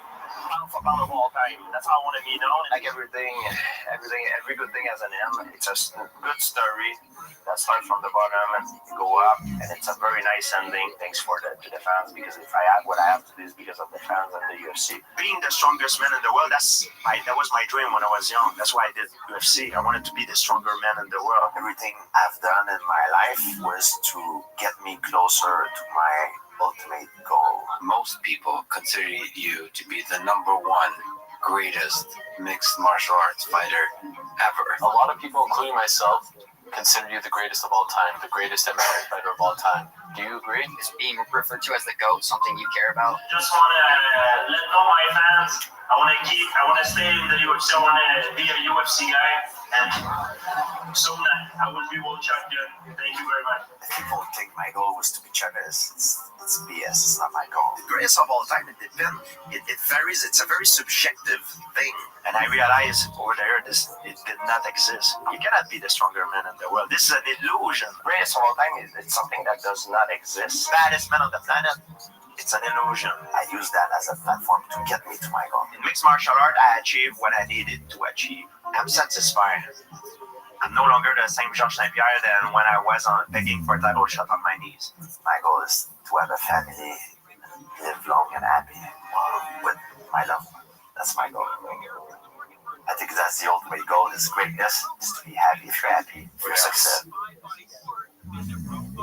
Thank you to my members. If you like this video, I have plenty more, and subscribe because No one knows who the fuck he is, and he's gonna be that guy when I'm world champion, when I'm a legend. He's gonna be at some club talking some shit about I beat that guy one time.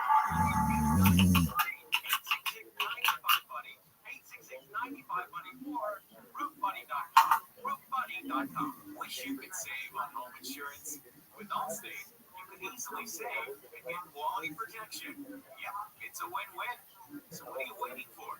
Check Allstate first for a quote today. You're in good hands. Watch very closely. You're witnessing the quickest rise to greatness of any man in UFC history. He's got that one-punch KO power. When that guy was going to fight MMA, I'm like, hold on, baby. Yeah. Because this is going to be some wild shit. And the crazy thing is, it was never supposed to happen. Without me, he wouldn't be here. Without me, he'd have a tougher road to the title, and he would have got exposed a long time ago. That's Israel Adesanya pursuing greatness as UFC middleweight champion. But where he went wrong was summoning his own worst nightmare. He watches all my fights, and every time I fight, like clockwork, he'll try and put something out like, I beat this guy. There's a timeline. You know there's a bad guy, and then there's this ultimate bad guy. I've never ever watched any of his fights, ever. So at the end of the day, no one knows who the fuck he is. And then Izzy had to open his mouth. And he's going to be that guy when I'm world champion, when I'm a legend. He's going to be at some pub talking some shit about, I beat that guy one time. If Izzy just shut the fuck up, he would have stayed where he was. That was the impetus for Pereira to get back into mixed martial arts. He sort of awakened the beast with those comments. Israel Adesanya was talking about Alex Poatan Pereira. His fucking highlight reel is like nobody else's. Completely unique style, very technical, and very well thought out. And in that interview, he told 2 lies and 1 truth. The first lie was that Alex Pereira beat him 1 time. You've got to understand, Alex Pereira is one of the most decorated kickboxers in history. It's not just dangerous power. He's fucking sneaky. He's really technical and creative when he's hitting people. Pereira kicked off his career in 2012, and over the next 4 years, he decimated the competition and collected championships in multiple organizations. He was beating up everybody over there, dude. And it was the way he was doing it. He was putting them into orbit. You know, like the power was different. The style was different. It's a weird style. Hands down, weird movement, but super technical, man. I was like, this fucking guy's terrifying. It wasn't long before he had his first meeting with Israel Adesanya on his home soil in China. I am Chinese. It was a tightly contested battle where Alex Pereira earned a decision victory to snap Israel Adesanya's 14-fight win streak. Adesanya was none too pleased by the decision, and many fans argue Adesanya was robbed of his victory by the judges. There was a bit of controversy because in fight 1, many people thought Izzy won that fight. So naturally, both of these fighters met the following year. But if you were looking for a truly satisfying conclusion, you might have been disappointed. Israel Adesanya was winning the fight, and more notably, had Pereira very badly hurt in the second round. I mean, it was a beating. But the referee stepped in and gave Pereira a standing 8 count, which gave Pereira just enough time to recover and deliver his signature left hook in the 3rd round to knock out Adesanya. In fight 2, Izzy was fighting well again. He had hurt Pereira in the 2nd round, and then he got knocked out. You might say that a knockout like this should be definitive in squashing this rivalry, but far too many questions surrounded both of these bouts. Yo, but in the fight where he knocks out Izzy was fucking this dude up, and they should have stopped the fight. Izzy was fucking that guy up to the point where he's just in the corner covering up. I'm shocked they didn't stop the fight. He could have maybe stopped the fight, but if he goes on to knock Izzy out, maybe the argument is that you gotta let guys fight. It bothered Israel Adesanya to the point that he was mentioning Pereira years later as champion of the UFC. At the end of the day, no one knows who the fuck he is. And while I clarified the first lie Izzy told in this interview, the unfortunate truth of Pereira sitting in a pub cuts very deep. Na época que eu tava, já perdi então mesmo, eu bebia quase litro por dia. While Israel Adesanya rose to stardom in the UFC, Alex Pereira was still recovering from his alcoholism in his early career. Até meio-dia eu tomava 10 cachaças. Eram umas 10, uma 11 e outra meio-dia, né? You see, Pereira had a hard life. He grew up very poor in a favela and dropped out of middle school to be a bricklayer's assistant and later a tire shop worker. He was in a dead-end job surrounded by people who paid him in the form of alcohol and became an alcoholic over time. Então, na borracharia você faz o trampo ali, o cara fica contente, faz o trampo legal, bom cara, vou deixar eu apagar lá pra você, entendeu? Apaga, deixar eu apagar pra você aí. And it was a shame because it was around this time that Pereira showed a lot of early promise as a kickboxer. E todas as lutas que eu ganhei, tudo no primeiro round. Então foi menos de 2 minutos. Todas.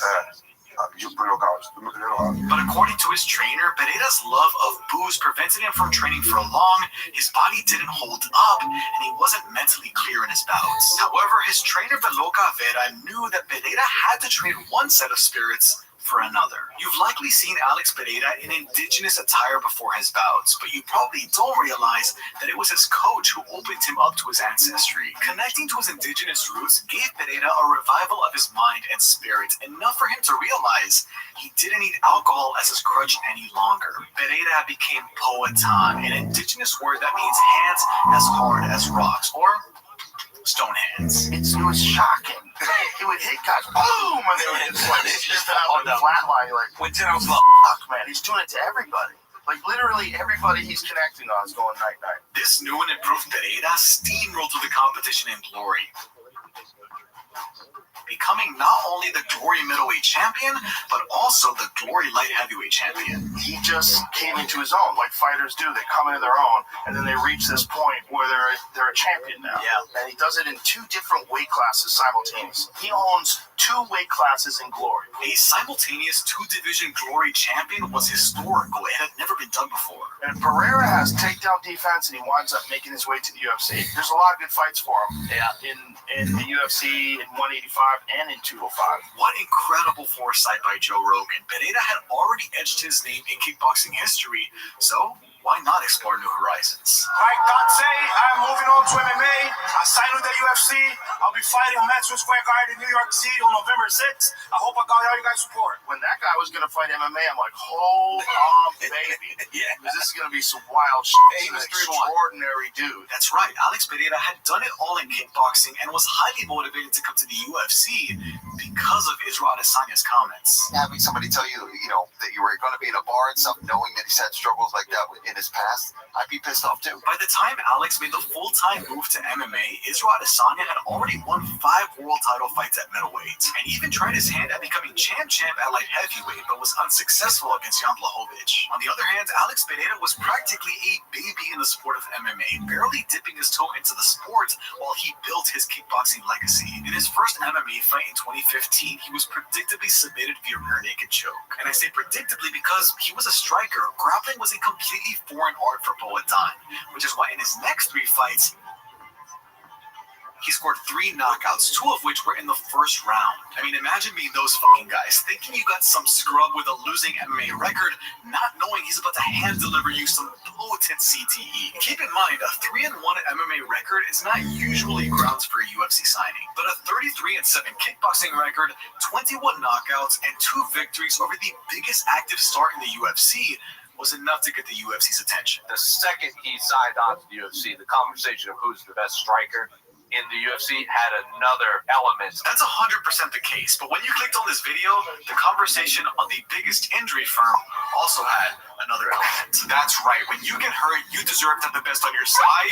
Your serious injury could be worth millions, and insurance companies often lowball clients' claims. So Morgan & Morgan will fight to get you the money you deserve. In just the past couple of months, Morgan & Morgan saw verdicts of $6.8 million, $12 million, and even $26 million across the United States. Remember, all law firms are not the same. Fighting big companies can take a big law firm, and Morgan & Morgan is the biggest for a reason. They just keep winning. It only takes a couple of minutes to see if you have a case, and you can start a claim with America's largest injury law firm in just a click. It's so easy, you can start your claim now with Morgan & Morgan at www.forthepeople.com/Lionel. That's www.forthepeople.com/Lionel, or just click the link in the description. The fee is absolutely free unless you win. Thank you to Morgan & Morgan for sponsoring this video, and now back to Pereira's UFC debut.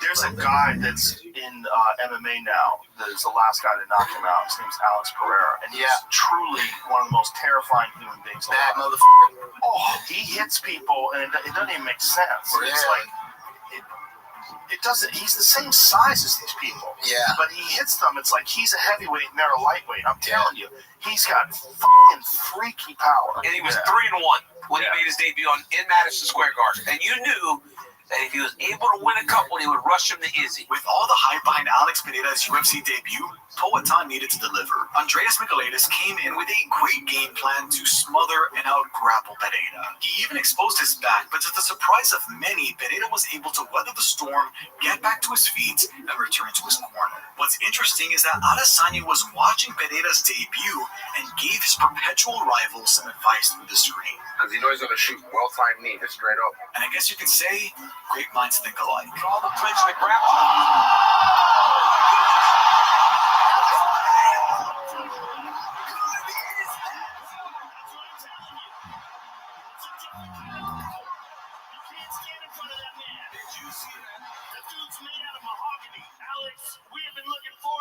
Competing in the UFC for a long time.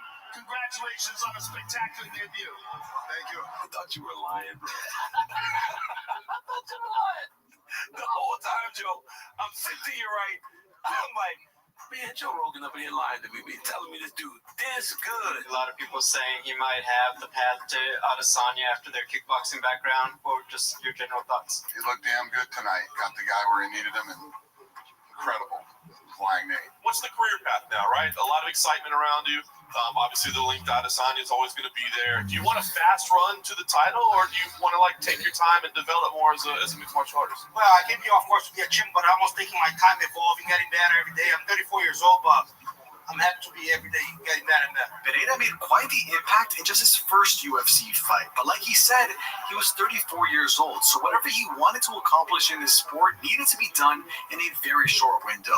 With a performance like that, all eyes were on him. Alex Pereira, of course, former kickboxing world champion, the guy who beat Israel Adesanya twice. See what Robert Whittaker said about it? Did you see the size of the fella? Like, what? Is nobody mentioning that? Dude's just giant. I did. He's a freaking giant. This guy had to be getting up to 215 whenever he was making 85. I think it was heavier. His hands are as big as a fucking watermelon. One of the fights he said it was 226, I believe. 226 in the octagon at 185. His fist is like literally both mine put together. Facial features are bigger. Feet and hands and forearms are massive. He's like this long arms, these big giant fucking hammers at the end of his wrists. He's different. Who let this guy in? Pereira was like this mythical creature we couldn't believe was in our sport. And all we could do was speculate how this second fight was going to go. The Alex Pereira show all week in terms of how people view this fight. Like, people think just Bruno's the next victim for this guy. Bruno Silva is an incredibly violent fighter. If we're just going MMA, Bruno Silva probably wins. I haven't seen a whole lot of Alex Pereira's grappling. I don't see Bruno Silva ragdolling him out there. Plus, Bruno Silva likes a firefight, man. I think he's going to go out there and at least try and earn some respect on the feet early. Bruno Silva's fucking real. He's a really good striker. It was a good fight. It was like Bruno Silva tested him.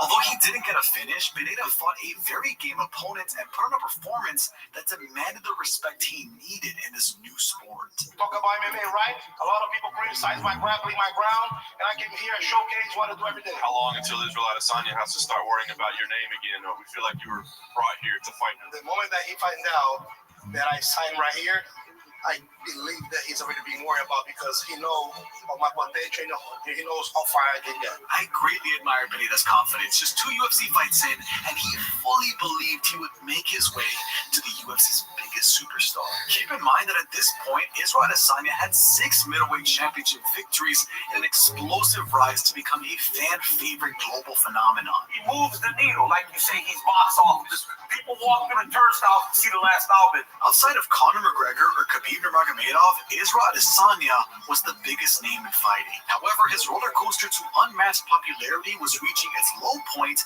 as fans began to find him boring through his recent string of decisions. And fans also didn't like some other shit. Shout out to the puppy. The puppy. It seemed like Pereira was destined to come in and bring new life to the Adesanya storyline. So much so that the UFC scheduled Pereira to fight on the same card as Izzy at UFC 276 against a psychotic future champion. I mean, Alex the big, scary for doing. I think we all admit that. You're at 18, this motherfucker walks in behind you middle of the night. You tell me what you're going to be walking away. Do you feel like it is a mistake for Sean Strickland to stand with you on Saturday? You know, hopefully I can stand and bang with this gigantic, scary fucking Brazilian. Fight is a really interesting fight because Pereira will oblige him to stand up. It's going to be like, how does he choose to fight this? You're not even a good striker, bro. Like, what is prayer?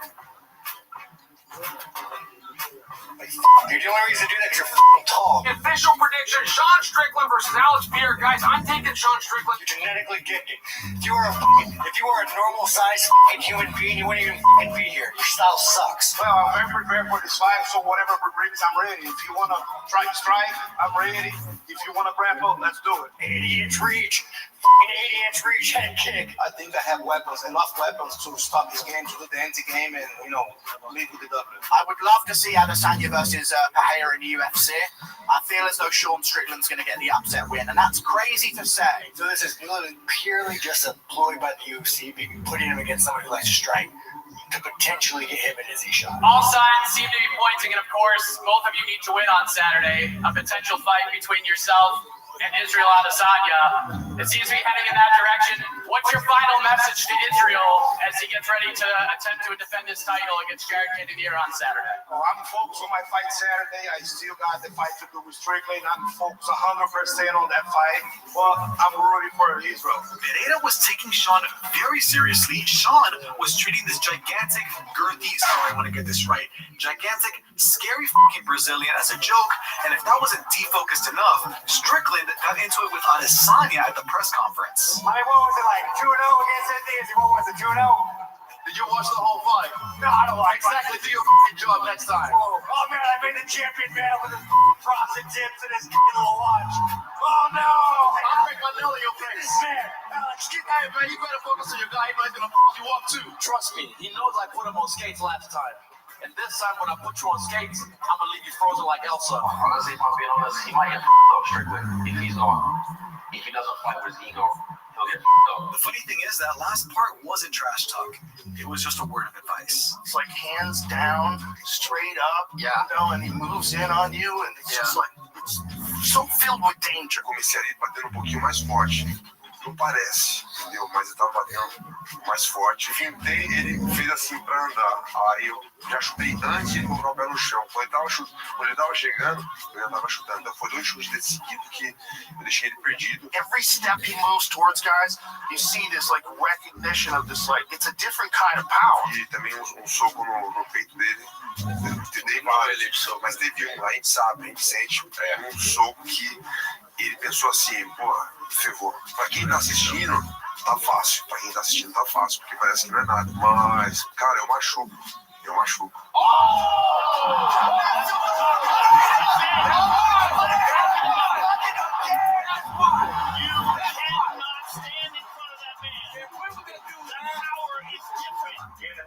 Changes. I'm gonna beat this guy up for 3 rounds, and then halfway through, I got caught. So hands off, Alex. I don't want Sean. Alex, you made it a quick night of work here against Sean Strickland, ranked number 4 in the division, and you made it look easy. Really happy with my performance with this knockout. I've been training hard and evolving throughout my training, so I see that it's working. Well, that was essentially a title eliminator. It sounds like both yourself and Israel want that fight next. How soon would you like that to happen? Whenever him or the organization wants, I'm ready to go. I have no injury. I'm clean from this fight. I want to take 2 weeks off to enjoy my family, and then we're good. Pereira showed up and easily knocked out a future UFC middleweight champion, whereas Israel Adesanya delivered a less than exciting performance against Jared Cannonier. This matchup was now more interesting than ever. You're certainly on the champion's radar right now. Israel was talking about you heading into this fight. Well, it actually makes me confused because with those 2 fights in the knockout, actually, he claims to be a pillow, but with the big pillows already making him leave on a stretcher with the gas balloon on him. So imagine what is going to happen on the 4 ounces. Tonight, the way that he fought, the way that he showed up, like, really did not impress me. To be honest, I think his level is actually not the same. And when we fight the 3rd time, I hope he will fight way much better than he did tonight. Otherwise, it won't be a good night for him. Adesanya and Pereira were clearly going to fight each other next, and the build-up was glorious. Israel Adesanya defending his middleweight title for the 6th time. He said this one is business and it's personal. Going into your upcoming fight against Izzy, this will be the 3rd time you're fighting him, the 1st time in MMA. They fought twice. Yep. Adesanya lost both fights. Yep. 2nd time he got knocked out. If you want to see him beat me, go on YouTube. It's on millions of views. But that's fascinating. He's already beaten him twice. He follows them to a different sport. He hunts them down. Where do you get the motivation? Without me, he wouldn't be here. Without me, he'd have a tougher road to the title, and he would have got exposed a long time ago. But Lex Bader still knows that in the fights, in the interactions, he has been the person that has gotten his hand raised both times. Not once, both times. The first fight, he thought it was a bad decision. First fight, I felt I won the fight. A lot of people, even he knew I won the fight, because you see how hands y'all look surprised. He looked surprised. Both of y'all look surprised. I was just like... We all know what happened in the last two fights. I forgot about him. I like it was the first time. Fight. Izzy was winning. We're looking at a fight where Izzy might have won the majority of the round, but Pereira has the ultimate equalizer in the left hook. Round 2, I mean, like I said, I would have had him out of there, but I didn't stay true to my style. I was younger then. I let some shit influence me, and I was just like trying to get him out of there. Literally just right hands. Yeah. So it was stupid of me. You know, I don't fight like that. There's one thing to fighting someone that has beaten you before, but to get knocked out. It's just such an intimidating figure. Oh yeah, right. Every time he even looks at Izzy, you can tell he's almost licking his chops. Even like Izzy at the stare down, he goes, "Look at me." He made Izzy look small. I've been around Izzy, and he's a big guy. And his hands are twice the size of mine. The guy has power like no other in the UFC. But I feel like Alex Pereira is not going to be able to apply that pressure on Izzy just because he won't have the energy to sustain that for 5 rounds. I think the fans are going to be in for a good show this time because I think Pereira's going to keep true to his word and really push the pace. He's very one-dimensional. He's early on in the game as well. What's his weakness? What's Bader's weakness? Wrestling, but Izzy doesn't wrestle. Pressure's on him. Because if he loses to me, all that even talking, everything, he's gonna have to pay for that. You know, there's a lot of people that think maybe that they thought I wasn't deserving, including Adesanya and his team. Originally, he said, so when I came into the UFC, that he wanted to fight me. As soon as I started to fight people, they changed the narrative. They spun things around and they said, oh, maybe. They started to run around. They said, maybe I don't want to face him again. I think I kind of screwed his mind a little bit, and he's a little bit unbalanced psychologically on this one. He's got bragging rights. Talk all the shit you want. Talk all the shit you want. Because trust me, they can't say you either when you walk in there with me. Adesanya is too good. Adesanya is evolving too much. His kickboxing for MMA is different. I want to ask you a question. Do you really want to be here? Adesanya is really hard to beat right now, but Perez, he's the most game opponent, I feel like. In almost every one of Israel Adesanya's MMA fights, he has a distinct advantage in striking. He will not have that on Saturday night. He's one of the top kickboxers, so Perez is still a killer, but he's just going to be too good for him, I think. I've accepted this isn't like, he's not like the other guys who I've fought recently. Once he feels me, he's not going to try and shy away. He's almost kind of putting it out there like this is going to be a toughest fight. And if he thinks this is the toughest fight, then I believe him. Alex Perez, man, he's sharp and his condition, he's strong, the way he's focused, the discipline that he put for this he's ready to get that belt. And not one, but 2 fights, you had the advantage over this guy before he caught you, and now you're getting ready to fight him Saturday night. And one moment, one mistake can end up costing. Israel Adesanya knew he needed to fight a picture-perfect fight for 25 minutes straight against the most dangerous striker ever, whereas Alex just needed to exploit one mistake. He f***ed Izzy's calf up multiple times in that first round with zero telegraph. It's just top. He's just top. He was walking down Izzy when they were hand fighting, and he was checking his kicks. I'm like, this is dangerous in every way. He touched him at the end of the first and had him rocked him in the first round. Had him in real trouble. How close do you think you were getting him out of there in the first round? First round is 30 seconds longer. 5 seconds more in that round. You mean 3 seconds, 4 more seconds, it would have been over. It could have been over 30 more seconds. Could not have been over yet. Maybe it would finish the fight. Pereira barely survived round 1, setting the tone that this fight was very dangerous for both parties. Both of these supposed kickboxers. You know, both of you said, this is going to be a kickboxing fight, and only a kickboxing fight. And here we are seeing some great grappling for you. Took me down at one point, end of the round, but then I took him down in the 3rd round. Which was his first takedown in UFC, in his UFC fight career. Izzy was winning that fight. Izzy was winning the grappling exchanges. He took him down, controlled him on the ground. With Pereira, you saw it with the Adesanya fight. Don't really know what to do when guys are wrestling him. That was a big problem when Izzy got his back and he couldn't get out of that. He fought masterfully. Threw through 4 rounds. He did everything that he was supposed to do. Delivering 20 minutes of a perfect mixed martial arts performance is incredibly impressive. But Israel Adesanya didn't account for Pereira's corner in the last round. The corner, within Pereira's corner that round, it was like straight out of a movie. One of his trainers, I don't know who it was like, "You're losing this fight. You need to knock him out in this round. You have to move forward. You have to throw punches and bunches. You have to throw combinations. Let your fucking hands go. You're going to be a world champion in 5 minutes." It was seriously straight out of a movie. In that 5th round, what was going through your mind? In the last round, yeah, let's lose the fight. Like, what happened? My leg. He hurt my perineal nerve.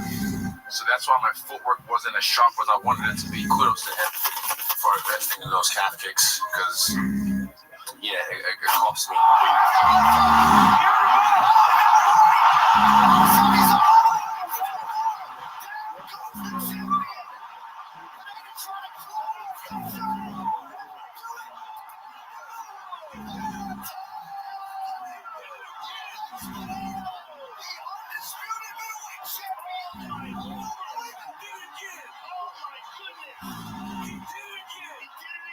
Vicious.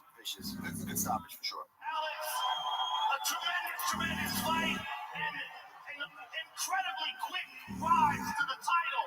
In your 5th fight ever in MMA, you are now the undisputed middleweight champion. A year. Yeah.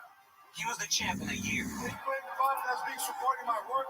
Thank you, Joe Rogan, that since the beginning believed in me and I was all single stuff about my work. It was an honor to call you fight, sir. Congratulations. Can you compare winning a UFC title to a Glory kickboxing title? Well, winning the UFC was substantially bigger. Even though Glory is very important to me, winning those 2 titles was something really important, really big for my career, but UFC belt was a big proportion. Is it true you got a tattoo of the belt? Yes, it did. Where do we go from here? Do you believe you are deserving of a rematch? Do you want time off? Do you want a new opponent? Of course. I'll probably get the rematch. Alex Pereira became UFC champion faster than most of you last in the bedroom. I'm coming! Finishing not only the man he specifically followed from their previous sports, but a champion that fans started to dislike. So despite not speaking English, Pereira now became a beloved fan favorite, and we got to enjoy his personality. Alex Pereira leaned into his emotionless, stone-faced persona. And does he smile? Does he have fun? We all shout out an emotion, and then you have to do it. Sad, angry, frustrated, happy. He smiles. Yeah. He actually smiles. Before he just didn't smile. Now he smiles. He embraced all the memes about him being the world's biggest hater. I'm gonna leave you frozen like Elsa. Going as far as to hate on Izzy for his love of Pokemon. It panned to like some stuffed animals, right? He goes, ah.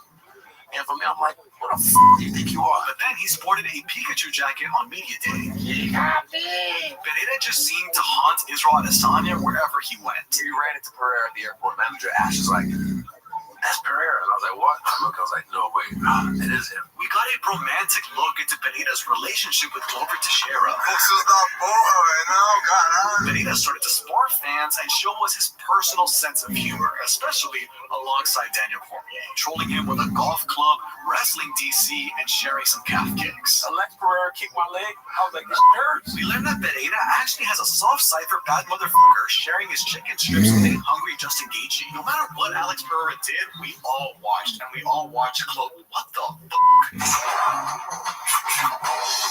Holy shit, he's coming. That's what she said! Alex, relax, man. I'm just trying to make a video here. I need more subscribers. Alex, my striking's not good, man. I'm just a jiu-jitsu guy. Guys, please subscribe so I can hit 200K and make more videos from the hospital bed. Pereira hits like a truck, but what hit even harder was the stunning realization that he knew a little bit of English. Hi guys, the time has come. I have my first fighting defense on Saturday in Miami, and guest Israel Adesanya. April 8th, UFC 287. History will look at this match. It's the one that will be talked about. It's going to move the scale one way or the other. It's going to be a physical fight. It's going to be a psychological fight. I've said this many times. We have to forget all those 3 fights. But I know he hasn't forgotten any of those 3 fights. And I think that's going to be a psychological factor. Expect my best. This is the best we're going to see yet. It's going to be game over for him. I think those last 5 rounds we saw, we're going to have 5 more to it. You're safe to bet on Adesanya. I know how I can beat this guy. I know every time I fight this guy, I'm dominating him. I'm beating him. And and he has this special ability to recover and put his foot on the gas. So I have to find a way to take him out of the driver's seat, which I will. I'm not thinking about those 3 fights. As I said, he's a former champion, a great champion, a very dangerous fighter. If I keep those 3 fights in my head, I'm not going to do things the way I need it. I trained for this one. I'm prepared for this new fight. Imagine what if I get it done? What if I get it done better than he's ever done it? What if I butcher him and beat the out of him? As a Brazilian, I want Pereira to win, but I think at the same, I don't know why I got a little edge for this fight, a little edge. This fight, like I said, this is my 8-mile moment. This is it. One more shot at this. I put everything on my back. I've done everything in my power to make sure the worst thing to this man this weekend. Pereira just has that power that just nobody can really take. On Saturday night, time for talking is done. I'm going to show him my fighting spirit. My mind says Pereira. At this point, though, my heart says it has to be Izzy. What is most important to you? Is it about regaining the UFC title and being world champion again, or just simply being the belt? I'm coming for his head. The former champion was convinced that he could finally take control of this feud, but really early on in this fight, it didn't look too good for Izzy. Eu achei que eu estava indo muito bem. Eu estava dominando ali a luta, machucando ele. Ele sabe o quanto eu estava machucando ele. Pereira was mutilating Adesanya's leg even harder and earlier than he did in the last fight. If that fight would have kept going, I don't think Izzy was going to win. He was hurting Izzy bad. That leg was up. It was done. Alex Pereira landed 35 hard calf kicks early in the fight, forcing Izzy against the cage at the end of round 2. We thought Pereira had Izzy right where he wanted him, but in reality, it was Izzy who had Pereira where he wanted him. I hunted him down, and then when it was time, I set the trap. Only get one shot to knock me a chance to blow. And man, when it was my shot, I landed that. This fight was like, if I have that moment, should I hold back like Ali did with George Foreman, the Phantom Punch? But I was like, nah, he wouldn't do the same to me.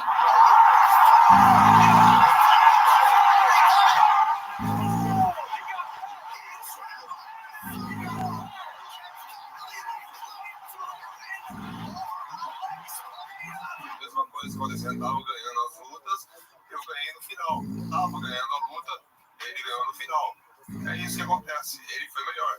Aquele foi o dia dele. He triumphed over like 3 things in that one moment. And he triumphed over the guy stylistically, which is the most dangerous opponent for him. He won in the same position that he lost the last time. This is probably the greatest storyline in MMA history. I don't know how Izzy beat that dude, man.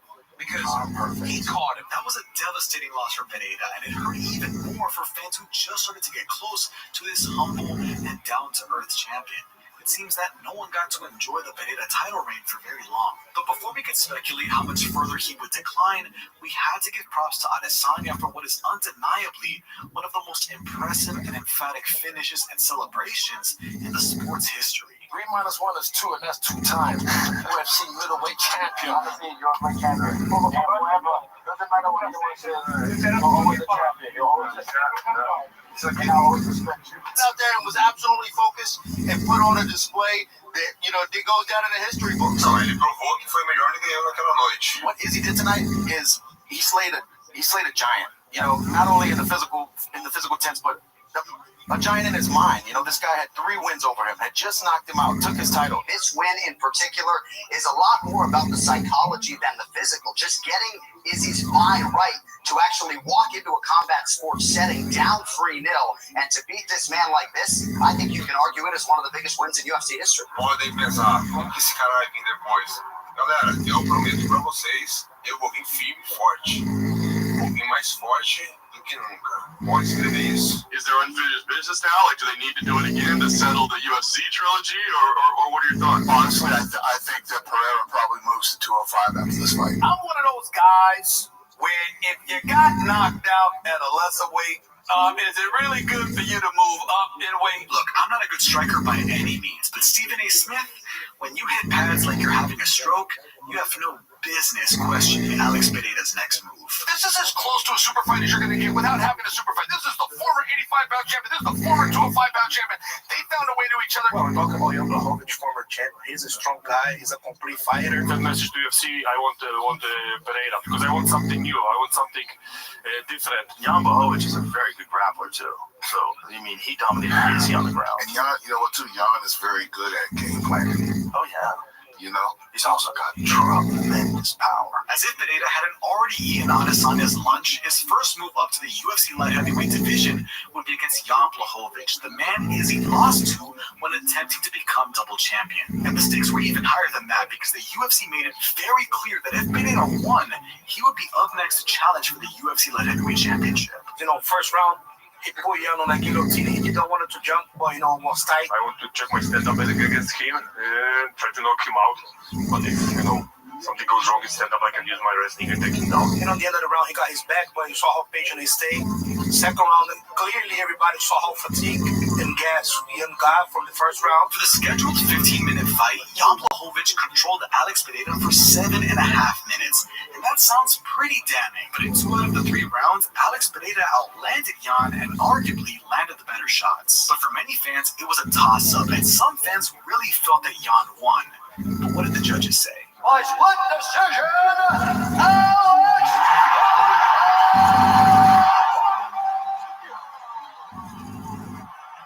Congratulations on your successful light heavyweight debut, and a huge one at that, being a former champion in Jan Blachowicz. There was no reasonable world where Alex Pereira won that fight. And that's not Chill's opinion, that's math. He lost rounds 1 and 3. This is a guy who was a former champion and was a war, and I was able to show it. Super fucking impressive.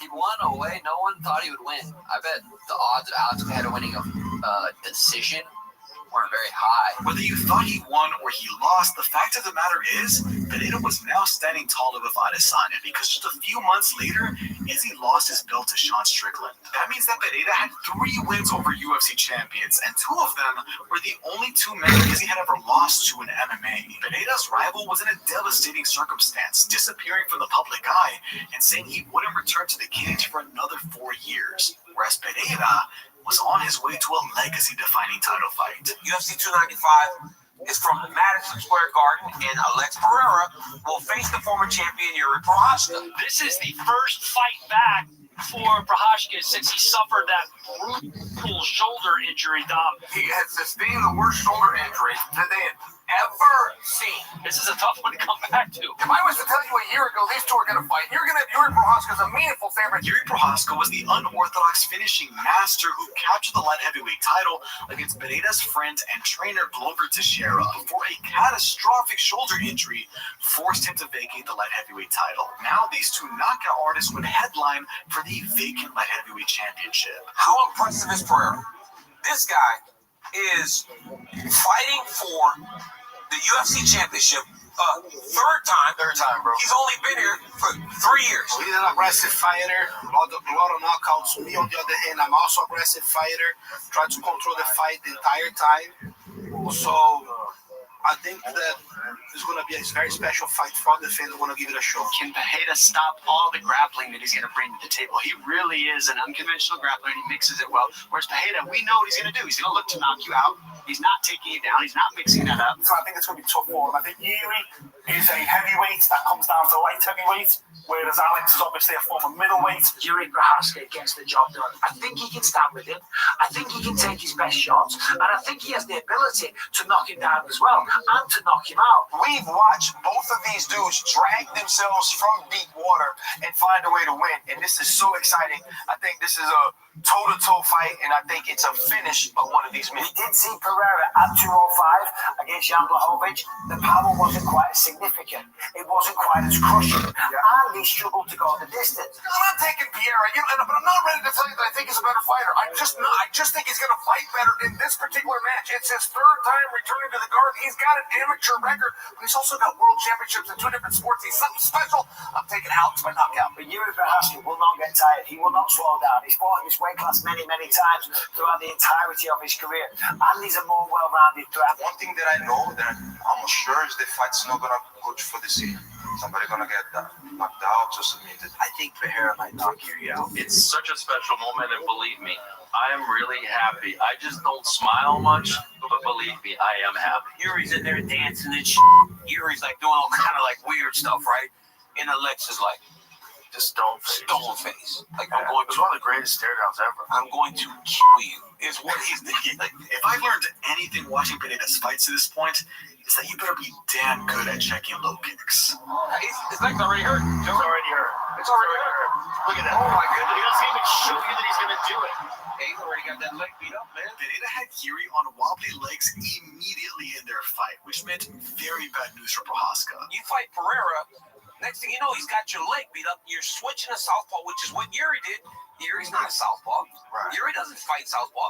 Now you're fighting in a fight stance that's unfamiliar against one of the most dangerous men in the world. Yuri was able to survive the first round relying on his grappling, which to his credit seemed better than Pineda's. But in round 2, Yuri got a little overzealous, pressuring Pineda to the cage. Right hand.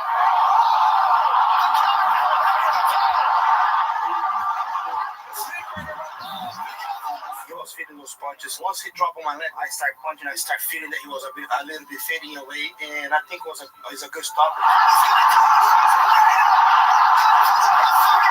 And this is an amazing accomplishment for you. In just 11 MMA fights, you claimed titles in 2 divisions. This guy is now champion in 2 weight divisions. He has 2 of the 3 highest grossing pay-per-views as a headliner in Madison Square Garden history. He's only got about 6, 7 UFC fights. He's beaten 4 champions. He's beaten 4 champions. It's crazy to think what this man has done. Alex Pineda acquired 2 UFC titles in 2 years, the quickest anyone's ever done it, standing tall among some of the most legendary fighters ever. But in a moment that is entirely his to enjoy, he chose to share it with a man he will forever be tied to. You know, I never knew how to call anyone right, but I think, man, I'd like a fight there that's interesting for me, and it would be interesting. I'm sure it will be for everyone. It's a person who somehow encouraged me when I was in a bar drinking, and he said in the video that I was going to stay in a bar, but he rescued me. This guy also said recently that he'll only be back in 10,027, and so do I. The way he rescued me, I want to rescue this guy. Because he's a talent. He can't stand still for this long. It's Adesanya. Alex Pineda came into the sport as the supposed villain in Israel Adesanya's story. He is Thanos. Literally just collecting fucking stones. Infinity stones. Dude, he's got 2 world titles and 11 fights. In 2 years. It's insane. But I think there's a lot more that we'll appreciate about this era as we reflect on Pineda's career. You really felt like this guy was going to come in and revolutionize the sport. He's really done that. Who the fuck has ever won 2 world titles quicker than that guy? I mean, nobody. Did you ever imagine when you started your UFC journey that you'd be a 2-division world champion? Well, not only that, let's rewind a little bit. Like, in the first few years of my career, like, I didn't picture that I could make a living fighting.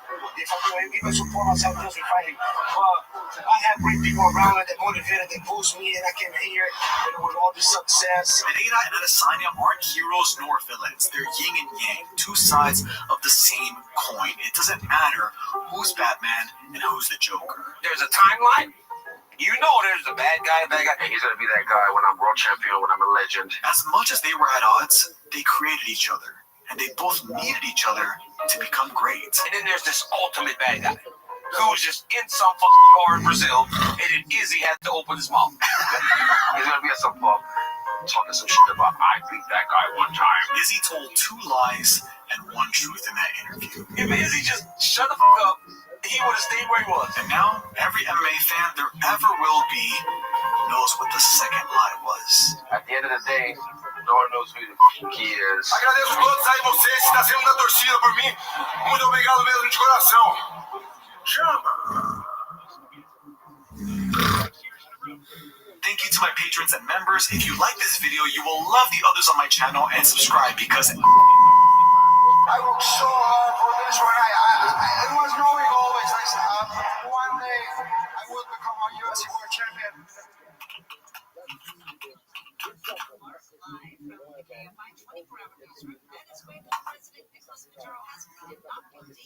Federal drug and weapons charges. U.S. narco, terrorism, conspiracy, cocaine, importation, conspiracy, and weapons offenses. 7 in New York. He has been in U.S.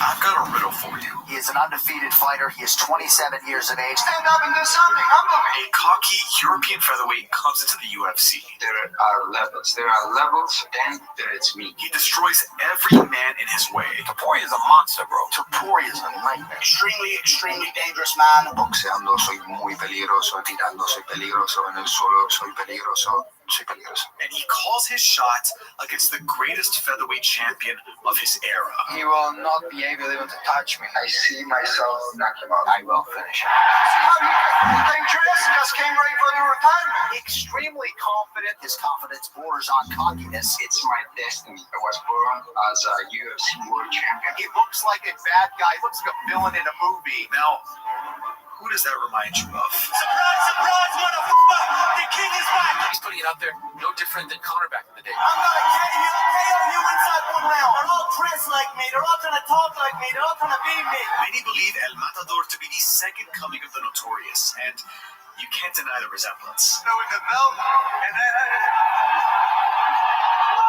But there's one key difference between them that you'll understand very deeply. Mi objetivo es ser el mejor, ser el campeón de la UFC. My dream is to be world champion, world lightweight champion in the UFC. Have more money than I know what to do with. Y ese es mi objetivo hasta el día de hoy y los días que me quedan. It will happen, and I'll let you know when it happens. It will be, guaranteed. It's July 11th, 2015, and 18-2 Conor McGregor just had the performance of his life, knocking out Chad Mendes to become the interim UFC featherweight champion. I just want to thank everybody that's been with me, and the Irish people that support me. This guy came from nothing, and now he's a world champion in 5 UFC fights, 20 fights overall. Now you might ask me, how many fights did Topuria have in 2015? 5? 10? Try his pro debut.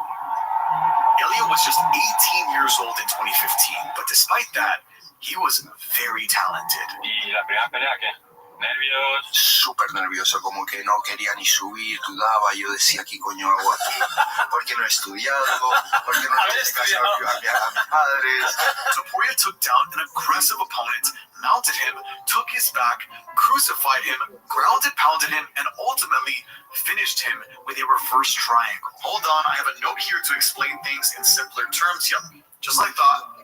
He's fucking legit. Despite how nervous fighting made Topuria, he took another fight 1 month later, and it looked very similar. Mi base, mi fortaleza es el suelo y el wrestling. Te puedo deslocarte el brazo, romperte la pierna, el cuello. O sea, para mí no es nada. Topuria rear naked choked his opponent in 63 seconds. No me hacen falta los jueces a comerse un bocata cuando yo peleo.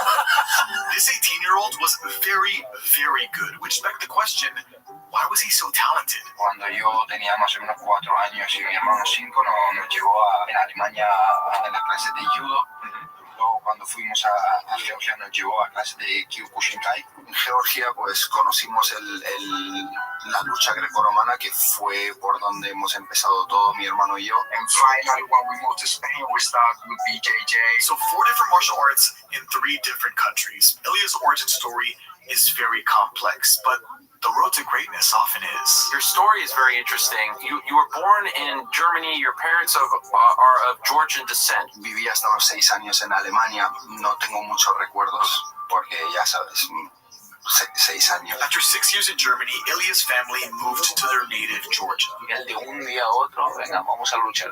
We started training with Greco-Roman wrestling. Yo competía en Georgia a nivel nacional bien.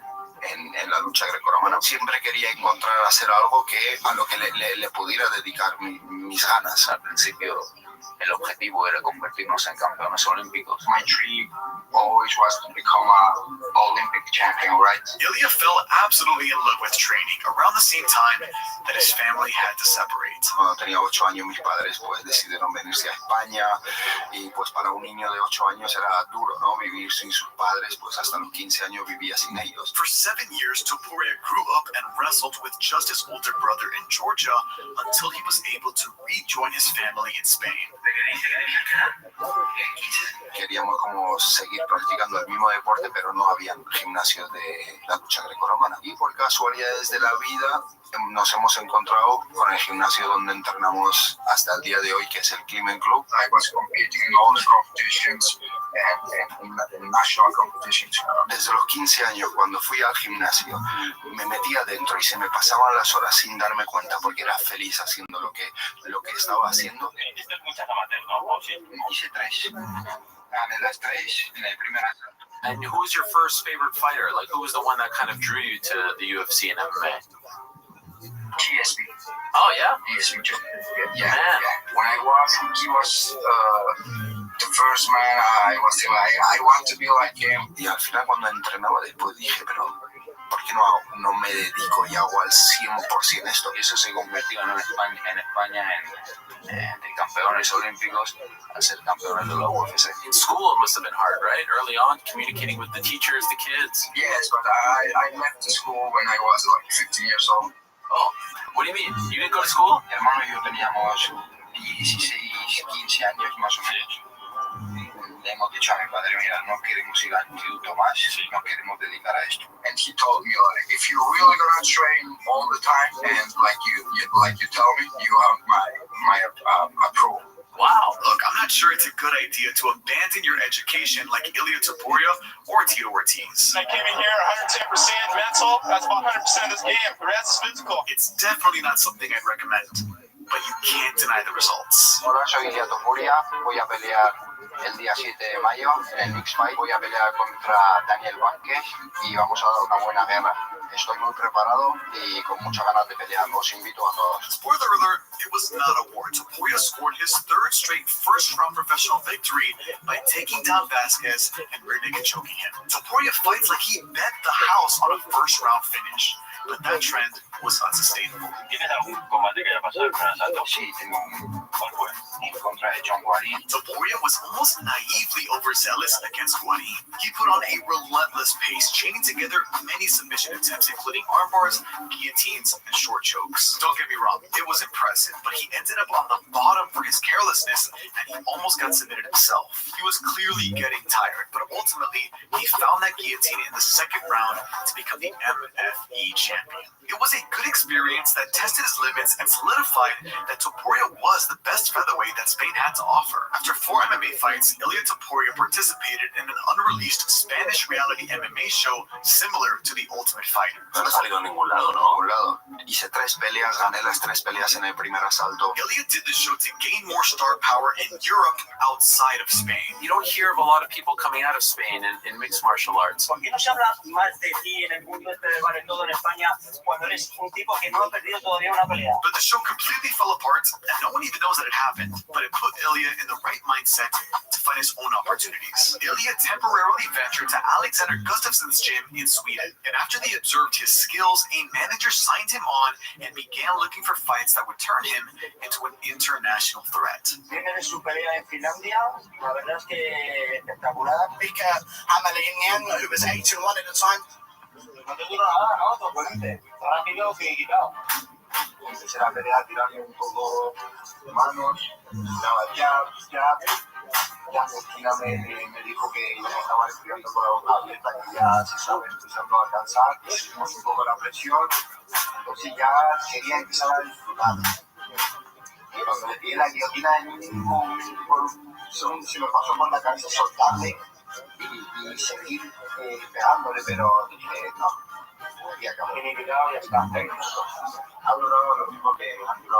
Topuria completely shut out Mika Hamalinen in a performance that not only earned him his BJJ black belt. I became BJJ black belt with 21 years old. Somos los primeros georgianos que entran en negro de Georgia. Qué fuerte, tío. Historia. But it also gained him significant notoriety in Finland to the point that he and others believed he was ready for the UFC. Pienso y creo que voy a estar al final del 2018 en la UFC. Ahora, que no vaya a estar será el año que viene, pero es lo que yo realmente pienso. Yo pensaba y estaba segurísimo que iba a pelear en la UFC. Yo a la gente le decía, tengo 21 años, pero yo tengo todo para estar en la UFC. Tengo las ganas, tengo la edad, tengo el equipo, tengo la familia, tengo todo para estar en la UFC. Yo podría estar peleando ahora mismo en la UFC y podría estar peleando en el top.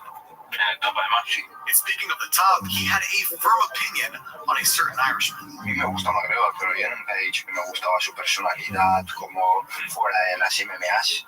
No. Keep in mind that at this point, Conor McGregor had already knocked out both Jose Aldo and Eddie Alvarez to become the UFC's first simultaneous double champion, and had a pretty under-the-radar boxing match against Floyd Mayweather. You might have missed it. Ilya was light years away from Conor's achievements, but he was heading in the right direction because 2 months after his last fight, he was invited to Cage Warriors to compete for the vacant bantamweight championship. I tried to fight bantamweights. I made that mistake, but never again. Never again. Ilya says that because he couldn't make the weight and was ineligible to win the belt. Most people would take that as added pressure and be terrified on the biggest stage they've ever been on. Toda la arena ahí, pero gritando y tienes que salir delante de miles de personas y te pones nervioso, ¿sabes lo que te digo?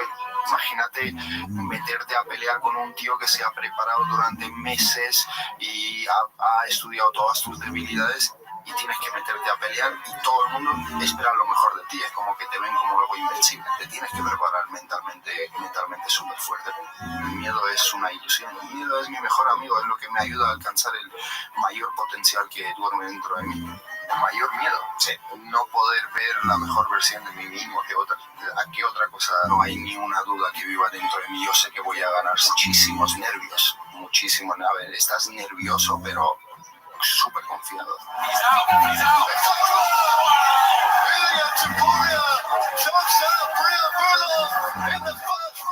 Just over a minute and a half is all it took. I mean, Ilya was putting that black belt to use. Case in point, his next fight was another dominant performance where he took Luis Gomez down, ground and pounded Gomez like he owed him money, and then submitted him with a mounted triangle armbar.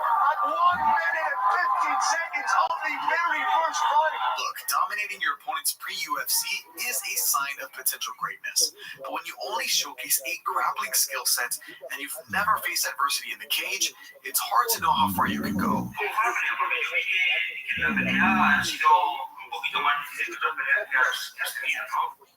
Veo ahí una patada que ya tiene mérito llegar y con esto.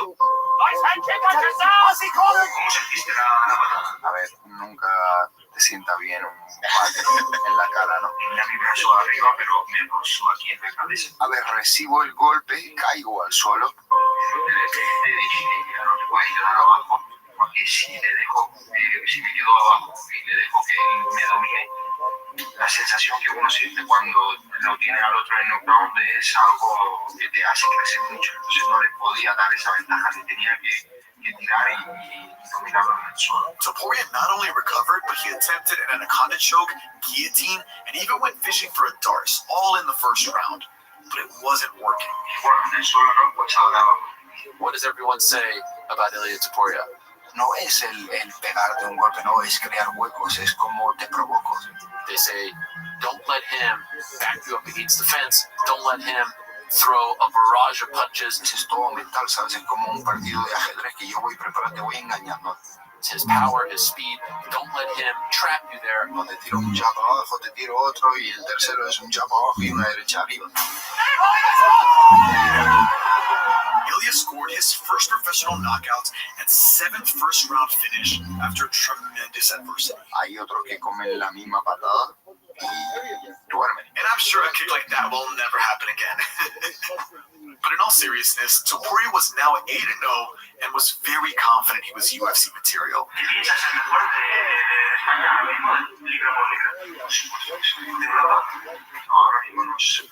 Aunque dentro de mí yo pienso, ahora mismo no lo he demostrado, como por ejemplo en España yo pienso que lo he demostrado. Y en Europa hay gente, incluso todos que hasta el momento han demostrado más que yo. Entonces todavía mantengo mis pies en la tierra y lo demostraré. Yo no solo pienso que soy el mejor de Europa, pienso que soy el mejor del mundo. Solo necesito un poco más de tiempo para demostrarlo. Quedaban 2 peleas más en el contrato, pero dije, mira, si yo consigo salirme del contrato, sé que la UFC me va a firmar. Topuria was right. He got out of that contract and the UFC signed him. But remember, this was during a certain pandemic, so the UFC called him back while he so happened to have that virus. Me llaman y me dicen que si el mismo día de que tenía el vuelo para ir a Estados Unidos quería pelear en la UFC, pero en Abu Dhabi. en 8 días. I tested positive like 10 days before the fight, and they called me. Y dije, mira, las oportunidades no te vienen todos los días y menos así, ¿sabes? And I test myself like 5 days after, and I test negative, and I didn't say anything. Soy el mejor del mundo. El mejor del mundo pelea con todos. Esto es mi sueño y me da igual que tenga 8 días. Yo voy a aprovechar mi oportunidad. Y ahí empezó toda la historia. Accepting your first UFC fight while sick and on 8 days' notice is practically negligent. And that's coming from me, a guy who's outside with a vicious, leashless dog ready to bite someone. All right, have fun. And then there's me, a guy peacefully enjoying his day, knowing that if I get hurt, America's largest injury law firm just might have my back. When you get hurt, you deserve to have the best on your side. I mean, your serious injury could be worth millions. I can't believe that guy got hurt. Morgan doesn't settle for lowball offers. I heard in the past couple of months, they saw verdicts of up to $26 million. Yeah, he should feel bad because I've got nothing to lose. The fee is free unless I win, and I know that Morgan & Morgan is the biggest injury law firm for a reason. They just keep winning. I hope he doesn't find out how easy it is to start a claim. It only takes a couple of minutes to see if you have a case. Yup, it's so easy. You can start your claim now with Morgan & Morgan at www.forthepeople.com/Lionel. That's www.forthepeople.com/Lionel, or just click the link in the description. Thanks to Morgan & Morgan for sponsoring this video, and now back to Ilia Topuria's UFC debut. Ilia Topuria has not competed in 2020, period. He has taken this fight on a week's notice. He is undersized. He's fought for Cage Warriors, he's fought for Brave CF. I think Yusuf Salau is a little bit too quick on the feet in the first round to get finished quickly here. No es que sé que voy a pelear en la UFC. Mi objetivo no es llegar a la UFC porque yo sé que voy a llegar. Beat some good guys, dominated some good guys as well. Has a bunch of quick finishes in his career. 23 years of age. These are two young guns going at it. This is not an easy fight for Yusuf Salau. What is that like to be on the UFC's page, giant picture view? UFC saying this guy's gonna break out. You need to watch him. I'm so happy for Yusuf Salau. He's taking on a savage though. In Ilia Topuria, who's very good. Very, very good. Mi objetivo es ser el mejor, ser el campeón de la UFC. If this was on a full camp, I probably would pick Ilia Topuria. It is two completely different fighters, though, for sure. You know, it's like I get a world champ kickboxer in Korea, and then they give me a guy who's a brawler straight to a wrestler. You know, so it's like it's a completely different fight style. I'm gonna go with Yusuf Salau getting it done, and with all that context, Yusuf Salau should be the favorite. Yo siempre digo que en esos momentos antes de salir a pelear es como una confesión que tienes contigo mismo. Salau moves a lot. He throws a lot of crazy stuff himself. He's very fast for the division. He's got good cardio. Empiezas a recordar todo el camino que has tenido que recorrer para llegar hasta el punto donde te encuentras en ese momento y si te mereces la victoria o no. He's got a great style. He was just cycling between submissions against Yusuf Salau. Me sorprendió al nivel de aguante porque le tiré, no sé, 8 sumisiones o algo así y la verdad que resistió mucho. Siempre, cada vez que llevo en mis combates es como que hice lo necesario para merecerme la victoria. Yusuf Salau looked like absolute shit. He looked terrible. Ilia Topuria came out there and literally out-grinded Yusuf Salau for a win on very, very short notice. I don't think Salau looked like it, and I want to get this right. Absolute shit that night. I just think Topuria is that good that he could overwhelm and smother a rising UFC prospect on 8 days' notice to his first decision victory. Not to mention, he had COVID right before, but it didn't matter. He didn't make an impression on the fans, so Topuria returned to the cage just 2 months later. Damon Jackson versus Ilia Topuria, or Ilia Topuria versus Damon Jackson, as it should be said. Great matchup. Ilia Topuria, 9-0, but not just a normal 9-0 guy coming to the UFC because he's fought good opponents on his way up. I feel like on a full camp now, we're going to see the real potential of Ilia Topuria. And if you can beat a guy like Yusuf Salau, who was on a win streak in the UFC at the time, you're definitely going to beat Damon Jackson. So I'll be going with Ilia Topuria by unanimous decision. MMA Guru, I don't normally challenge the opinions of the disabled, but 2 wrong picks in a row?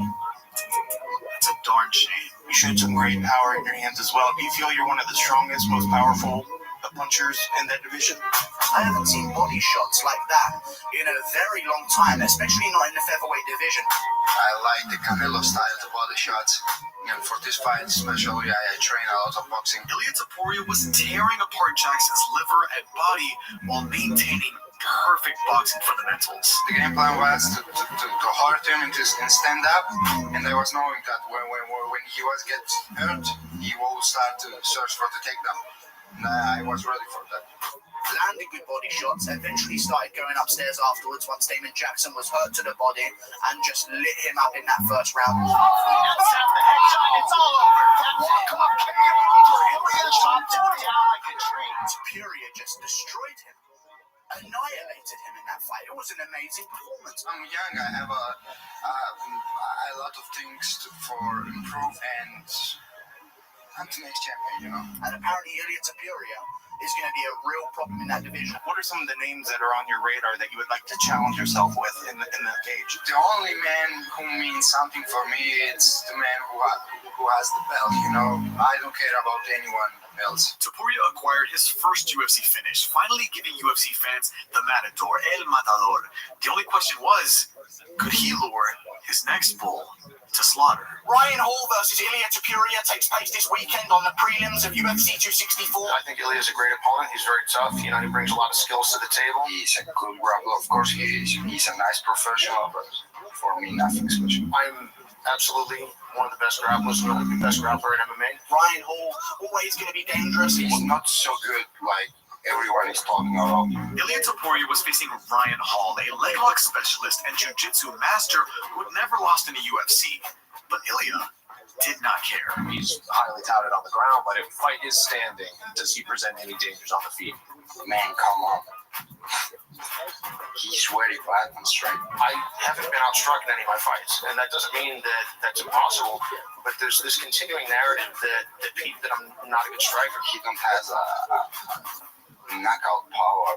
He's just like shitty kicks and nothing else. I don't see a universe where Topuria doesn't just walk him down and batter him in that first round. He has a very rare style, but when I grow up in the gym, we have like close to 30 black belts, and I have a lot of guys there who has a very similar style to him. So for me, his style is very familiar. I'm going to fight with everything I can. I will play with all my skills on Saturday. I'll give it everything I got. Well, I believe Ilia Topuria is going to go out there and get a brutal first round KO over Ryan Hall. There was no doubt this was a very interesting matchup on paper, but early on, it was fairly strange. Ryan Hall danced around the cage, hitting Topuria with rangy kicks.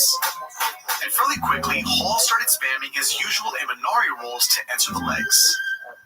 But Topuria was very patient and controlled the grappling exchanges because of his brother. Cuando entré en el combate de Ryan Hall y él empezó a hacer todos los movimientos que nosotros sabíamos que iba a hacer, él me los hacía con una velocidad, pero 10 veces más que el mismo Ryan Hall.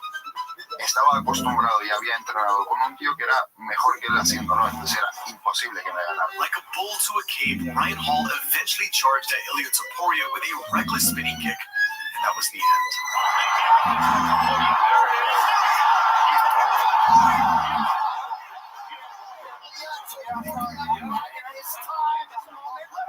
Congratulations on a huge victory against a guy who's incredibly awkward that most people don't want to fight. Your last two fights have been incredible.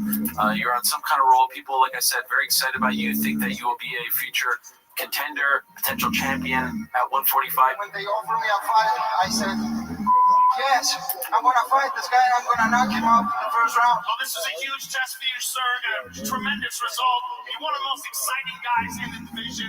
Congratulations on a spectacular fight. Ilia's stock went through the roof that night, coincidentally on the same night that Conor McGregor hit the lowest of lows opposite Dustin Poirier. Yo, boy, see me, baby. Hit me back up on track. Destiny seemed on track for Topuria, but unfortunately, he was inactive for 8 months with 2 canceled bouts in early 2022 due to pullouts and weight cut issues. And so the UFC told him, if you want to fight soon, it might have to be one weight class up. Le dije, bueno, pues si es así, darme una pelea en 70. Topuria accepted a short-notice lightweight bout against Jai Herbert, who's 5 inches taller with an 8-inch reach advantage. Y me han traído un caballo los cabrones. Tough matchup, an undefeated fighter.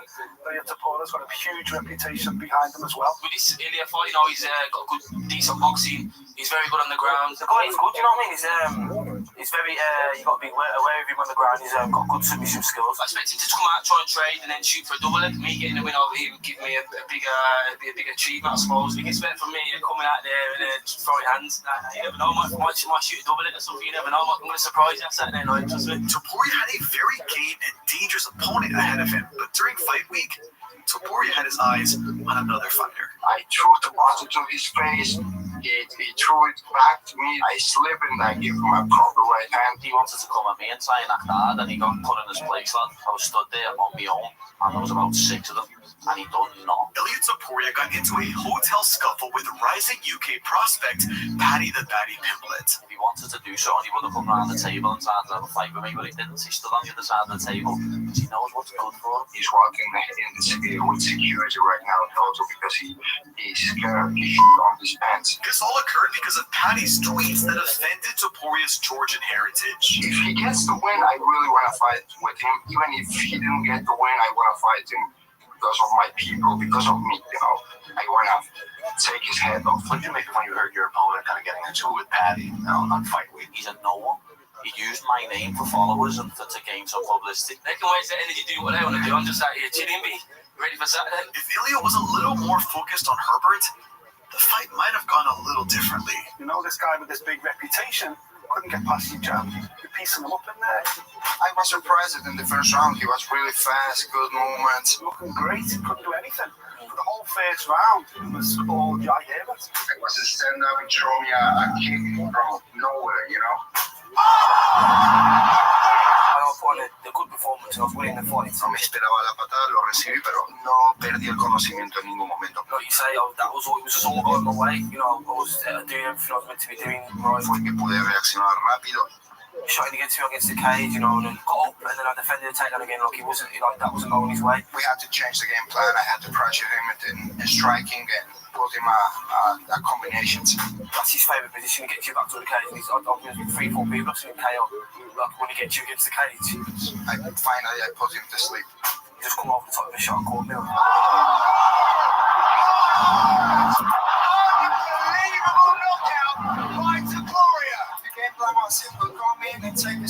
Sabes, también sé que puedo pelear en un peso, en el otro también puedo noquearte. We learned that Topuria can overcome tremendous adversity to showcase his fight IQ and deliver a vicious knockout. I really didn't expect to finish him in this way because the game plan was to take the fight to the ground, but we had to change the game plan. But we also learned that Topuria does not care about disrespecting you on home turf. Yo, guys, here's a Paddy Pimblett, win or lose, I wanna fight you next. Kick like I did the last time.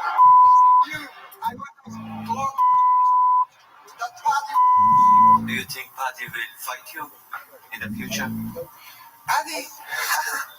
Everyone on earth knew who Topuria was after that knockout. Well, everyone on the flat earth. There are this flat. We live in a dome. There is no gravity. Is this a fight in particular that you kind of wanted? Did you have your eye on Bryce Mitchell? Satan has come up with this lie, the lie of evolution, the lie of the Big Bang, the lie of the spherical earth. 2 undefeated guys. I mean, how good do you think Bryce is? I mean, is he as good as that undefeated record suggests? This is, in my opinion, the second highest level fight on the card. Topuria would finally face a top 10 opponent via an undefeated Bryce Mitchell, providing him with a clear path into the featherweight elite. I can beat anyone in the featherweight division. It's enough to beat anyone from the division 1 round. Yeah, he's undefeated for a reason. I'm undefeated for a reason too. When I get that whole camp, there is no man that can stop me. I think he's way more dangerous than Bryce Mitchell, and I think all of the time that they're on the feet is going to be problems for Bryce Mitchell. Predict I'm going to win. I've already proven Ilya wrong.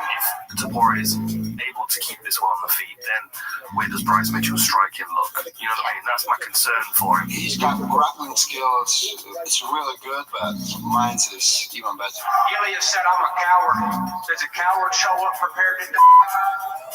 No, please don't going to be able to take me down, and I'm going to strike with him because I'm way better than him in the striking. Well, as I remember making a note of this for his debut, he either subs you in the first round or he stops you in the second, generally. I'm going to put his lights out on Saturday night. The battle really in this fight is Bryce Mitchell trying to get the fight to the floor and Topuria wanting to keep it on the feet because he can punch. I know what's going to happen.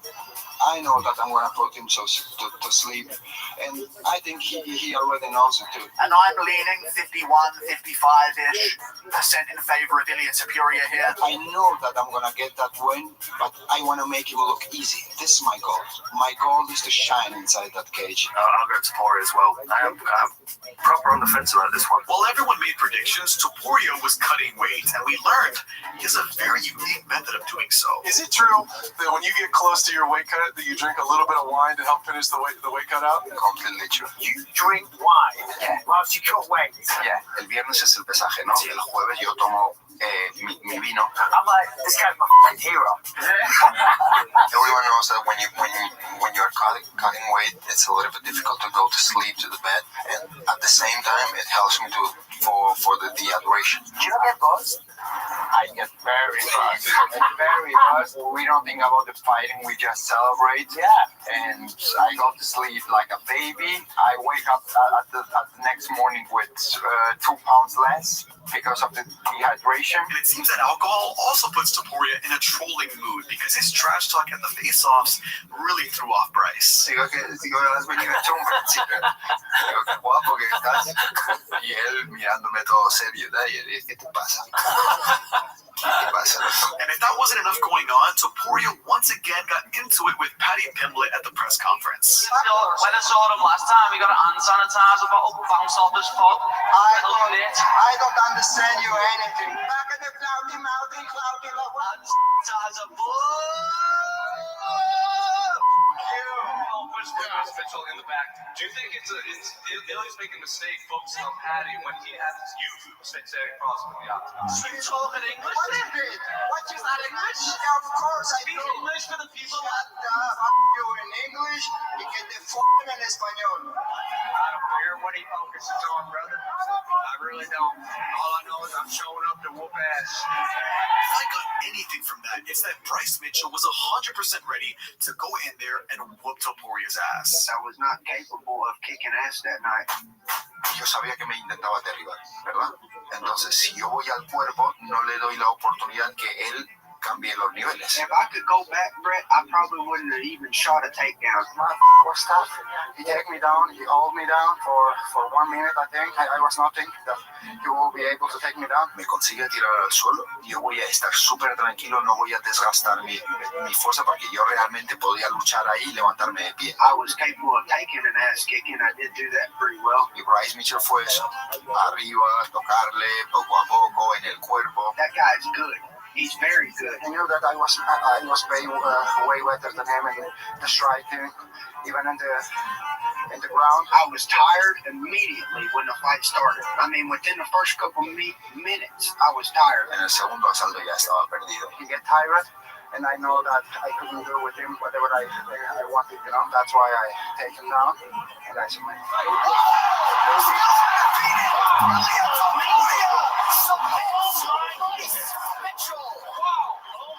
One of the most important, if not the most important, victory of your career.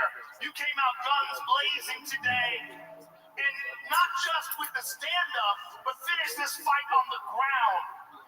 You really sent a message tonight. My goal was to make him look easy, and this is what I did. I make him look easy. Did you say you were going to leave his head as flat as he thinks the earth is before this fight? And I did it. It really wasn't me out there. You know, I had the flu the week before. You know, I thought I'd just tough it out, and I didn't feel good at all. Did you see this video, and what do you think of it? Excuses like everyone is making when they hear my name. 2023, I would love to fight for the title directly because I know that I'm the best in the world and that I'm the #1 guy.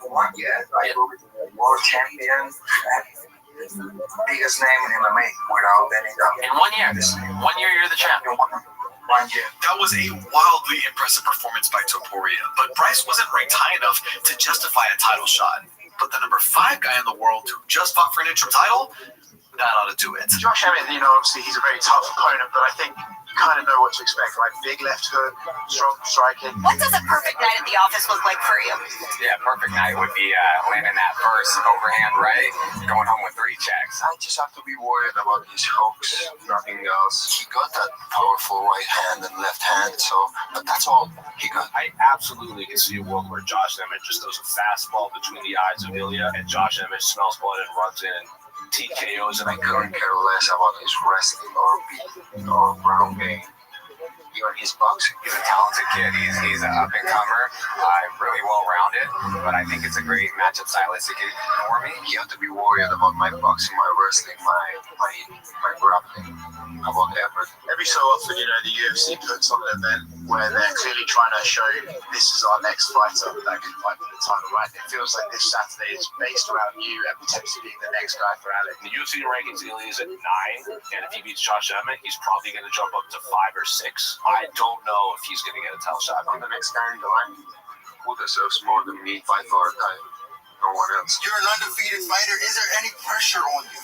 Man, I didn't feel any pressure for that. I can't wait to get this one on Saturday night and face next to Volkanovski. In the moment, you'd think Topuria was looking past Josh Emmett at Volkanovski, but we just didn't realize what he was going to do to Emmett. Did he hurt you at any point in the fight?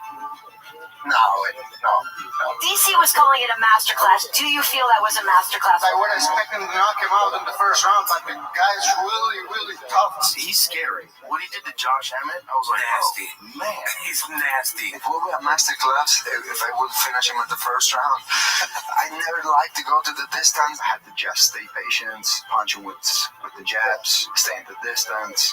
And that was what I did. He was really tough. I don't know how many punches I caught him, but the guy was really tough. I don't want to breeze past this fight, but there's really not much else to say. Topuria beat the crap out of Emmett for 5 straight rounds. Not only scoring 10-8 rounds, but a 10-7 round. Ilya Topuria wasn't just dominant.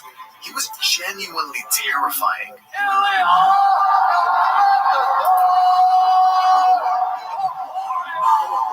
50-42 is a scorecard that we don't get generally in mixed martial arts. You just fought a guy in the top 5, and you put on an absolute masterclass. This puts you in a really fantastic position in the division. I showed once again that no one can match my level of skill inside the cage. It puts me directly for the title shot, without any doubt. I'm the next guy you are going to see me fight for the title next. And I want Alex to defend that belt and show to him and the whole world where his war's gonna end and mine's gonna start. What's the deal with the roses that were thrown during the walkout and obviously the fight? You got a lot of roses going on. Una forma de demostrar el respeto a mis rivales. En cada combate suelo llevar una rosa, que creo que no es un secreto, que lo hago desde hace mucho tiempo ya. After I finish my opponent, or after I get that 10-7 rounds, I want to show my condolence and respect to him, leaving a rose in the middle of the cage. This guy will knock you out, submit you, or maul you for 5 straight rounds, and then mourn you with a rose. Ilya was 14-0 after Emmett. That's 14 roses down, and only 1 left to go. Before we get to the big fight, I want to genuinely thank you all for getting me past 100k subs. If you want more videos like this, subscribe, share this video with someone who would enjoy it, and at the risk of sounding a bit sappy, let's get to 1 million together. Oh, let's get to 1 million together, f***ing weirdo. Anyway, Topuria climbed the featherweight mountain, and now it was time to see if he could finally plant his flag. And even though this guy he's an underdog, he's fighting the most dominant featherweight of all time, I mean, this guy's got some big advantages. And you think that it will be an easy fight for you? For me, yes. For you, it's going to be easy fight. Mate, I'm going to mop the floor with you this weekend. He will not be able to touch me. This is what I'm telling you. I think it'd be very hard to bet against Volk. Like, Volk's probably the best featherweight to ever do it. ¿Crees que llegarías a los puntos con Volkanovski? A los puntos. No voy a llevar a los puntos. You feel like you can finish this man in the first round? Yeah, I will finish him. He seems very confident in the lead up to this. I mean, he said things like, Alex doesn't stand a chance. I see myself knock him out. I won't be surprised, and you shouldn't be surprised if I make it look easy. Topuria treated Volk like he was going to be an easy fight, and unfortunately, fans were unsure of Volkanovski's swift return after his recent knockout loss to Makhachev. He got knocked out in October. He's gonna fight in February. Yeah, it's fast, man. Everyone see me about my lowest. Now I get to bounce back and fight this undefeated prospect. I wonder about if Alex Volkanovski will have any lingering effects from that knockout. He lost his last fight. He talked about his mental problems. I personally believe that Ilya Topuria is the man to beat Alexander Volkanovski. Volkanovski loses this to Topuria, and he just lost to Islam Makhachev.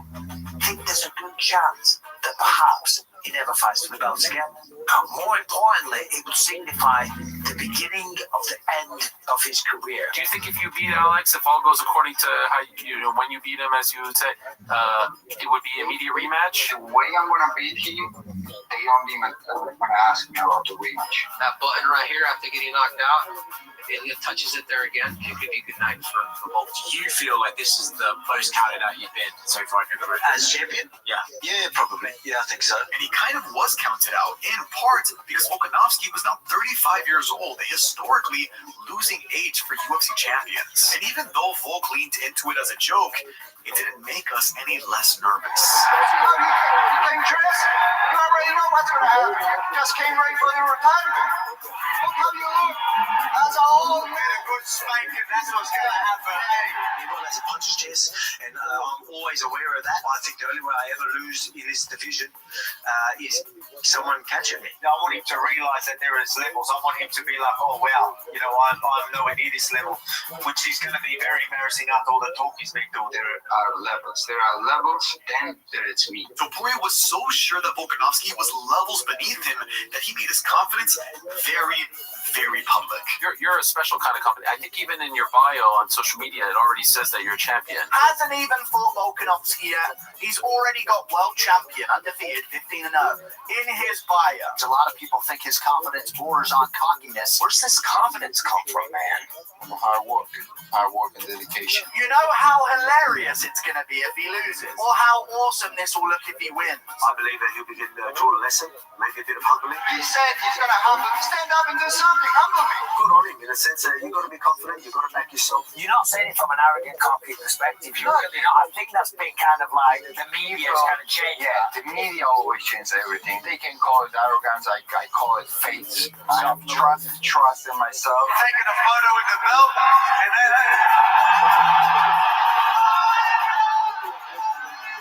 like I said, you may as well take advantage of it now. You're never going to see it again. Not until I teach you a lesson. Maybe one day you can be a great champion and kick your ass first. You'll learn your lesson. Maybe you can bounce back after that. Until then, get your hands off my belt. On a surface level, you'd think Topuria was treating Volkanovski like Conor did Aldo. But in reality, Topuria admired Volkanovski. He was the best guy in the world for some reason. He was the pound for pound for some reason. So the guy deserves his respect. He's a great guy. He's fighting for his family to give them a good life. I respect him as a person, as a professional. He deserves this. How long has he been on your radar? How long have you been, at least in thought, thinking about game planning and strategizing for? I didn't prepare myself for him just in this training camp. I was watching him since I started almost in the sport because he was a world champion since a long time. So I know him better than any fighter. I'm expecting him to be as good as he thinks he is. And he thinks he's a man, so I'm gonna prepare as if he is that good. He will be remembered as one of the greatest in the featherweight division. He was a great champion. People are talking a lot about how popular you are in Spain and these places in Europe. To be honest, I don't care about that kind of things. I just want to be happy. If you paid attention thus far, you'd know Ilya was just trying to build the fight. But with everything said, there was no looking back now. He could be as good as he's saying. He could be as good as what everyone's saying, but he hasn't been able to prove that yet. Ilya Topuria is either going to be the biggest laughing stock in MMA history, or an absolute superstar. I think if you knew Taporia's story, you wanted to see him become champion. I know I certainly felt that way. It almost has to work out for him now, or it'll be like if McGregor never beat Aldo. After all of that build-up from McGregor. I'm going to win this fight. It's my destiny. You know, it always was my destiny. I was born as a fighter. I was born as a UFC world champion. Conmigo le toca perder, es como el destino. Ya lo vi en mis sueños. But if you are like me, you just didn't want it to be against Volkanovski. What did you say to him? He asked me, like, you ready? I answered him, I was born ready. I thought that Volkanovski looked really good. I thought he was winning the fight. I thought that jab was great. To be honest, he surprised me. He was very fast with his jabs. Primero asalto lo que quería hacer era tirar golpes sueltos, mi mano izquierda, la mano derecha, los golpes puros. Cuando yo le conecté el primer golpe bien conectado, él mismo me lo celebró, me dijo, buen golpe. You couldn't have looked any better. Against a Volk who looked really good too. That fight was heating up, they were exchanging. Un poco estudiarlo para ver hacia dónde se desplazaba, hacia dónde agachaba la cabeza, si daba pasos hacia atrás, hacia adelante, dónde colocaba su cabeza, sus manos. Yo siempre me mantengo súper paciente en la pelea porque sé que la finalización va a venir. Yo no busco la finalización. The game plan since the first moment was to do a long combinations, not just a 1-2 punches, combinations of 3, 4, 5 punches, because it's more difficult to read. Solamente busco debilitarlo mentalmente, hacerlo dudar todo el tiempo. Cuando él me conectó, se lo celebró y yo en el video, no sé si luego se va a poder ver, le digo, my turn is coming soon. Una vez le haga dudar en cualquier situación, las dudas se multiplican. Entonces le coloqué la mano izquierda, vino hacia mí, le esquivé la mano y las dudas te matan, ¿no?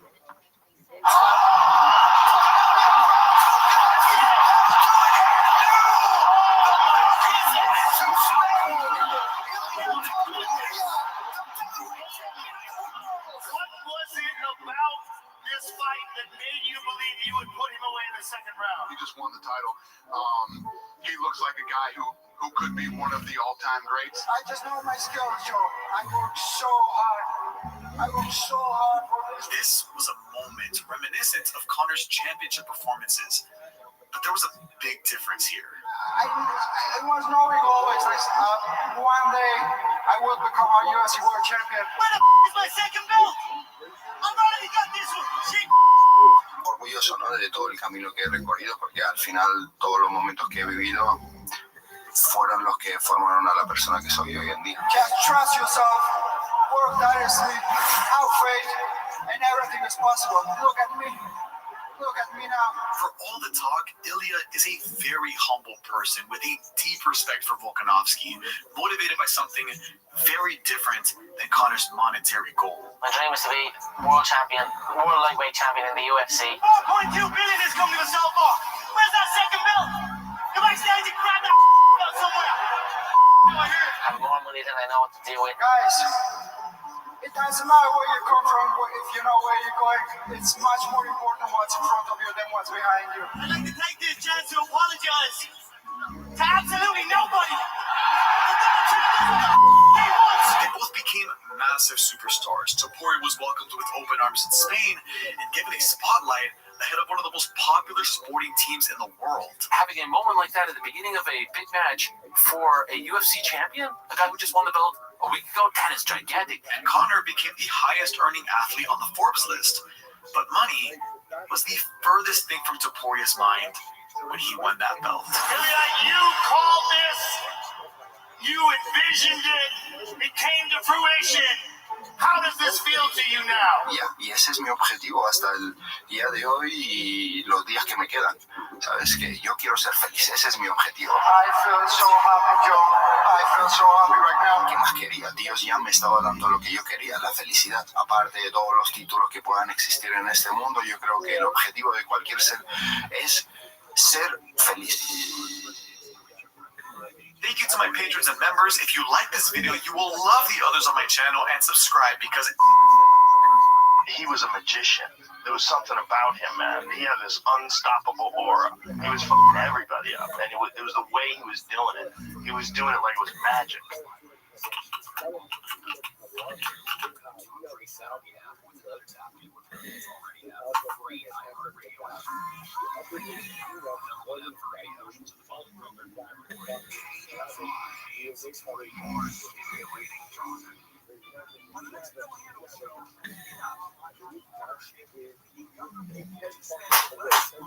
This is a true story. Anderson Silva broke the record for most consecutive wins in the UFC. He made the top guys in the world look easy. For a handful of years, no one can come close to him. He broke the record for most consecutive title defenses. People love finishes, and Anderson could always provide a finisher anymore. Nobody can do what this guy can do. He's the pound-for-pound best fighter in the world. And he had achieved that against some of the best fighters in the world. Got us thinking he wasn't even human. He's the greatest of all time. No one was even close.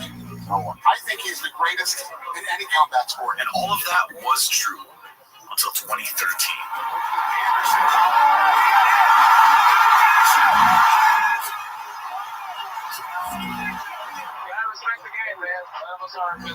Look, a lot of you may know the story of Anderson Silva. I just try to enjoy every single moment I come inside the cage. But not enough of you understand his story. I'm working hard at best experience in my life, bad and good, and today I feel... You know he's a legend, you know there's tragedy, and you know there's a very rich career in between. There's this dirtbag named Anderson Silva. I'm going to put him on his prissy little ass. I don't want to fight Anderson. I want to beat him down. Esse cara me bateu 5 rounds. Bateu mais que eu apanhei toda a minha vida inteira. But you haven't fully understood that the reason we love him is the reason he will never be the GOAT. My first professional fight, I drive to the city and I fight 4 times the same day, $100.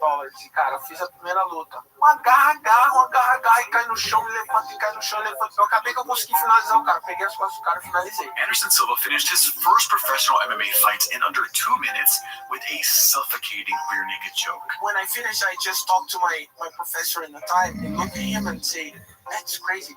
I never go do this again. Despite his reservations, Anderson took on Fabricio Camoes for his second pro fight. I'm a little scared because you never know what happened inside. I fight with the best jiu-jitsu guy at the time, Fabricio Morango. He's a student of Euler Grace. He's a black belt. Is it funny? Because at the time I'm blue belt. Way lower. Yeah, I pick up something fast and I win the fight. And that's a start. Doing fight in Brazil a lot, in the Mecca. You know, Mecca was a new Brazilian MMA promotion. In fact, Anderson participated in the very first Mecca event. When I have my first baby, I don't have nothing except my talent and my energy to doing something for my family, you know. Anderson spent the entirety of the match on his back with no sign of any grappling skills, leading to his first professional loss. A dominant and humiliating loss like this, while you have a family to take care of, is enough to make you wonder, did you even choose the right career path? I guess I kind of want to start it off going back to like how you initially got into fighting overall, right? Because I know that you wanted to be a soccer player. As a young boy, Anderson loved soccer, but after missing soccer tryouts, he was approached by the boxing trainer next door. I come to try the tryout to play football, but I'm too late. Coach Victor just look at me and say, okay, take this stuff and let's go training. That's my first contact with boxing. But that was just boxing. Anderson's love of martial arts actually came much earlier. Então, eu sempre gostei de luta, né? Eu comecei a treinar, tinha 8 anos de idade. A lot of people think it's dancing, but it's not. It's a capoeira. And I started training capoeira in the school. That's my first contact with martial arts. My main motivation is Bruce Lee, watching the movies for Bruce Lee. My brother's training with Guy, and I say, whoa, one day I go train too. And I start training. Anderson became infatuated with all martial arts: boxing, capoeira, taekwondo, Muay Thai, even jiu-jitsu. I start training with my friends, my neighborhoods, because in the time I don't have money for training jiu-jitsu because jiu-jitsu is so expensive. And the guys give me my first gi, and I start training, and I say, whoa, that's cool. Despite being born into poverty, Anderson just found a way to develop his martial arts skills. They were his way of feeling like a superhero. And when you're a talented young spider kid raised by your aunt and uncle, you will do anything to feel like a superhero, even rejecting the family career path. I studied for Cop, the same my brothers and my dad, but I feel it's not for me. Fight word come in my life very natural, you know, because I don't have too much options. Cop, the same my brother, my dad, or fighting. And I grew up in a city. It's a very famous city about MMA fighters. And the name is not MMA. It's a Vale Tudo. And a lot of guys fighting in the time. Vanderlei Silva and the other guys, you say, whoa, that's crazy sport. But maybe I can't do that. I never realized this happened in my life. I become a professional fighter. Anderson won his next 2 fights in Mecca, finishing both of his opponents in the first round, which, as you can imagine, opened a lot of doors for him. Através do Mecca, eu consegui a oportunidade de lutar no Japão. I fight in Japan, I fight in Korea, I fight in a different country. Anderson got the opportunity to fight in Shuto in 2001, a big step up from Mecca, and won a decision against a much more experienced fighter. A few months later, he scored another first-round TKO in Mecca before returning back to Shuto for his biggest fight yet. When I fight for my first title belt with Hayato Sakurai, that's my hard fight. It's a hard fight for me because it's the first time I realized I fight for respect to my country. The 2 flags come, Japan and Brazil. Yeah. And I start the Nacional Brazilian, and I say, whoa, now that's serious. It's for your country. Yeah. It's about my country. Hayato Sakurai is a Japanese mixed martial arts legend, and at the time, he was the Shuto middleweight champion. But by this point, Anderson was a more well-rounded martial artist, winning the exchanges on the feet, taking down Sakurai, taking his back, landing vicious ground and pound, and attempting submissions on the ground to ultimately win a decision and become the Shuto middleweight champion. Silva stayed busy by returning to Mecca and snatching another quick TKO victory before moving up to the big leagues. E aí eu acabei tendo a oportunidade de lutar no Prize. Eu tinha uma pequena desvantagem, porque eu pesava 83, 85. E a categoria não tinha a minha categoria 84. Era 95 pra cima. Between June 2002 and June 2003, Anderson fought strictly in Pride Fighting Championships. Mas eu tinha vantagem de treinar com os caras mais pesados e ser mais ágil, né? At Pride 21, Anderson Silva landed a ruthless head kick to split open Alex Stiebling's face and win via doctor stoppage. Anderson was so good he could handle Alexander Otsuka at Pride 22 and deal with meatheads at a bar the next day. You ever get in any fights as a security guard? A lot. Yeah, a lot. The guy is a big guy, and I start to doing something in the bar. Everybody say, "Oh, I know who to talk to with this guy because he's big." And every time the guy come here and destroy everything, and I say, "Bro, listen, I'm here to work. You doing something crazy here? You make problem for me. Please don't do that." And the guy says, "Oh, come on, Anderson, don't worry. I got you. And the manager come talk to me. What do you say for the guy? I say, you have 2 choices. You stop doing something crazy, or I go kick your ass." But I never say that. Anderson Silva secured a decision victory against Alexander Otsuka to round out 2002 and earn a fight against Carlos Newton, the former UFC welterweight champion and submission specialist. I'm very lucky because in the time, Tauro helped me, mas a minha vida financeira realmente mudou quando o Minotauro me abraçou to become more professional fighter. More experience in the jiu-jitsu, more experience in no-gi, and I start fighting in a high level. Learning under the legendary Nogueira brothers truly gave Anderson Silva the edge he needed with the jumping competition. Eu comecei a entender que eu precisava melhorar a minha técnica, e aí eu comecei a estudar muito mais. E aí chegou num momento ali, cara, que ficava muito mais fácil. Eu tinha uma visão, além do que o cara tava fazendo. Eu já tinha visto ele várias vezes. Ele vai fazer isso, ele vai fazer isso, ele vai fazer isso. Anderson officially entered the Matrix by knocking out a former UFC champion with a flying knee. Unfortunately, his next 3 fights were a little more rocky. He was submitted via triangle choke at Pride 26 and won 2 more fights in Brazil and Korea before setting his sights on the UK. Then he went over and fought in Cage Rage. He fought in England. He fights Lee Murray in Cage Rage, and Lee Murray was a f***ing killer. Lee Murray was the British chat. He was the guy to beat, but you turned everyone around. After you beat Lee Murray, everybody started to love you. It's true, Anderson won a decision victory over a hot prospect in Lee Murray to become the Cage Rage middleweight champion. And while Anderson stole the UK's heart, Lee Murray just stole. Lee Murray was the guy who was involved in the biggest armed robbery in the history of the UK. But hey, that's a story for another day, because after becoming Cage Rage champion, Anderson returned to Pride for the final time, and the result was less than desirable. He had lost a fight by a leg scissor knee bar. But he was flying leg scissor. But he was dominating that fight up until that moment as well. It was actually a heel hook, not a knee bar, but that's neither here nor there. Anderson needed to bounce back and defend his Cage Rage title. When he fought in England, I was like, holy shit. When he was standing in front of Jorge Rivera, letting him punch him in the face, you got to see how damn good Anderson really was when he was in his prime. Anderson knocked out George Rivera in the second round to become a defending champion. He's lucky George's first name wasn't Lionel, or he'd have been in some serious trouble. But lucky for him, trouble wouldn't find him, because Anderson would finish Curtis Stout for his second Cage Rage title defense. In the time, I'm happy in the Cage Rage, because I never put in my mind fight in UFC. Eu fiquei 4 anos no Cage Rage. Nessa transição, o Pride já tava meio que Pra acabar. Tava para acabar. E o UFC já tava começando a estar em ascensão. While the UFC was becoming the hot new thing, Anderson does what Anderson does and took one more random fight at Rumble on the Rock 1 month later. And before the fight could even get going, well, got disqualified. Right.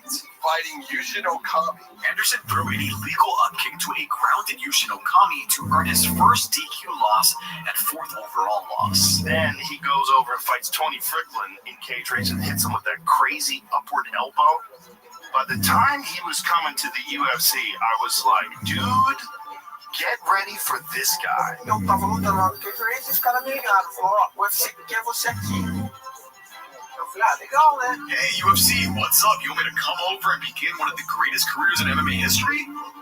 Cool. When he came into the UFC, he was already in his 30s. My first fight in UFC is very interesting for me. Chris Lieben was such a striker. He had a head made out of concrete. It just simply couldn't hurt him. It was hard to imagine how Anderson was going to beat Chris Lieben. After he gets in there with me and I knock him out, he may want to go back to Japan or somewhere where the competition's a little easier. I think he might live to regret those words, Chris. Oh, regret those words he shall. I mean, he might take a worse beating than this Ridge wallet.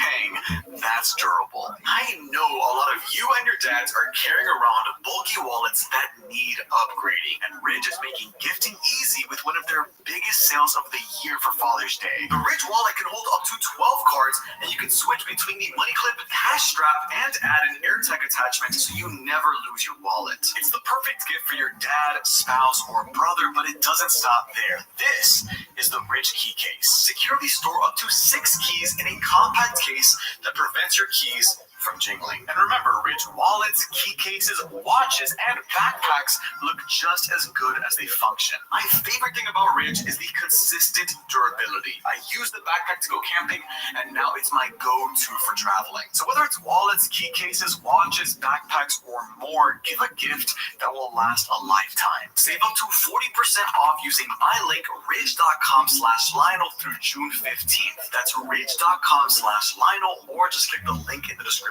Thanks to Ridge for sponsoring this video, and now back to Anderson Silva. When Anderson Silva first fought Chris Lieben, I remember the odds were like real close. In my mind, I said, oh my God, I'm in UFC right now. And at the time, Chris Lieben was smashing people. Chris Lieben was on a 5-fight UFC win streak, and Anderson Silva just lost 5 months prior. This was an uphill battle. We knew it was going to be a tough fight. We had a great game plan. I threw the game plan right out the window. All the things that you tell a fighter, a young fighter, not to do, Chris Lieben was doing. It was a perfect fight in terms of like you want to see like the effectiveness of like high level timing, speed, and perfect technique. Every punch, knee, and kick he threw landed. The night I fight with Chris Lieben, it changed completely my life. He destroyed Lieben. I said, man, if you keep destroying people like that, nobody's going to want to fight you. He was like, oh, I hope not. I want to fight him. I need to make money. Anderson Silva walked from Lieben like it was nothing. Knocked him out in the first round. What can you say? He's better. He was just better in every aspect. I guess it's cool now. I can say I got knocked out by Anderson Silva. Not too many people can say that. Not many people can say that? Who's going to tell him? fiz a primeira luta, daí fiz a segunda luta com o Rich Franklin. A lot of people truly believed that Rich Franklin was gonna be the person who was gonna decimate Anderson Silva. He had so much respect for you. You were the man. Rich is a different animal. Rich can take him down. Rich is southpaw. Rich is gonna give him some problems. Anderson was thrusted into a UFC middleweight title fight in just his second fight with the promotion against Rich Franklin, an already impressive champion. But we just didn't know. Rich Franklin, who spent years here, made it to the top of the world. It looked like it was his first day. Anderson went out there, and I didn't realize I had never seen Rich Franklin.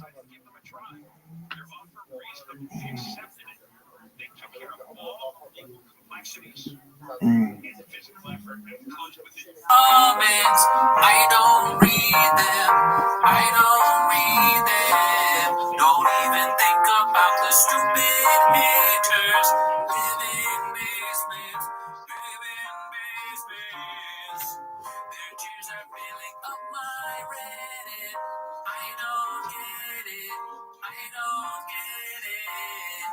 Don't really care. I want to squeeze their neck, bro. No tomorrow. No tomorrow. And they say that I'm a dummy. They say I'm kind of sad. I am going to kill them, but I'm not even that bad. I find it hard to tell you. I find it a mistake. When haters talk in chat rooms, it's a very, very cat's world. Cat's world. Stop for my favorite time of the week. When you get near Papa, try to speak. When he's surprised to me, you better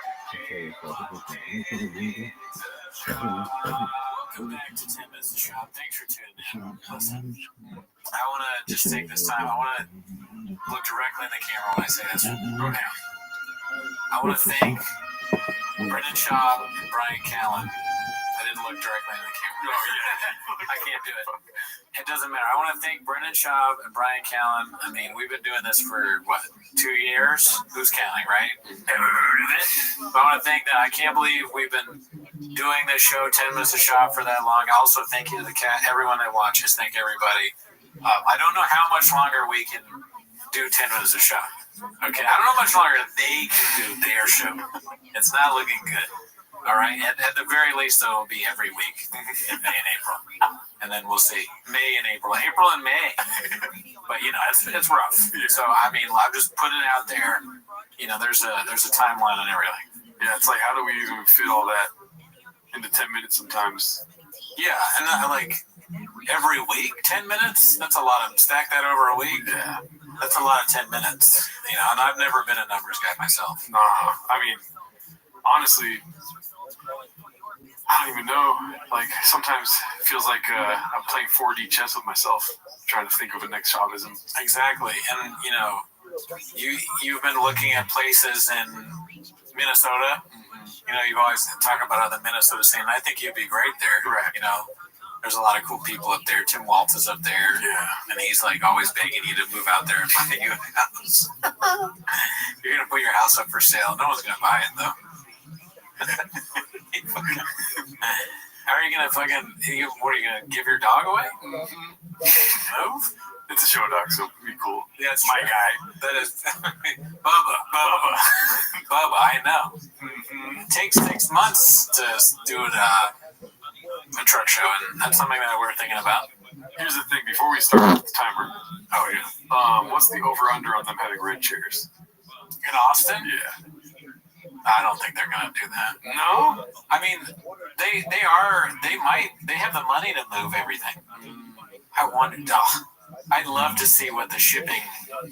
I feel like I think Shop's gonna be like, no, it's not worth it to ship anything. He's gonna be at a loss buying new shit. No, we don't need any of that shit over here. You're trying to say that? You get rid of it. And whoever stays here that's not moving, they'll just oh, sick.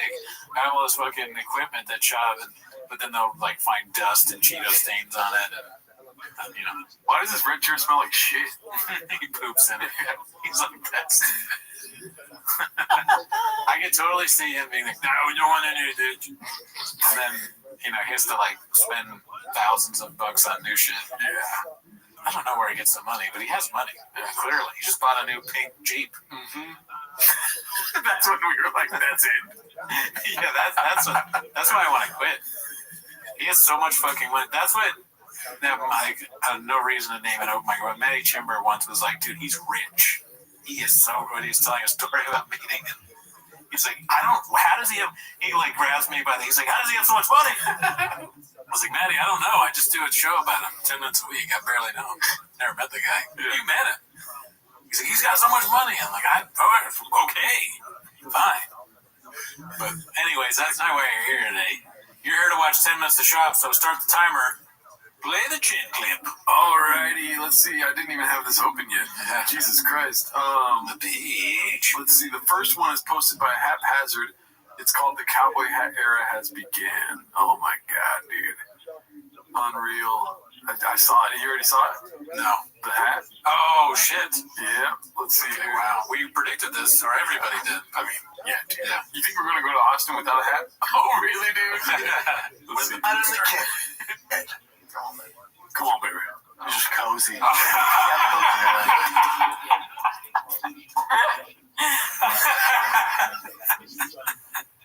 No. Stop it. Stop it right now. You fucking gotta be what? Yeah, he's out of control. Those pants are probably the worst part. Yeah, those have Diet Starts Monday written all over them, Daddy. Mm-hmm. I mean, that's like Crocodile Dundee style hat a little bit. Yeah. It looks like a sepia tone on Instagram or something. Everything that he's wearing. Yeah, man. He matched it, and he's got the shoes. I mean, this is very scathed. Yeah, dude. Where do you think he bought it himself? Great question. Because maybe wifey bought that. Do you think he's an online shopper? Where he's just buying shit online? He knows his like tailor sizes and he's like looking at dimensions and shit. And he's just like, I don't even have to leave the house, Daddy. He probably does know his sizes. I'll give him that. Because he's at the mechanic shop buying clothes. Yeah. But the shop, hey, can you help me out? He said he was going to help them out. He's like, yeah, I'll be there in a minute. One second, I'm buying these fucking checkered pants right now. He adds to cart a lot. Yeah, I think he probably does know his sizes because he's a shopaholic. Mm-hmm. Look at he has a lot of shit. Yeah. So he's got to know his sizes. Unless he just goes to stores and he's like, hey, can you hook me? I have this really big podcast with Byron Kid. I have Joe Rogan. I'll wear your hat. I'll wear your hat on TV. I mean YouTube. I'll wear your hat. Can I have it? They're like friends. They think they're being robbed. He's joking about the whole thing. That hat is crazy. Yeah. Yeah, we're a couple cozies, guys. Cozy. Now, you and I are a couple of cozies. Now, here's a couple things I want to start this podcast with. I'm looking at your cowboy hat. Thank God he addressed it. Imagine they just had a podcast with a cowboy hat. We should do that. Yeah, we have to get cowboy hats now. I want to get a cool cowboy hat. Shit. We're moving to Austin, dude. I'm telling you, blow up our lives, bro. Why are you fucking faking, dude? Why do you not want to move to Austin? I don't need a job. You always give it to you. With or without you, dude. My boy Christian gave it to me, yeah. And we know also the rule. See, somebody gave it to him. Oh, yeah. But that's another thing. It's a gift. Dude, please don't hurt me. Take my hat. You're going to need this in Austin. Yeah. Or no, you still in. It's all good. If you are a cowboy, you can wear a cowboy hat. Correct. If you're born and raised in Texas and you're going to an event, a cowboy hat, boots, and a belt are also part of it. That's it. Rodeo. If you are from Aurora, Colorado, and you work with horses, you can wear a hat.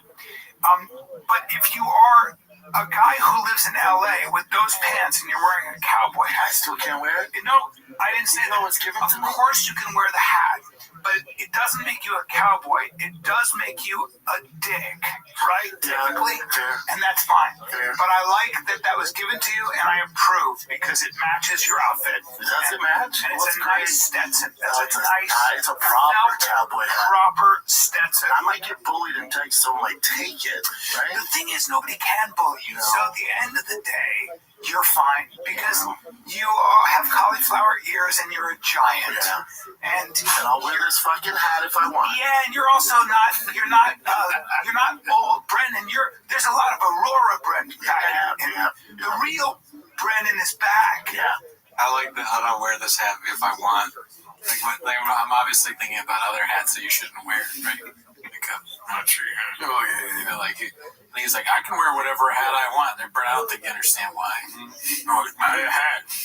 I like the little laces. And he might give you this is what I say about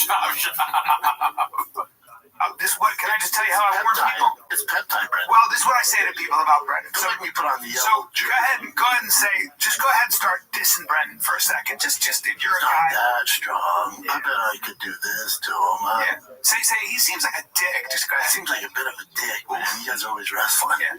Hey, listen up. I love that you're saying all this and you keep that to yourself. You don't want to say that with an earshot and then say, why?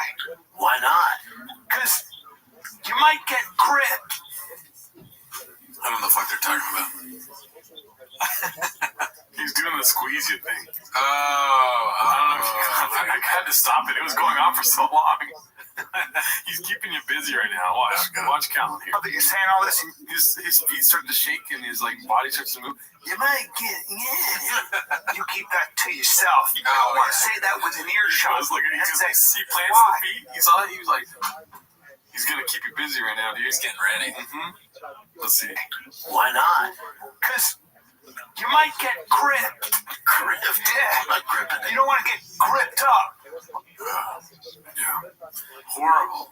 I wonder, did that start off ironic, like how we go, yes, and then we can't stop?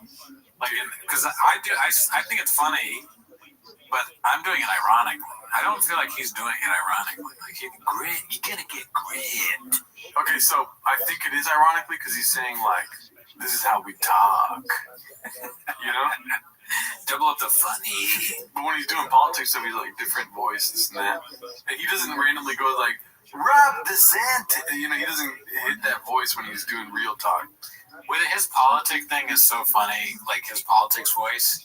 Like he talks as if he's that dude from the meme who stands up with the thing in his jacket pocket. But what he's saying is stupid bullshit. He has no idea what he's an idiot, dude. God help him, dude. Let's see what else we got here. That's a promotion. I gotta make this bigger, Buzz. Okay, so posted by those people. Oh, Jesus Christ! Why is it not letting me stop it? Oh my God, this is annoying. Screen. Here it goes. Okay, so this is posted by Mock It Farces. I know this is a hater sub, but I really like the show. I made a highlight video for the guys to play while they make the move. And don't know where else they might see it. Please be nice. Maybe you'll like it. Alright, something tells me there's going to be sarcasm. Oh, yeah. T-Fat Best Moments Fan Edition. Let's see here. If you want to reach a large audience, those people the same I view a homeless guy critiquing my art or critiquing my set or critiquing a podcast. They do not matter. What do you care? It'd be the same as if a cat created a profile. That's a good example. Who cares? Even a homeless guy. Let's get retarded. Oh my God. It's definitely not going to be in the episode. But we can watch the clip. Hold on a second. I used to think giraffe was giraffe. I thought it spelled with a T.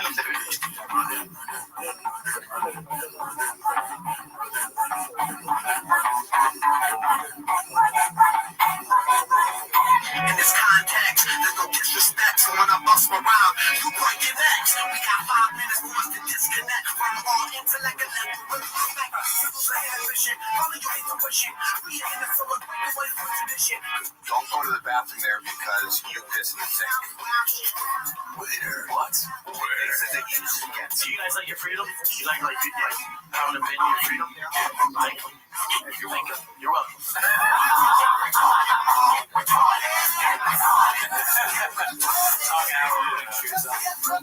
Michael's. It says Michael's on the wall. Something's telling me this guy is not a real fan. It's like this, right? It's like this. Santa lives here. Yes. Polar bears live here. Santa doesn't want to eat my polar bears, so he's up here. That's how you remember it. Polar bears are down here.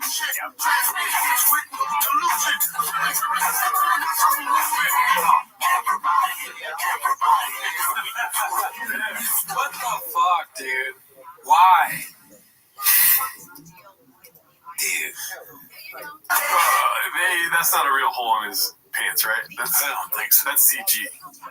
That's whatever it's called, AI, whatever the fuck. That's not real. That's not real. I didn't have to go all the way in there. This fox was crossing a river in Germany, and then it just froze, and they just... Sometimes they can bring him back to life, yeah? I thought they can't. What the fuck? No, sir. That's the movie. That's the movie. You can't bring him to life. They did that. They did. That's pretty funny, though. Dude, if that was on purpose, that's amazing. Yeah. That would be such a funny bit, because hilarious. He's like thinking of cryogenic freezing or something like that, but it's just a frozen fox in the ice. They can bring that back to life, right? Somebody did that to Walt Disney, right? No. Walt Disney. The lead is actually kind of funny there. Yeah, that for sure, the song got cut out of the main episode. Oh, yeah, no chance. It's so funny the amount of times I said that it got cut out and it's still in there. What do you think, dude? Just the greatest hits? That was good. I don't think I've ever seen the Fox thing before. Oh, yeah. Have you? I feel like I have, dude. I don't know. Let's see here. Let's go to the next one. It's posted by Glitch Doctor. It's called Always Been a Blue Collar Truck Guy. With some sure shot, obviously, in the shot. Just... Yeah, it's the cowboy hat. It's the new thing, dude. How many episodes do you think he's gonna wear in it? Just this one? I just pray to God he sticks with trucks and fish, and he's gonna start working on the farm. You know what I mean? How do you fit all that T-ball? Like, yeah, it's a lot. Yeah, he really is gonna be that white boy that works too much now. Yeah. He pulled a bicep, so he's already ready for the farm. I feel like everyone that works on a farm has a pulled bicep. Maybe. Let's see here. I saw Travis Barker. This is posted by Chin Puller of Clips. Me and Travis Barker are boys. Talk damn near every day. What happened with Travis Barker that they're reposting this? They just go through like the greatest hits. Oh, they haven't been posting in a while. Yeah. Oh, the show. Yeah. I guess that new episode is the one with the hat. I see. Let's see. But they should all be moved there, right? Because it's April now. I remember he said they were going to do a bunch of best of for a while. Did they do that? I think so, and I think that's why people are making their own best of. Right. And it's the classic, random celebrity that he's friends with, but not really friends with. Mm-hmm. You can love that. Adam Sandler. Who do you think was Carmelo Anthony? Someone thought he was Carmelo. Oh, he thought Jay was Carmelo Anthony. Some guy in the elevator thought that Shaw was Carmelo Anthony, I think. Oh, right. Okay, and then... Well, there's Adam Sandler, Pete Davidson, I guess Travis Barker. But not Crystalia. They didn't know Crystalia. They only did it with the No, because before Crystalia, it was kind of he was barely a person. Yeah. He had real hard, evil, dark eyes. When he became a person, they met him. Finally. Yeah. The real Chris. Yeah. Let's see. Dave Chappelle. He told Dave Chappelle to stop smoking. Yeah, Dave Chappelle thought he was really fine. I picked my son up when I was driving down Fleetway with it. the road up here, and there's a guy tailing me in a Rolls Royce. I want to start doing that. Digging in my eye. Oh, yeah, I do the same. In an all-black Rolls Royce. I'm like, what the fuck? And I tell Terry, I'm like, stay down. He's riding my ass. I'm like, what in the fuck? And he's fucking with me. I'm like, who the fuck is this, man? And he pulls up and rolls down the lane. He goes, what's up, dude? It's Travis Barker. What the fuck you doing, man? Because Travis Barker's my boy. Travis is one of the best people I know. Travis is literally one of the best people on earth. He fucked to him, so I gotta imagine Machine Gun Kelly is a good person. Thanks for that follow, Travis. That's so funny. Insert random name. He's like, I'm boys with Travis Barker. That's how I know Gordon Ramsay's pretty cool. Okay, I thought you were trying to No, that's just good. He's great. Yeah, this is my guy in our room. Let me know if you want to jam. I quit the show. Okay, copy that. We're the best drummer alive right now. You want to jam? Well, wouldn't I? That would be awesome. Why not? When was the last time you jammed? It was 2 years ago. This is when they thought the show was moving to El Paso. He plays every day. Man, kiss my ass. That doesn't mean I don't know how to jam with a band. You can play music, you play music. Jam with Travis Barker.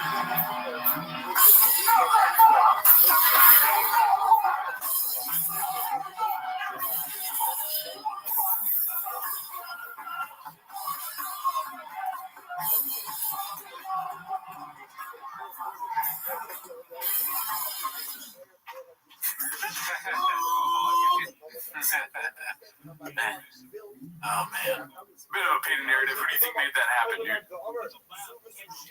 the show. I'm painting a narrative too. Oh yeah, I have no clue. I think probably. I don't think Shab made it happen. I think Chappelle probably did it himself. You're right. You know why? What? You think Shab wouldn't have brought that up on the show? Oh yeah. You're right. Yeah, he would have taken credit for it. He would have been like, I was riding my bike and this guy was running after me. He was tailing me. I was like, what? Chappelle Lacey. He says, thanks for having Travis Barker play with me at that show. Thought it was a dirt serpent. Yeah, let's see what the next one is here. Posted by complacent, exhausted Malik resurfaces with a claim of Diddy-like behavior on Bapa's comedy road gigs. This isn't new, is it? I feel like this is old, right? Yeah. Stand up better than Brandon Schwab. Yeah, for sure. You got it right. Schwab. Oh shit! You know, we're no more. Nah. We didn't, great terms. Why not? Y'all squabble up? I know you're a boxer. Y'all squabble up? Nah, I ain't. Oh, so you was on his podcast. How long was you on there? For like a year during the pandemic. Oh, okay. And then if you fell out. Yeah, because he wanted me to sign the NDA, and I didn't sign it. During his group chat, they were talking crazy, and they was like, okay.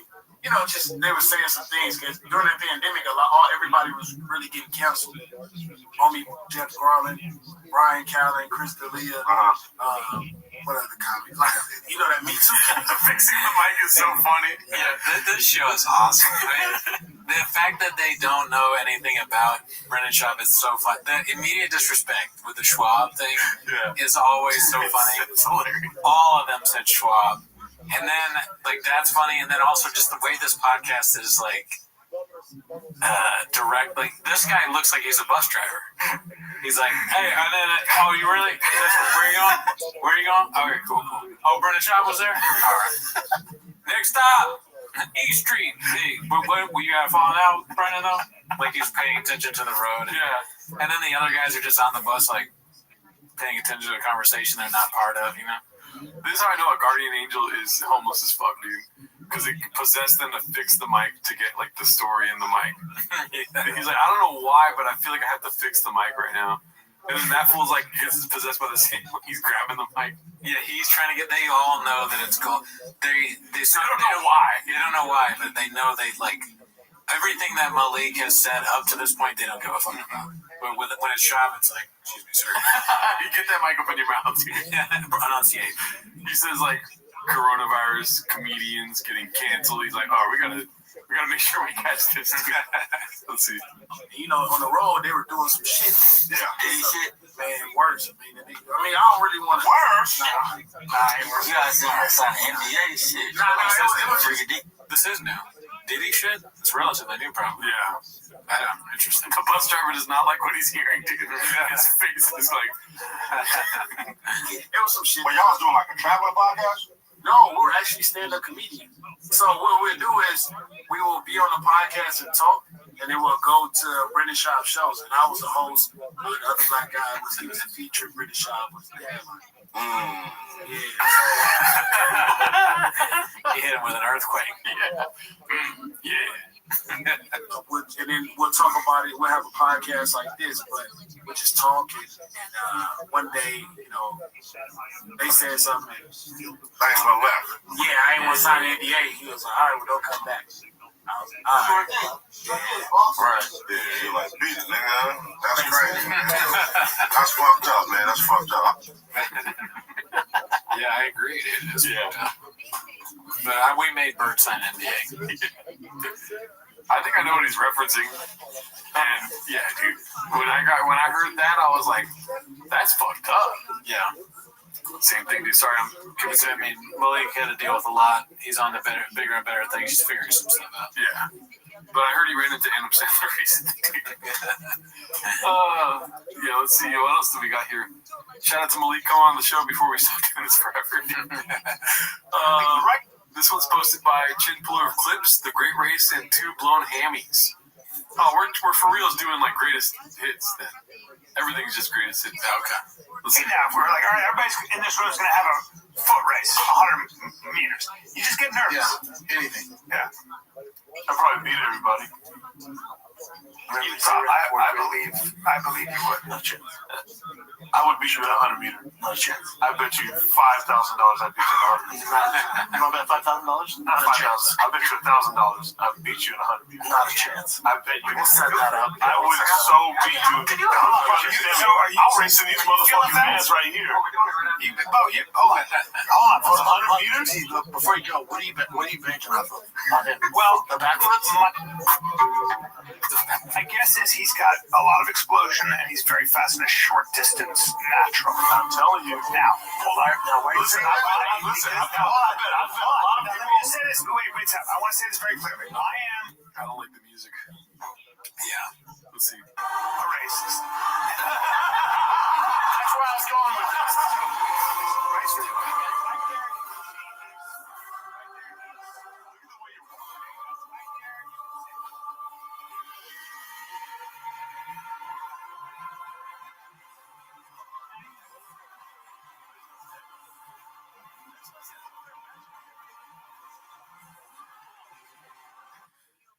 So funny to grab both your legs. He broke both. It's so funny to grab both your legs.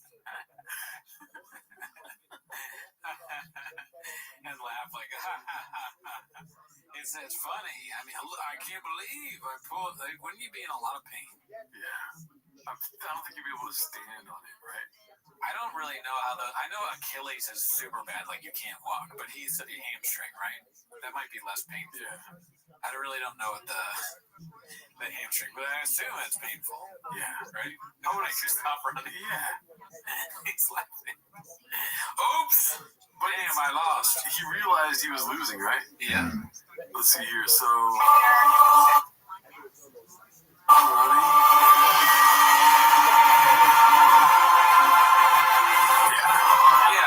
It just looks fake. I mean, if you're like in serious pain, do you really stop like that? Yeah. Maybe. But it's funny that he lost regardless. I mean, technically, he's still running that 100 meters because he never crossed the finish line. He's like, I haven't lost the race yet, never crossed the finish. And Chappelle just blows through that thing. Oh, fuck, our boss. He broke both his hamstrings. How did that happen? He's racing one of the employees. Why? They bet money. Yeah. He lost 1,000. But he's not going to pay him. He doesn't pay him his regular wage. He calls them names. Let's see.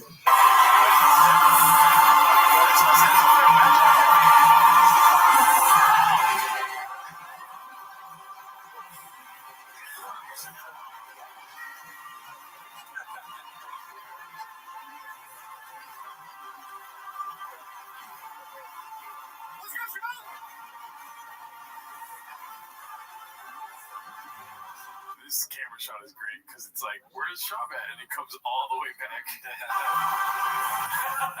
That is so funny, dude. Like, it's either he pulled his hamstrings or shit his pants. Yeah, it doesn't even seem like he's saying that right now. Like, now he's building the lie. This is like a building the lie phase. The disappointed, this is a fool's crouch, you know? Yeah. I'm going to grab it, and then I'll figure out what's wrong later, why I lost. I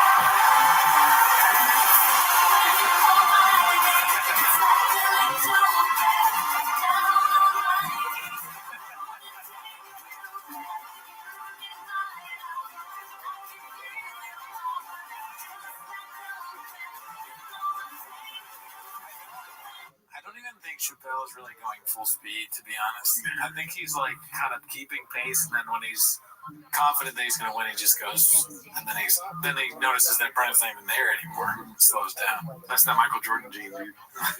He's like, oh, come on, this is the best you got. You're not going to keep me busy. I mean, is it just this over and over?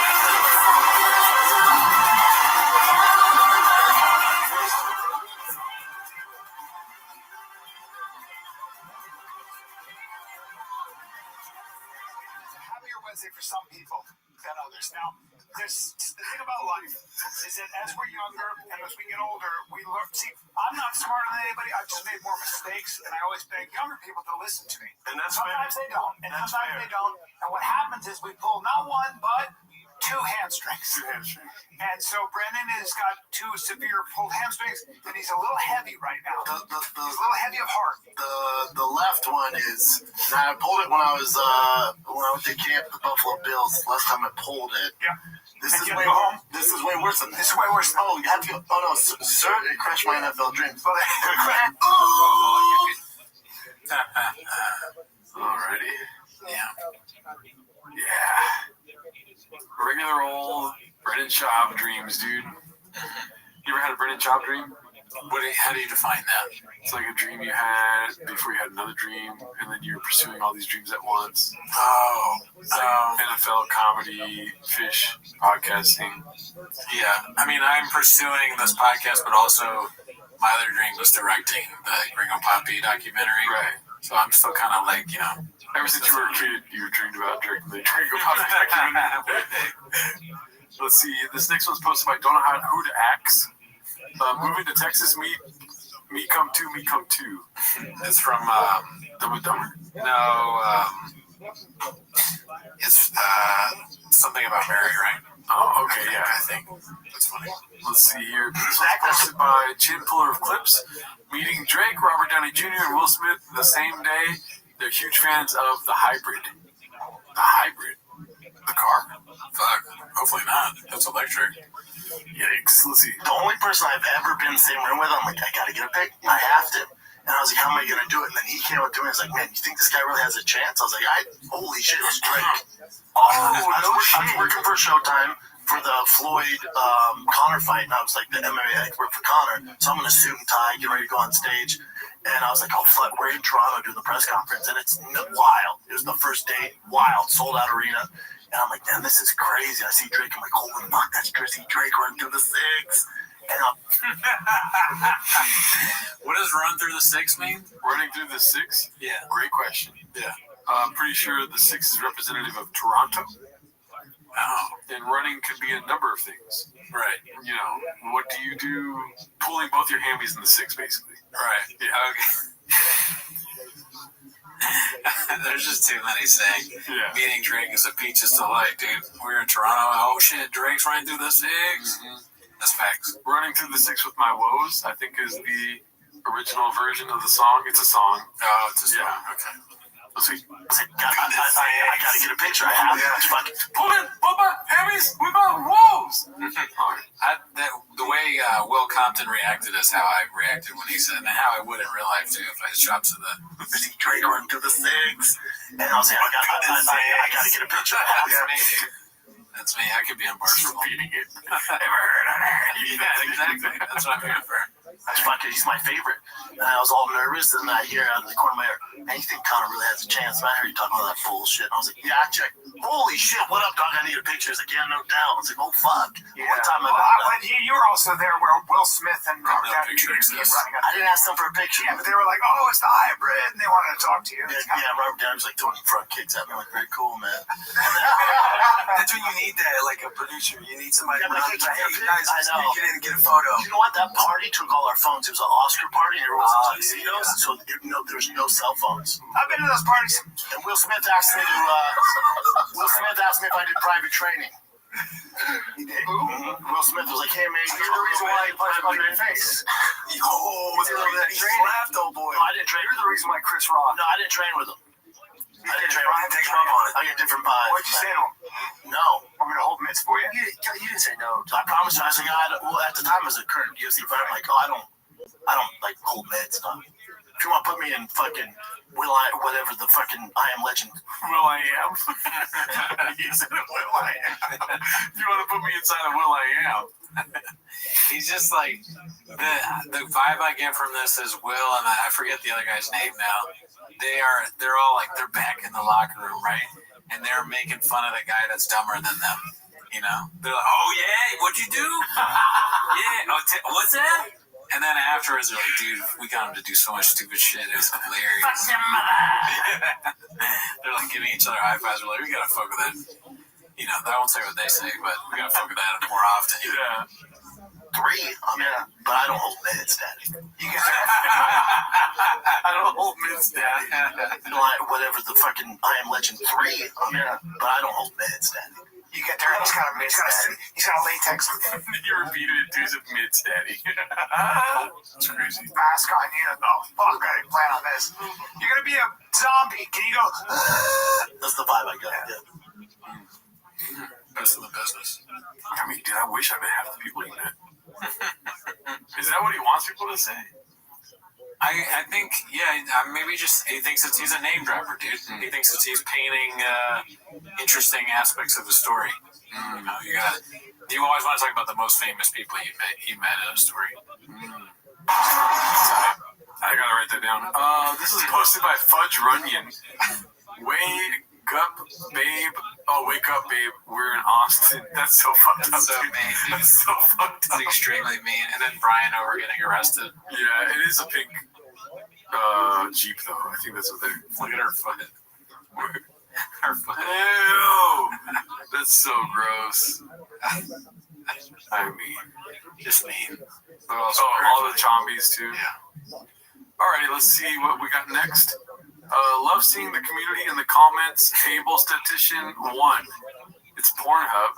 Can't believe that this dick that's going in cat. What? Whoa, pause. I didn't know that. Talking about Liu Kang, the Hammerhead is Blockbuster. Same dog as Vince Mexican AB is slaying. I mean, out of all the crossovers, I expected this one. Yeah, this is strangely, it should have come sooner, probably. Yeah, cats jacking off together, for sure. That's okay, crazy. All right. So I think what I'm reading is that cat is dating a porn star or something. Can't believe that's the dick that's going in cat from TV.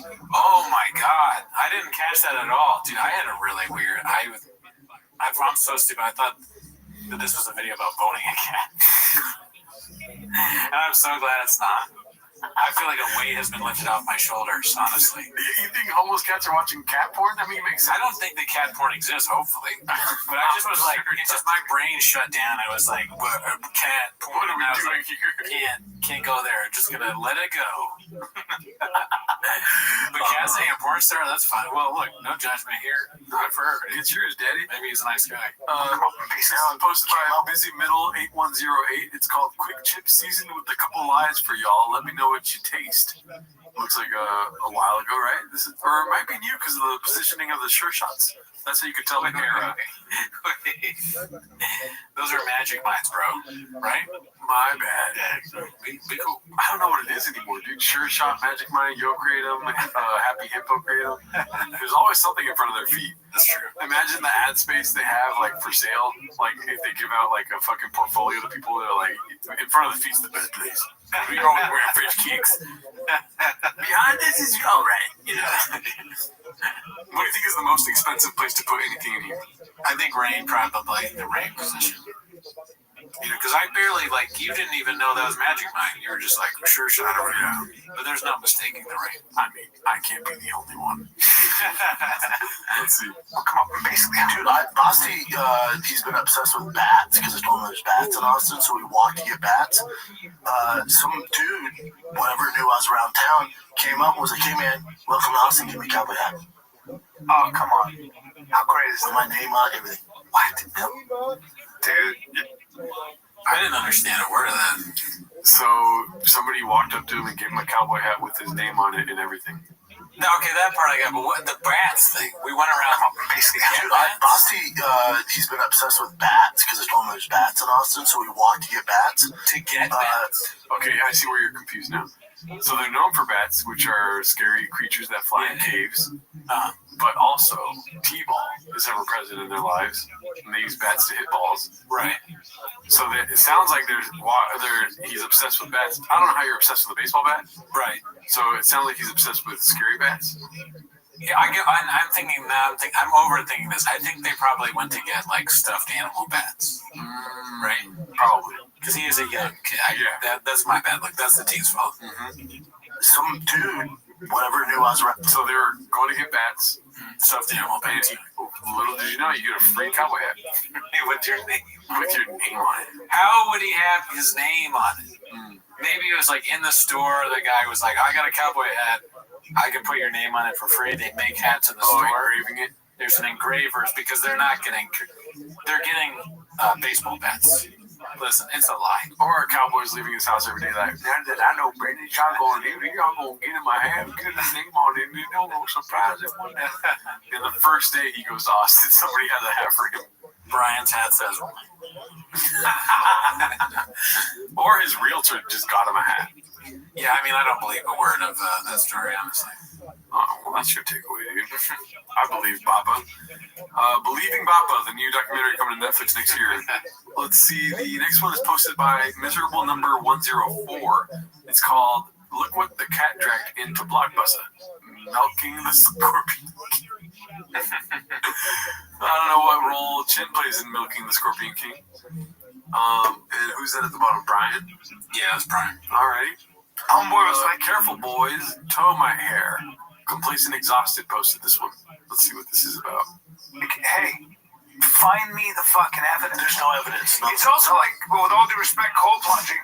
Like a lot of doctors are like, doing cold plunging every day for no reason is not necessarily good for you. Unless you're an elite athlete with inflammation, it really doesn't do much. Also, it can actually make you. Was that us or was that their squeak? That was them, dude. Let's see. Because if that was us, I apologize. What the fuck was that? And if it's them, I also apologize because I'm playing it twice. Could be the door.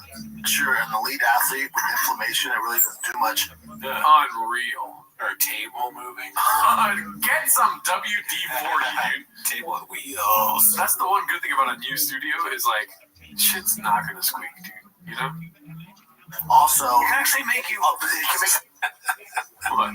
I'm laughing at that. The new studio will be less squeaky. Yeah. I mean, we'll see. Who knows? Maybe. Well, Cowboys, that's one of their ambiances, right? What? Fucking saloon doors. You know? They should get that in the studio. Saloon doors for sure. Awesome. Yeah. They should do the new podcast standing up.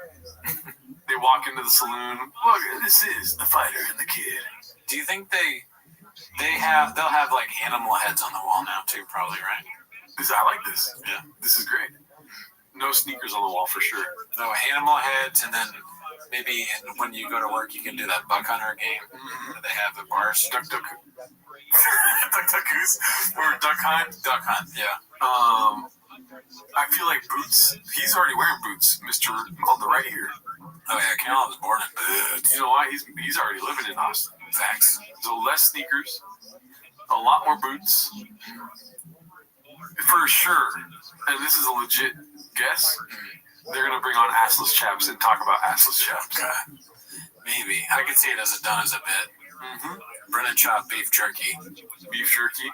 No more nicotine, just jerky. I don't think they'll ever give up the nicotine, Danny. True. Let's see. Weaker, but also it can make you weaker. If you're just working out, trust me, I know my workout's so tough. Trust me, you don't have enough inflammation where you need to sit in a cold tub every day. You don't need it. Right. I know you want to fit mentally tough. Go run. Yes. Come on. Yeah, I know. Also, cold tubs for real athletes, that's a dessert. That's a mental tough. Oh, buddy, that's your toughest thing you do all day? Oh, sweetie. How important is the plunge pool? Or is that just a trend? Is that Zumba for today? No, it's real. It has, without a doubt, it has great physiological and mental benefits. I do it every day. At 434. Same. Yeah. I do it too. I don't know what Shop's talking about. Yeah, it helps cool off the violence somebody in there. Yeah, I mean, honestly, if I didn't do it, I'd probably be in a lot of fights. Yeah. And knowing me, I'd be in jail. I'd be all creaky. Creaky. It's sucks. That's your toughest thing you do all day? Oh, sweetie. Don't tell me not to do it. Because if you tell me not to do it, I gotta do it. I have to. 4 women have accused the Goldberg. That's so great. I love the endings of these clips sometimes. Yeah. Star Brian Callen of sexual assault and misconduct.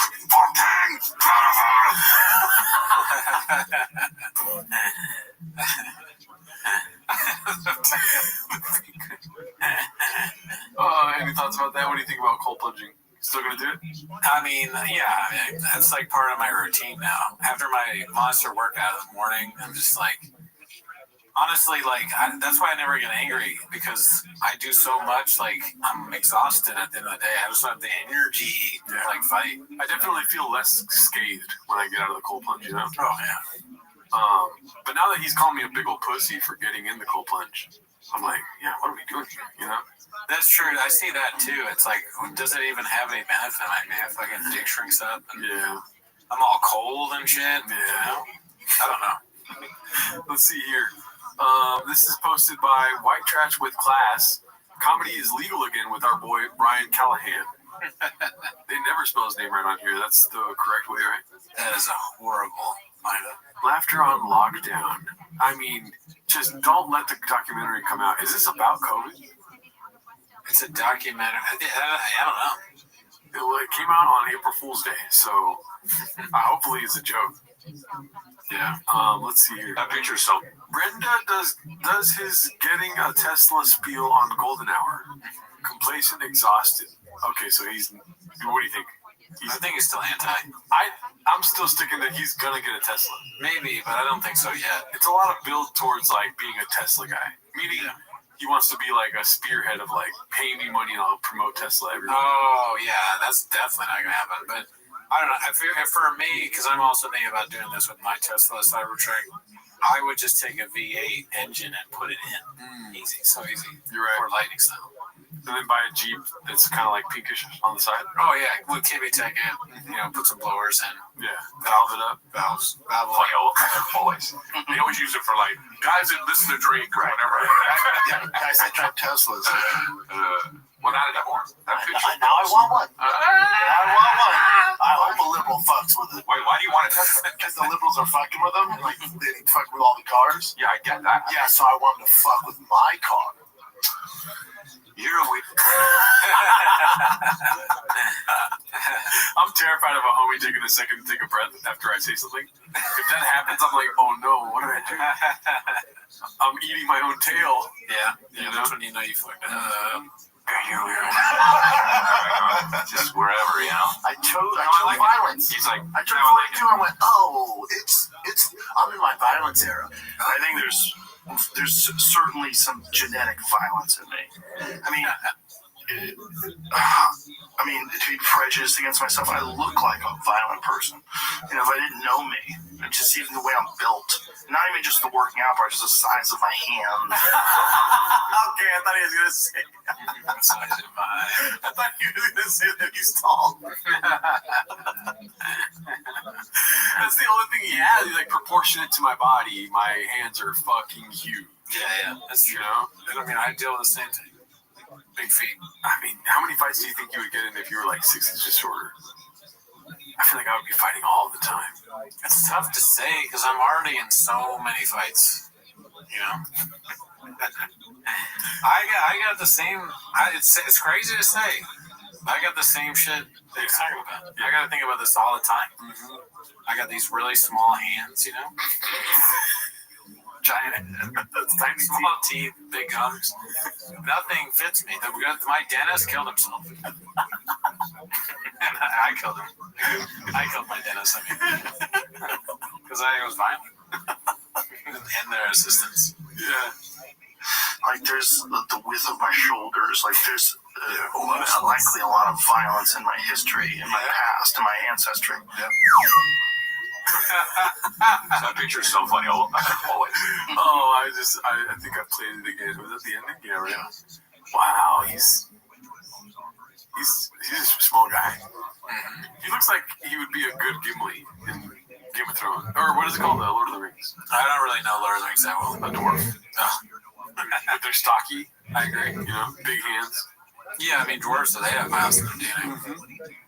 Give him an axe. And Axe J. Let's see. This is posted by Cole Phelps 1247. When you realize that you went from doing interviews on the red carpet to having to move to Texas in hopes of rekindling your dying podcast. Oh fuck. I mean, it's just a picture of him. I don't really get that from this. What would you caption this? So you couldn't afford UFC, huh? Yeah, Yeah. When you tell your homie you fuck squirrels, and then this is the homie we hear. You know? Yeah. All right, I tried. Let's see here. Wait, what till you see the new studio post by Air Pumper? Looks like it's the Joe Rogan spaceship. Oh, man. This is posted by Complex Situation. Getting ready to see this every day. This will be his new style for a few years. That's a good pull, like, callback. Yeah. Hold it! He's got the stupid Count Woody thing on. Yep. It's not that far off from what he's dressing like now. Yeah. This is complacent, exhausted. Chin dropped a new vid, going for a ride with Papa. It says Brennan took us out for sushi with his souped up Ford excursion. Let's see. What? Sounds like a spaceship. Sounds dope, dude. Supercharger? Turbo. That's so funny. Yeah, it almost feels like before the video started, Shop was like, all right, when you get in, you gotta like clean up this new car I got, and then you go supercharger, and I'll go turbo. Well, you know what's funny is, do you know what another word for supercharger is? No, turbocharger. Turbo. They're the same. It's the turbo, yeah. I've made that mistake before, and I'm pretty sure maybe I'm not saying it right again, because I'm a Prius guy. I don't even know what a charger is. Your phone's always dead. Supercharger? Turbo. An extra filter. Where's Beanie Guy? Oh, that sounds dope.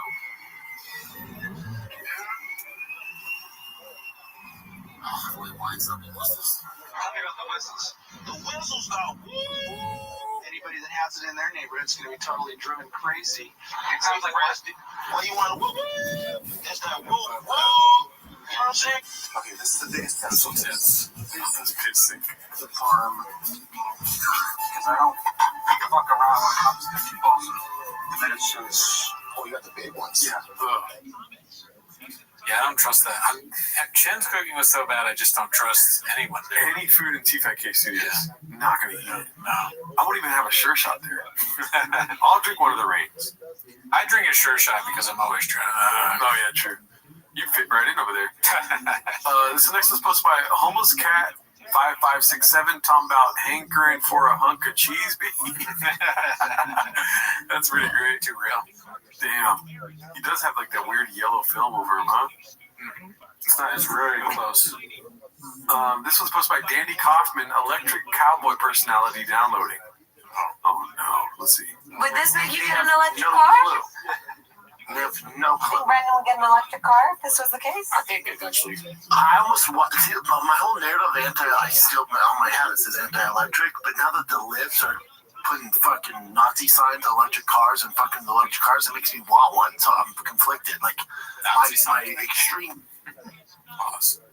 Oh my god. Hate for electric cars is kind of dulled down because these fucking woke liberals are going after people with electric cars now. I'm like, god damn it, now I want one. Look at that. That's a beautiful car. Yeah. You know me, I'm on that team. And when he did, I'm like, oh, buddy. Bubba, listen. That's a Nazi thing, Bubba. Be cool. That's so funny how people are like, we just stop making politics about teams and this and that, whatever. And this fool's like, I'm on the team. I want a liberal to fight me, dude. Yeah, we're like, they're trying to calm the rhetoric. He's like, I want it because I want to fight people. Why? So stupid. He's like, this is the Outsiders, dude. Fucking West Side Story. We're gonna fucking stab each other outside of the park. Alrighty, let's see what the next one is. Complacent Exhausted posted this Rinks glazing bran flakes on his new house in Texas. Did I read that right? Perfect. What do we got, Chin? It's a good podcast. Well, Braid's good for us. Yeah. I get excited. Yeah, I get excited about Austin. I have horror anxiety. I get excited. Horror anxiety. Look at me. Best decision you ever made. That's what everyone says. That house you got.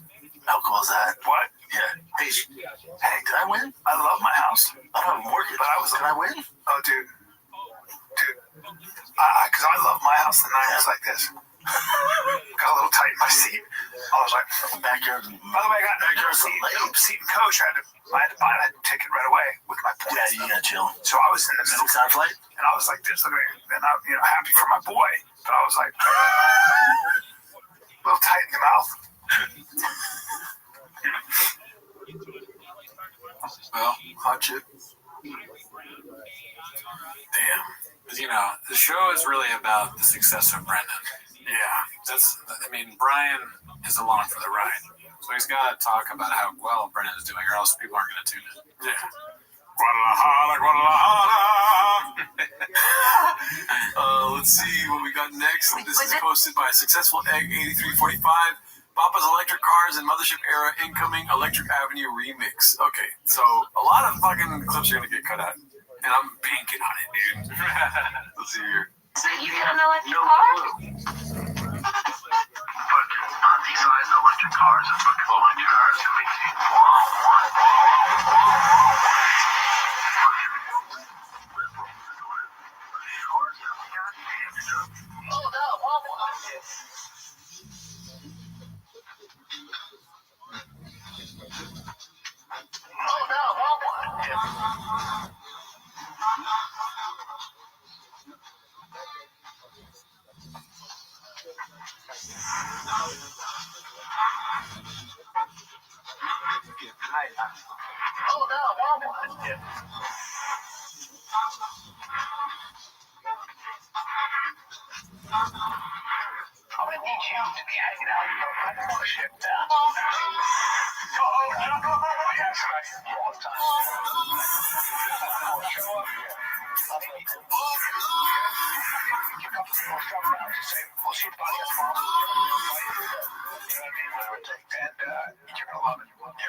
Wow, that's crazy. MPF checks. I was absolutely wrong. He is going to buy an electric car, so that was a wrong guess on my end. I've been day one. He's getting an electric car. Yeah, well, you have a better sense of this stuff than I do. I've always said that. I don't like that though. I want you to have the better sense of this stuff, dude. I don't want to know what a redact's gonna do, dude. Yeah, dude. When it comes to what happens next, I ace it every time. Let's see here. This is posted by Successful Egg 8345. 2 henchmen and an Asian doctor walk into a bar. Sorry for your loss 2.0. All right. I mean, this looks like old, right? He's wearing a thick boy hoodie. Oh, yeah. Those are like $5 now. I have 4 of them in my car. Don't even ask me how many I have in my closet. Kingo, sorry for your loss. Each giant Asian doctor walks up to me and goes, Mr. Sharp, sorry for your loss. I go, I want Big Nog in Brazil. The night before, my coach, who speaks Portuguese, sat down with these 2 dudes in a suit, and he's whispering, and he goes, hey, when you knock him out, we put on this jersey. It's the rival team that he represents. I go, because soccer's huge out there. I go, you don't give a shit. How much? It was like $80K in cash, which at the time is all the money in the world. Yeah. So I'm like, fuck yeah, I'll do that. So these 2 henchmen in tuxedos work for, the Brazilian mafia. Knock on my door, I answer it. They go, good luck. They put the money into the hotel safe, and they go, well, once you knock them out, we're going to call you and give you the code so you can get your money. But if you lose, we're coming back and getting the money. I go, all right, whatever, man, I'm going to knock this dude out. Didn't go my way. Back in the locker room that night, cry my eyes out, concussed. 2 henchmen walk in, go, sorry for your loss.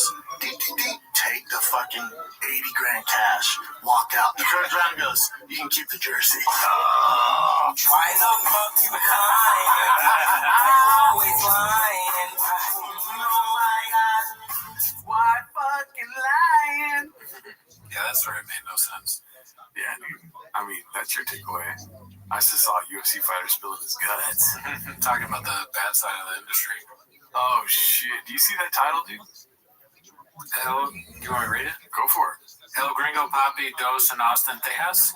What the fuck, dude? Dandy Kaufman 2 posted this. Amazing. We'll end on this one, dude. There's no way. I mean, there's always been a way. You're right. There's always been a way. We should be working on it now. We should be writing him jokes and DMing them to him every day. Anything I can do, I'll give anything for another Gringo Papi. Like, hey, puta, cabrón. Here's a joke. You know what I mean? Let's see. You to be hanging out a little bit at the mothership in that green room. I'm gonna need, because everybody asks about you all the time. Why are they asking about it? Yeah, they want it back, dude. We got people in. That's what we don't know. You guys don't know. We have people at the mothership that are doing some stuff behind the scenes. We know some people there. I won't say names. Yeah. They're also working with us. Bobby Lee's been giving us so much money that we have expendable income to give to other comedians that are already mothership regulars. Yeah. And they are giving money to others. That's how much money. It's like a pipeline. Yeah. Door guys, regulars, interns. A whole lot of Tiger Belly emails. I don't know. Just saying. Mm-hmm. I need you to just of course, show up. Yeah. I'd love to. Yep, and maybe we give a couple people a shove around and just say, we'll see you at the podcast tomorrow. Yep. Right? Yep. You know what I mean? Whatever it takes. And you're going to love it. You're going to fucking love it. Where'd you see the new studio? I'm excited. Where'd you see the new studio? Yeah. I'm excited. Yeah. It's cooking, buddy. Yeah. Dude, you're going to love it. I was like, what I owe you, man? I'm going to need you to hang a little bit at night. Yeah, I will for sure when I get there. And, you know, I did Brian Redban's club. Fantastic. It's right. Redban's killing it. He's killing it. And, you know, there might be a world where we maybe get you back up eventually. Yeah, I don't think so, but I can't. No, I'll do live for the kids. I'll do live for the kids. I'm saying 10 minutes. I have no desire to We'll see what happens. It's the amount of work, Bubba. Yeah, I know. You're right. So just sit and think. I can't imagine. Hey, can I get the supplies there? Can I get? We're gonna do it right. Can we get set up? Yeah, but we'll get set up. No, we'll do it. No, hey. We got a couple stories under our belt. Let's get tell a story. I'm not kidding anymore, man. That worked back in the day. Listen. I was like, tell stories? Okay. Just tell a story. I'm not kidding anymore, man. Just a quick story, and we'll just we'll pepper it up. Yeah, dude, this might get you on some peptides in TRT. Yeah. I went to Ways to Wells. Yes, I'm gonna go there when I go there. Listen, I don't know who you hear Shop and you take his word every time. I know you. Yeah, I do. When I hear Shop, I know what's happening, dude. He's resisting so that he could be like, all right, you know what I mean? I hope so. He's like waiting for however many people to ask him to do it. Just like moving to Austin. We should start. He's out here saying, like, people want me to move to Austin. I'm staying in California, dude. Not a chance, not ever. Same thing's happening. Sorry, what were you saying? Oh, no, that's right. I think we should start a petition. Mm-hmm.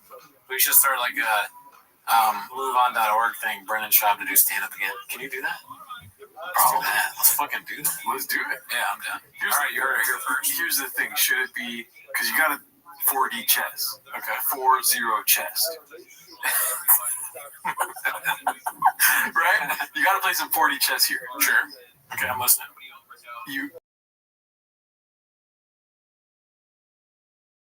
Do we say Brendan to do? Because you know what I mean. Yeah. Then that shit gets filled up. He's like, fuck the haters. Yeah. And also, you have to be liberal to sign this petition. Brendan Schaub should never do stand up again. Yeah. We're knocking off a bunch of fucking C-clamps. See that? I don't really do C-clamps that much, but I'm hitting it. Yeah. We're knocking off a bunch of triggers for him. You know what I mean? Haters, liberals, smart, don't do this. Yeah. You know what I mean? Logic. You know? Yeah, those are both such good ideas. I don't know which one's better. Mm-hmm. We should do both of them. Yeah. We should start he should do stand-up again, Republicans. And then he should never do stand-up again, liberals. It's just at the top it says Republicans, liberals. Okay. Yeah, both. Why not both? Yeah. Okay. All right. I'm down. Let's do it. Well, yeah, I think that's the last clip for today, dude. All right, that's our show. See you next week.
surprises today. You better act or watch 10 minutes of shop.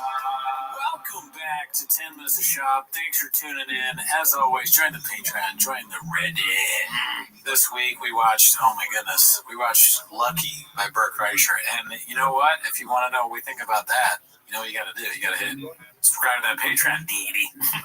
But anyways, we stream live on Wednesdays, but that's not why they're here, G-Man. They're here to watch 10 Minutes of Shop, start the timer, play the chain clip. Sounds Gucci. My family, we've got a lot of Q&A posts from the motherfucking Fighter and the Kid episode that dropped last week. This was posted by Haphazard with one of our guys. Shout out to him. Great guy, never met him. It's a Q&A. Papa admits that T-Fac-K has been ruined. Uh-oh. Let's see. Martino77 wants to know, what's one thing you would both do differently if you had this podcast over again? Not the Bobby Lee stuff and listen to people. But as far as doing things different,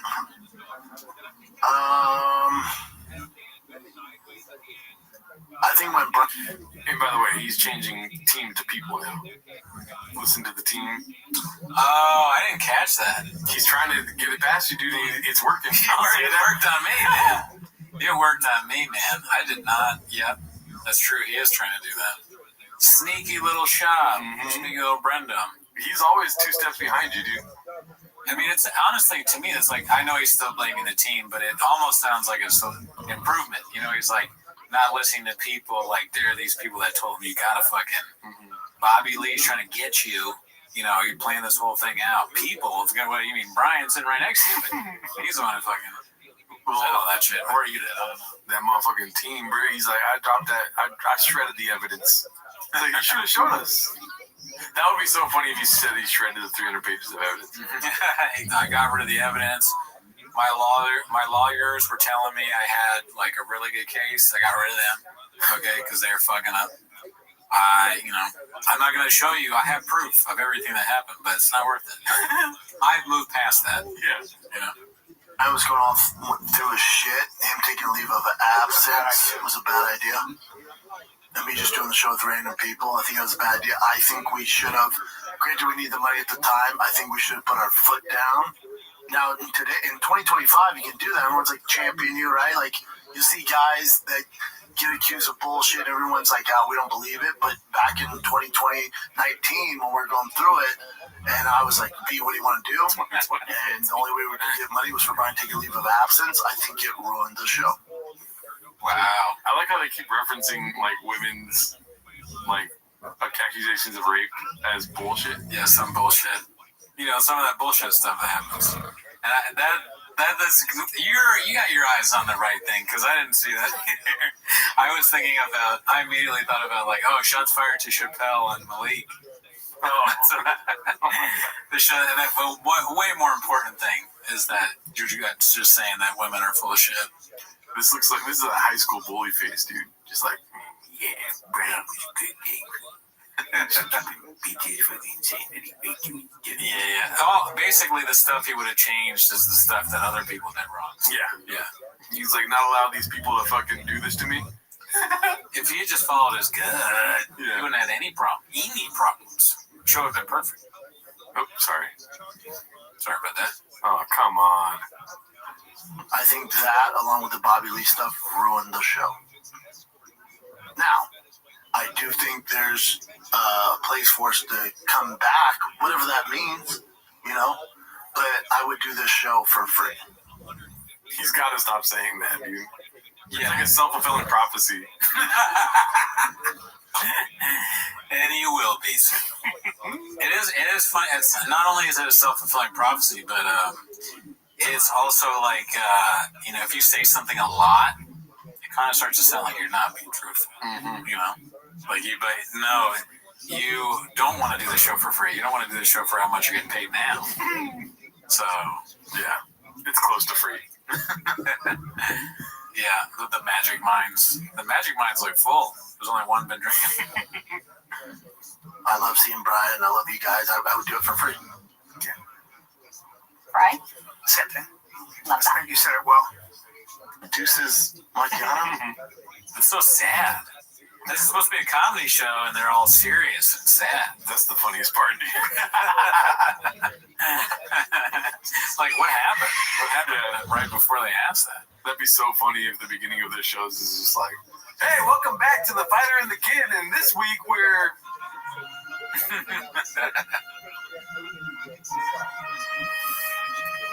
My son died. It's like the saddest shit. I set up a lot there for nothing. I know, I like the premise. Thank you. I was with it. Yeah, I'll delete it later. Let's see here. Futurist submarine. This is posted by Chin Puller of Clips, Nick Swartzen, one of the original Homeless Cats compilation. Let's see. Your Vikings suck ass, though. Boom. How about it looks like a fucking Italian Lego, dude? Good God. Shut the fuck up, man. He was just sitting there like fucking Brian Callen. You know what I mean? Just waiting to get drilled by fucking Shop. Just sitting there. Fucking Shop. Thiefer Sutherland. Yeah, God, that's what I call him. So you get your phone, like, just put it right against your stomach and it just fucking absorbs it. And then it sends it right to Brendan Schaub's mouth. It just appears. Brendan Schaub will be like, ooh, food.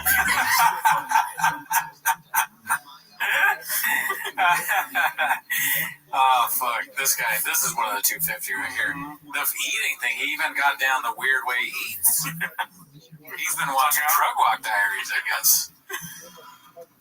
Oh, it just appears. Brendan Schaub will be like, ooh, food, eating at some fucking stupid restaurant. And then just shit just fills his mouth like a fucking Italian chipmunk. Just harboring nuts for the winter. Oh! And he gets back in his leopard skin Miata that he bought for $8 million because he doesn't know how to buy things. Dude, when you bullshit. What you read books, zines, what you read? I read fucking zines. I read books. Yeah. I can read. I think I used to read Outdoor American. Can you pull that up, Colin? Don't pull it up. Unlike Callen and Schaub, I can read. There you go. They have to have an armadillo. Fucking idiots. What are these people? I don't know. Rich people, probably. People making your movie, probably. Brendan Schaub has probably a fucking kennel of fucking dillos. Oh, sure. Fuck it. I'm going to go read the future. If you read somebody's mind, you know, it couldn't be like literal. Sometimes I'm just thinking weird shit. Yeah, what if the guy's an idiot and you're stuck with him forever? Dude, how have we not seen this before? You know what this reminds me of, like, us, because it's like super funny. I'm not saying like we're as funny as Swartzen or whatever, but it's like we will shoehorn Schaub into things constantly. Like they could be talking about something totally different. If I was the Secretary of Agriculture and they were asking me about farms, I'd be like, listen, I've always been a farm guy, you know. And then they'd be like, why did you do that? And I'd be like, well, I'm not like Brendan Schaub. And they're like, can we stay on topic? This reminds me a lot when I was a kid and sold comic books out of my mom's closet. And he just keeps going at it. It's really, once you get in a little taste of it, you cannot stop. You have to keep doing it. That's why I'll never put milk in tea, dude, because I don't want to know how good it is. That's a good strategy. Mm-hmm. But if this, you're in a child. Yeah. Brendan's a friend of mine. That's but it's only 2 paragraphs. Yeah, damn, this one. Just like, dude, what? You're cold, dog. Dude, you're cold, dog. Guys, dude, that's our fucking job right now. I'm addicted to Christmas. He's got a reverse mortgage deal he's putting together for me. I also got a deal with the Nose Master. It's like Thigh Master, it's for your nose. Gets it all ripped up. You can do push-ups with it. Everyone's doing it. No, I know exactly what it is. I do Kegels with it. I just got accepted by P.F. Chang's. Hi. What? Put it on speaker. Whoa. Looks like it's in a movie.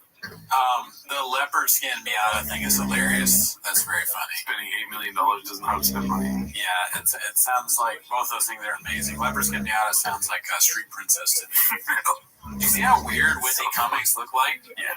Does she look like, I don't know. I honestly don't know. But her face, she can't be normal in a thing because her face looks like that. Yeah. She can't act anymore. Yeah, I don't know. I don't like Whitney Cummings. She's too much, dude. This one's posted by Vicky184. Yikes. It's called Ode to Papa. Man, this is scary to me. Yeah, this is terrifying. Oh, I can't. You Picasso B? Let's see here. Let's go to the next one. Fucking get this off my screen. Yeah, I'm a bit freaked out by that one. Nobody knows who you are, Papa. Nice Mary K. Carr. Complacent Exhausted posted this one. Let's see here. I think this is the tackling one. Why is it not opening? Here is the 2024 Wrangler Rubicon 392 final edition. Logos all out. I was thinking this for a run-of-the-mill. Keep pause for a second. So just to explain, if you didn't already know, he's like bet on this and he won it. But look at that car. Would you want that? I would want an older Jeep than that. I just don't. I don't like the color. I like the open air Jeeps. Oh, like with no. Is that like no top? Why? It's so impractical. Like it's huge. It's pink. I don't. We'll find out in 6 months. Yeah. It takes a long time to make an episode of Toontown, dude. Yeah. And they's got to mod it. Mm-hmm. It probably doesn't have the right blowers, or at least not big enough for Brandon. Here is the 2024 Wrangler Rubicon 392 final edition. Logos all out. 92,000. That's a lot. That's crazy. Yeah. I was thinking this for a run-of-the-mill. Logos touchscreen. Lots of great circumference. I just heard that old man too. That guy's ribs are broken. He's the new chin. Just tackled somebody. I know. What is he? He's just an oaf. He's like we said it before. He's the guy in the locker room that doesn't know what he's doing. That's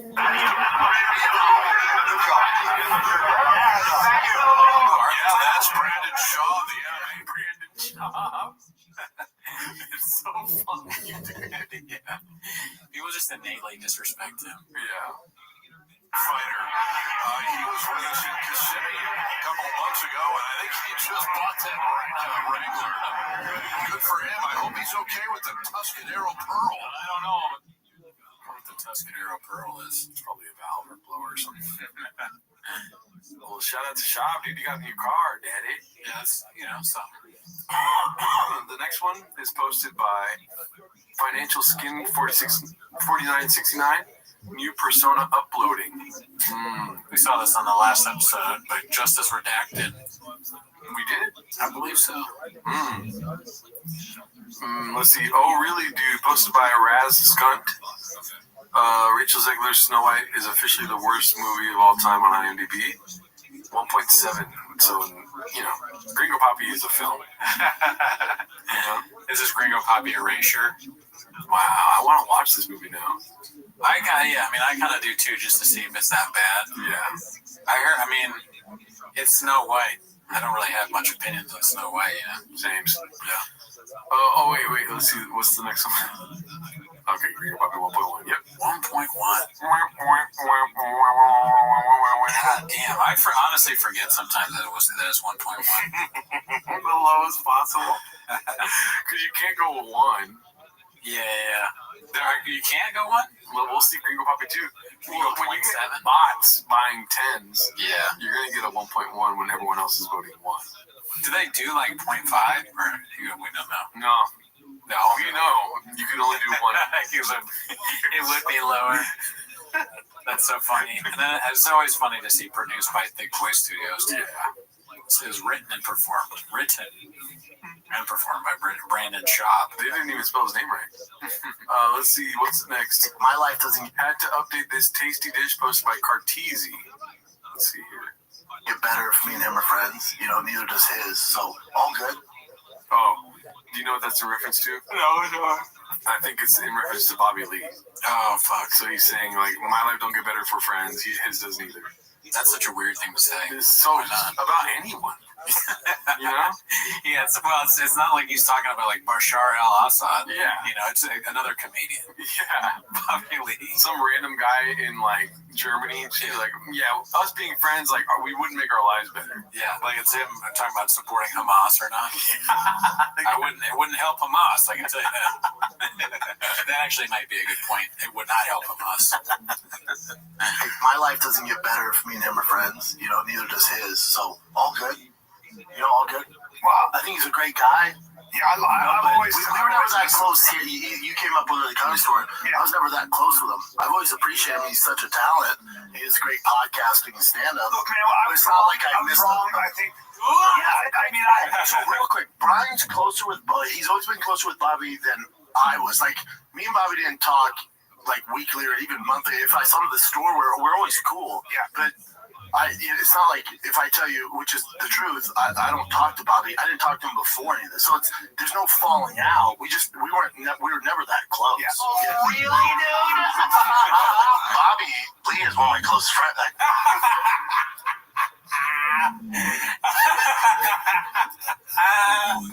I fucking can't get enough of this shit. I fucking love it. It's so good.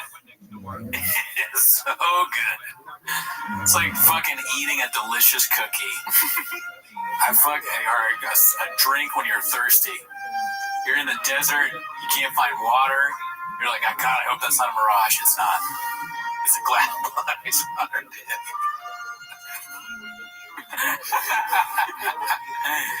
Oh, fuck my God.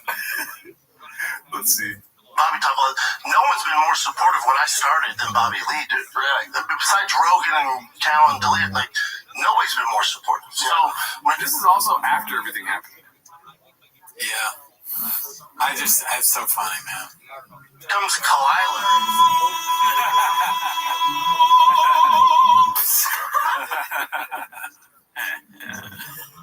Oh my God. Yeah. Adderall. Yeah. Brandon. If a doctor prescribes you Adderall, they should have to show you PF Chang's, dude. Oh yeah. You have to do that before you get on the drugs. Yeah. The doctor's like, all right, here's your prescription, an hour of PF Chang. It's just like I remember when my mom gave birth to my brother. They were telling my mom like postpartum depression is like this and that, and they were talking about that. Like they had to do that. Yeah. You know what I mean? This should be something you have to do if you give somebody Adderall. You should have to show them that tasty dish. Yeah, Craig Sue, you have to talk to him first. And the first two clips have to have not on Adderall, like flashing at you, not on Adderall, not on Adderall, not on. And then it goes, this is Adderall. You're talking about Bobby Lee's your closest friend. All right, I'll cut that part out. Let's see. Complacent Exhausted posted this one. Bump on him getting a Cybertruck. This looks like an old chin. Let's see. Why does it do that? Don't you want people unplugged performance flipping off and shit? I know they're Nazi. You don't want them drawing Nazi signs on it. You don't have too much of a problem with that in Austin. You know what's weird is, you know me, I can't stand electric cars, but now that the libs are like, I'm like, oh shit, I might get a Cybertruck. I wish a motherfucker would. Yeah, just has. I wish I'm. Oh no, I want one. Yeah. They fucked up. It's so stupid. I might get one and swap a diesel in it so it looks like it. They don't know. Just so they fuck with me. Yeah. People have done that. They put V8s. They've dropped V8s in Teslas. Yeah. It's a lot of work. Though. It's also you why just tossing. You got to pay for the Cybertruck. Yeah, it's like, and I'm gonna have to pay for it. It's a disaster. Rogan's. The obvious thing is that it sounds like you're right. I'm wrong. I can admit that. I won't sugarcoat it for you. He's gonna buy. You're not gonna put sugar all over my dick and say it's delicious? Not this time. Okay. Pause, dude. Wow, that was crazy. But the thing that gets me in this clip is Rogan going with the common sense. Like the thing is why, right? You're gonna fucking put another engine in a Tesla car? That's one of the stupider things he said. Yeah. At the risk of sounding redacted, like it's crazy how perfect, in a weird way. Obviously, they're not. I'm just gonna edit the sentence here, but it's a crazy how perfect Mark and Brendan were for each other at one time. They both like to talk. Sure. You know what I mean? Yeah. I wish I was a fly on the wall. You know? Right. Hearing them talk in the good days. Yeah. It would be fun to hear them just like two guys having a good time, big best friends. They're probably both guys that can make best friends right away too, right? So like they're out and they're like talking, another guy hears them and he's like, I like that too, and then they're all talking about trucks and switching Tesla stuff and how do you lift that thing? You know? They would like when they're at their friendliest and like it's probably a great time. Yeah. Let's see the next chin clip. This is going to be posted by Macho Biz Don Kressler. Homeless Cat's Origin. It's always good to revisit this. But for the people that are negative or are on forums and create troll accounts, I view those people the same I view a homeless guy critiquing my art or critiquing my set or critiquing a podcast. They do not matter. It does not matter. It's so crazy. It's laughable and Trey. I mean, not because someone, not homeless. Chin's like, please, not the homeless. Person who would go out of their way to create that account or to live in their mom's basement or whatever job they're working. He's so fucking mad. That's what's funny. Like this is what mad thoughts get you when you're stupid. He's furiously angry at these people. Yeah. And then this is what you get. The lowest thing to him is a homeless guy. Mom's basement. And of course they live in a mom's basement. Yeah. You're in your mom's basement. After this, he immediately ate a burrito. I will say Charles Barkley has had this take recently. Oh, really? And I was like, oh no, Barkley, no. Because of the whole LeBron James, Stephen A. Smith thing. Oh, really? Charles Barkley was like, you can't listen to these people. They're in their mom's basement. They're just making things up on the internet. They're homeless. They are a lot like a cat, a homeless cat, and they making PF Chang's orange chicken. Dude, this is one more thing that Shab ruined too. Because you could probably before Shab go you live in your mom's basement, and it may not be as. But now it's like a deadly sin. If I can say that about people on the internet. Yeah. Even fathom the amount of work it takes to pull off something, whether it's a set or a good podcast or a business or merchandise or it's just it does not matter. And I hope my son, I hope other people, they start to discredit those people even more. My son? I don't know. I don't know. Maybe for his son. I don't know. No, it's just, it does not matter. And I hope my son, I hope other people, they start to discredit those people. Yeah, I hope my son, in the future. Yeah. Even more. Because the type of person that were to go on YouTube and leave a negative message, to even create an account to be that way is, I don't associate with those people. I don't know those people. It does not matter to me. So when people lets that affect their mood or their life, it's mind-boggling. It's crazy to me. Yeah. But you can't. It'd be the same as if a cat created a profile. That's a good example. Who cares? Finally, not a homeless person. Even a homeless guy. If a homeless guy was just creating he's like, no, Chin. Profile and talking shit, it doesn't matter. They're all the same. But I wish he would have said homeless cat. Yeah. That's looking back at your history, dude. Yeah. It's like walking through the fucking National History Museum. They got one of those video clips, you press the button, where it all began. It's like the Black Mirror episode where you can see your memories. It's just... All right, what's up, guys? I blame the team posted by haphazard. Let's see what this is all about. What do you think he's going to blame the team? I feel like an episode got lost. I have no idea. I'm setting them, I guess. When you start with what's up, guys, like that intense, I'm like, episode got lost. Let's see. What's up, guys? As you might know... Merch, something to do with a merch drop. We're supposed to have a new hat. What the fuck? Dude. What? Oh, why is my computer doing this? You see that though, right? That screenshot of his face is just like... yeah, he looks redacted, yeah. We are in the process of moving this entire operation of the Fire and the Kid to Austin, Texas. Now with that, Brian decided to move way too early. I get out there, I'm right behind him, but Brian just moved way too early. So our schedule's a little here and there. And if we can't make it... a little here and there. Here and there. Here and there. That sounds like a fable. Yeah. Or something like that. It's not here, it's not there, it's everywhere. A rabbit versus a tortoise. Studio, both at the same time. We gotta bank some episodes, or we gotta give you a best of, like, this is what we're doing now. So we appreciate you guys. We're doing our best to give you real episodes. We're going to get it done for the most part, but every now and then we got to give you the best of. So enjoy the best of Fire and the Kid. Thank you for understanding. Yeah, you were right. Didn't blame the team. Yeah, it's they gotta get every once in a while. You're not gonna get a rail episode. I've been there before where I fucked up or corrupted an episode. Not on this podcast, crazily, but on other podcasts where it's like, all right, so it's not what I've said, but it's how I feel. Hey guys, look, well, listen, we were supposed to have an episode on Thursday, but actually, we gotta have to do a best of because we have a residency in Austin. Alrighty, let's see. This is posted by fuck yeah, Icarus Lives. What happens next? Part 11. I feel like I saw this one on my own time. I couldn't wait, dude. I saw it. I had to watch it. I don't blame you. I wish it was acoustic. Yeah, I saw that. Do you have your mark? I freaking left it at home. Yeah. You can unplug it.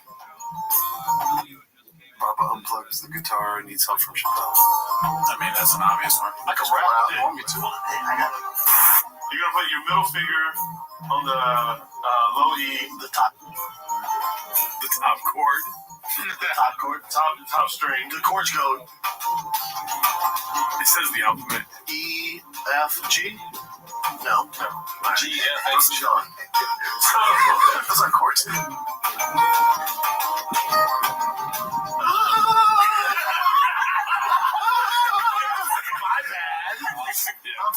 You can see how this ruined the show, though. Like before, when it was him and Brian, he was really good, but now he's got these fucking two jerks. Yeah. Making fun of him because he thinks that the alphabet is how the guitar works. Yeah. I couldn't work under those conditions. Yeah, a boat can't work with two torpedoes. Yeah. You know what I mean? Anyone with like any semblance of talent is a torpedo with shop. Two guys off the street would be a torpedo. You're trying to learn here, man. That's some asshole. This is the right environment. That's what I'm not Jason. Do you know who Michael Jai White is, first of all? I know him very well.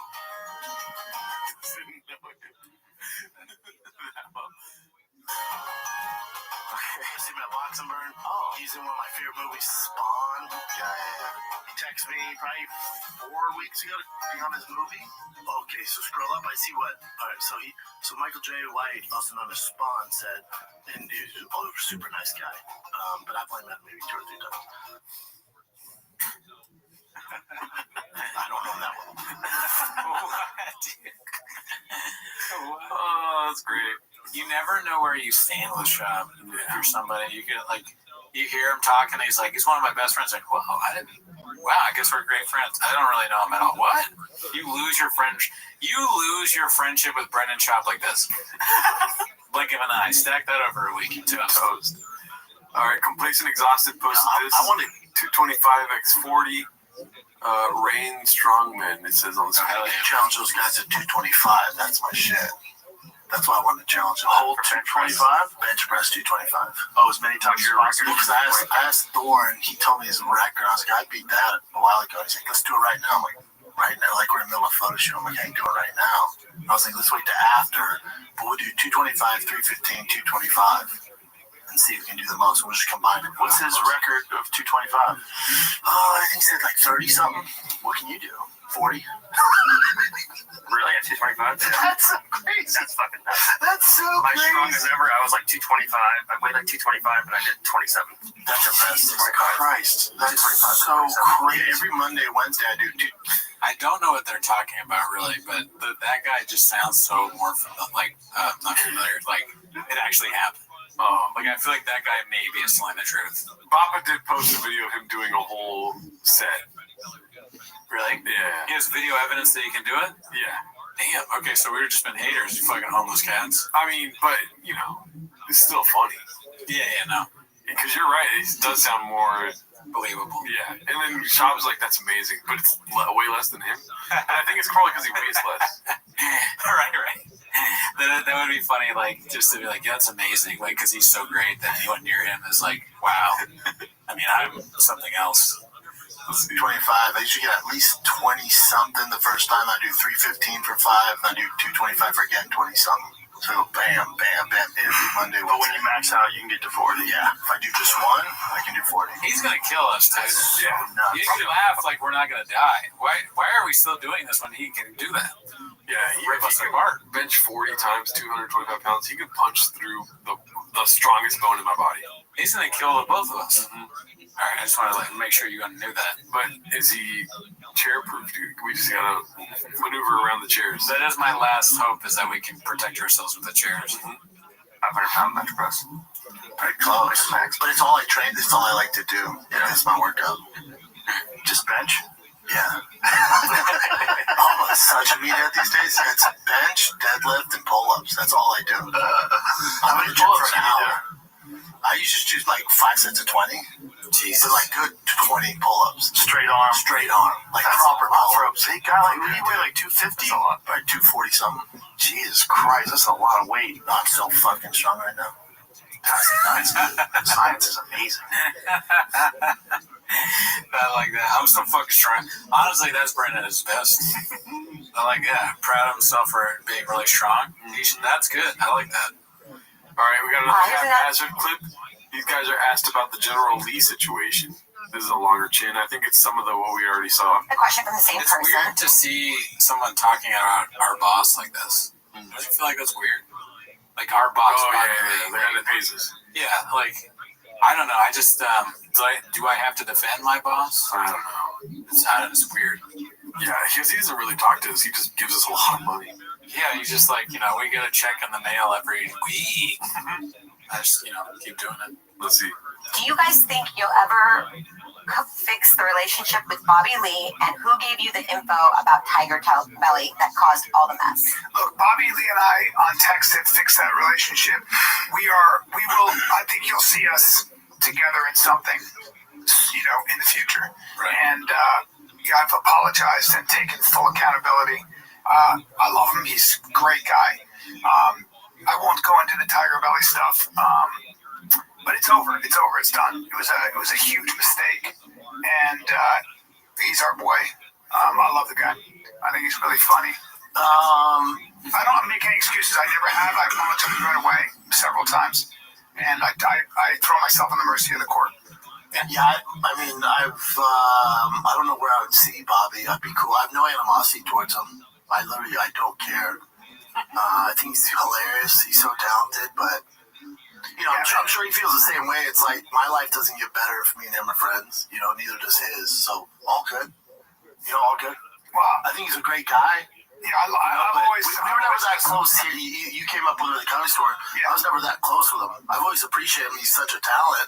He has great podcasting and stand-up. Look, man, it's not like I missed wrong. him. I think that putting him in the mix in that mix was wrong. 100% wrong. And I was working on bad information. And I take full responsibility. I don't even blame the information I got. I take full responsibility for that. I blame the information we got. Doesn't have to be. I always. What does it even mean? So who gave you the information? Yeah, I think the information is that they were in control of the Reddit. Yeah. And so Shop still thinks that they were. Yeah, that's what it sounds like.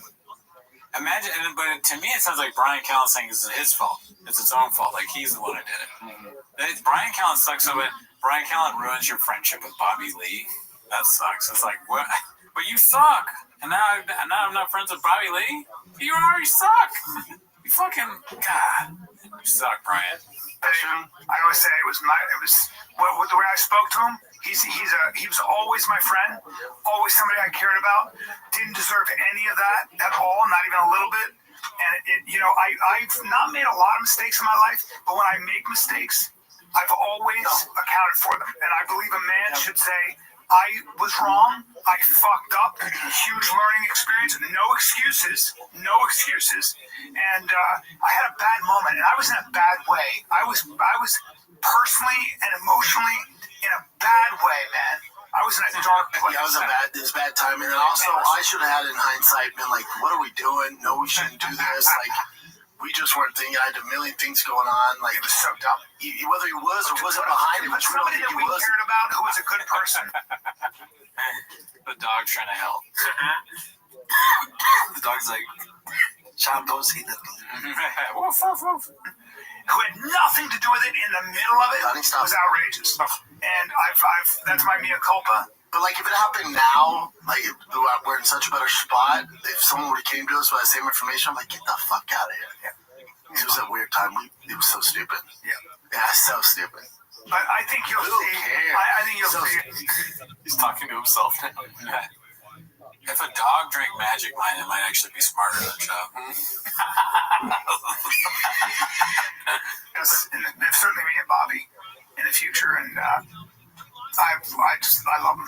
I don't know what me and Bobby would do. You know, it's not like, dude, you guys can roll, whatever. All right. Peaches, delight. It just seems like Chop legit hates Bobby Lee. Yeah, and there was no apology, and he said, why would your life not be better if you were friends? Yeah. Weird. It's a strange phrasing. Yeah. All right, let's go to Successful Egg. Or Successful Loan 7521. Another open house. Don't worry about button knows real estate. What were you going to say? Well, Brian did say in the clip, he goes, he said, I've made some mistakes, not a lot of mistakes. Brian Callen hasn't made a lot of mistakes. That is a painted narrative. The fax machine was turned off for that one. What are we looking at? Oh, I guess house. They dropped it to 252K. That was, we already know that, but I think the new thing is this, open house. Oh. That's not good. Yeah, no, there's some homeless cats. Jesus Christ. We're not stalkers, so we're not going to go as much as I want to. But yeah. I would love to go.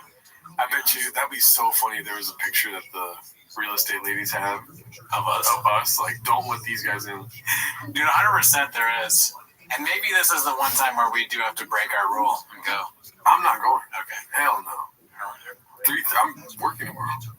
Oh, fuck, you're right. Mm-hmm. Shit, same. I can't go, dude. That's too crazy. I would never do that. Yeah, no, I don't want to. I just, as much as I'd like to see it, just out of curiosity, I don't want to, in any way, any facet, make it so that it's like I'm, invading their personal space. Exactly. Yeah, I need to avoid that. But I am going to be going.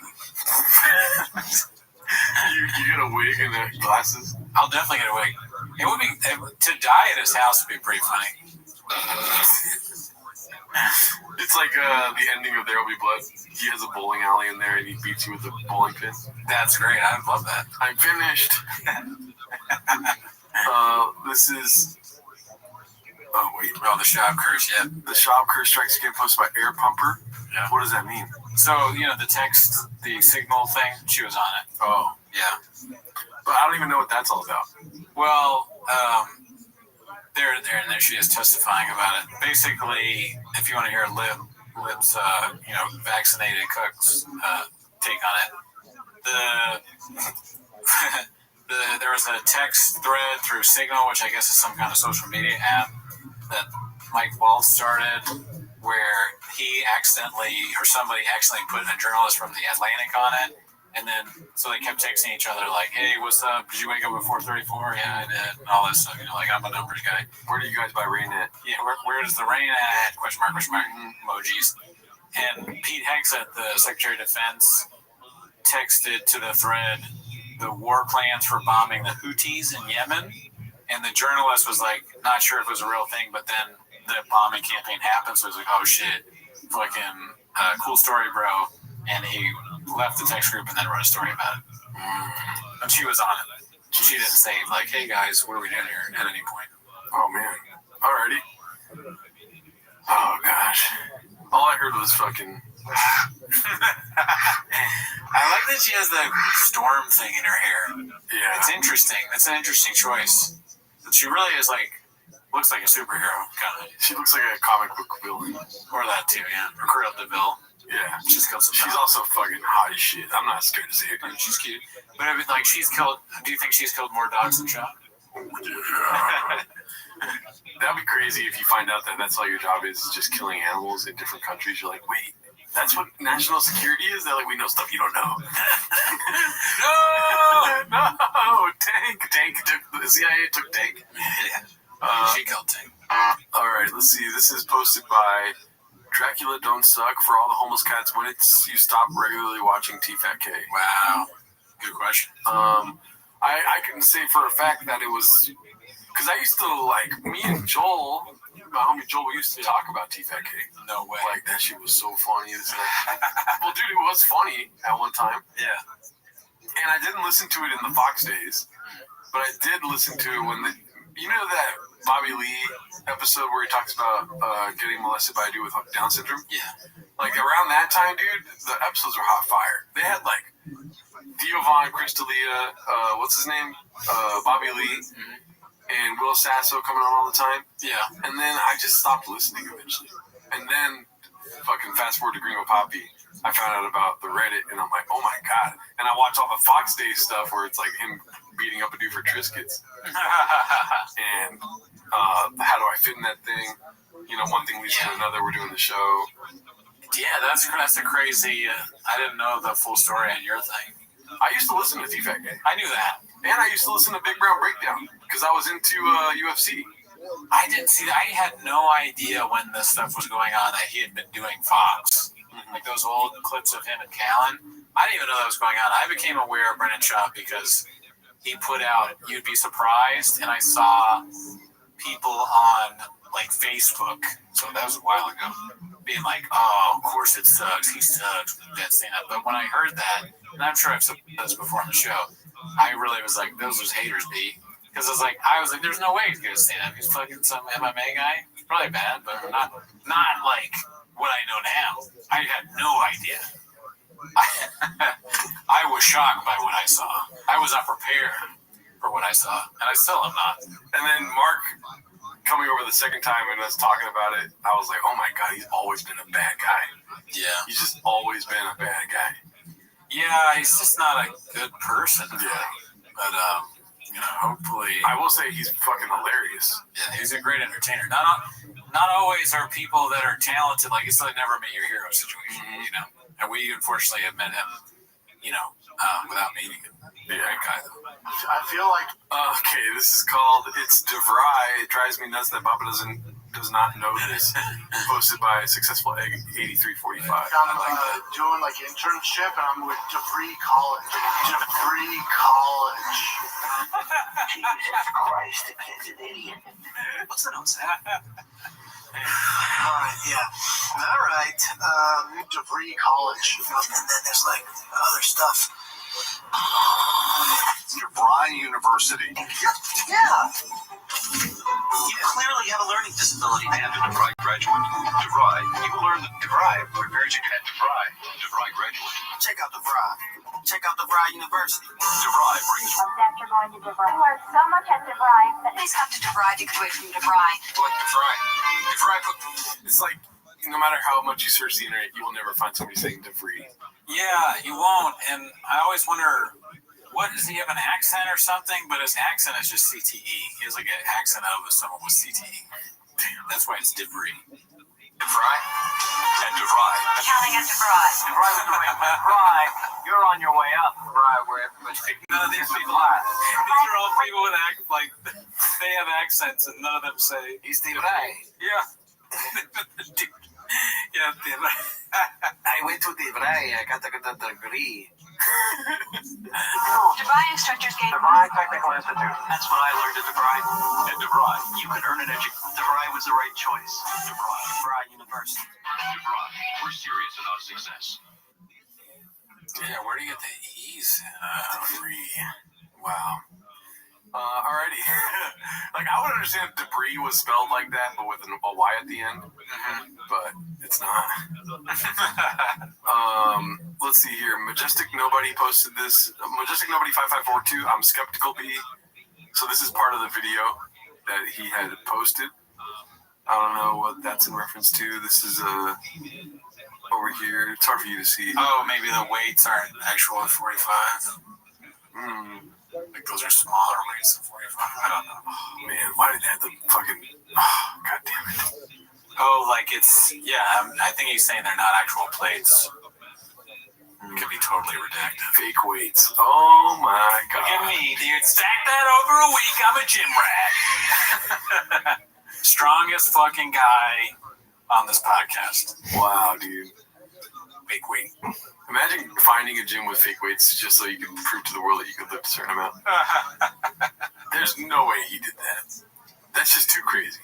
Yeah, I don't know. It seems like a lot. I'd rather just believe he could do it than, like, get to the bottom of it. This is posted by ETID 1986. Burn. As long as you're going and enjoying it, but seriously, the volume speed's a bit high. If 225 is that easy, the first 18 reps did nothing for you, pretty much. LOL. What did he say? Gay. Oh, he just put gay. Okay, I couldn't see that. All right. Roasted. Let's see here. Like fajitas? The origin story of Thiefer Sutherland, posted by Chin Puller of Clips. Let's see this. We get those? Yeah, you do, right? They're good. Great joke here. It's more than a meal. It's very exciting. You order a fajita, you order them, and then a couple of... Have you ever heard about this Laugh Factory video thing? What? Where they share videos of comedians and they hate it? It's like, from what I understand, unbeknownst to you, you signed something at the club. Yeah. But somewhere in that legal paperwork, they're allowed to take your material and post it to their YouTube. Oh, yeah, maybe vaguely. Yeah. And I think that's why, or Dave Chappelle talked something about that and said that he won't perform there again. Oh. Because remember when he was in his hiatus and they shared those clips of him in the green shirt talking about The Secret? Yeah. Yeah, he got pissed about that. Oh. Yeah, I remember those days. Yeah, that was what I watched all the time when I first moved here. Just fucking Laugh Factory clip after laugh. They were like, they cornered the game on like random stand-ups. YouTube on, or stand-up on YouTube. Or a Kevin Nealon show. Like, he has so many clips from that. Yeah. They Laugh Factory, they maybe fucked over comedians, but they made a good time for us. Minutes later, you bring them out, and it is loud. Smoke. It's like 4th of July. Everyone's like, oh my god. What is that? What the fuck is that? Big trail of smoke. Who got that? Who got that? That is an exciting meal. It's all over the place. Then they bring you the rest of the shit. Then it turns into an arts and crafts project. Another level of excitement. Tortillas, you have all these little sour cream, guac, salsa, you're just adding stuff. But later, whatever the fuck they bring out, you're gluing shit on it. And the chilies or fajitas. It's like, those fajitas in the floor, all. What the fuck? Right here. Ooh! Shot Thiefer Sutherland. Yeah, God, that's what I call him. Dang. Wow, I love it. He's all like that. I'm all like, crap out the uglies. I mean, if I was Nick Swartzen, would you be mad or would you be like, would it be funny? I mean, I would, and now I would love it. At the time, maybe I'd be mad, but now it's hilarious. Like, I want Chop to do my whole act. That's what I'm saying. Yeah, but just like I do his. Yeah. Honestly, I'd be a real asshole if I called him out on that. I fucking do his act. I still shout snack. I drink his milkshake. Let's see here. Papa showing up the haters. Oh, okay, so this is that video that I was saying about Showman 16. I think he speeds it up so. Why is this so slow? Or is it so small? How does it fit that thing? I think that's 225. I mean, that looks like a plate to me.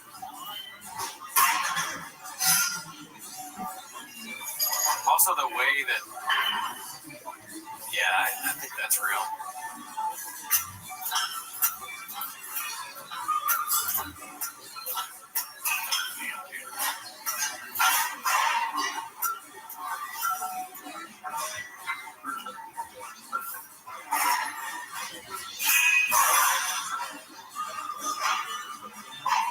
It's crazy that no spotter. Yeah. If he knows he's going to do it this many times. Like, I could see no spotter Because he's a strong guy, but.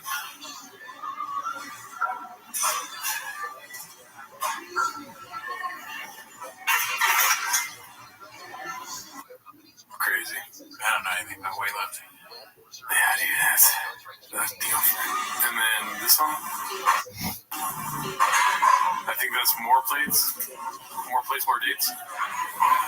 Yeah, 3, yeah. How many of these can you do?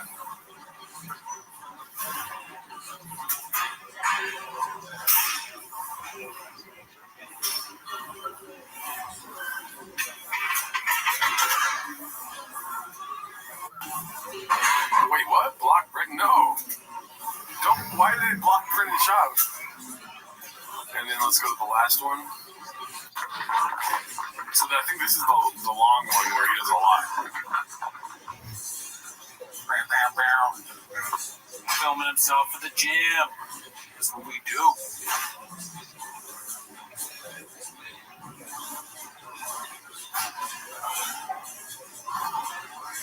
Dude, I wish I could go to Brendan Schaub's gym.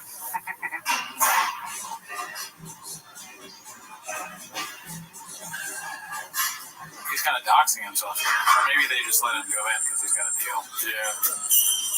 4, 5, 6, 7, 8, 9, 10, 11, 12, 13, 14, 15, 16, 17, 18, 19, 20, 21, 22, 23, 24. I don't know if I was right. And then he thinks Jesus and all that.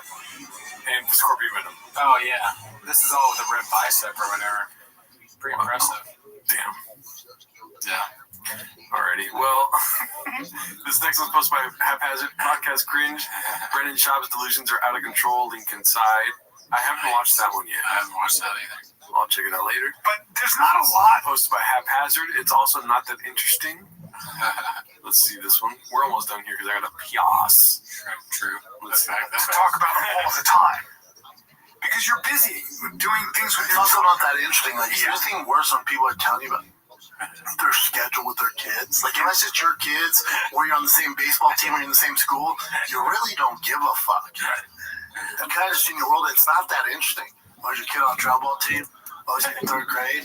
Oh, is he doing a recital? Like, we're all dealing with the same shit. It's not that exciting. Oh, really, dude? Cocktail leg. And then straight to baseball. I was at baseball all day yesterday in Camarillo. The boys went 2-0. Tiger pitched well. Hit well. Hit some bombs. The boys are clicking on all cylinders. And then they got a game today. And they're on spring break, so they're chilling.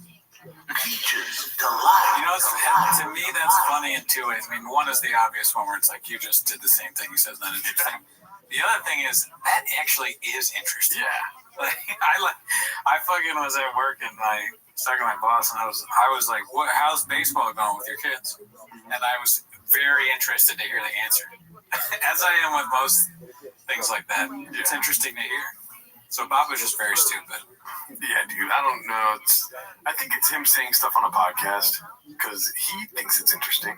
Yeah. But it's like he has this weird thing inside of him that he thinks people want to hear that he's best friends with Bobby Lee.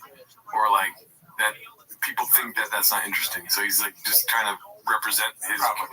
But it's also somebody that has fucking a weird-ass brain doing this weird computation. Yeah, a brain that's been bashed. Mm-hmm. Oh, well, what are you going to do? Yeah. Let's see here. What else do we got?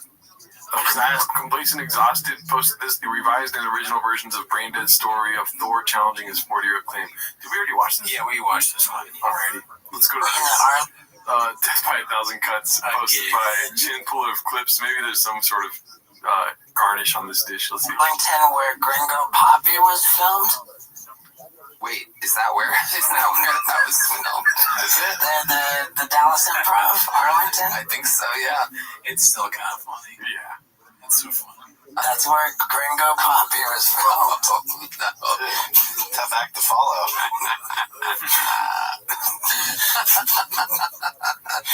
Pressure's on.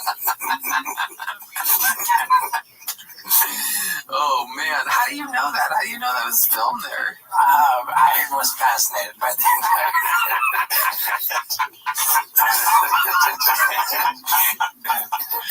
I even know where the construction paper came from. Oh my god. I even know who cut it out. Oh my god, it's so funny. Yeah, we all are. We're all very fascinated about it. It was fascinating. Yeah. I mean, just like, I'm particularly close to that because of the known for other things coming into stand-up, like first special on Showtime, you know, and then like putting out the second special on you know, on your own. 35 minutes. 25. 25. Was it really? 25. Oh my goodness. Oh, it's interesting. It's like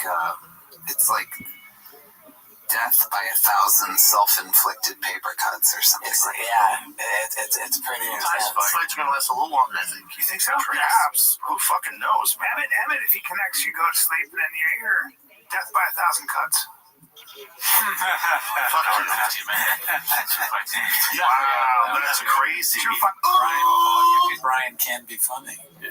People sleep on Callan, but he got a good one. But notice how he wasn't going death by 1,000 cuts.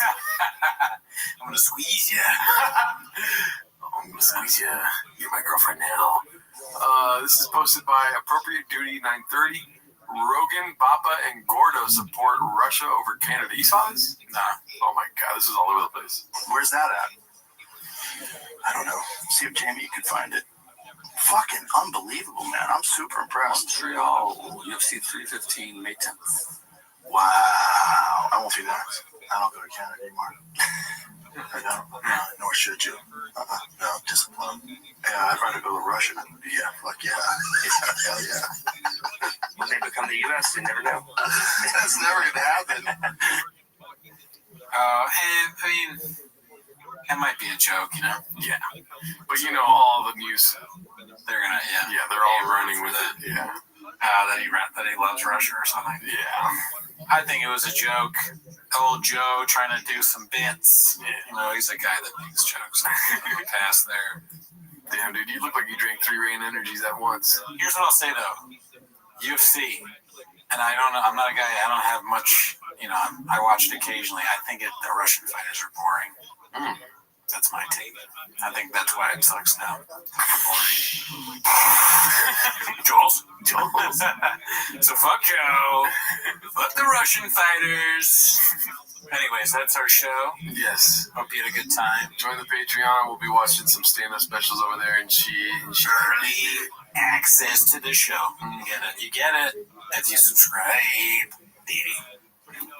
Bye. The national security threat, and we're going to talk to him and see what's going on and see if there's any more action in Venezuela. And he is with us. Jim Shed is his name.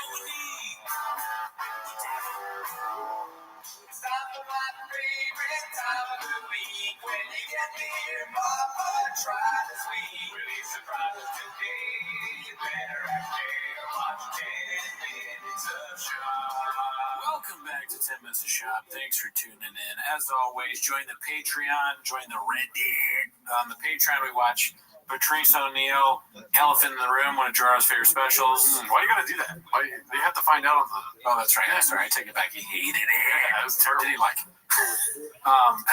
We also do early access for this show, so if you want to see this early, do that, but that's not why they're here, Chin. No. You guys are here to put sugar on their dick. Yeah, we're here to sugarcoat it for you. You guys are here to watch Tim as a shop. Start the timer. Play the Chin clip. Alrighty, so the first one is posted by Caterpillar Hot 7539. It says, looks like Bappa also lost the race to the mothership. Because Chappelle Lacey's there at their first. That's a painted narrative. I bet you Bappa was there on the tours. You know what I mean? Yeah, I mean, I'm sure he's been inside the building before. He's like best friends with Rogan. If anything, he was the first to get abducted. Whoa, by aliens. This is a mothership. All right, so I'll cut that part out. Let's see what's next. Promotion there. This one is posted by Basement Cat 85. No ring on March 4th while taking a selfie in a public toilet.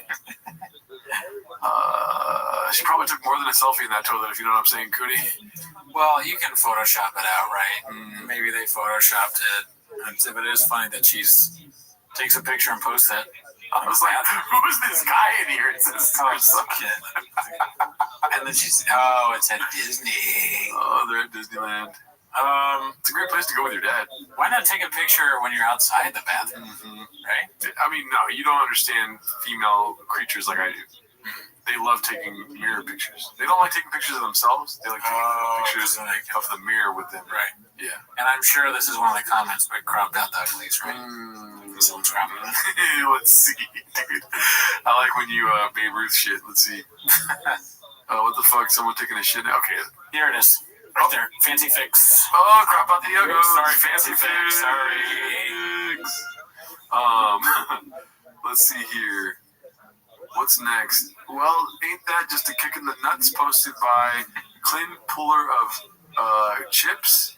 So I think the narrative this week is that they are having trouble in their marriage. Oh, fuck. So let's see. Both names? Can you imagine Joanna marries this guy and she wants to keep her last? It's so crazy that they're talking about Joanna Jacek and his wife's name is Joanna. Oh, yeah. I didn't know that. It's so perfect. Both names? Can you imagine Joanna marries this guy and she wants to keep her last name, but Dash his last name? Dude, bro, let me straight.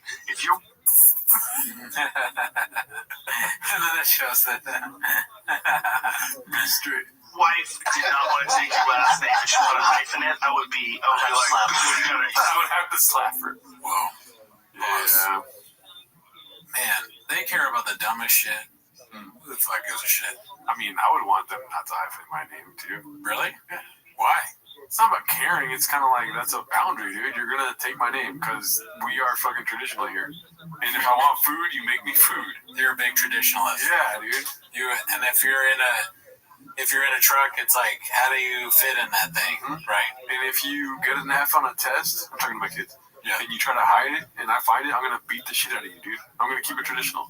Right. And, like, if there's a fat kid on your team, you know, it's when he hits home runs, like in a few years, where's he going to be? Yeah, if you don't get any hits in the game, and you want candy, you're not getting the candy, dude. No, we keep love inside to ourselves until you show us you're worthy of it. So I'm on Rogan's side, dude. I would rather do anything than be talking to I want to Like, honestly, I just want the transfer of names to happen. I don't care if I have to change my name. I want to change my name, dude. Get the fuck out of Gerardo, you know what I mean? Their first name. Yeah, I'll take a girl's first name, dude. I don't give a fuck.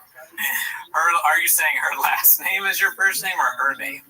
Anything other than Gerardo, dude. I would do anything than Hernado. It's just about the name. The name has to change, preferably mine. Like, if their last name is, what, ISIS or something like this, I'll be like ISIS Alarcon. I'm cool with that. I'll just take the name. And then they got to change their last name to my last name. You know what? I think ISIS is, this is totally off topic. I think ISIS is a good name. Last name or first name? First name. I like it. You do? I honestly don't think it's a big deal. I mean, ISIS is dead, right? We pretty much killed them or something? I don't know. I think, like, but if your name was ISIS, it makes your last name more racially charged in a way. Okay, my last name is Sharia law. There we go. So I said Sharia law, be better, yeah. Let's go. This ain't gonna work out. What are you talking about? You want to get in jet? You want to get married and you don't even want to take my name? No, we're out. Oh, we're out. Oh, dude, Sean. Couldn't care less. I mean, it's hilarious if he's fully aware that his wife's name is hyphenated and he's making these jokes. Yeah, if he knew, but that would be funny. But he's trying to just be one of the boys right now. Or not even trying to, he's doing bits like he's aware. He's like, I'm out. Like making fun of them almost. Oh, yeah, never now. And then he goes home and laughs about it with his, like, you the idiots today. You know, I do this character where I pretend to be stupid and flip my truck and everything. You won't believe what these morons thought. It's all about the money. We're very rich. We're moving to Austin, sure. Who cares? We're rich. I don't care if people think I'm stupid. I'm a genius, really, honestly. Have you seen a group? The Reddit is going crazy since I talked about hyphenated names. I'm sure I would ever say, unironically, ever heard of it.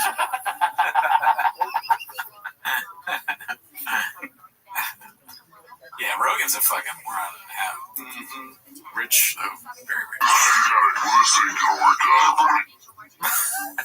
Oh my God, come on. All right, let's go to the next one, dude. This is Papa Dude Trug Walks, posted by Simple Schmucks.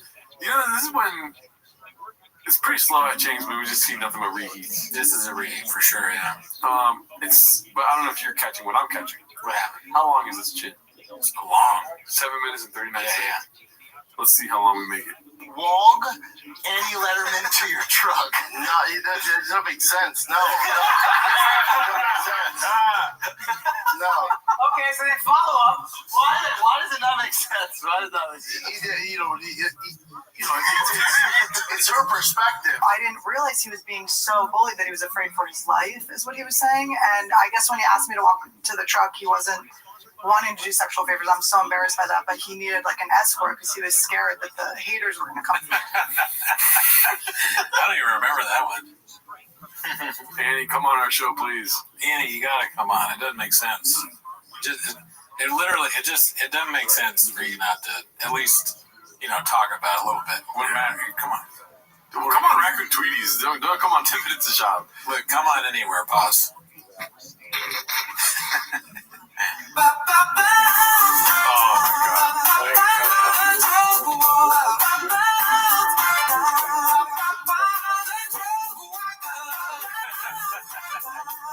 I like this. Yeah.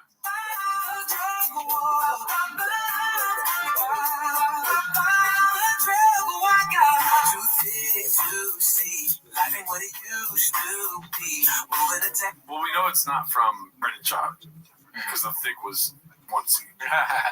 It's probably AI, and that takes away from it a little bit. But I like R&B. I love this. Yeah, I love it. Yeah, it's crazy. This is one thing your folly. Oh, 7 minutes only?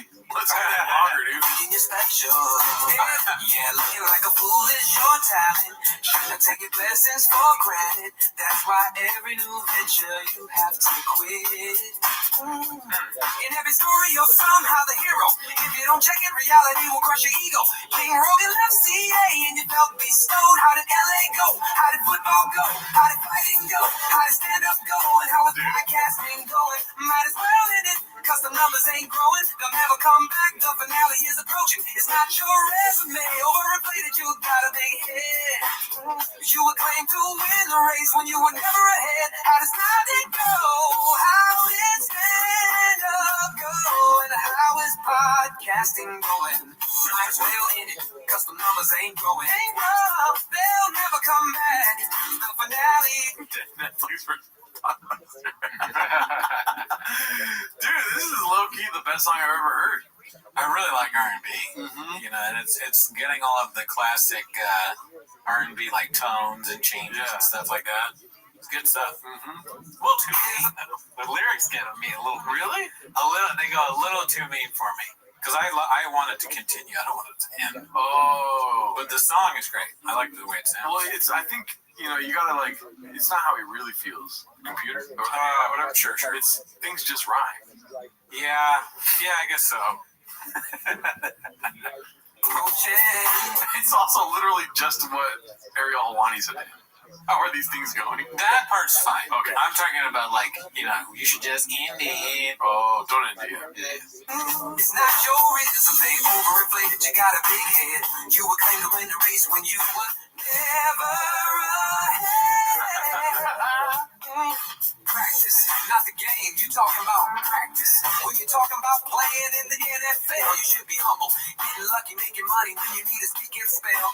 Had meeting on your side until we started to see your behavior. You're not that guy. Fortunate to have met your Lord and Savior. Used to being able to move up despite failure after failure. Get the hint, Joe doesn't want you around, offering everyone but you to bother my home and some acres. It's not just still fun. I needed things to figure out. Big boy nation, big boys down, ain't getting up, used up all of Joe's clout.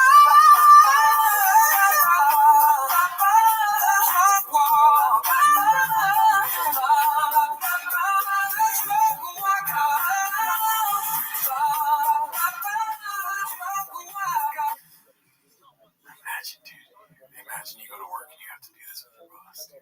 And also, I'm going to be honest with you, it's getting a little. But we're finishing it. But imagine having to go to work and just like dancing in a garage. Oh, I don't like any of that kind of stuff. You know, like the new thing with Jennifer Hudson where they have people walk and dance? I want to do that. I don't. I'm down. I hate that. Because there's like, imagine working there and they make you clap. Okay, see, that's where I'm sitting. But if I'm the guy going in and getting interviewed by Jennifer Hudson, your daddy's gonna dance, dude. That's not how he says it, right? Daddy's gonna dance. I guess I'd do it because I feel like I would need to. It would be the funniest fucking thing if Cooney danced down the aisle. You don't gotta do it every day either. You just gotta do it once. I wouldn't want to, but I feel more for the staff. Pretend like, yeah, oh, I hate that. That'd be so funny if you walk out of the dressing room and you're just pointing at the staff like, you guys are stupid. You suck. Rip on. They wouldn't post it on X. Probably not. Oh yeah, it is getting long, but we're gonna finish it.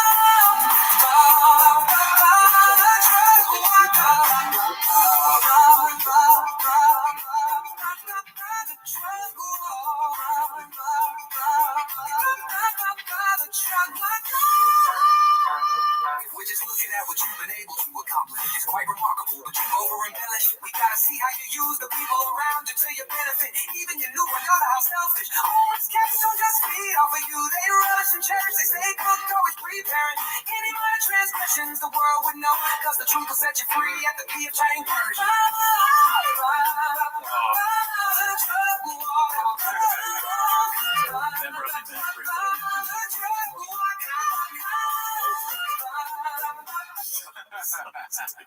Okay, I'm back in.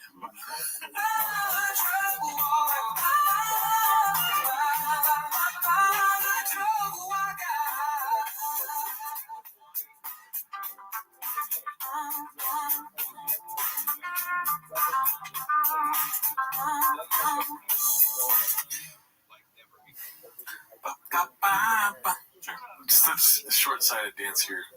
Yeah, you know. I mean, this is there's a reason why our dads never did something like this. I'm so happy he didn't. Right? Yeah. The reason is it's redacted. Our dads wouldn't do this, even though they loved us. There's videos of my dad dancing in Caesar Milan. So there's that. Dancing as Caesar Milan? He looks like Caesar Milan. He bought a shirt, or what is it called? Blazer. That's very Caesar Milan. And he does dances like this, but it's not with this fucking dick tight suit. I have to learn to speak for myself. Good dude. Well, your dad doesn't look like fucking Caesar Milan, dude. That's fair. It's like that's like you think your dad's cool? Does he look like Caesar Milan? Okay, he doesn't. Okay, fine. Probably uses straws.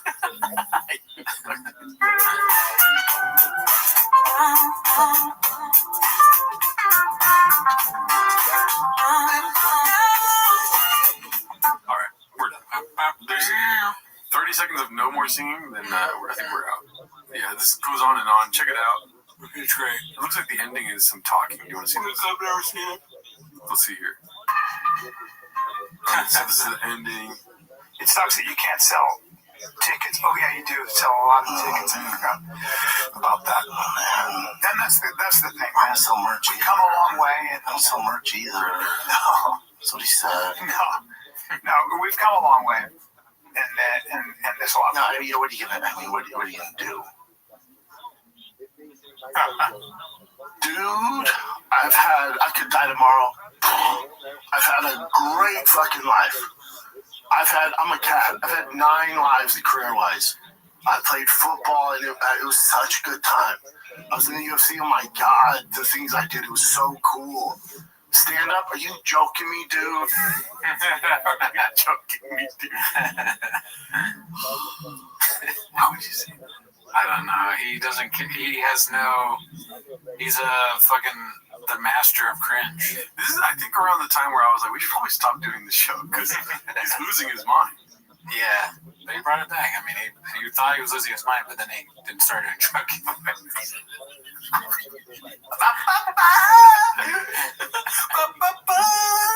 Oh my God, it's the best times ever. I'm so lucky. I've done cool shit. I've done cool shit with this guy. Truck giveaway. But then he started doing truck giveaway. He turned it all around, dude.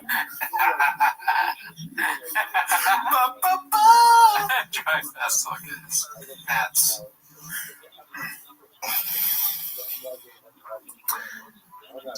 We've done cool shit. Yeah. Nothing. We've done cool shit. They have a cool shit in the back. A lot of sharp tools. Yeah, honestly, you wouldn't put it past them. They might have been saying shed. Yeah, a lot of bright crayons in the shed that he tries to eat. A lot of sugar. Nothing is better. It's true than that. Oh. If he's on Matan's like, what color crayon do you think is the most delicious? He sounds eloquent about it. Well, tickle me pink, you'd think would be good. Unmellow yellow. It's different. It's different. Alrighty, let's go on to the next one. Sorry for playing a long song. We didn't play half of it. This is posted by Jesse is so good. I'm a good guy, man. Part 3. What were part 1 and 2? The level of rage. Here's Brian Callen. I'm still laughing at you. We stopped the show because we thought he was going insane. Okay, that's so funny. This cop racing soldier had a canine. Wrote me a long email saying, I've always loved your work. I had to stop and punch my car's window because my dog died on my chest. This is my service dog. I guess in the military. You played that, and you guys were actually making light of it. But I'm sorry. If that cause you turn off the show, we don't need you. This is the show for you. You're finally going after anyone who harasses you online, including homies.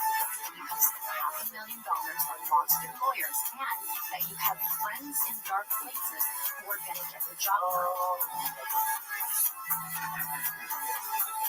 I'm just saying that is that nice.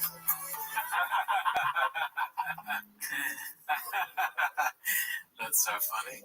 He thought he was going to win at that point. But is that nice? Like, did you think about whether that was like a nice thing to do? What are you talking about? Brian was just being nice on the phone. Yeah, was that nice? When he was yelling at Bobby Lee? He's going to take his career away. That nice, though. Do you respect Brendan Shaw as a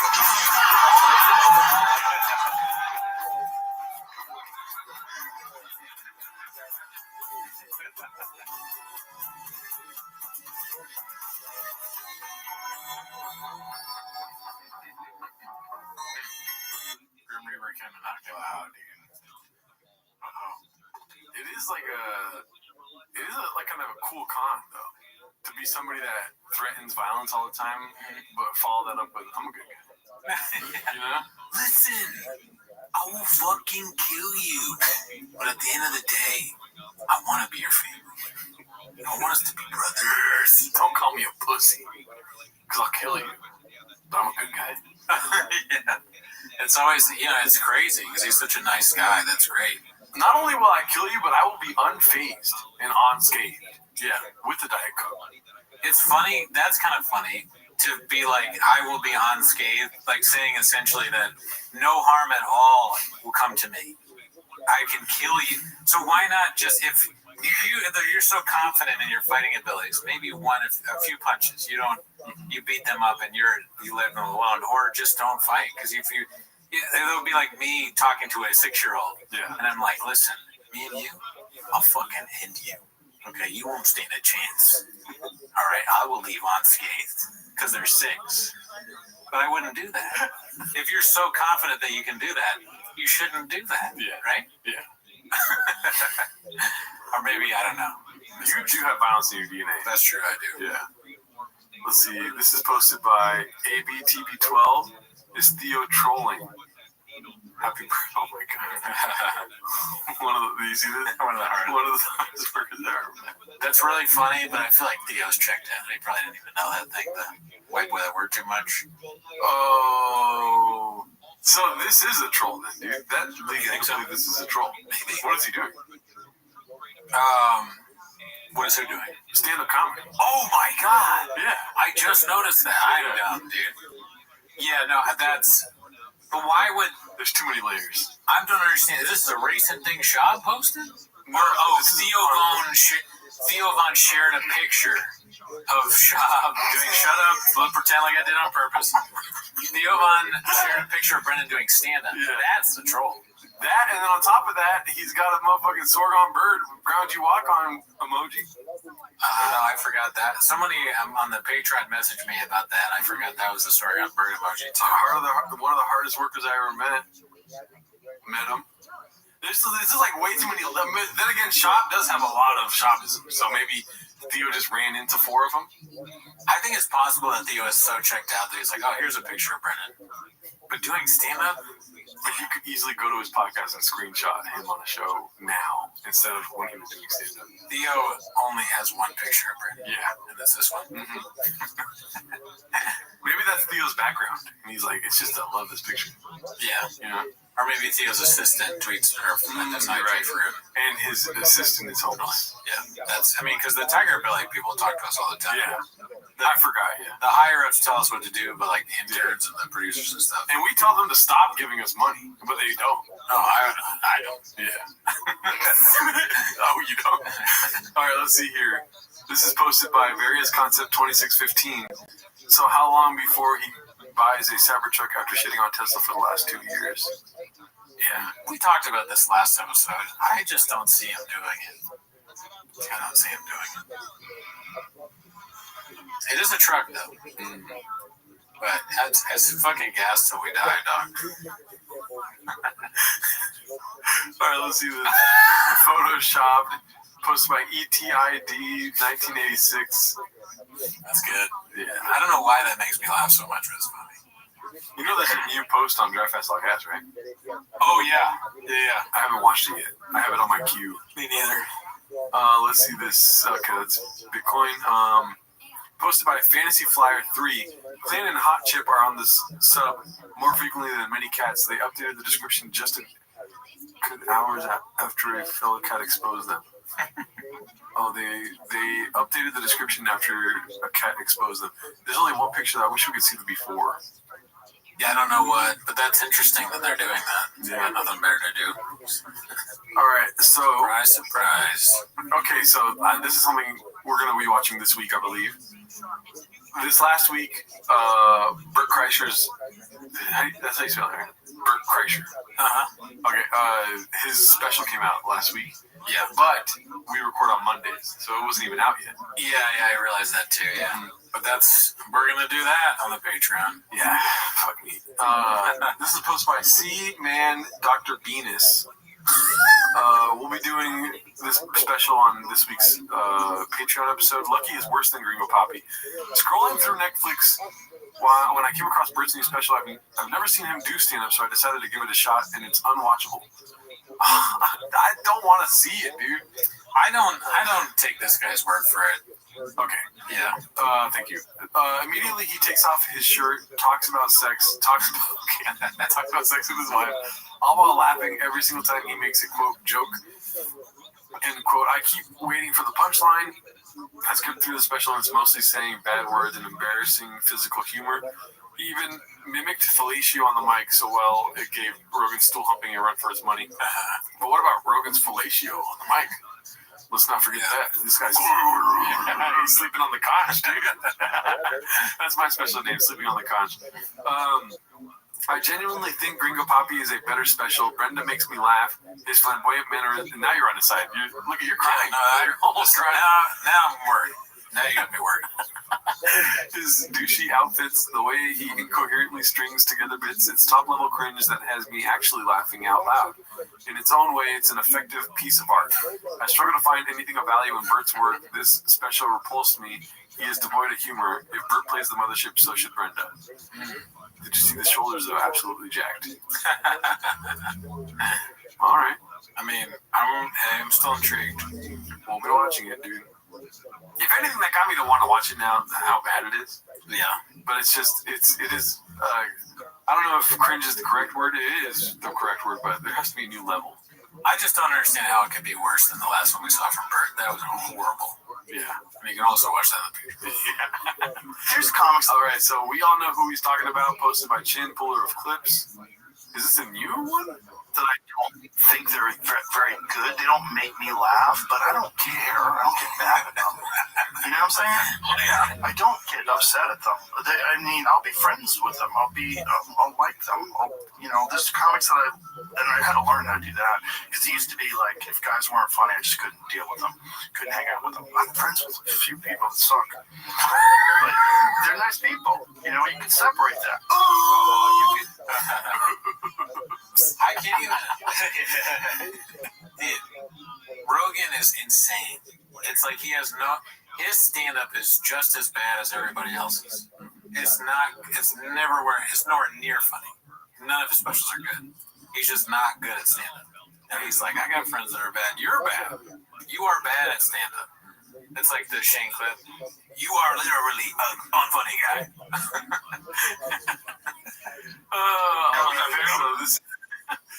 This is posted by Chud Muffin Zero.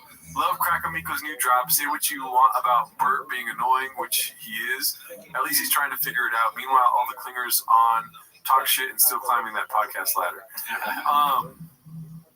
I think this is the new song. Have you heard the new song? The Bert one? Yeah, it's funny. Savage Fire. I like how he's flowing on this song. Yeah, I mean, crack is on the level. You got a crack problem, yo. Yeah, let's see. Shut the fuck up for a second. Come on, talk to me about me. Let's make it all about Bert. That's Bert likes. Because if it bothers people, I want to stop. Oh, it bothers people, but it's, it bothers people. Because they don't have the capacity to do it. It's not make it all about himself. Not make it all about himself. You're trying to change your thing. Your friends.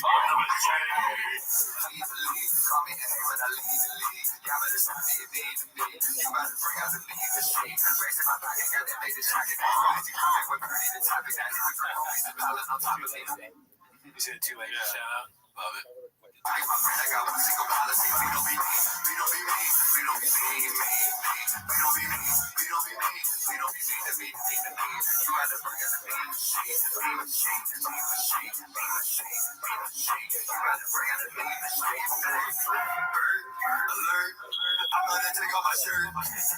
Dude, so fucking good. Yeah. I mean, and part of it is like he raps just like a rapper would, like in different change. I don't know how to describe it, but alert. That's such a funny way like to go into it. Yeah, it's great.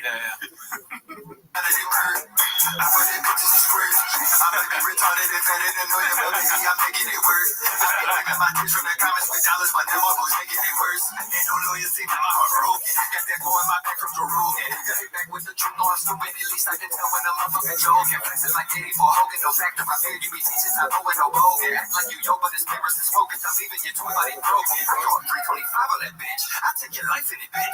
Fuck it, jujitsu. I sit on you, sweetie. You 5'6". Not even the size of my shits. Oh, when you're welcome for sober October. That shit would've been boring without me. Say I'll make everything about me. Guess I'd be cooler if I had this Martin turned into a billionaire mouthpiece. Two times Dakota. Listen the fuck up while I'm talking to ya. You say my nine brother, I'm taking the stage ladder from the teams. And the same hallelujah. I can do it. The fans trying to land that I can't relate. I'm stuck in can't get hit with them every day. It's too late. Good grace, they be knowing your face. Coming to risk every dollar you get away to fight. Laying trophies to the walls for the sickest of my thing. Fuck crack, tell me no matter what on my mind. Depressed and obsessive, I'm freaking man. Stress and fight, this transgressions. I win the right game. I'm not trust crack and I never will. I think I'm player, just not understanding me. When I take my shirt off, I'm just starting a party. Not living out sexual fantasies. I'm a hack, not every shit on stage. Ain't no pervert that's pulling my balls out. Bitch, I'm such a good friend when you drunk and rape me out the TV to keep us from falling out. Hurry and Joe and not funny. You're supposed to make money on both of them, choosing to throw away. Just a private boomer and his chronic tumor. Ari Einstein and the Anjola game.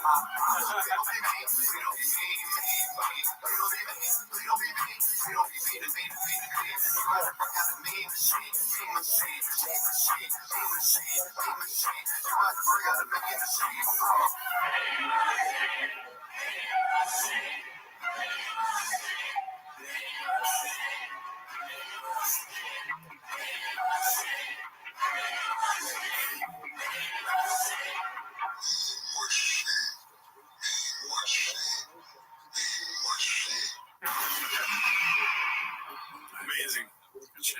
Shout out Cracker Miko. That was great. Fire. Savage. Yeah. All right. What else do we got here? This is posted by Shitty Tunic. Shifty Tunic. It's too far away. Clinton's dumb ass hasn't updated the Golden Hour Clips YouTube channel distributing the link in like 4 years. So this is the clip that preceded the other chin, or the chin that preceded the other chin. So, they still have Theo's tour dates on it.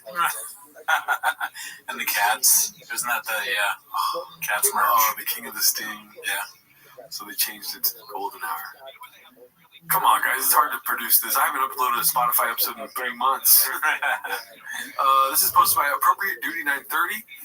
Nothing says dedicated mom like a flawless bathroom selfie while the baby plays the role of background decor. It's just her thing at this point, guys. I mean, you do a bit and you're committed to the bit. Yeah. Don't you guys get it? You get it. Yeah, the ring is for... The ring not being there is to be funny. Yeah, she's never had a ring. Yeah. They're not ring guys. Mm-hmm. Neither her nor Shop. Number guys. Yeah. How many rings you got? How does it even fit on that finger? All right. The Chelly Statistics posted this one. It's called 24 Views. 6 minutes, 24 views. Come on. The first Humvee 6.0 Power Stroke swap. Okay. I mean, when you're trying to break new ground, you're not going to just get into it like that, you know? Yeah. It takes a rough 4 months to make this episode, so it's going to take 4 months to get 100 views. It's a really good title. Yeah.